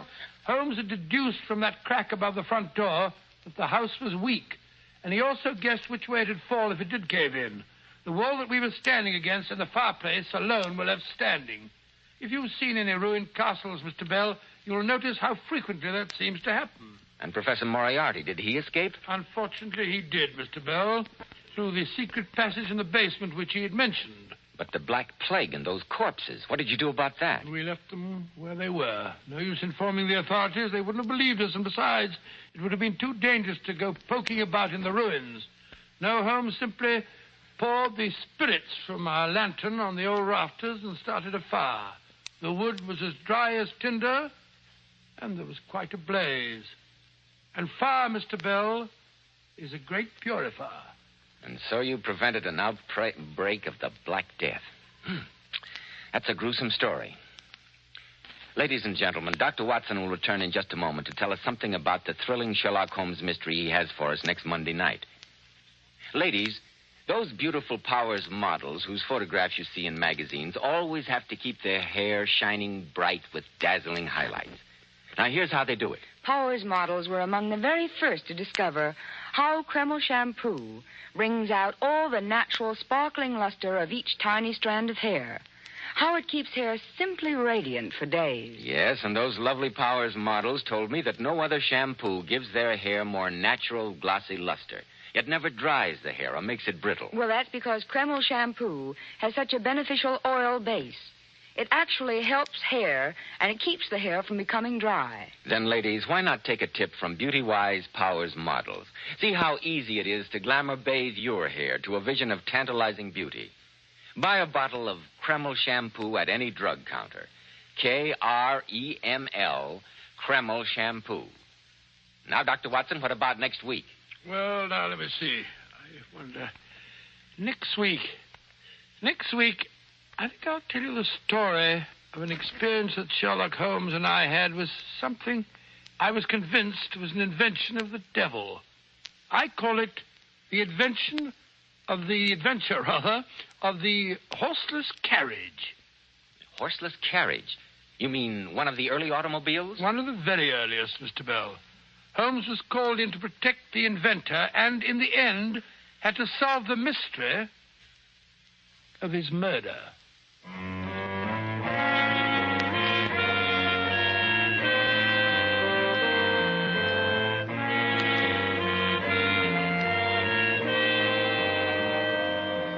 Tonight's Sherlock Holmes adventure was suggested by an incident in Sir Arthur Conan Doyle's story, The Final Problem. Nigel Bruce appeared by permission of California Pictures. Tom Conway through the courtesy of Eagle Lion Pictures. The Sherlock Holmes series is produced by Tom McKnight, with original music composed and conducted by Alex Steinert. This is Joseph Bell speaking for Kreml Hair Tonic and Kreml Shampoo. inviting you to be with us next week at this same time when Dr. Watson will tell us about the adventure of the horseless carriage.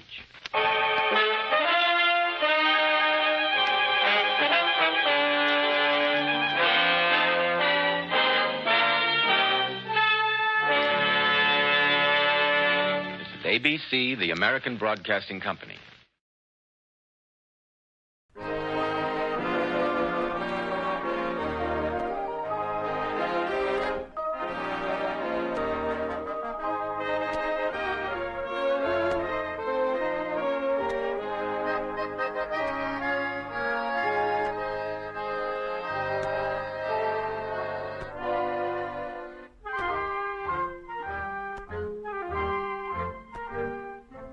Tonight, we again present the famous Mr. Chameleon of Central Police Headquarters in his famous cases of crime and murder. Brought to you by the makers of genuine Bayer aspirin. Mr. Chameleon, as you know, is the famous and dreaded detective who frequently uses a disguise to track down a killer. A disguise which at all times is recognized by the audience. Tonight, we give you Mr. Chameleon in The Perfect Maid Murder Case.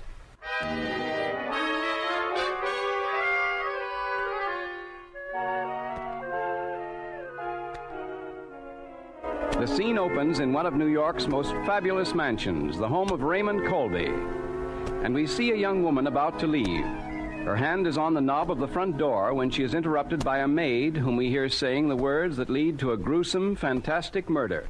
Excuse me, Miss Laura. Can I see you a moment before you go? I haven't any time now, Fanny. But this is important, Miss Laura. Terrible important. Well, what is it then? I want to give my notice, Mum. Your notice? You mean you're leaving? Why, I thought you were a fixture in this house, Fanny. But that's just it, Mum.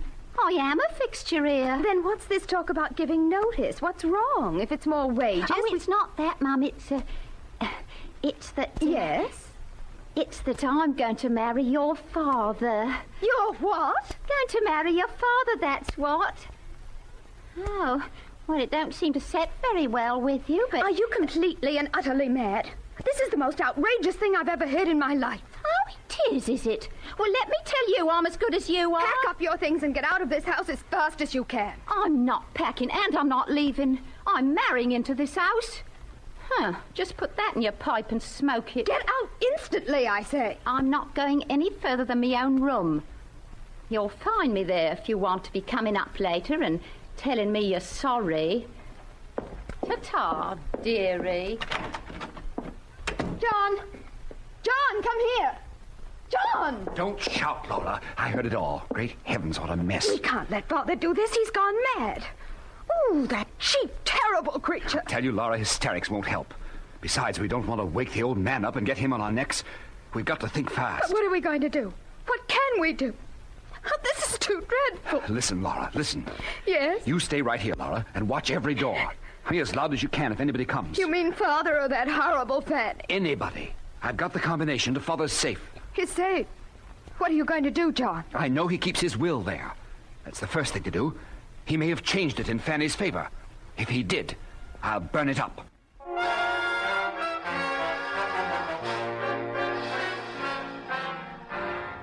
And sometime later, we hear the Commissioner of Police assigning another famous murder case to the astute and feared Mr. Chameleon, the man of many faces and disguises.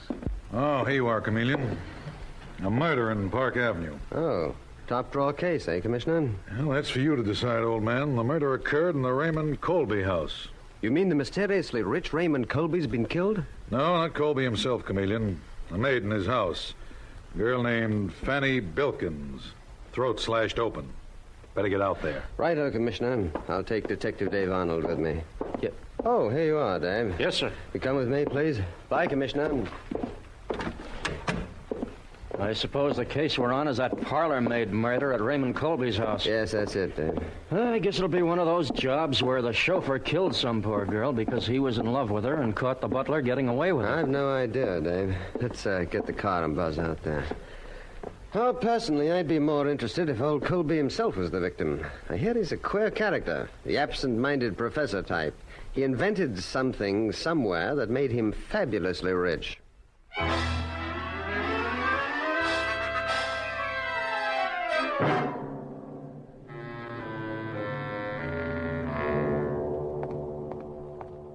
Here's the house, Mr. Chameleon. Yes, with a very pretty girl already holding the door open. Come ahead. Oh, I'm so glad you came. You are from the police, aren't you? Yes, my name is Chameleon. This is Detective Arnold. And you are... I'm Laura Colby. Come in, Mr. Chameleon. Thank you. I'm rather surprised to see you here. Surprised, Miss Laura? Why? We didn't expect to see such a famous detective as you on an unimportant case like this. Murder is always important. Judy O'Grady or the judge's lady? I see. I understand the girl who was murdered was a housemaid in your father's house, Miss Laura.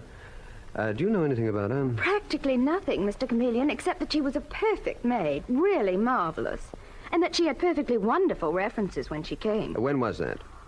Oh, I don't really remember. A couple of years ago. You know how those things are. Who found her body? One of the other help in the house, I suppose. No. As a matter of fact, my father did.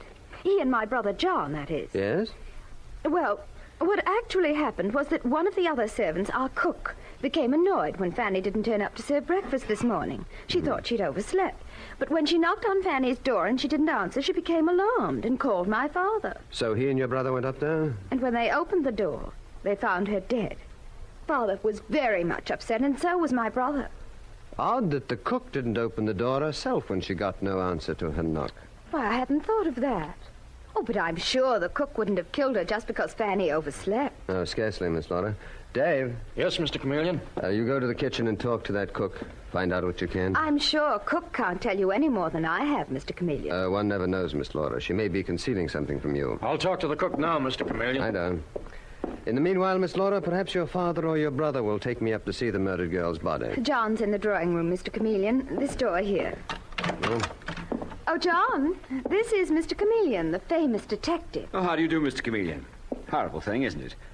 But one never knows what will happen with servants these days, does one? What happened here, however, is a bit out of the usual run.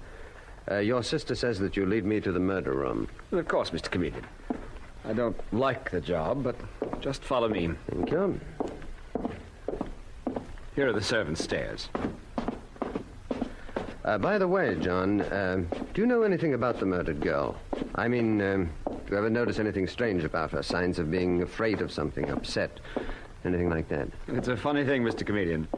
I never notice any servant particularly. To me, they're just faceless people. All I know is that my sister always said Fanny was the perfect maid. Laura's all in a dither. Says she'll never find another one like her. Oh, but here's her room. Just about the size of a cell. What? Nothing. Poor girl. A horrible sight. Her head is almost severed.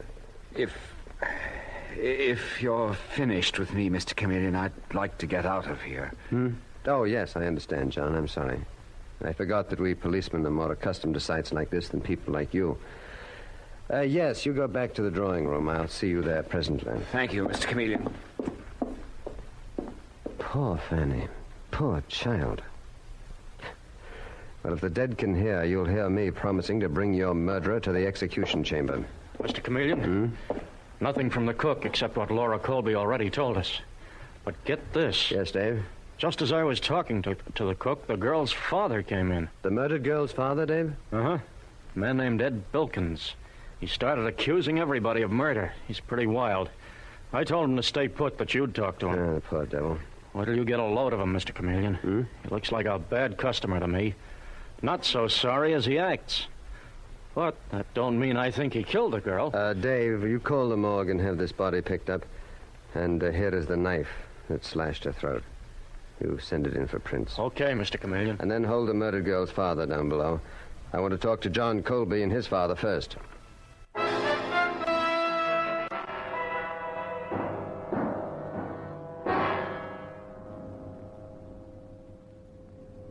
Well, John, feeling a bit more steady now?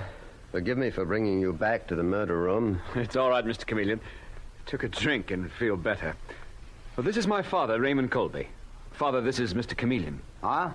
Mr. what? Didn't catch the name. Chameleon of Central Police Headquarters, Mr. Colby. Police headquarters, you say? John, what's a police officer doing here? Investigating the murder of your maid, Fanny Bilkins, Mr. Colby. Oh, to be sure. You know, things slip my memory, sir. And you say your name is, Chameleon, Mr. Colby. Chameleon. unfortunate thing here, Mr. Canston. Chameleon. Oh, yes, Chameleon. Last thing I ever expected in my house, murder. Just one of the servants. Probably got herself into trouble. Queer lot, servants. Queer lot. Never know about them. But still human, Mr. Colby. They sing and sigh, laugh and weep, feel happiness and sorrow just like you and me. Only probably suffer more. Quite right, quite right. I didn't think policemen thought that way, though. Well, what can I do for you? Tell me any little thing that you might know about the girl who was so inconsiderate as to be murdered in your quiet home. Why do you think, for instance, that she was killed? I've no idea. Never paid any attention to her, no attention at all. My daughter Laura runs the house. You better ask her. I did, and she told me just as little as you and your son John have, Mr. Colby. But I'll... Mr. Chameleon. Yes, Dave? You'd better come downstairs and talk to the man I told you was here. He's got something for you, something plenty hot. What man, Mr. Chameleon? After I see him, I'll tell you, John. He's going to tear this case wide open, John. Wide open. Tear it open, Detective Arnold? That's ridiculous. Never mind, son. I fancy it's someone of Fanny's own class, and that it'll all turn out that a grocer's clerk or delivery boy killed Fanny. Perhaps, Mr. Colby. I'll see you later, Mr. Colby. John, get Laura in here right away. What for, Father? If you don't manage to hold yourself in, you and Laura will find yourselves up on a murder charge. Our Mr. Chameleon's one of the most penetrating men I've ever met. Up to the time you revealed excitement, our story was going down perfectly. Now be careful, my boy. I beg of you. I don't want to see my children convicted of murder.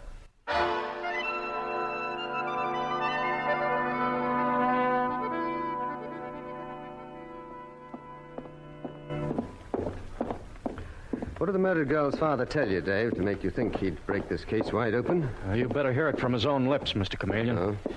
He's here in the butler's pantry. Oh, all right, Dave.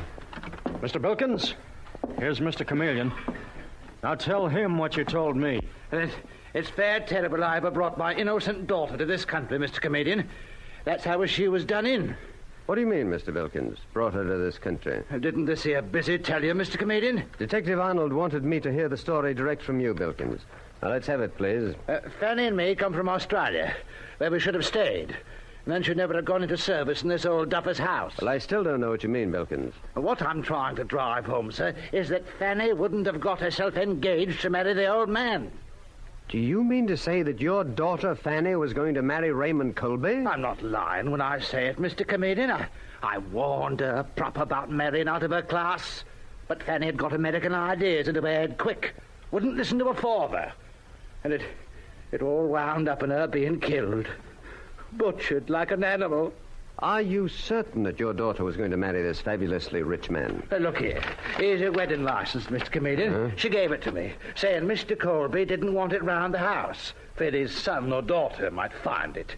But they must have caught on some other way, sir. And that's why they killed her. Dave, this is astounding. This license is genuine. Fanny Bilkins, age 24, Raymond Colby, 56. It's on the up all right, Mr. Chameleon. I had it checked myself. I'm taking the blame for Fanny's murder on myself, Mr. Chameleon. I'm her father. I should have given her a good thumping and made her leave this house. The likes of her thinking of marrying the likes of him. I always say that everyone stay in his own class. Mr. Bilkins, come with me. Where to, sir? Upstairs to the drawing room, where I think we'll find Mr. Colby and his son, John. Don't make me face him now, Mr. Chameleon. I can't face my daughter's dirty murderers. I can't do it, sir. I can't. I understand, Bilkins. You wait here, then. Detective Arnold and I will go up alone. You're a real gentleman, sir. Thank you. I'll never forget your kindness, sir. Dave, come along. If ever I saw one for the book, Mr. Chameleon, this is it. If it's true, Dave, if it's true. What? Well, don't you believe it? You saw the marriage license, didn't you? Yes, indeed, Dave. And I also saw the shifty look in the bereaved Mr. Bilkins' eyes. If I were looking for a babysitter, and it wouldn't be Bilkins. Now, here's the drawing room now. I expected to find your father and brother here. They're in Father's study, Mr. Chameleon. I've just talked to your murdered maid's father. So they have fathers, too. Just as you and I, Laura. But tell me. Yes?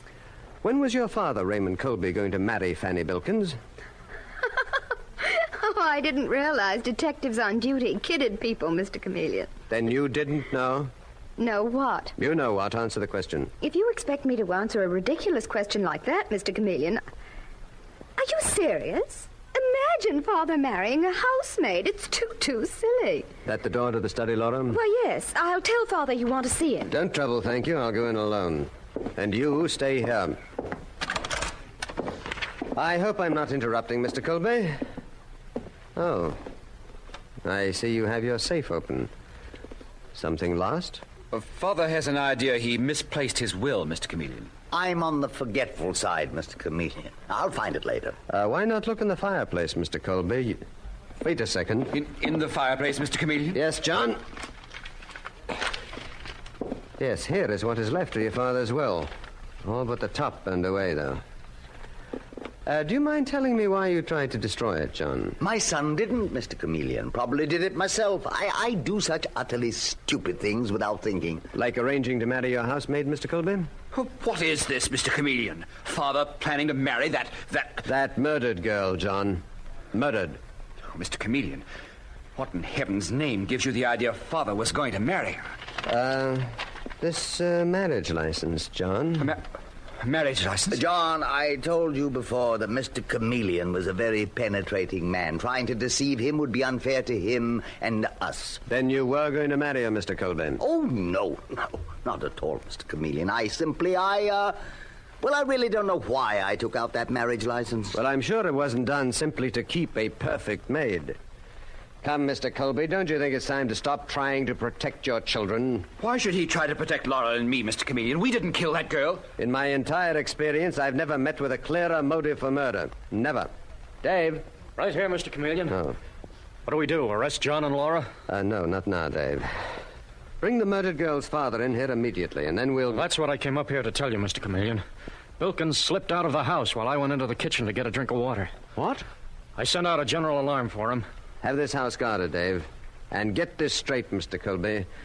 If either your son or daughter attempts to leave here, they'll be taken in on suspicion of willful murder.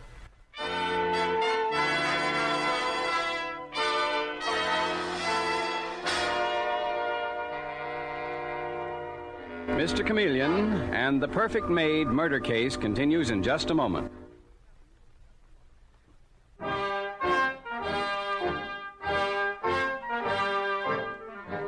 And now back to Mr. Chameleon and the Perfect Maid murder case. Fanny Bilkins has been viciously murdered in the home of wealthy Raymond Colby, where she worked as a housemaid. Mr. Chameleon has discovered that Colby had planned to marry Fanny in spite of the bitter protests of his son John and his daughter Laura. During the investigation, the murdered girl's father, Edward Bilkins, has disappeared from the Colby home. But an hour later, when Mr. Chameleon impatiently paces his office at headquarters, he suddenly finds that no general alarm was required to bring in Bilkins. For a strange surprise awaits him as Detective Dave Arnold rushes into his office saying, Mr. Chameleon, I just brought in Fanny Bilkins' father in an ambulance. In an ambulance, Dave? He's got a knife cut straight down his left cheek. Didn't miss his throat by half an inch. But the ambulance doc patched him up on the way in, and now he's squawking loud to see you. He says... Get him in here, Dave. Come in, Bilkins. Bilkins, what happened? Who tried to get you? Now get down to the point without wasting words. Very good, sir. But it was a near one. Not satisfied with cruelly murdering my daughter, Fanny. Who? Raymond Colby. Well, I mean his son, John. But the fact is, I don't know for sure. Where did the attack take place, Bilkins? In the old duffer's study, that's where. What were you doing there? Nothing, sir, nothing. Just nosing around. It won't do, Bilkins. Out with it. Mr. Chameleon, here's a bag the boys took off Bilkins on the way in. Give it to me, Mr. Copper. I never seen it before. Fanny gave it to me. Looks like about $500,000 in jewels, Bilkins. And they look familiar.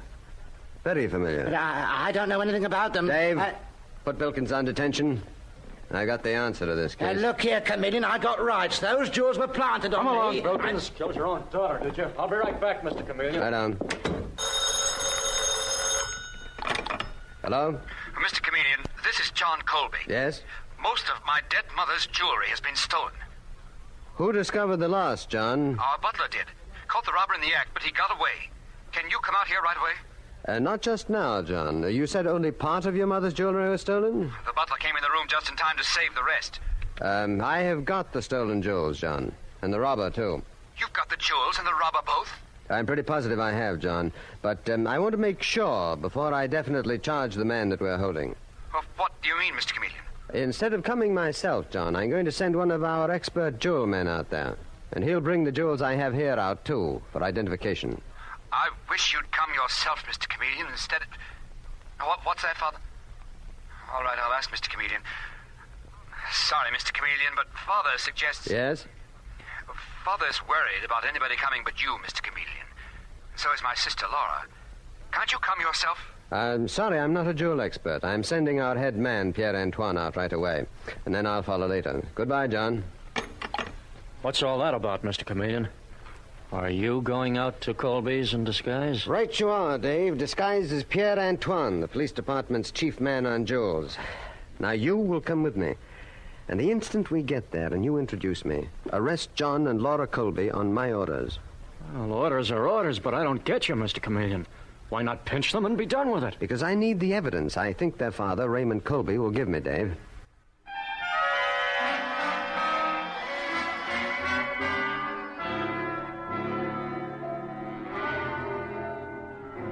And so, a little later, we find Detective Arnold with Mr. Chameleon in his disguise as Pierre-Antoine at the murder house, as Dave Arnold says. Evening, everybody. This gentleman is the police department's jewel expert. Mr. Chameleon sent him out.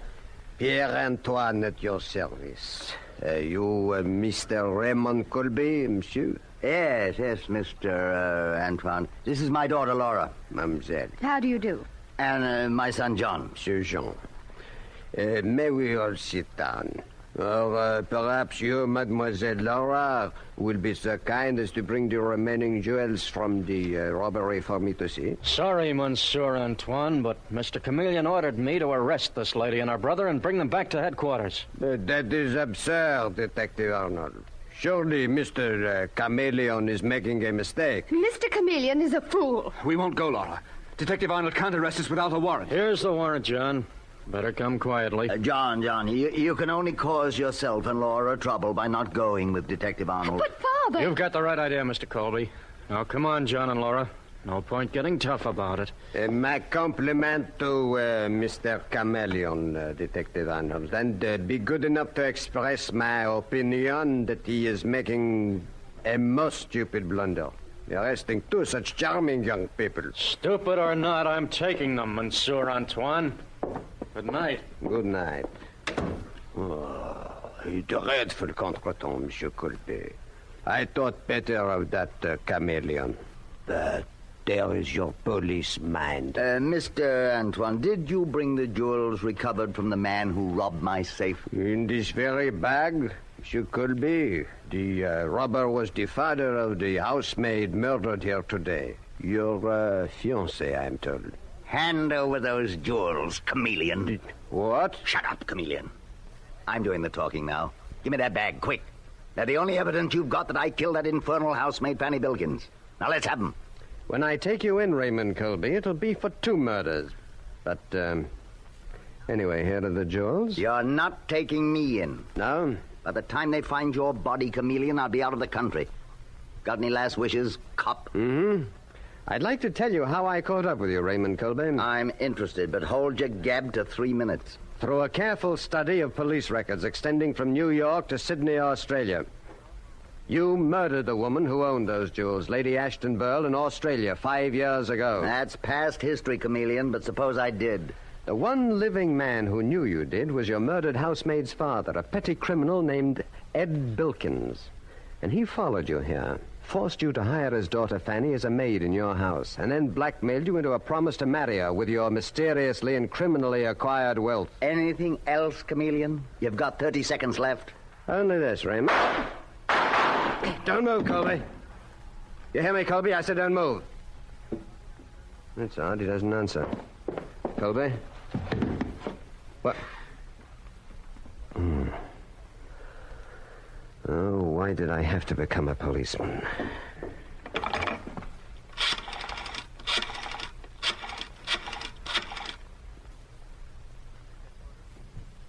Police headquarters? This is Chameleon. Connect me with Detective Arnold, please. Dave? Listen, Dave. Send the dead wagon out, please. Yes, the dead wagon. Well, I'm afraid I killed a man. Yes, the murder of Fanny Bilkins. I hit a fatal spot by mistake. I know, Dave, it's all in the line of duty, but still...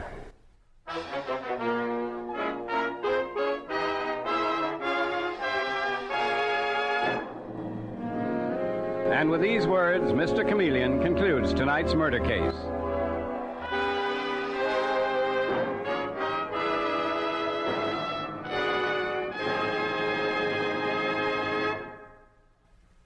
Listen next Wednesday night at this same time for Mr. Chameleon, the man of many faces. The part of Mr. Chameleon is played by Carl Swenson, with dialogue by Frank Hummert from the original story by Frank and Ann Hummert. Music directed by Victor Arden. The members of our cast join with our sponsors in wishing all their listeners a Merry Christmas. Your announcer is Howard Claney.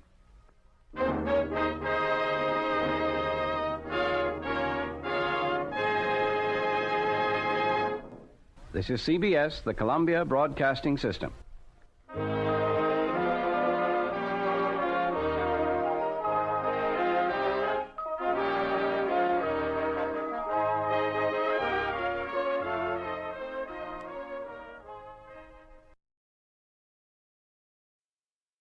And now, a tale well calculated to keep you in suspense.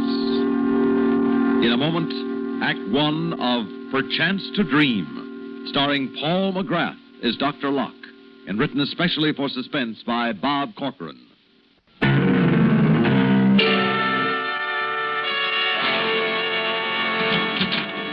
Well, Mrs. Foster, this meeting is certainly under more pleasant circumstances than our first. Yes. I'll never forget the day you called me, Dr. Locke. Please sit down. Thank you. But now you're giving my husband back to me fully recovered, and I do want to thank you for all you've done. Yes. Dr. Locke, is anything wrong? Isn't Paul all right? Well, Mrs. Foster, this is a general hospital, and as far as the abrasions, broken arm, skull fracture are concerned, we were able to effect a complete recovery. But, What is it? What's wrong? Now, when you visited your husband here, did he ever mention Ernest Masterson?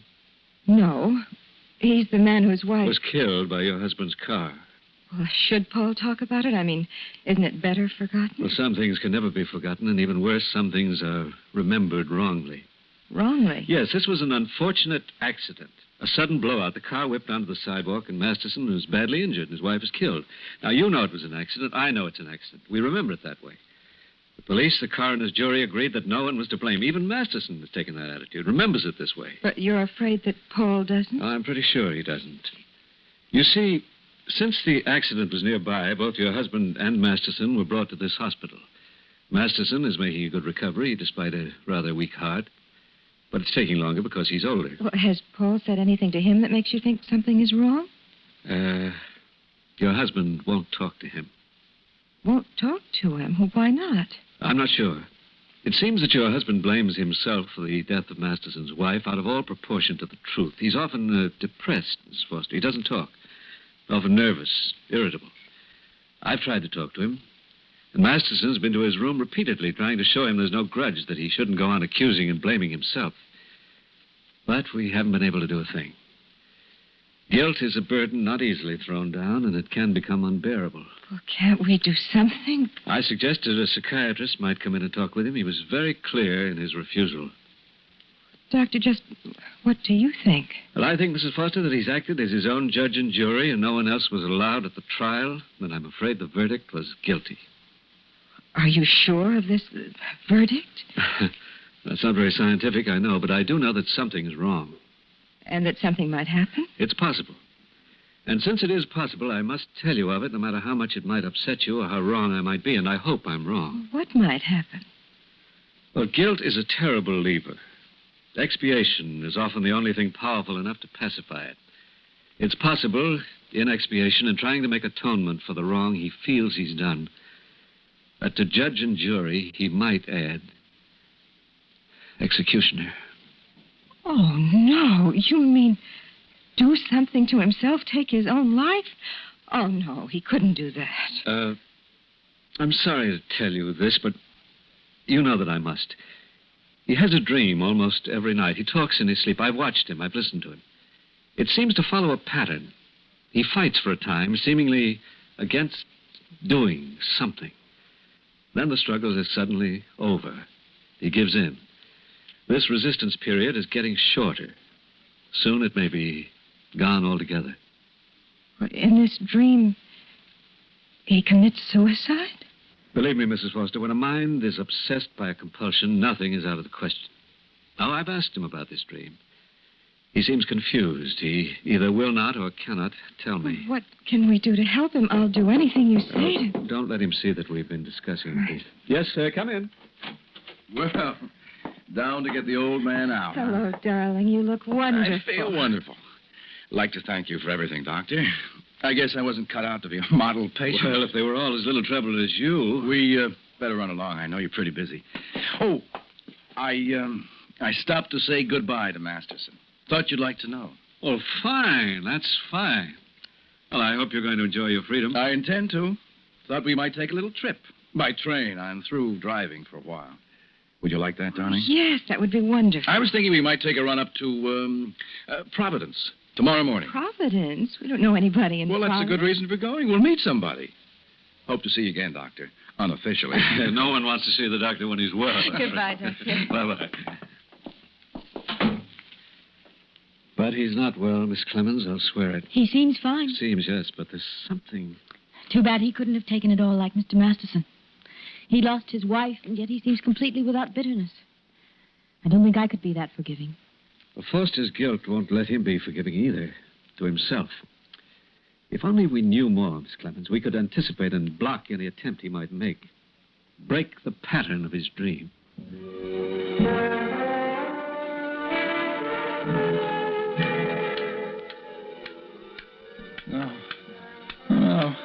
No, not that. No, I didn't mean to kill her. I didn't. Please, I can't. I won't. I can't. Oh, I'm sorry. Oh, I'm so sorry. Don't make me. Oh. No. Oh, darling, wake up. I'm sorry. Oh, please, wake up, darling. Paul, can't you hear me? Darling, you're dreaming. What? Paul, are you all right? Oh, Mary. Darling, what's the matter? What were you dreaming about? I can't remember. Just shadows. I'm all confused. I don't know. All right. It's all right now, darling. It doesn't matter. Come on now. You go back to sleep. Huh? We've got a long train ride tomorrow. Mary, I don't think you should come with me to Providence. Why not? Darling, why not? I don't know. But you'd better let me go alone. No, yes, without Paul Foster, you're not leaving me behind. I want to meet somebody in Providence, too. But, Mary... No. Now, my mind is small, but it is firm. I'm going with you. All right, Mary. Good night, darling. Good night. Good night.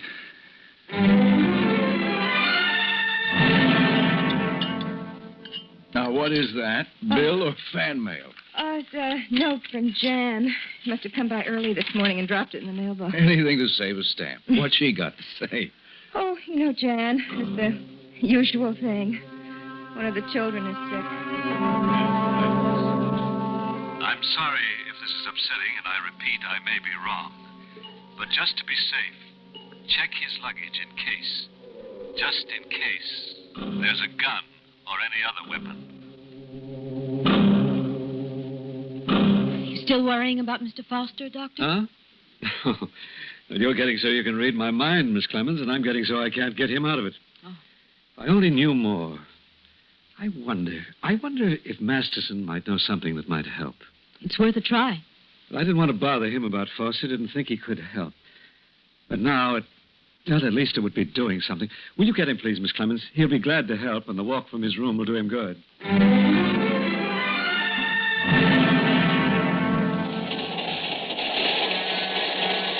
I wish we had something to read. Oh, sure. That's the way it always is. Rush for the train and forget the essentials. I think I'll take a walk. All right, darling. But you be good and you be careful your first day out of the hospital. It's a promise. Check his luggage in case. Just in case.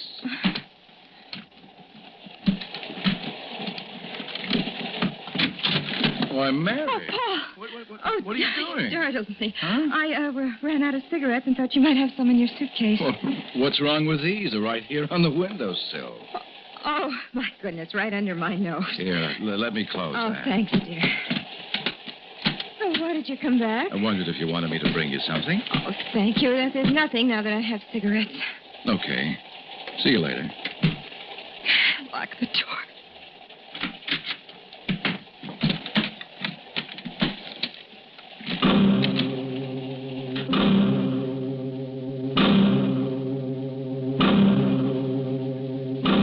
Well, I'm sorry to bother you, Mr. Masterson. Oh, no bother at all. Glad to have somebody to talk to. I like to walk, but a chair still feels good. Yes. I guess the old ticker gets a little overworked. Miss Clemens said you wanted to talk to me about Foster? That's right. I guess maybe then this note Foster left me yesterday might make some sense to you. Oh? I got it here someplace. Good. He came to say goodbye. Real nice of him. I was sleeping, so he left me a note. Oh, here it is. I don't rightly understand what he means. Miss Clemens said you think he might do something to himself on account of what he done to me and Ellen. Is that right, Doc? Yes, but this note. Have I been right about the danger and wrong about... Soon you can really forgive me. I will even the score. What does that mean, even the score? Maybe he means like it says in the Bible. A tooth for a tooth. Killing himself won't do that. Won't do no good at all. Won't bring Ellen back. She is the dearest thing I had in the whole world. And to even the score, Foster would have to lose the dearest thing he... His wife? Maybe subconsciously he's got some fantastic idea, because of the guilt he feels, that he must make you and himself equal in the way that he made you unequal. Good Lord. Maybe it's not suicide we're faced with, but murder.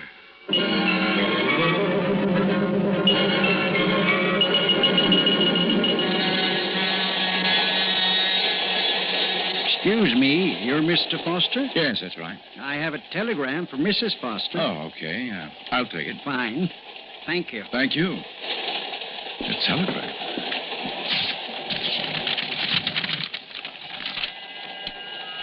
You may be in great danger. Call me at once.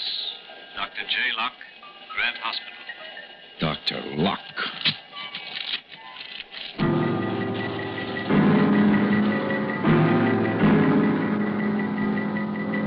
Why doesn't she call? Mr. Masterson, I want you to help me some more. I've got to get a line on what he's thinking, consciously or subconsciously, what he may do. Why did he want to go to Providence? Now think back. Try to remember anything you can, anything at all you know about him. Oh, gosh, Doc, I don't remember much. I tried to put it all out of my mind. I know, and I'm sorry to have to ask you, but Mrs. Foster's life may depend on your remembering. Yeah, sure, Doc, sure. Well, Foster's a salesman. I guess you know that. Yes. He's always traveling around. I heard that the night before the accident, he stopped over in a town called... I can't remember. The night before the accident. The last night that you and he were even. The last night both your wives were alive. Yeah, I guess it was. He drove right down from there, and then... I always thought a man walked on the outside to protect the woman. My doing that didn't keep Ellen from being killed. Please try to remember the name of the town, the last town he stayed at. Now try. I'm sorry, Doc. I just don't seem to... Wait a minute. Abby. Abby something. Yeah. I remember. Abington. That was it, Abington. You know where it is? No, it's up along the coast somewhere, but I ain't sure. I wonder if it could be on the run between here and Providence.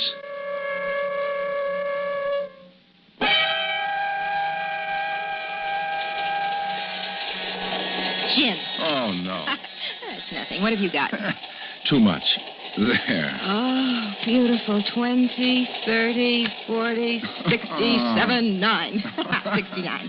Hey, I'm going to keep score. Give me your pencil, huh? Yeah. I've got a feeling this is going to be my lucky day. Oh, it's inside pocket of my jacket. There, behind you, I'll Mary. make them redo the old saying to lucky at cards and love. Now, can I use this timetable for a scorecard? Sure. Huh? Something wrong? We are going to Providence, aren't we? That's the plan. Why? Oh, nothing. I just wondered why there was this heavy line drawn around Abington.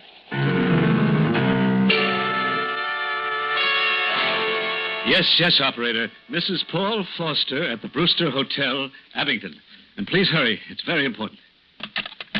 Well, it's a break that there's only one hotel in the town. I sure do hope you get her all right. I gotta admit, it all sounds pretty wild to me. Dreams and making restitution back there and all. I know you're a mighty smart fella, Doc, but you know what I mean. Yes, I do very well, Mr. Masterson. And I agree, but there's always the chance.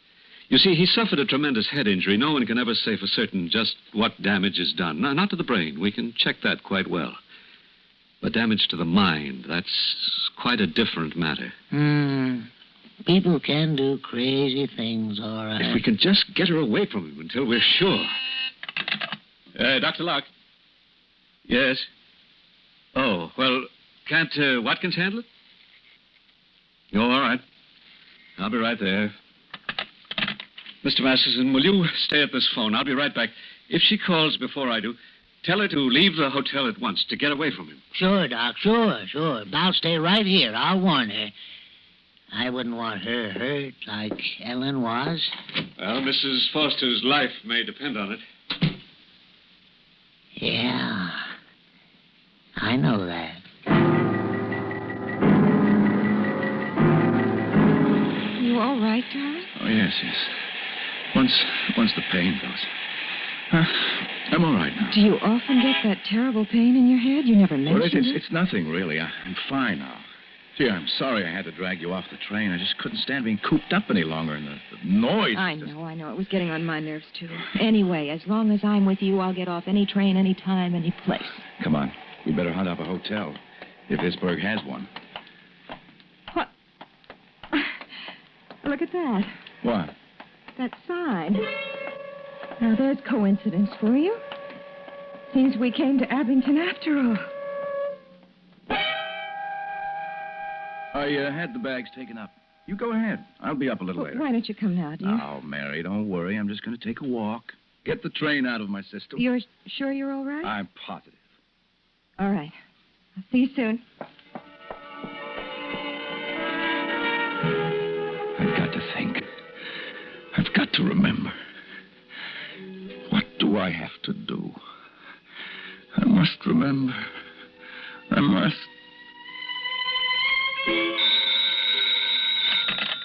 Hello.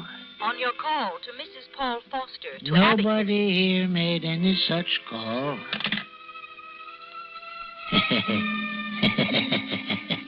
You hear that, Ellen?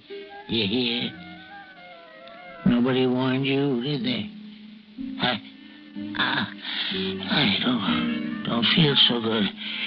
My chest is tight. The heart's beating awful fast. There's too much excitement. Hello? Is this Dr. Locke's office? Yes? Ready with your call to Mrs. Paul Foster at Abington. Go ahead, please. Hello? This is Mrs. Foster. Who's calling? Hello? Is there anybody on the line? The party that made the call.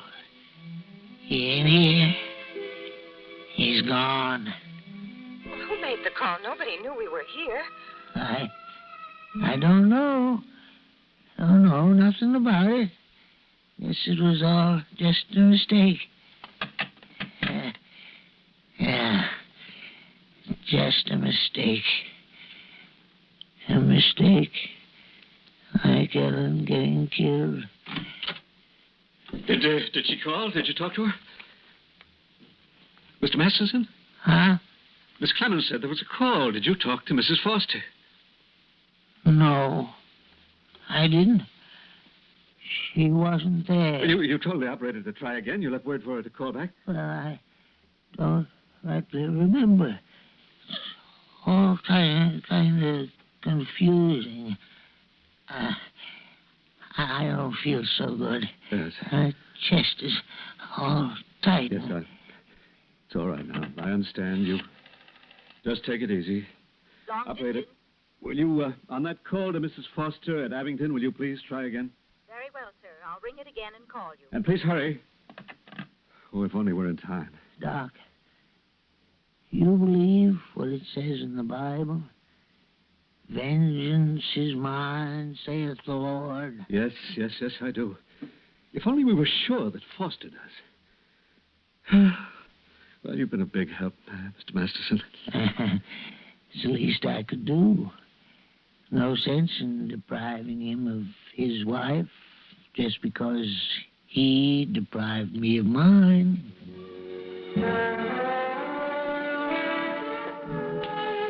I didn't mean to kill Mrs. Masterson. It was an accident. Everybody said it was an accident. Oh, don't make me kill Mary, please. Oh, let me stop. Let me stop. I'm sorry. Oh, don't make me kill Mary. It's a dream. Is it a dream? Do it. And don't dream anymore. Peace. Do it. And then stop. And then peace. Paul, I had the strangest call. I think this is the same person. Hello? Miss Foster, this is Dr. Locke. You must get out. Oh, what's the matter with Mary. you? Miss Foster? Paul, Miss please. Foster. No. Miss Foster. Oh, my God, please. Mrs. Foster. Mrs. Foster. Mrs. Foster. Mrs. Foster. Mrs. Foster. Mrs. Foster. What's wrong, Doctor? Operator. Your call is still connected. Get me the police in Abington. Hurry. Yes, sir, right away. Dr. Locke. Mr. Masterson, look at him. What? Oh, the excitement. He's fainted. What's the matter? His heart gave out. He's dead. And just because he wanted to help.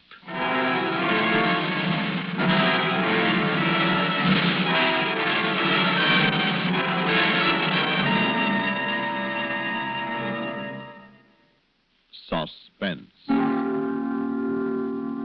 You've been listening to Perchance to Dream. Paul McGrath is Dr. Locke, and written especially for Suspense by Bob Corcoran. In a moment, a word about next week's story of Suspense. Suspense is produced and directed by Bruno Zerato Jr., music supervision by Ethel Huber. Featured in tonight's story were Terry Keane, Bernard Grant, Bob Dryden, Guy Repp, and Tony Darnay. Listen again next week when we return with Memory of a Murder, written by John Robert. Another tale well calculated to keep you in suspense.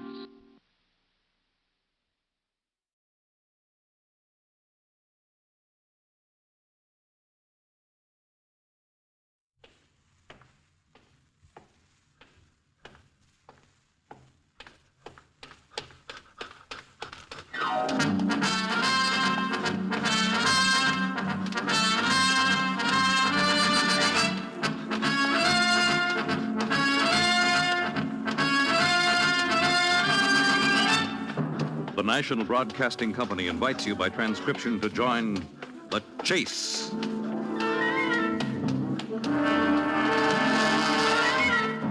There is always the hunter and the hunted, the pursuer and the pursued.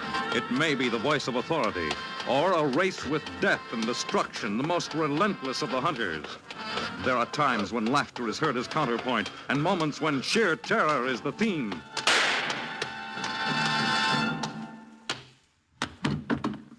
always, there is the chase.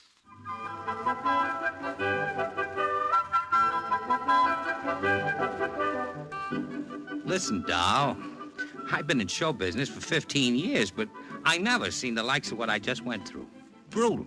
That's what it was, brutal. I'll need 4 weeks in Palm Springs to get over it.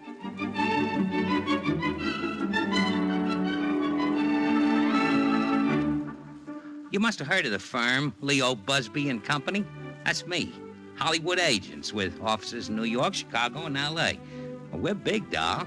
Maybe not as big as outfits like Fitz and Fitz or Frank Cooper Associates, but big enough to make a happy nickel.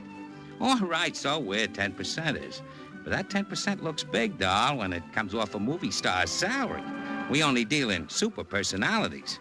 Like I was telling Mona Carr in my office that day. I was saying, Mona, it's no use. What's no use? I tried every studio in town. There's nothing open at the moment. What do you mean there's nothing open? Every studio's in production. Supreme Pictures is doing an Italian opus about Catherine de' Medici. Catherine de who?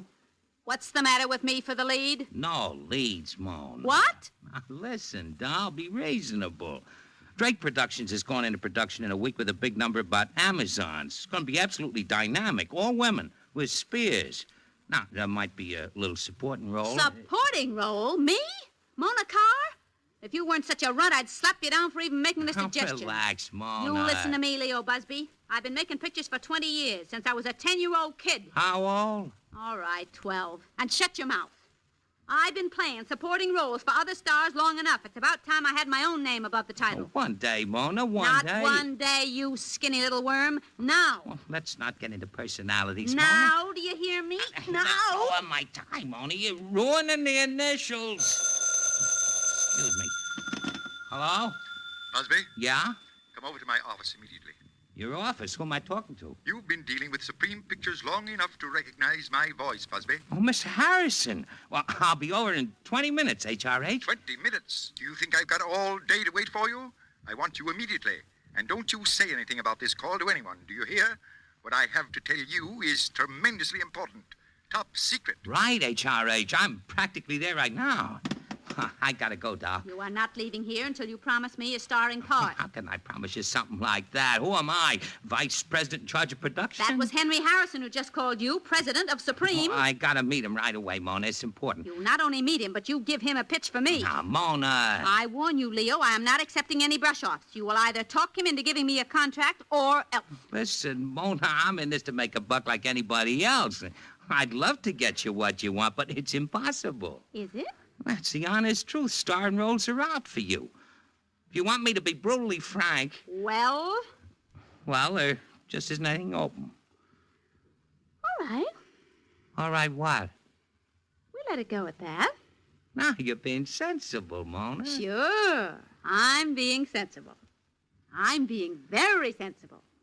In fact, brother, you have no idea how sensible I can really be when I get started.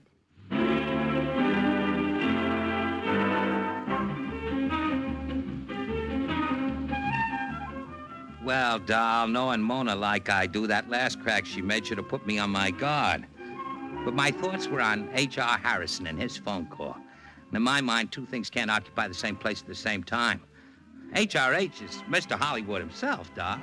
His pictures gross like crazy. He's made more stars than the New York Planetarium. When H.R.H. calls, mine is not to reason why, like the poem says. Mine is but to run in and say... Here I am, HRH, at your service. Sit down, Leo. Sure. What I have to tell you now will make history. I'm all agog, HRH. First, let me ask you something. Was Valentino great? Yes, HRH. John Gilbert, Wallace Reed, were they great? Yes, HRH. And Gable, Power, Grant, and Douglas, are they great? Yes, HRH. Well, Leo, I have found the greatest of them all. Who? Ah, that is the question. What? Let me see if this door is locked. Even the walls have ears. Now, Leo, we must be careful.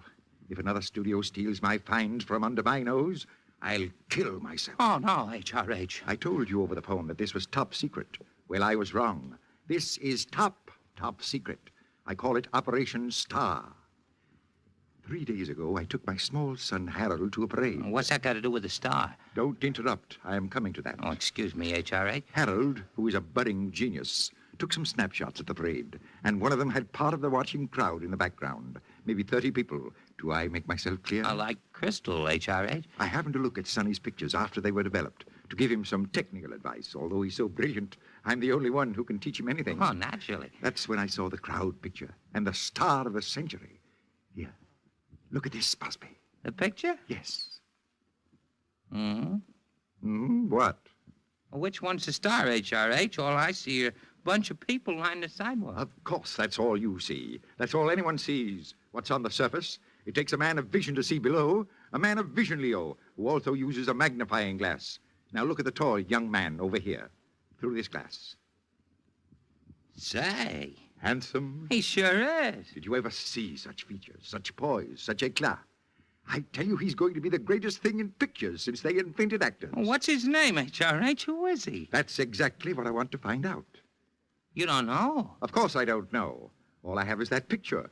It's up to you to track him down. Track him down? I'm sending you on a hunt, Leo, a chase, to find the biggest moneymaker Supreme Pictures ever had. This will really make Supreme supreme.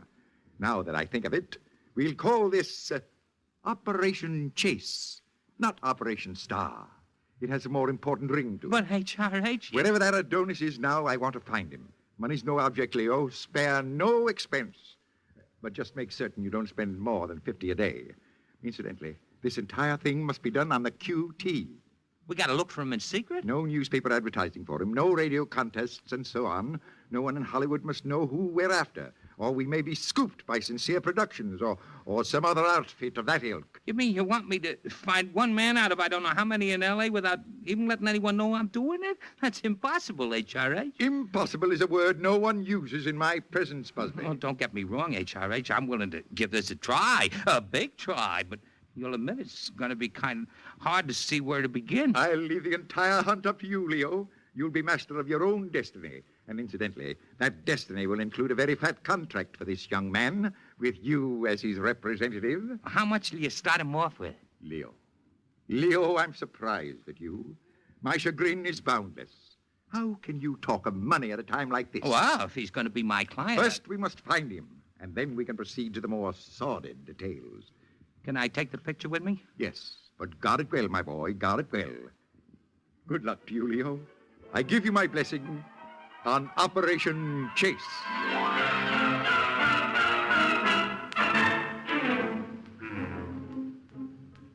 Well, doll, saying no to H.R. Harrison would have been like filing a petition of bankruptcy.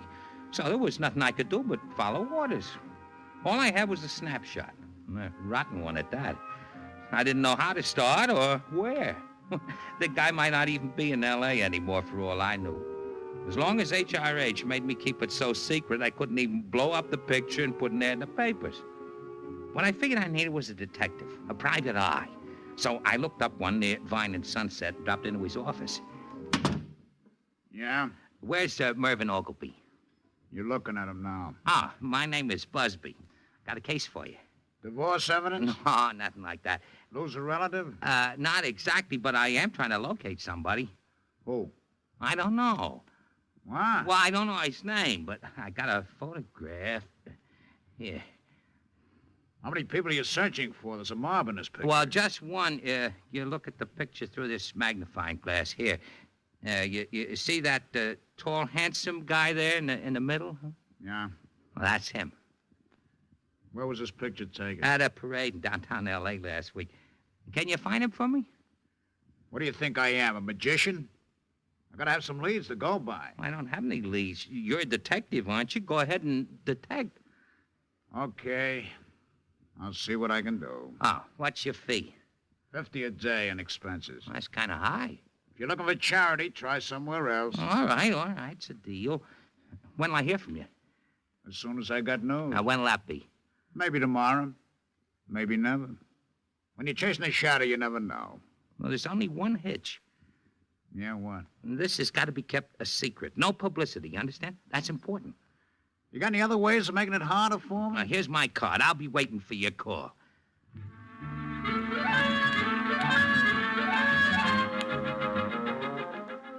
Well, Doc, 5 days went by, and I didn't hear a word from Merv.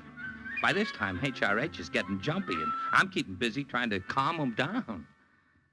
What do you mean you've got no news? Well, a thing like this takes time, HRH. Well, I'm getting impatient. Yeah, I know. And I want results. Well, I'll find him, HRH. I'll find him if I have to crawl all over L.A. on my hands and knees. Just go along with me for a while. See that you get in touch with me immediately when you do.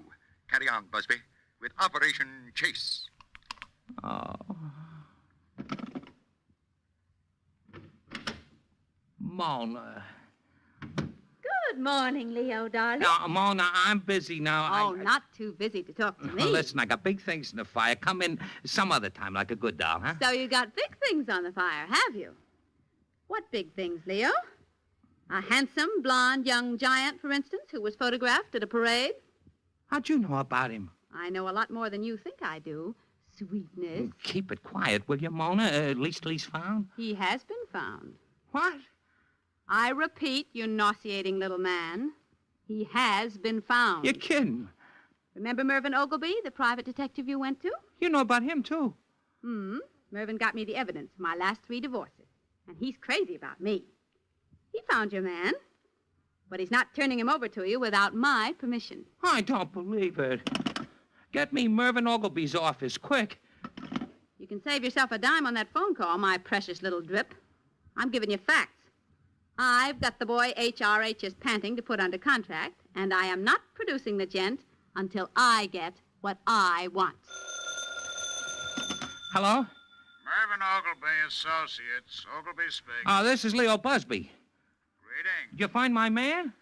Natch, I always break my cases, Mr. Busby. Oh, why didn't you call me? Sorry. No could do. Where is he? The fellow you're looking for? Oh, he's in a good place. Oh, bring him over to my office. I can't, Mr. Busby. Why not? Didn't you talk to Mona Carr yet? What's she got to do with it? I promised her I wouldn't turn him over without her okay. Hey, who you working for, Mona Carr or me? Who's paying you anyway? I'll give you my fee back if you want it. But no boy until Mona says so. This is blackmail, Ogleby. With me, it's love. Hello? Hello? Hello? I told you not to waste your time, shrimp. All right, Mona. What do you want? The handsome? What do you think? I warn you, Mona, you can ruin yourself in the business if you try to hijack HRA. And I can make a deal with another studio by turning Handsome over. He's quite a looker from what I've heard. All right, Mona, you win. What's the proposition? Suppose we go over to HRH's office, so I won't have to repeat myself. Give him a ring, Peanut, and tell him we're on our way.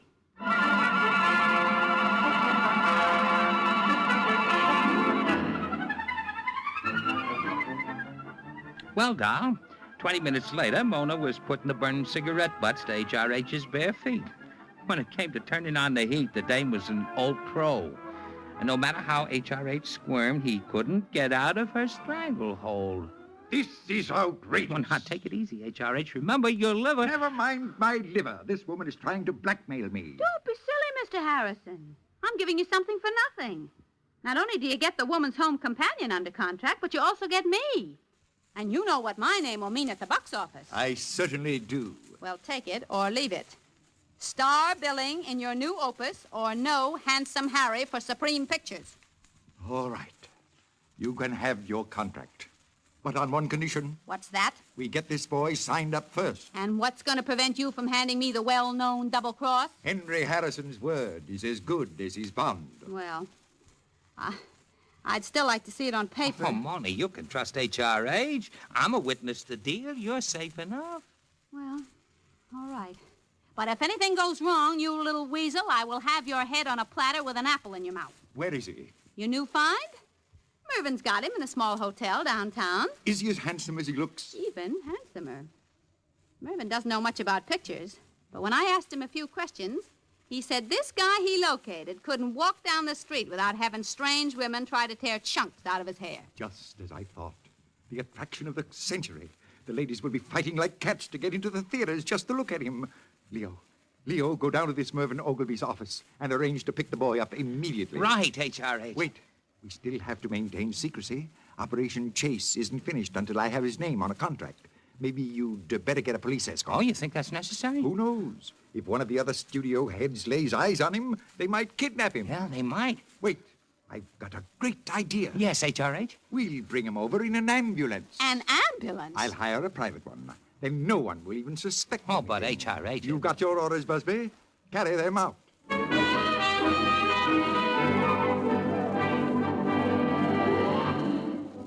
Our next stop was Mervyn Ogilvy's office. And from there, we drove to a third-rate hotel near Olivera Street. Mervyn led us up a flight of dingy stairs to a room on the second floor rear, where my new $1-million client was waiting. Well, how did you locate him so fast, Mr. Oglesby? Trade secret. But I'll give you a hint. If you look real close at that photograph you gave me, you'd have seen that the boy you were after was leaning on some kind of a sign. I had the photo blown up to 20 times its size, and I saw it was a sandwich sign. A sandwich sign? Sure.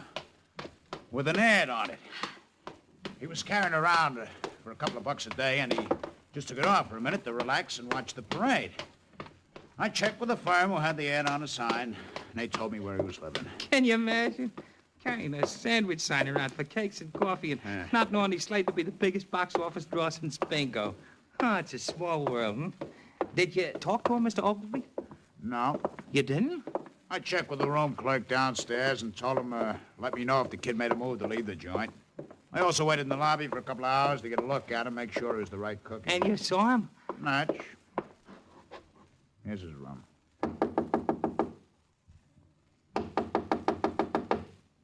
No answer.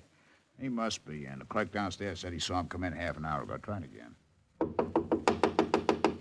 Maybe the door's open.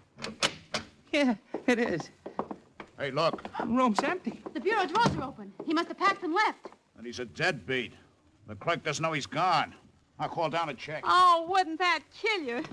Now we have to look for him all over again. Ogilvy's a fathead. He should have grabbed him and held on to him as soon as he was found. Hey, what's all this green stuff on the floor? Green stuff? Yeah, looks like soup greens. No, they're carrot tops. You mean he's been eating carrot tops in here? Oh, the poor kid. He's probably starving and down to his last dime. He skipped all right. Clerk downstairs nearly had a fit. Must have got out by the way of the fire escape over there. Well, what do we do now, Sherlock Holmes?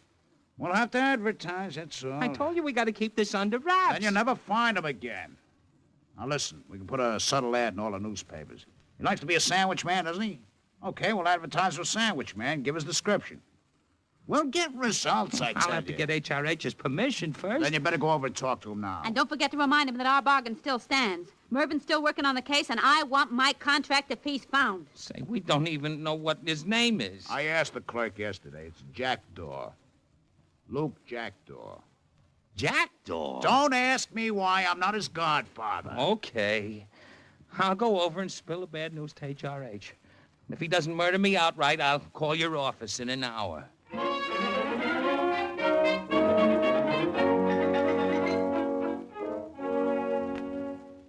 I can't believe it. I, who have lived such a decent, upstanding, honest life. I should be persecuted in this fashion. Oh, nobody's persecuting you, HRH. No? Then what do you call it? I give you a simple assignment, and you louse it up at the last minute. If you'd only let us advertise. Advertise? Why not? What difference does it make now? You mean we can put an ad in the papers for him? An hour ago, I discovered that the news had leaked out. Every studio in Hollywood's got spies out looking for him now. Spies, do you hear? How'd they find out about him? How? Because they have brains working for them, not imbeciles, that's how. When I heard they knew, I didn't care. I thought you had him safely under wraps by then. Now you come and tell me he escaped. Well, it's every studio for itself, HRH, so we may as well use everything we got. We'll find him, I promise you. You'd better. Because if you don't, Busby, you've collected your last 10%.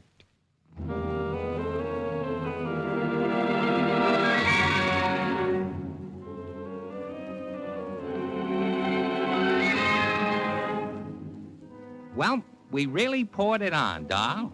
Personals in all the papers, radio announcements. We even stuck his picture up in the post office and offered a reward. But nothing happened. He disappeared into thin air, like they say. We never got a nibble. To make things worse, by this time all the other studios were spreading the net, too. It began to look as though even if he was found, we might not get him. But there was one thing I still couldn't figure. I had a hunch it might be an important clue. Those carrot tops in his hotel room. Carrot tops all over the floor. You want to drive through Beverly Hills again? Now we can cover downtown L.A. once more. We'll never find him on the street, Mr. Oglesby. You can't tell. I'll turn left here. Carrot tops. What tops? Carrot tops. What would a guy be doing eating all those carrots? Maybe he was hungry. What is he, a rabbit? When a man's hungry, he buys a sandwich. Carrots are cheaper than a sandwich. That can't be the only reason. All right. Maybe he likes carrots. Oh, sure he likes carrots. Everybody likes carrots, but that don't mean they eat them by the bushel. Wait. Hey, Mr. Ogilvy. Stop the car quick! What's the matter? That's him! Standing over there by that bus stop. Look! He's getting into the bus! We'll head it off 2 blocks up. Faster! Traffic's getting heavy. We're almost bottled up. So is the bus. Come on, we'll park here, make a run for it. We can catch it before the light changes. Okay. Come on, Mr. Ogilvy. Wait! Hey, you bus! Wait for us! We can just make it. Open up! Open up! Here, I got the fare. See if you can see. He must be on the other side of the crowd. On the front end. Come on. Push through. Oh, excuse me. Excuse me, lady. Oh, will you pardon me, please? Sorry. Beg pardon. Lady, excuse me. There he is. Up front. He's getting off. Hey, wait! Keep those doors open! No, we want to get out! Leave us out! Hey, we're getting off here! This is an emergency! I'm a private cop! Open that door! Quick, Mr. Ogilvy.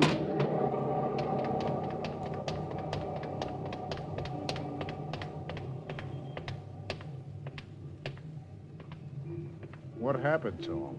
We got off in the middle of the block. He's gone again. He can't be far away. He must have gone into one of those houses. Come on. We're gonna case them all.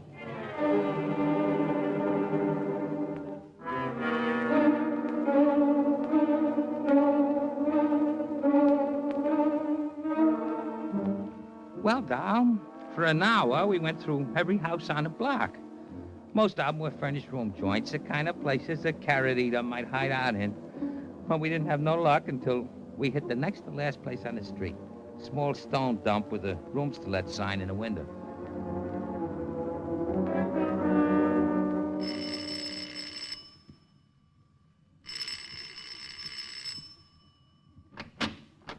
Yeah? Oh, you the landlady? Who wants to know? We're looking for someone. Yeah? Who? A fellow named Jackdaw, Mother. There's no one here by that name, and I ain't your mother. Well, I guess this one isn't it either. Hey, Mr. Ogilvy, look!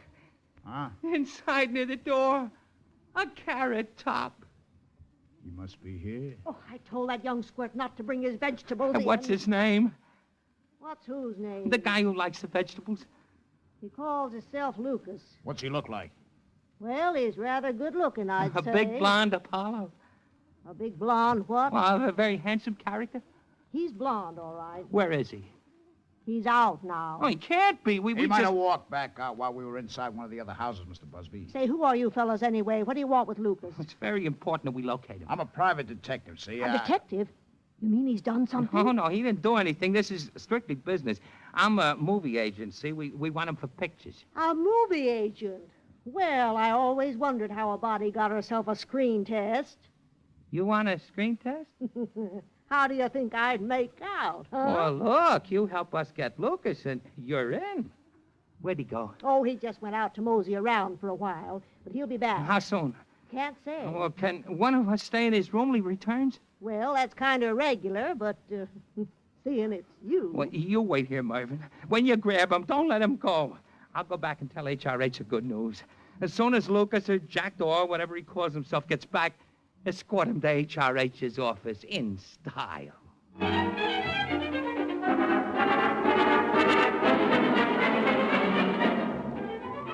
Well, Doll, he was our boy, all right. I found out later his real name was Lucas Jackdaw. The landlady got a little mixed up. Why don't you see him in pictures? To answer that question, I got to tell you what happened in HRH's office about an hour after I left Mervyn Ogleby. You did a great job, Leo, a great job. You'll always have the undying admiration of Supreme Pictures for your work today. What about me? Oh, you. Yes, me. My contract still stands, doesn't it? It stands all right. Just as soon as I make sure some other studio hasn't already got Jackdaw signed up. Oh, you don't have to worry about that, HRH. Ogleby will be here any minute now. I'm sure this guy hadn't spoken to anybody else. Maybe that's Ogleby. Come in, come in. Well, he's here. Fine. Bring him in. Inside, Lucas. What's that he's eating? Carrots. Carrots? Mr. Jackdaw, let me congratulate you. We're going to give you a screen contract. What's a screen contract? I beg your pardon? You fellas must be pulling my leg. What's all the fuss about? Oh, no, that voice. No, not a voice like that. With such a face. He's a hillbilly. Oh. HRH. He's fainted.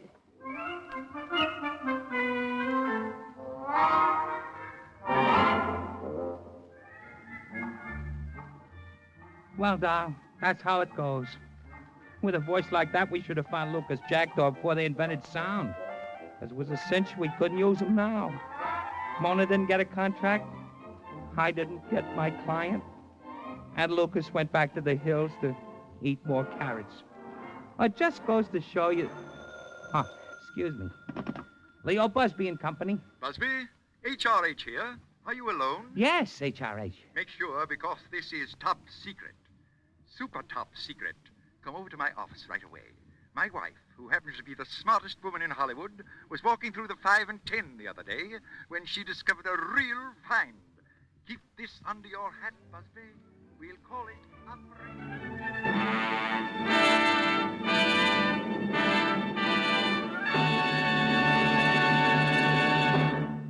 In the animal world, there is the hunter and the hunted, hound and fox, hawk and sparrow, chicken and worm. But who is to judge precisely which is the pursuer or the pursued as we enter the chase?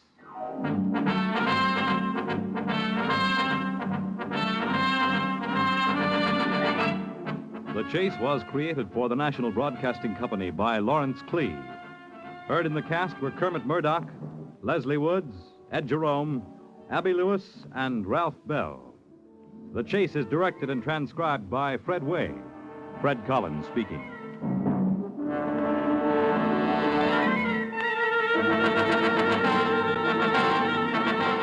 Next week, circumstantial evidence gets a stranglehold on an innocent man accused of murder in The Chase.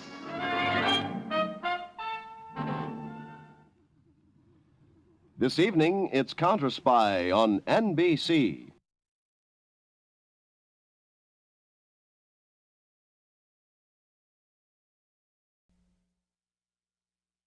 Now, the Roma Wine Company of Fresno, California presents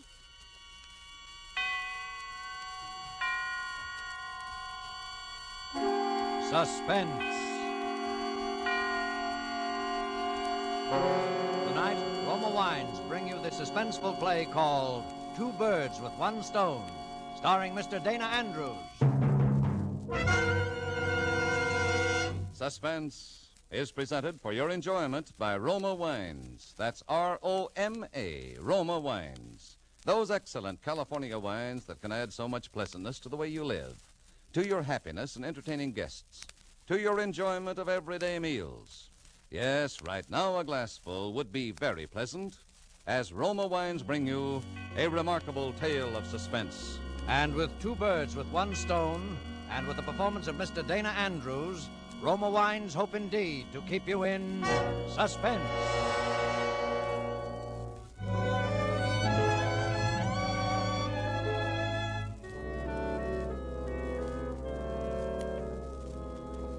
You ready? That's the boy. Shh. Not so loud. Not so loud. We want to surprise him. You don't want him to hear it before his birthday, do you? All right. I'll put the recorder on, and you're only to speak when I tell you to. Now, do you understand? Now, here we go.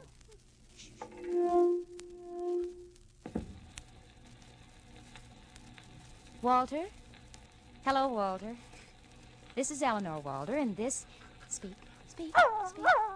This is Tracy, and we're saying happy birthday from your loving wife and your faithful dog, Tracy. Isn't Tracy a smart dog, Walter? He can talk, can't you, Tracy? Speak up. Tell us everything you know. You didn't know Tracy could talk, did you? But he can. He knows lots of things. Tell us everything you know, Tracy. Now, that's enough, Tracy. Do you want him to hear us? There. Now, the record's finished. We'll mark the label. Not to be played until May 17th, 1945. Eleanor and Tracy. There. Tomorrow we'll play it for him the first thing in the morning. I'll bet you're the first dog that's ever made a record. Now, what do you know about that, huh? No. Well, Eleanor. Yes, dear. What are you doing? Oh, nothing. Just waiting for you. What's all the racket about? Just Tracy and I roughhousing. I wish you wouldn't do that when I'm trying to write. I'm sorry, darling. I thought you were finished. Well, I'm not. You said you'd work till 11, then we'd take Tracy for a walk. It's after 11 now. I didn't think I was going to get stuck. Oh. We be long? How do I know how long I'll be? It's hard work for me to write a play. I'm not Tolstoy. I'm sorry, darling. I just can't seem to say anything anymore without getting on your nerves. We didn't used to be like this. Maybe we're not like we used to be. Poor Tracy. He wants to go. Well, we'll never go unless I get that second act curtain fixed. I wish I could help, dear. Maybe you can, Eleanor. What would you say if you were thinking of committing suicide and you didn't want anyone to know exactly what your plans were? What would be the last thing you'd say to your husband, for instance? I don't know. I never thought about such things. Shh, Tracy, boy. Walter, couldn't you work it out tomorrow? You'll be fresh in the morning. I said I'd finish this, and I'm going to, if it takes all night. Well, then Tracy and I'll have to go for a walk alone. Come on, Tracy. Come on, boy. Come on. Oh, Eleanor, you said you wanted to help me. Well, if I thought I could. You helped me the other day. Only with what your leading lady's dress looked like. About the suicide. Oh, first of all, why is this girl committing suicide? She's tired. Bored. Oh, darling. No wonder you can't make it convincing. People don't just commit suicide because they're bored. Yes, they do. People do even worse than that when they're bored. Well, Walter, I've been bored lots of times, but I've never even thought... I can see you're not going to be much help. I'll help you, honey. What's the girl like? She married? Yes. Is she in love with her husband? Well, she doesn't know anymore. How could she not know? Eleanor, you may not understand her, but you've got to take my word for it. Well, let's see.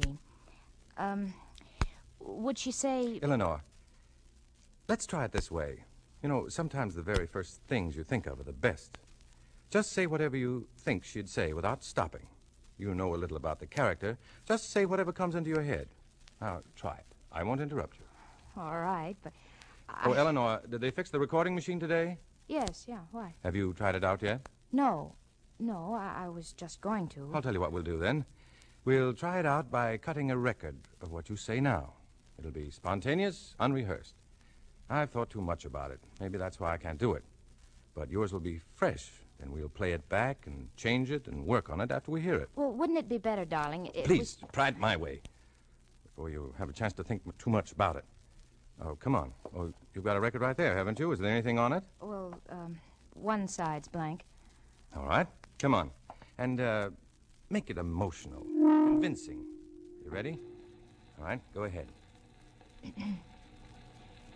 Maybe it's foolish of me to do what I'm thinking of doing, but I don't see any other way. I'm confused and bored. I guess bored most of all. And maybe what I'm going to do will solve things for both of us. Goodbye.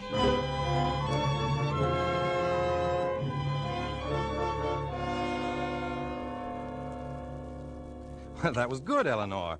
I can get a lot of ideas from that. Is that the end of the record? Yes. You see, you have helped me after all. I thought it was terrible.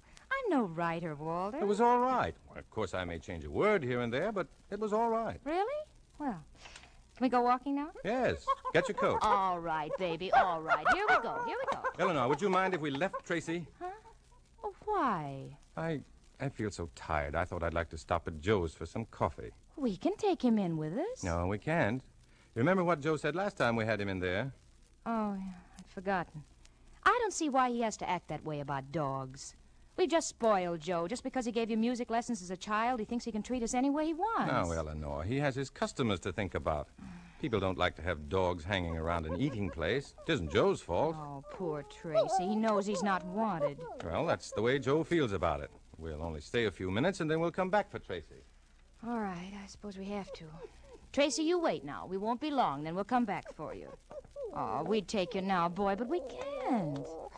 Look, Walter, it's almost as if he understands. Yeah, expect him to up and answer you one of these days. Oh, come on, huh? Let's go so we can hurry back. We'll only be 20 minutes, boy. Did you see him look at the clock? I thought I saw him look at his wristwatch. Fool, come on.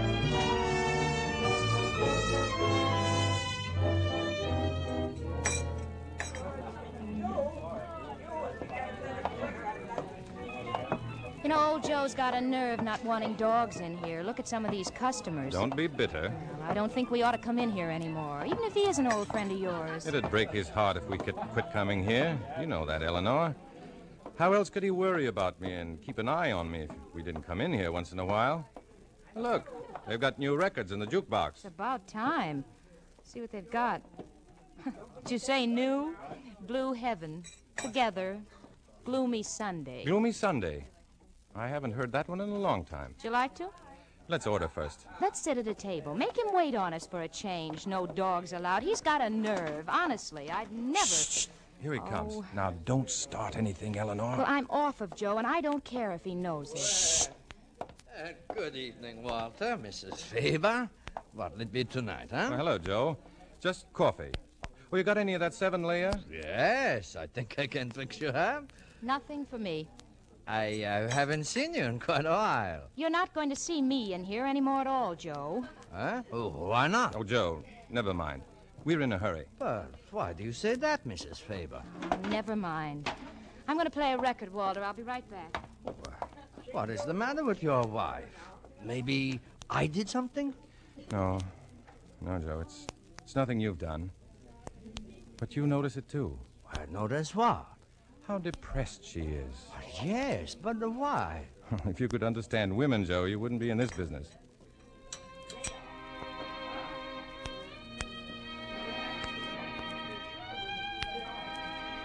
Well, that record she's playing. In Hungary, we call that the suicide song. Bring us some coffee, will you, Joe? Maybe that'll pick her up. Yeah, all right, Walter.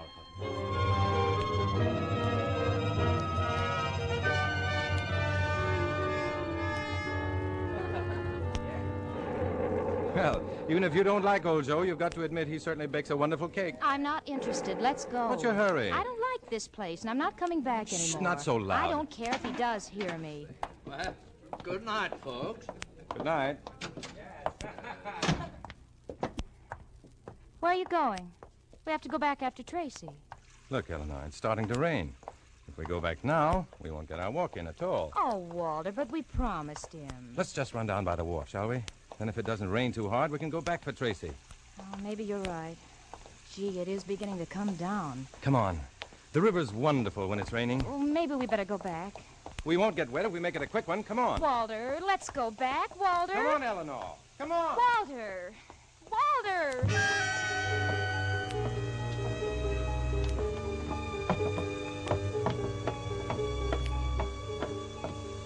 Walter.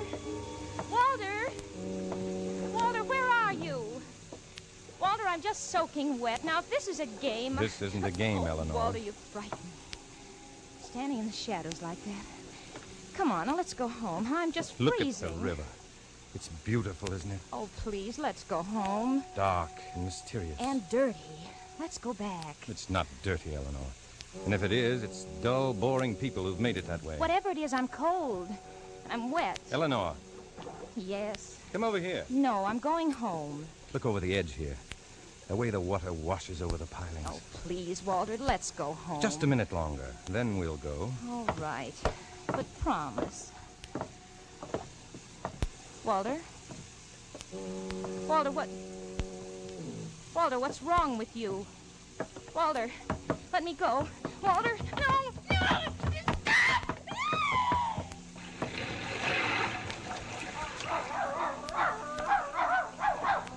Tracy!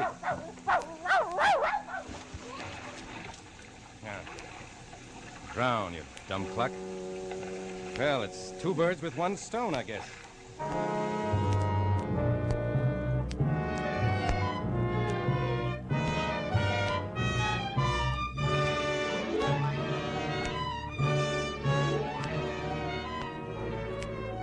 For Suspense, Roma Wines are bringing you as star Dana Andrews, whom you've heard in the first act of Mel Donnelly's Two Birds with One Stone, which is Roma Wines' presentation tonight of Suspense.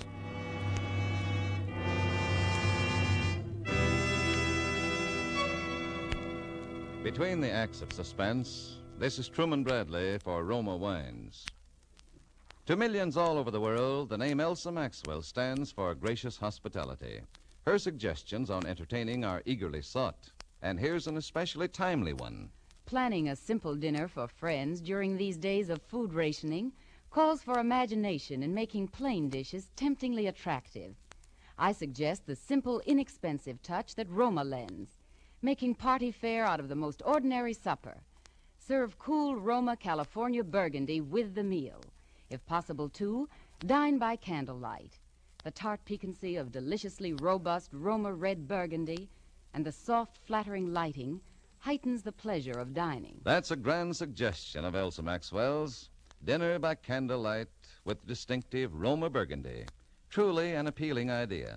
Like all Roma wines, Roma Burgundy is of unvarying goodness. The goodness of selected grapes, guided to flavor fullness by the ancient wine skill of Roma's famed wineries. Serve Roma regularly. It costs only pennies a glass. Remember, more Americans enjoy Roma than any other wine. R-O-M-A, Roma Wines. And now Roma Wines bring back to our Hollywood soundstage Dana Andrews as Walter Faber in Two Birds with One Stone, a tale well calculated to keep you in suspense.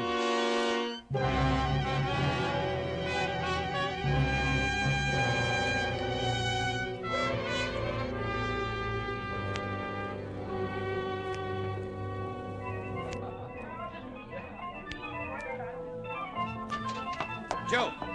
Oh, what's the matter, Walter? Have you seen my wife? Well, not since you were here a while ago. She's disappeared, Joe. What do you mean? We went for a walk after we left here. In the rain? She insisted. You saw how she was acting. Yes? But she got away from me down by the wharf. I couldn't find her. I thought maybe she'd come back here. I haven't seen her, Walter. Joe, will you help me try and find her? Oh, sure. Nick, I'm going out. Take over, will you? I can't think of any other place to look. What am I going to do? She will turn up. Don't worry, Walter. I don't know. She's been acting so strange lately. What about the dog? What do you mean? Was he with her? Well, yes. Yes, he was. She'll be all right then. You look after her. Let's go to your apartment. She might have gone back there. Might as well, I guess. But she was sore at me.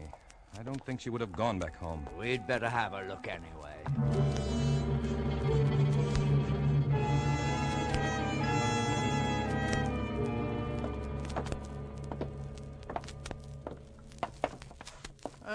Look there, Walter. What's the matter? The door to your apartment. It is open. Didn't you lock it when you left? I didn't lock it, but I remember closing it. Maybe she's come back. No, she couldn't have.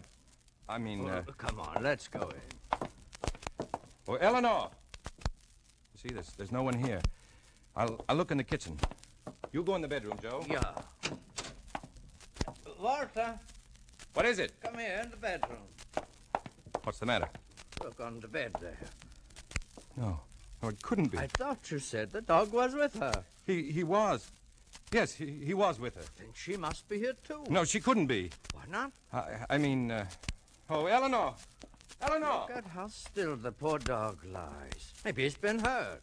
Why, he's soaking wet. It was raining, wasn't it? Yes, it was raining. What's the matter, Tracy? What's the matter, boy? I guess he's all right. But the way he stares at us. Joe. Huh? What's the matter? I just remembered. Huh? A record. She made it tonight, just before we left the house. She wouldn't let me hear it. She wouldn't tell me what it was, even. She said I could listen to it after we came back from our walk. It's in here, on the machine. We had better play it, Walter.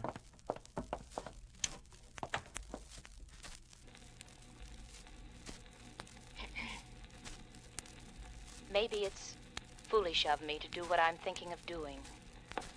But I don't see any other way.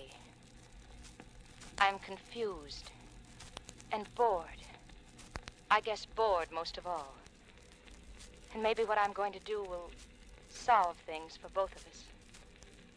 Goodbye. I think we had better call the police, Walter. What for? To have them look for her. Oh, yes, of course.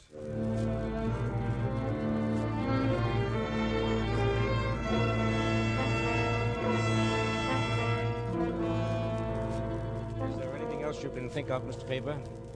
No, that's all. Then you believe the recording was intended as a suicide note? Yes. Mm-hmm. I would like to talk to Mr. Weiss here alone for a moment. I'll be in the bedroom if you need me. All right. Mr. Weiss, how long have you known Mr. Faber? Oh, for many years. I gave him music lessons as a child. Can you add anything to what he's already told us? Well, she was acting just like he said. I noticed it the moment she walked into my place. She is usually very friendly. And she said something about my not seeing her anymore. Anything else? That's all. Mm-hmm. And you did hear them play the record, Gloomy Sunday? Yes. Well, we've had a couple of suicide cases where that song has come up before. I think Mr. Faber better prepare himself for the worst. I'm afraid so. Well, look, I'll go along now. Faber will probably want to come with us, but I think he'd better stay here. There's no telling what we'll find. Is there anything I can do? Yes. I suggest that you get in touch with his family. I think he ought to have someone here with him. He has no family. Oh? Then perhaps you'd stay. Oh, of course. Well, we'll call you the minute we have any news. Good night. Joe. Yeah? Did the officer go? Yes, he did. But I think I should have gone with him. No. He said for you to stay here. He'll call us. Walter, have you noticed Tracy through all of this? What about him? I don't know. It's depressing just to look at him. That's because you don't like dogs, Joe. No, you're mistaken, Walter. I do like dogs. I never did know why you asked me to tell your wife not to bring him into my place anymore. Would you like a drink, Joe? No, thanks. Strange the way that dog follows you around. Every move you make. It's almost as if he were trying to say something. He's all right. Come here, Tracy. Come here. Come here, Tracy. He was her dog, wasn't he? Yes. She bought him. His eyes are almost like a human's, aren't they? Yeah. Stop it, Tracy. Stop following me around. No. You ought to get hold of yourself, Walter. Yes, I guess I'm pretty upset with all that's happened. Tracy is too. He knows something's wrong. He doesn't know anything. Will you stop it, Joe? Huh? Oh, well, I'm sorry. We both need sleep. That couch is pretty comfortable, Joe. Oh, that will be fine for me. What about Tracy? Well, he usually sleeps on that chair over there. Well, I'll go on to bed. Good night. Good night. No, Tracy. Don't follow me. Get over there in your chair. You know about your chair. Now go on. Get away from me.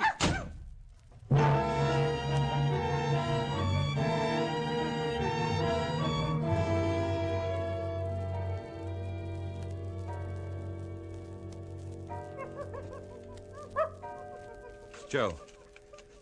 Joe! Just a minute. Joe, were you talking in there? Did you call me? No, I was asleep. You must have heard Tracy scratching at the door here. Joe, keep him out of here, will you? Keep him in the living room. Yes, I will. Joe, I've got to get rid of that dog first thing tomorrow. Maybe my wife and I will take him. No. Why not? Well, it'd be too hard seeing him around. I don't want to see him anymore. I don't want him around. Oh, you better try and get some sleep. You can talk about it in the morning. Yes. Well, good night. Good night. Come on, Tracy. Come on, boy.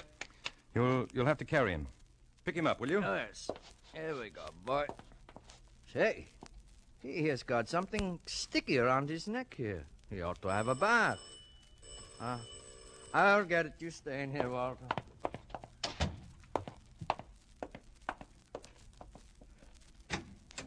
Oh, officer.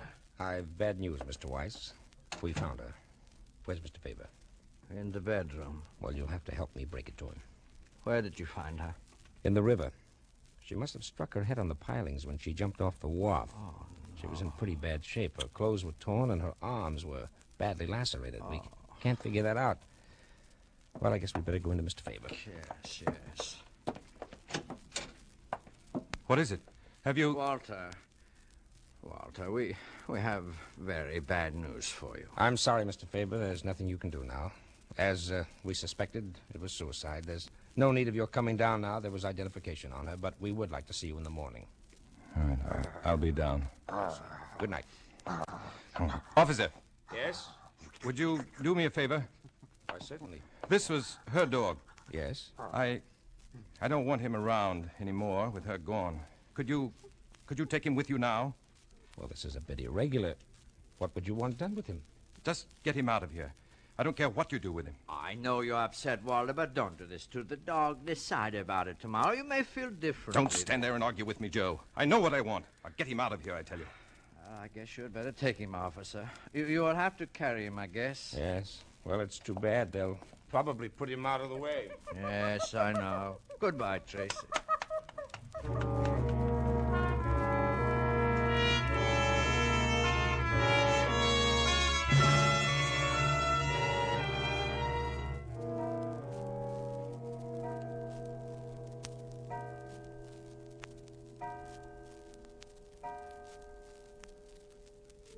Walter? Hello, Walter. This is Eleanor Walter, and this, speak. This is Tracy, and we're saying happy birthday from your loving wife and your faithful dog, Tracy. Isn't Tracy a smart dog, Walter? He can talk. Can't you, Tracy? Speak up. Tell us everything you know. You didn't know Tracy could talk, did you? But he can. He knows lots of things. Tell us everything you know, Tracy.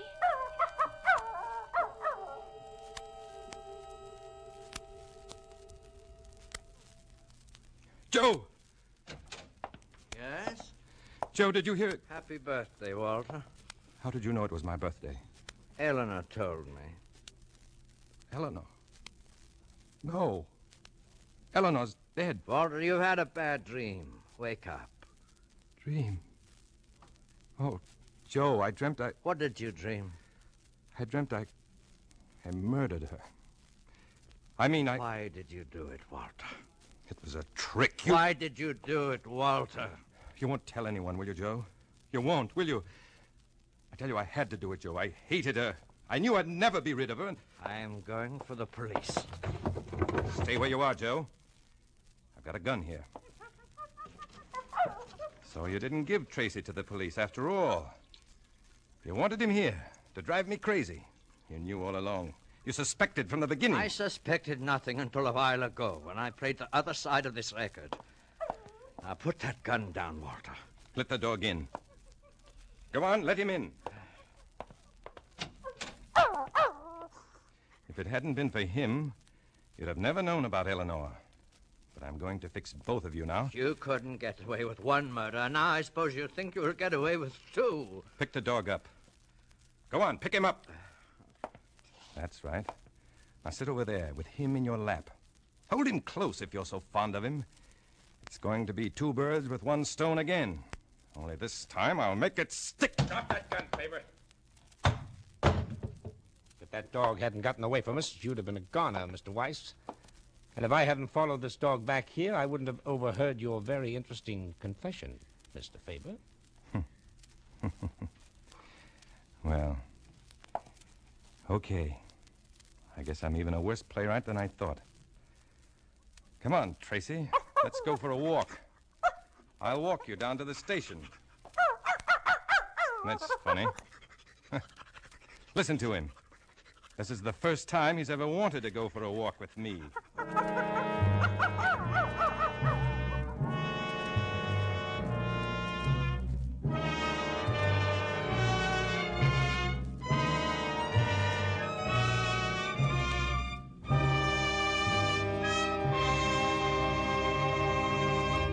And so closes Two Birds with One Stone, in which Roma Wines have brought you Dana Andrews as star of tonight's study in Suspense.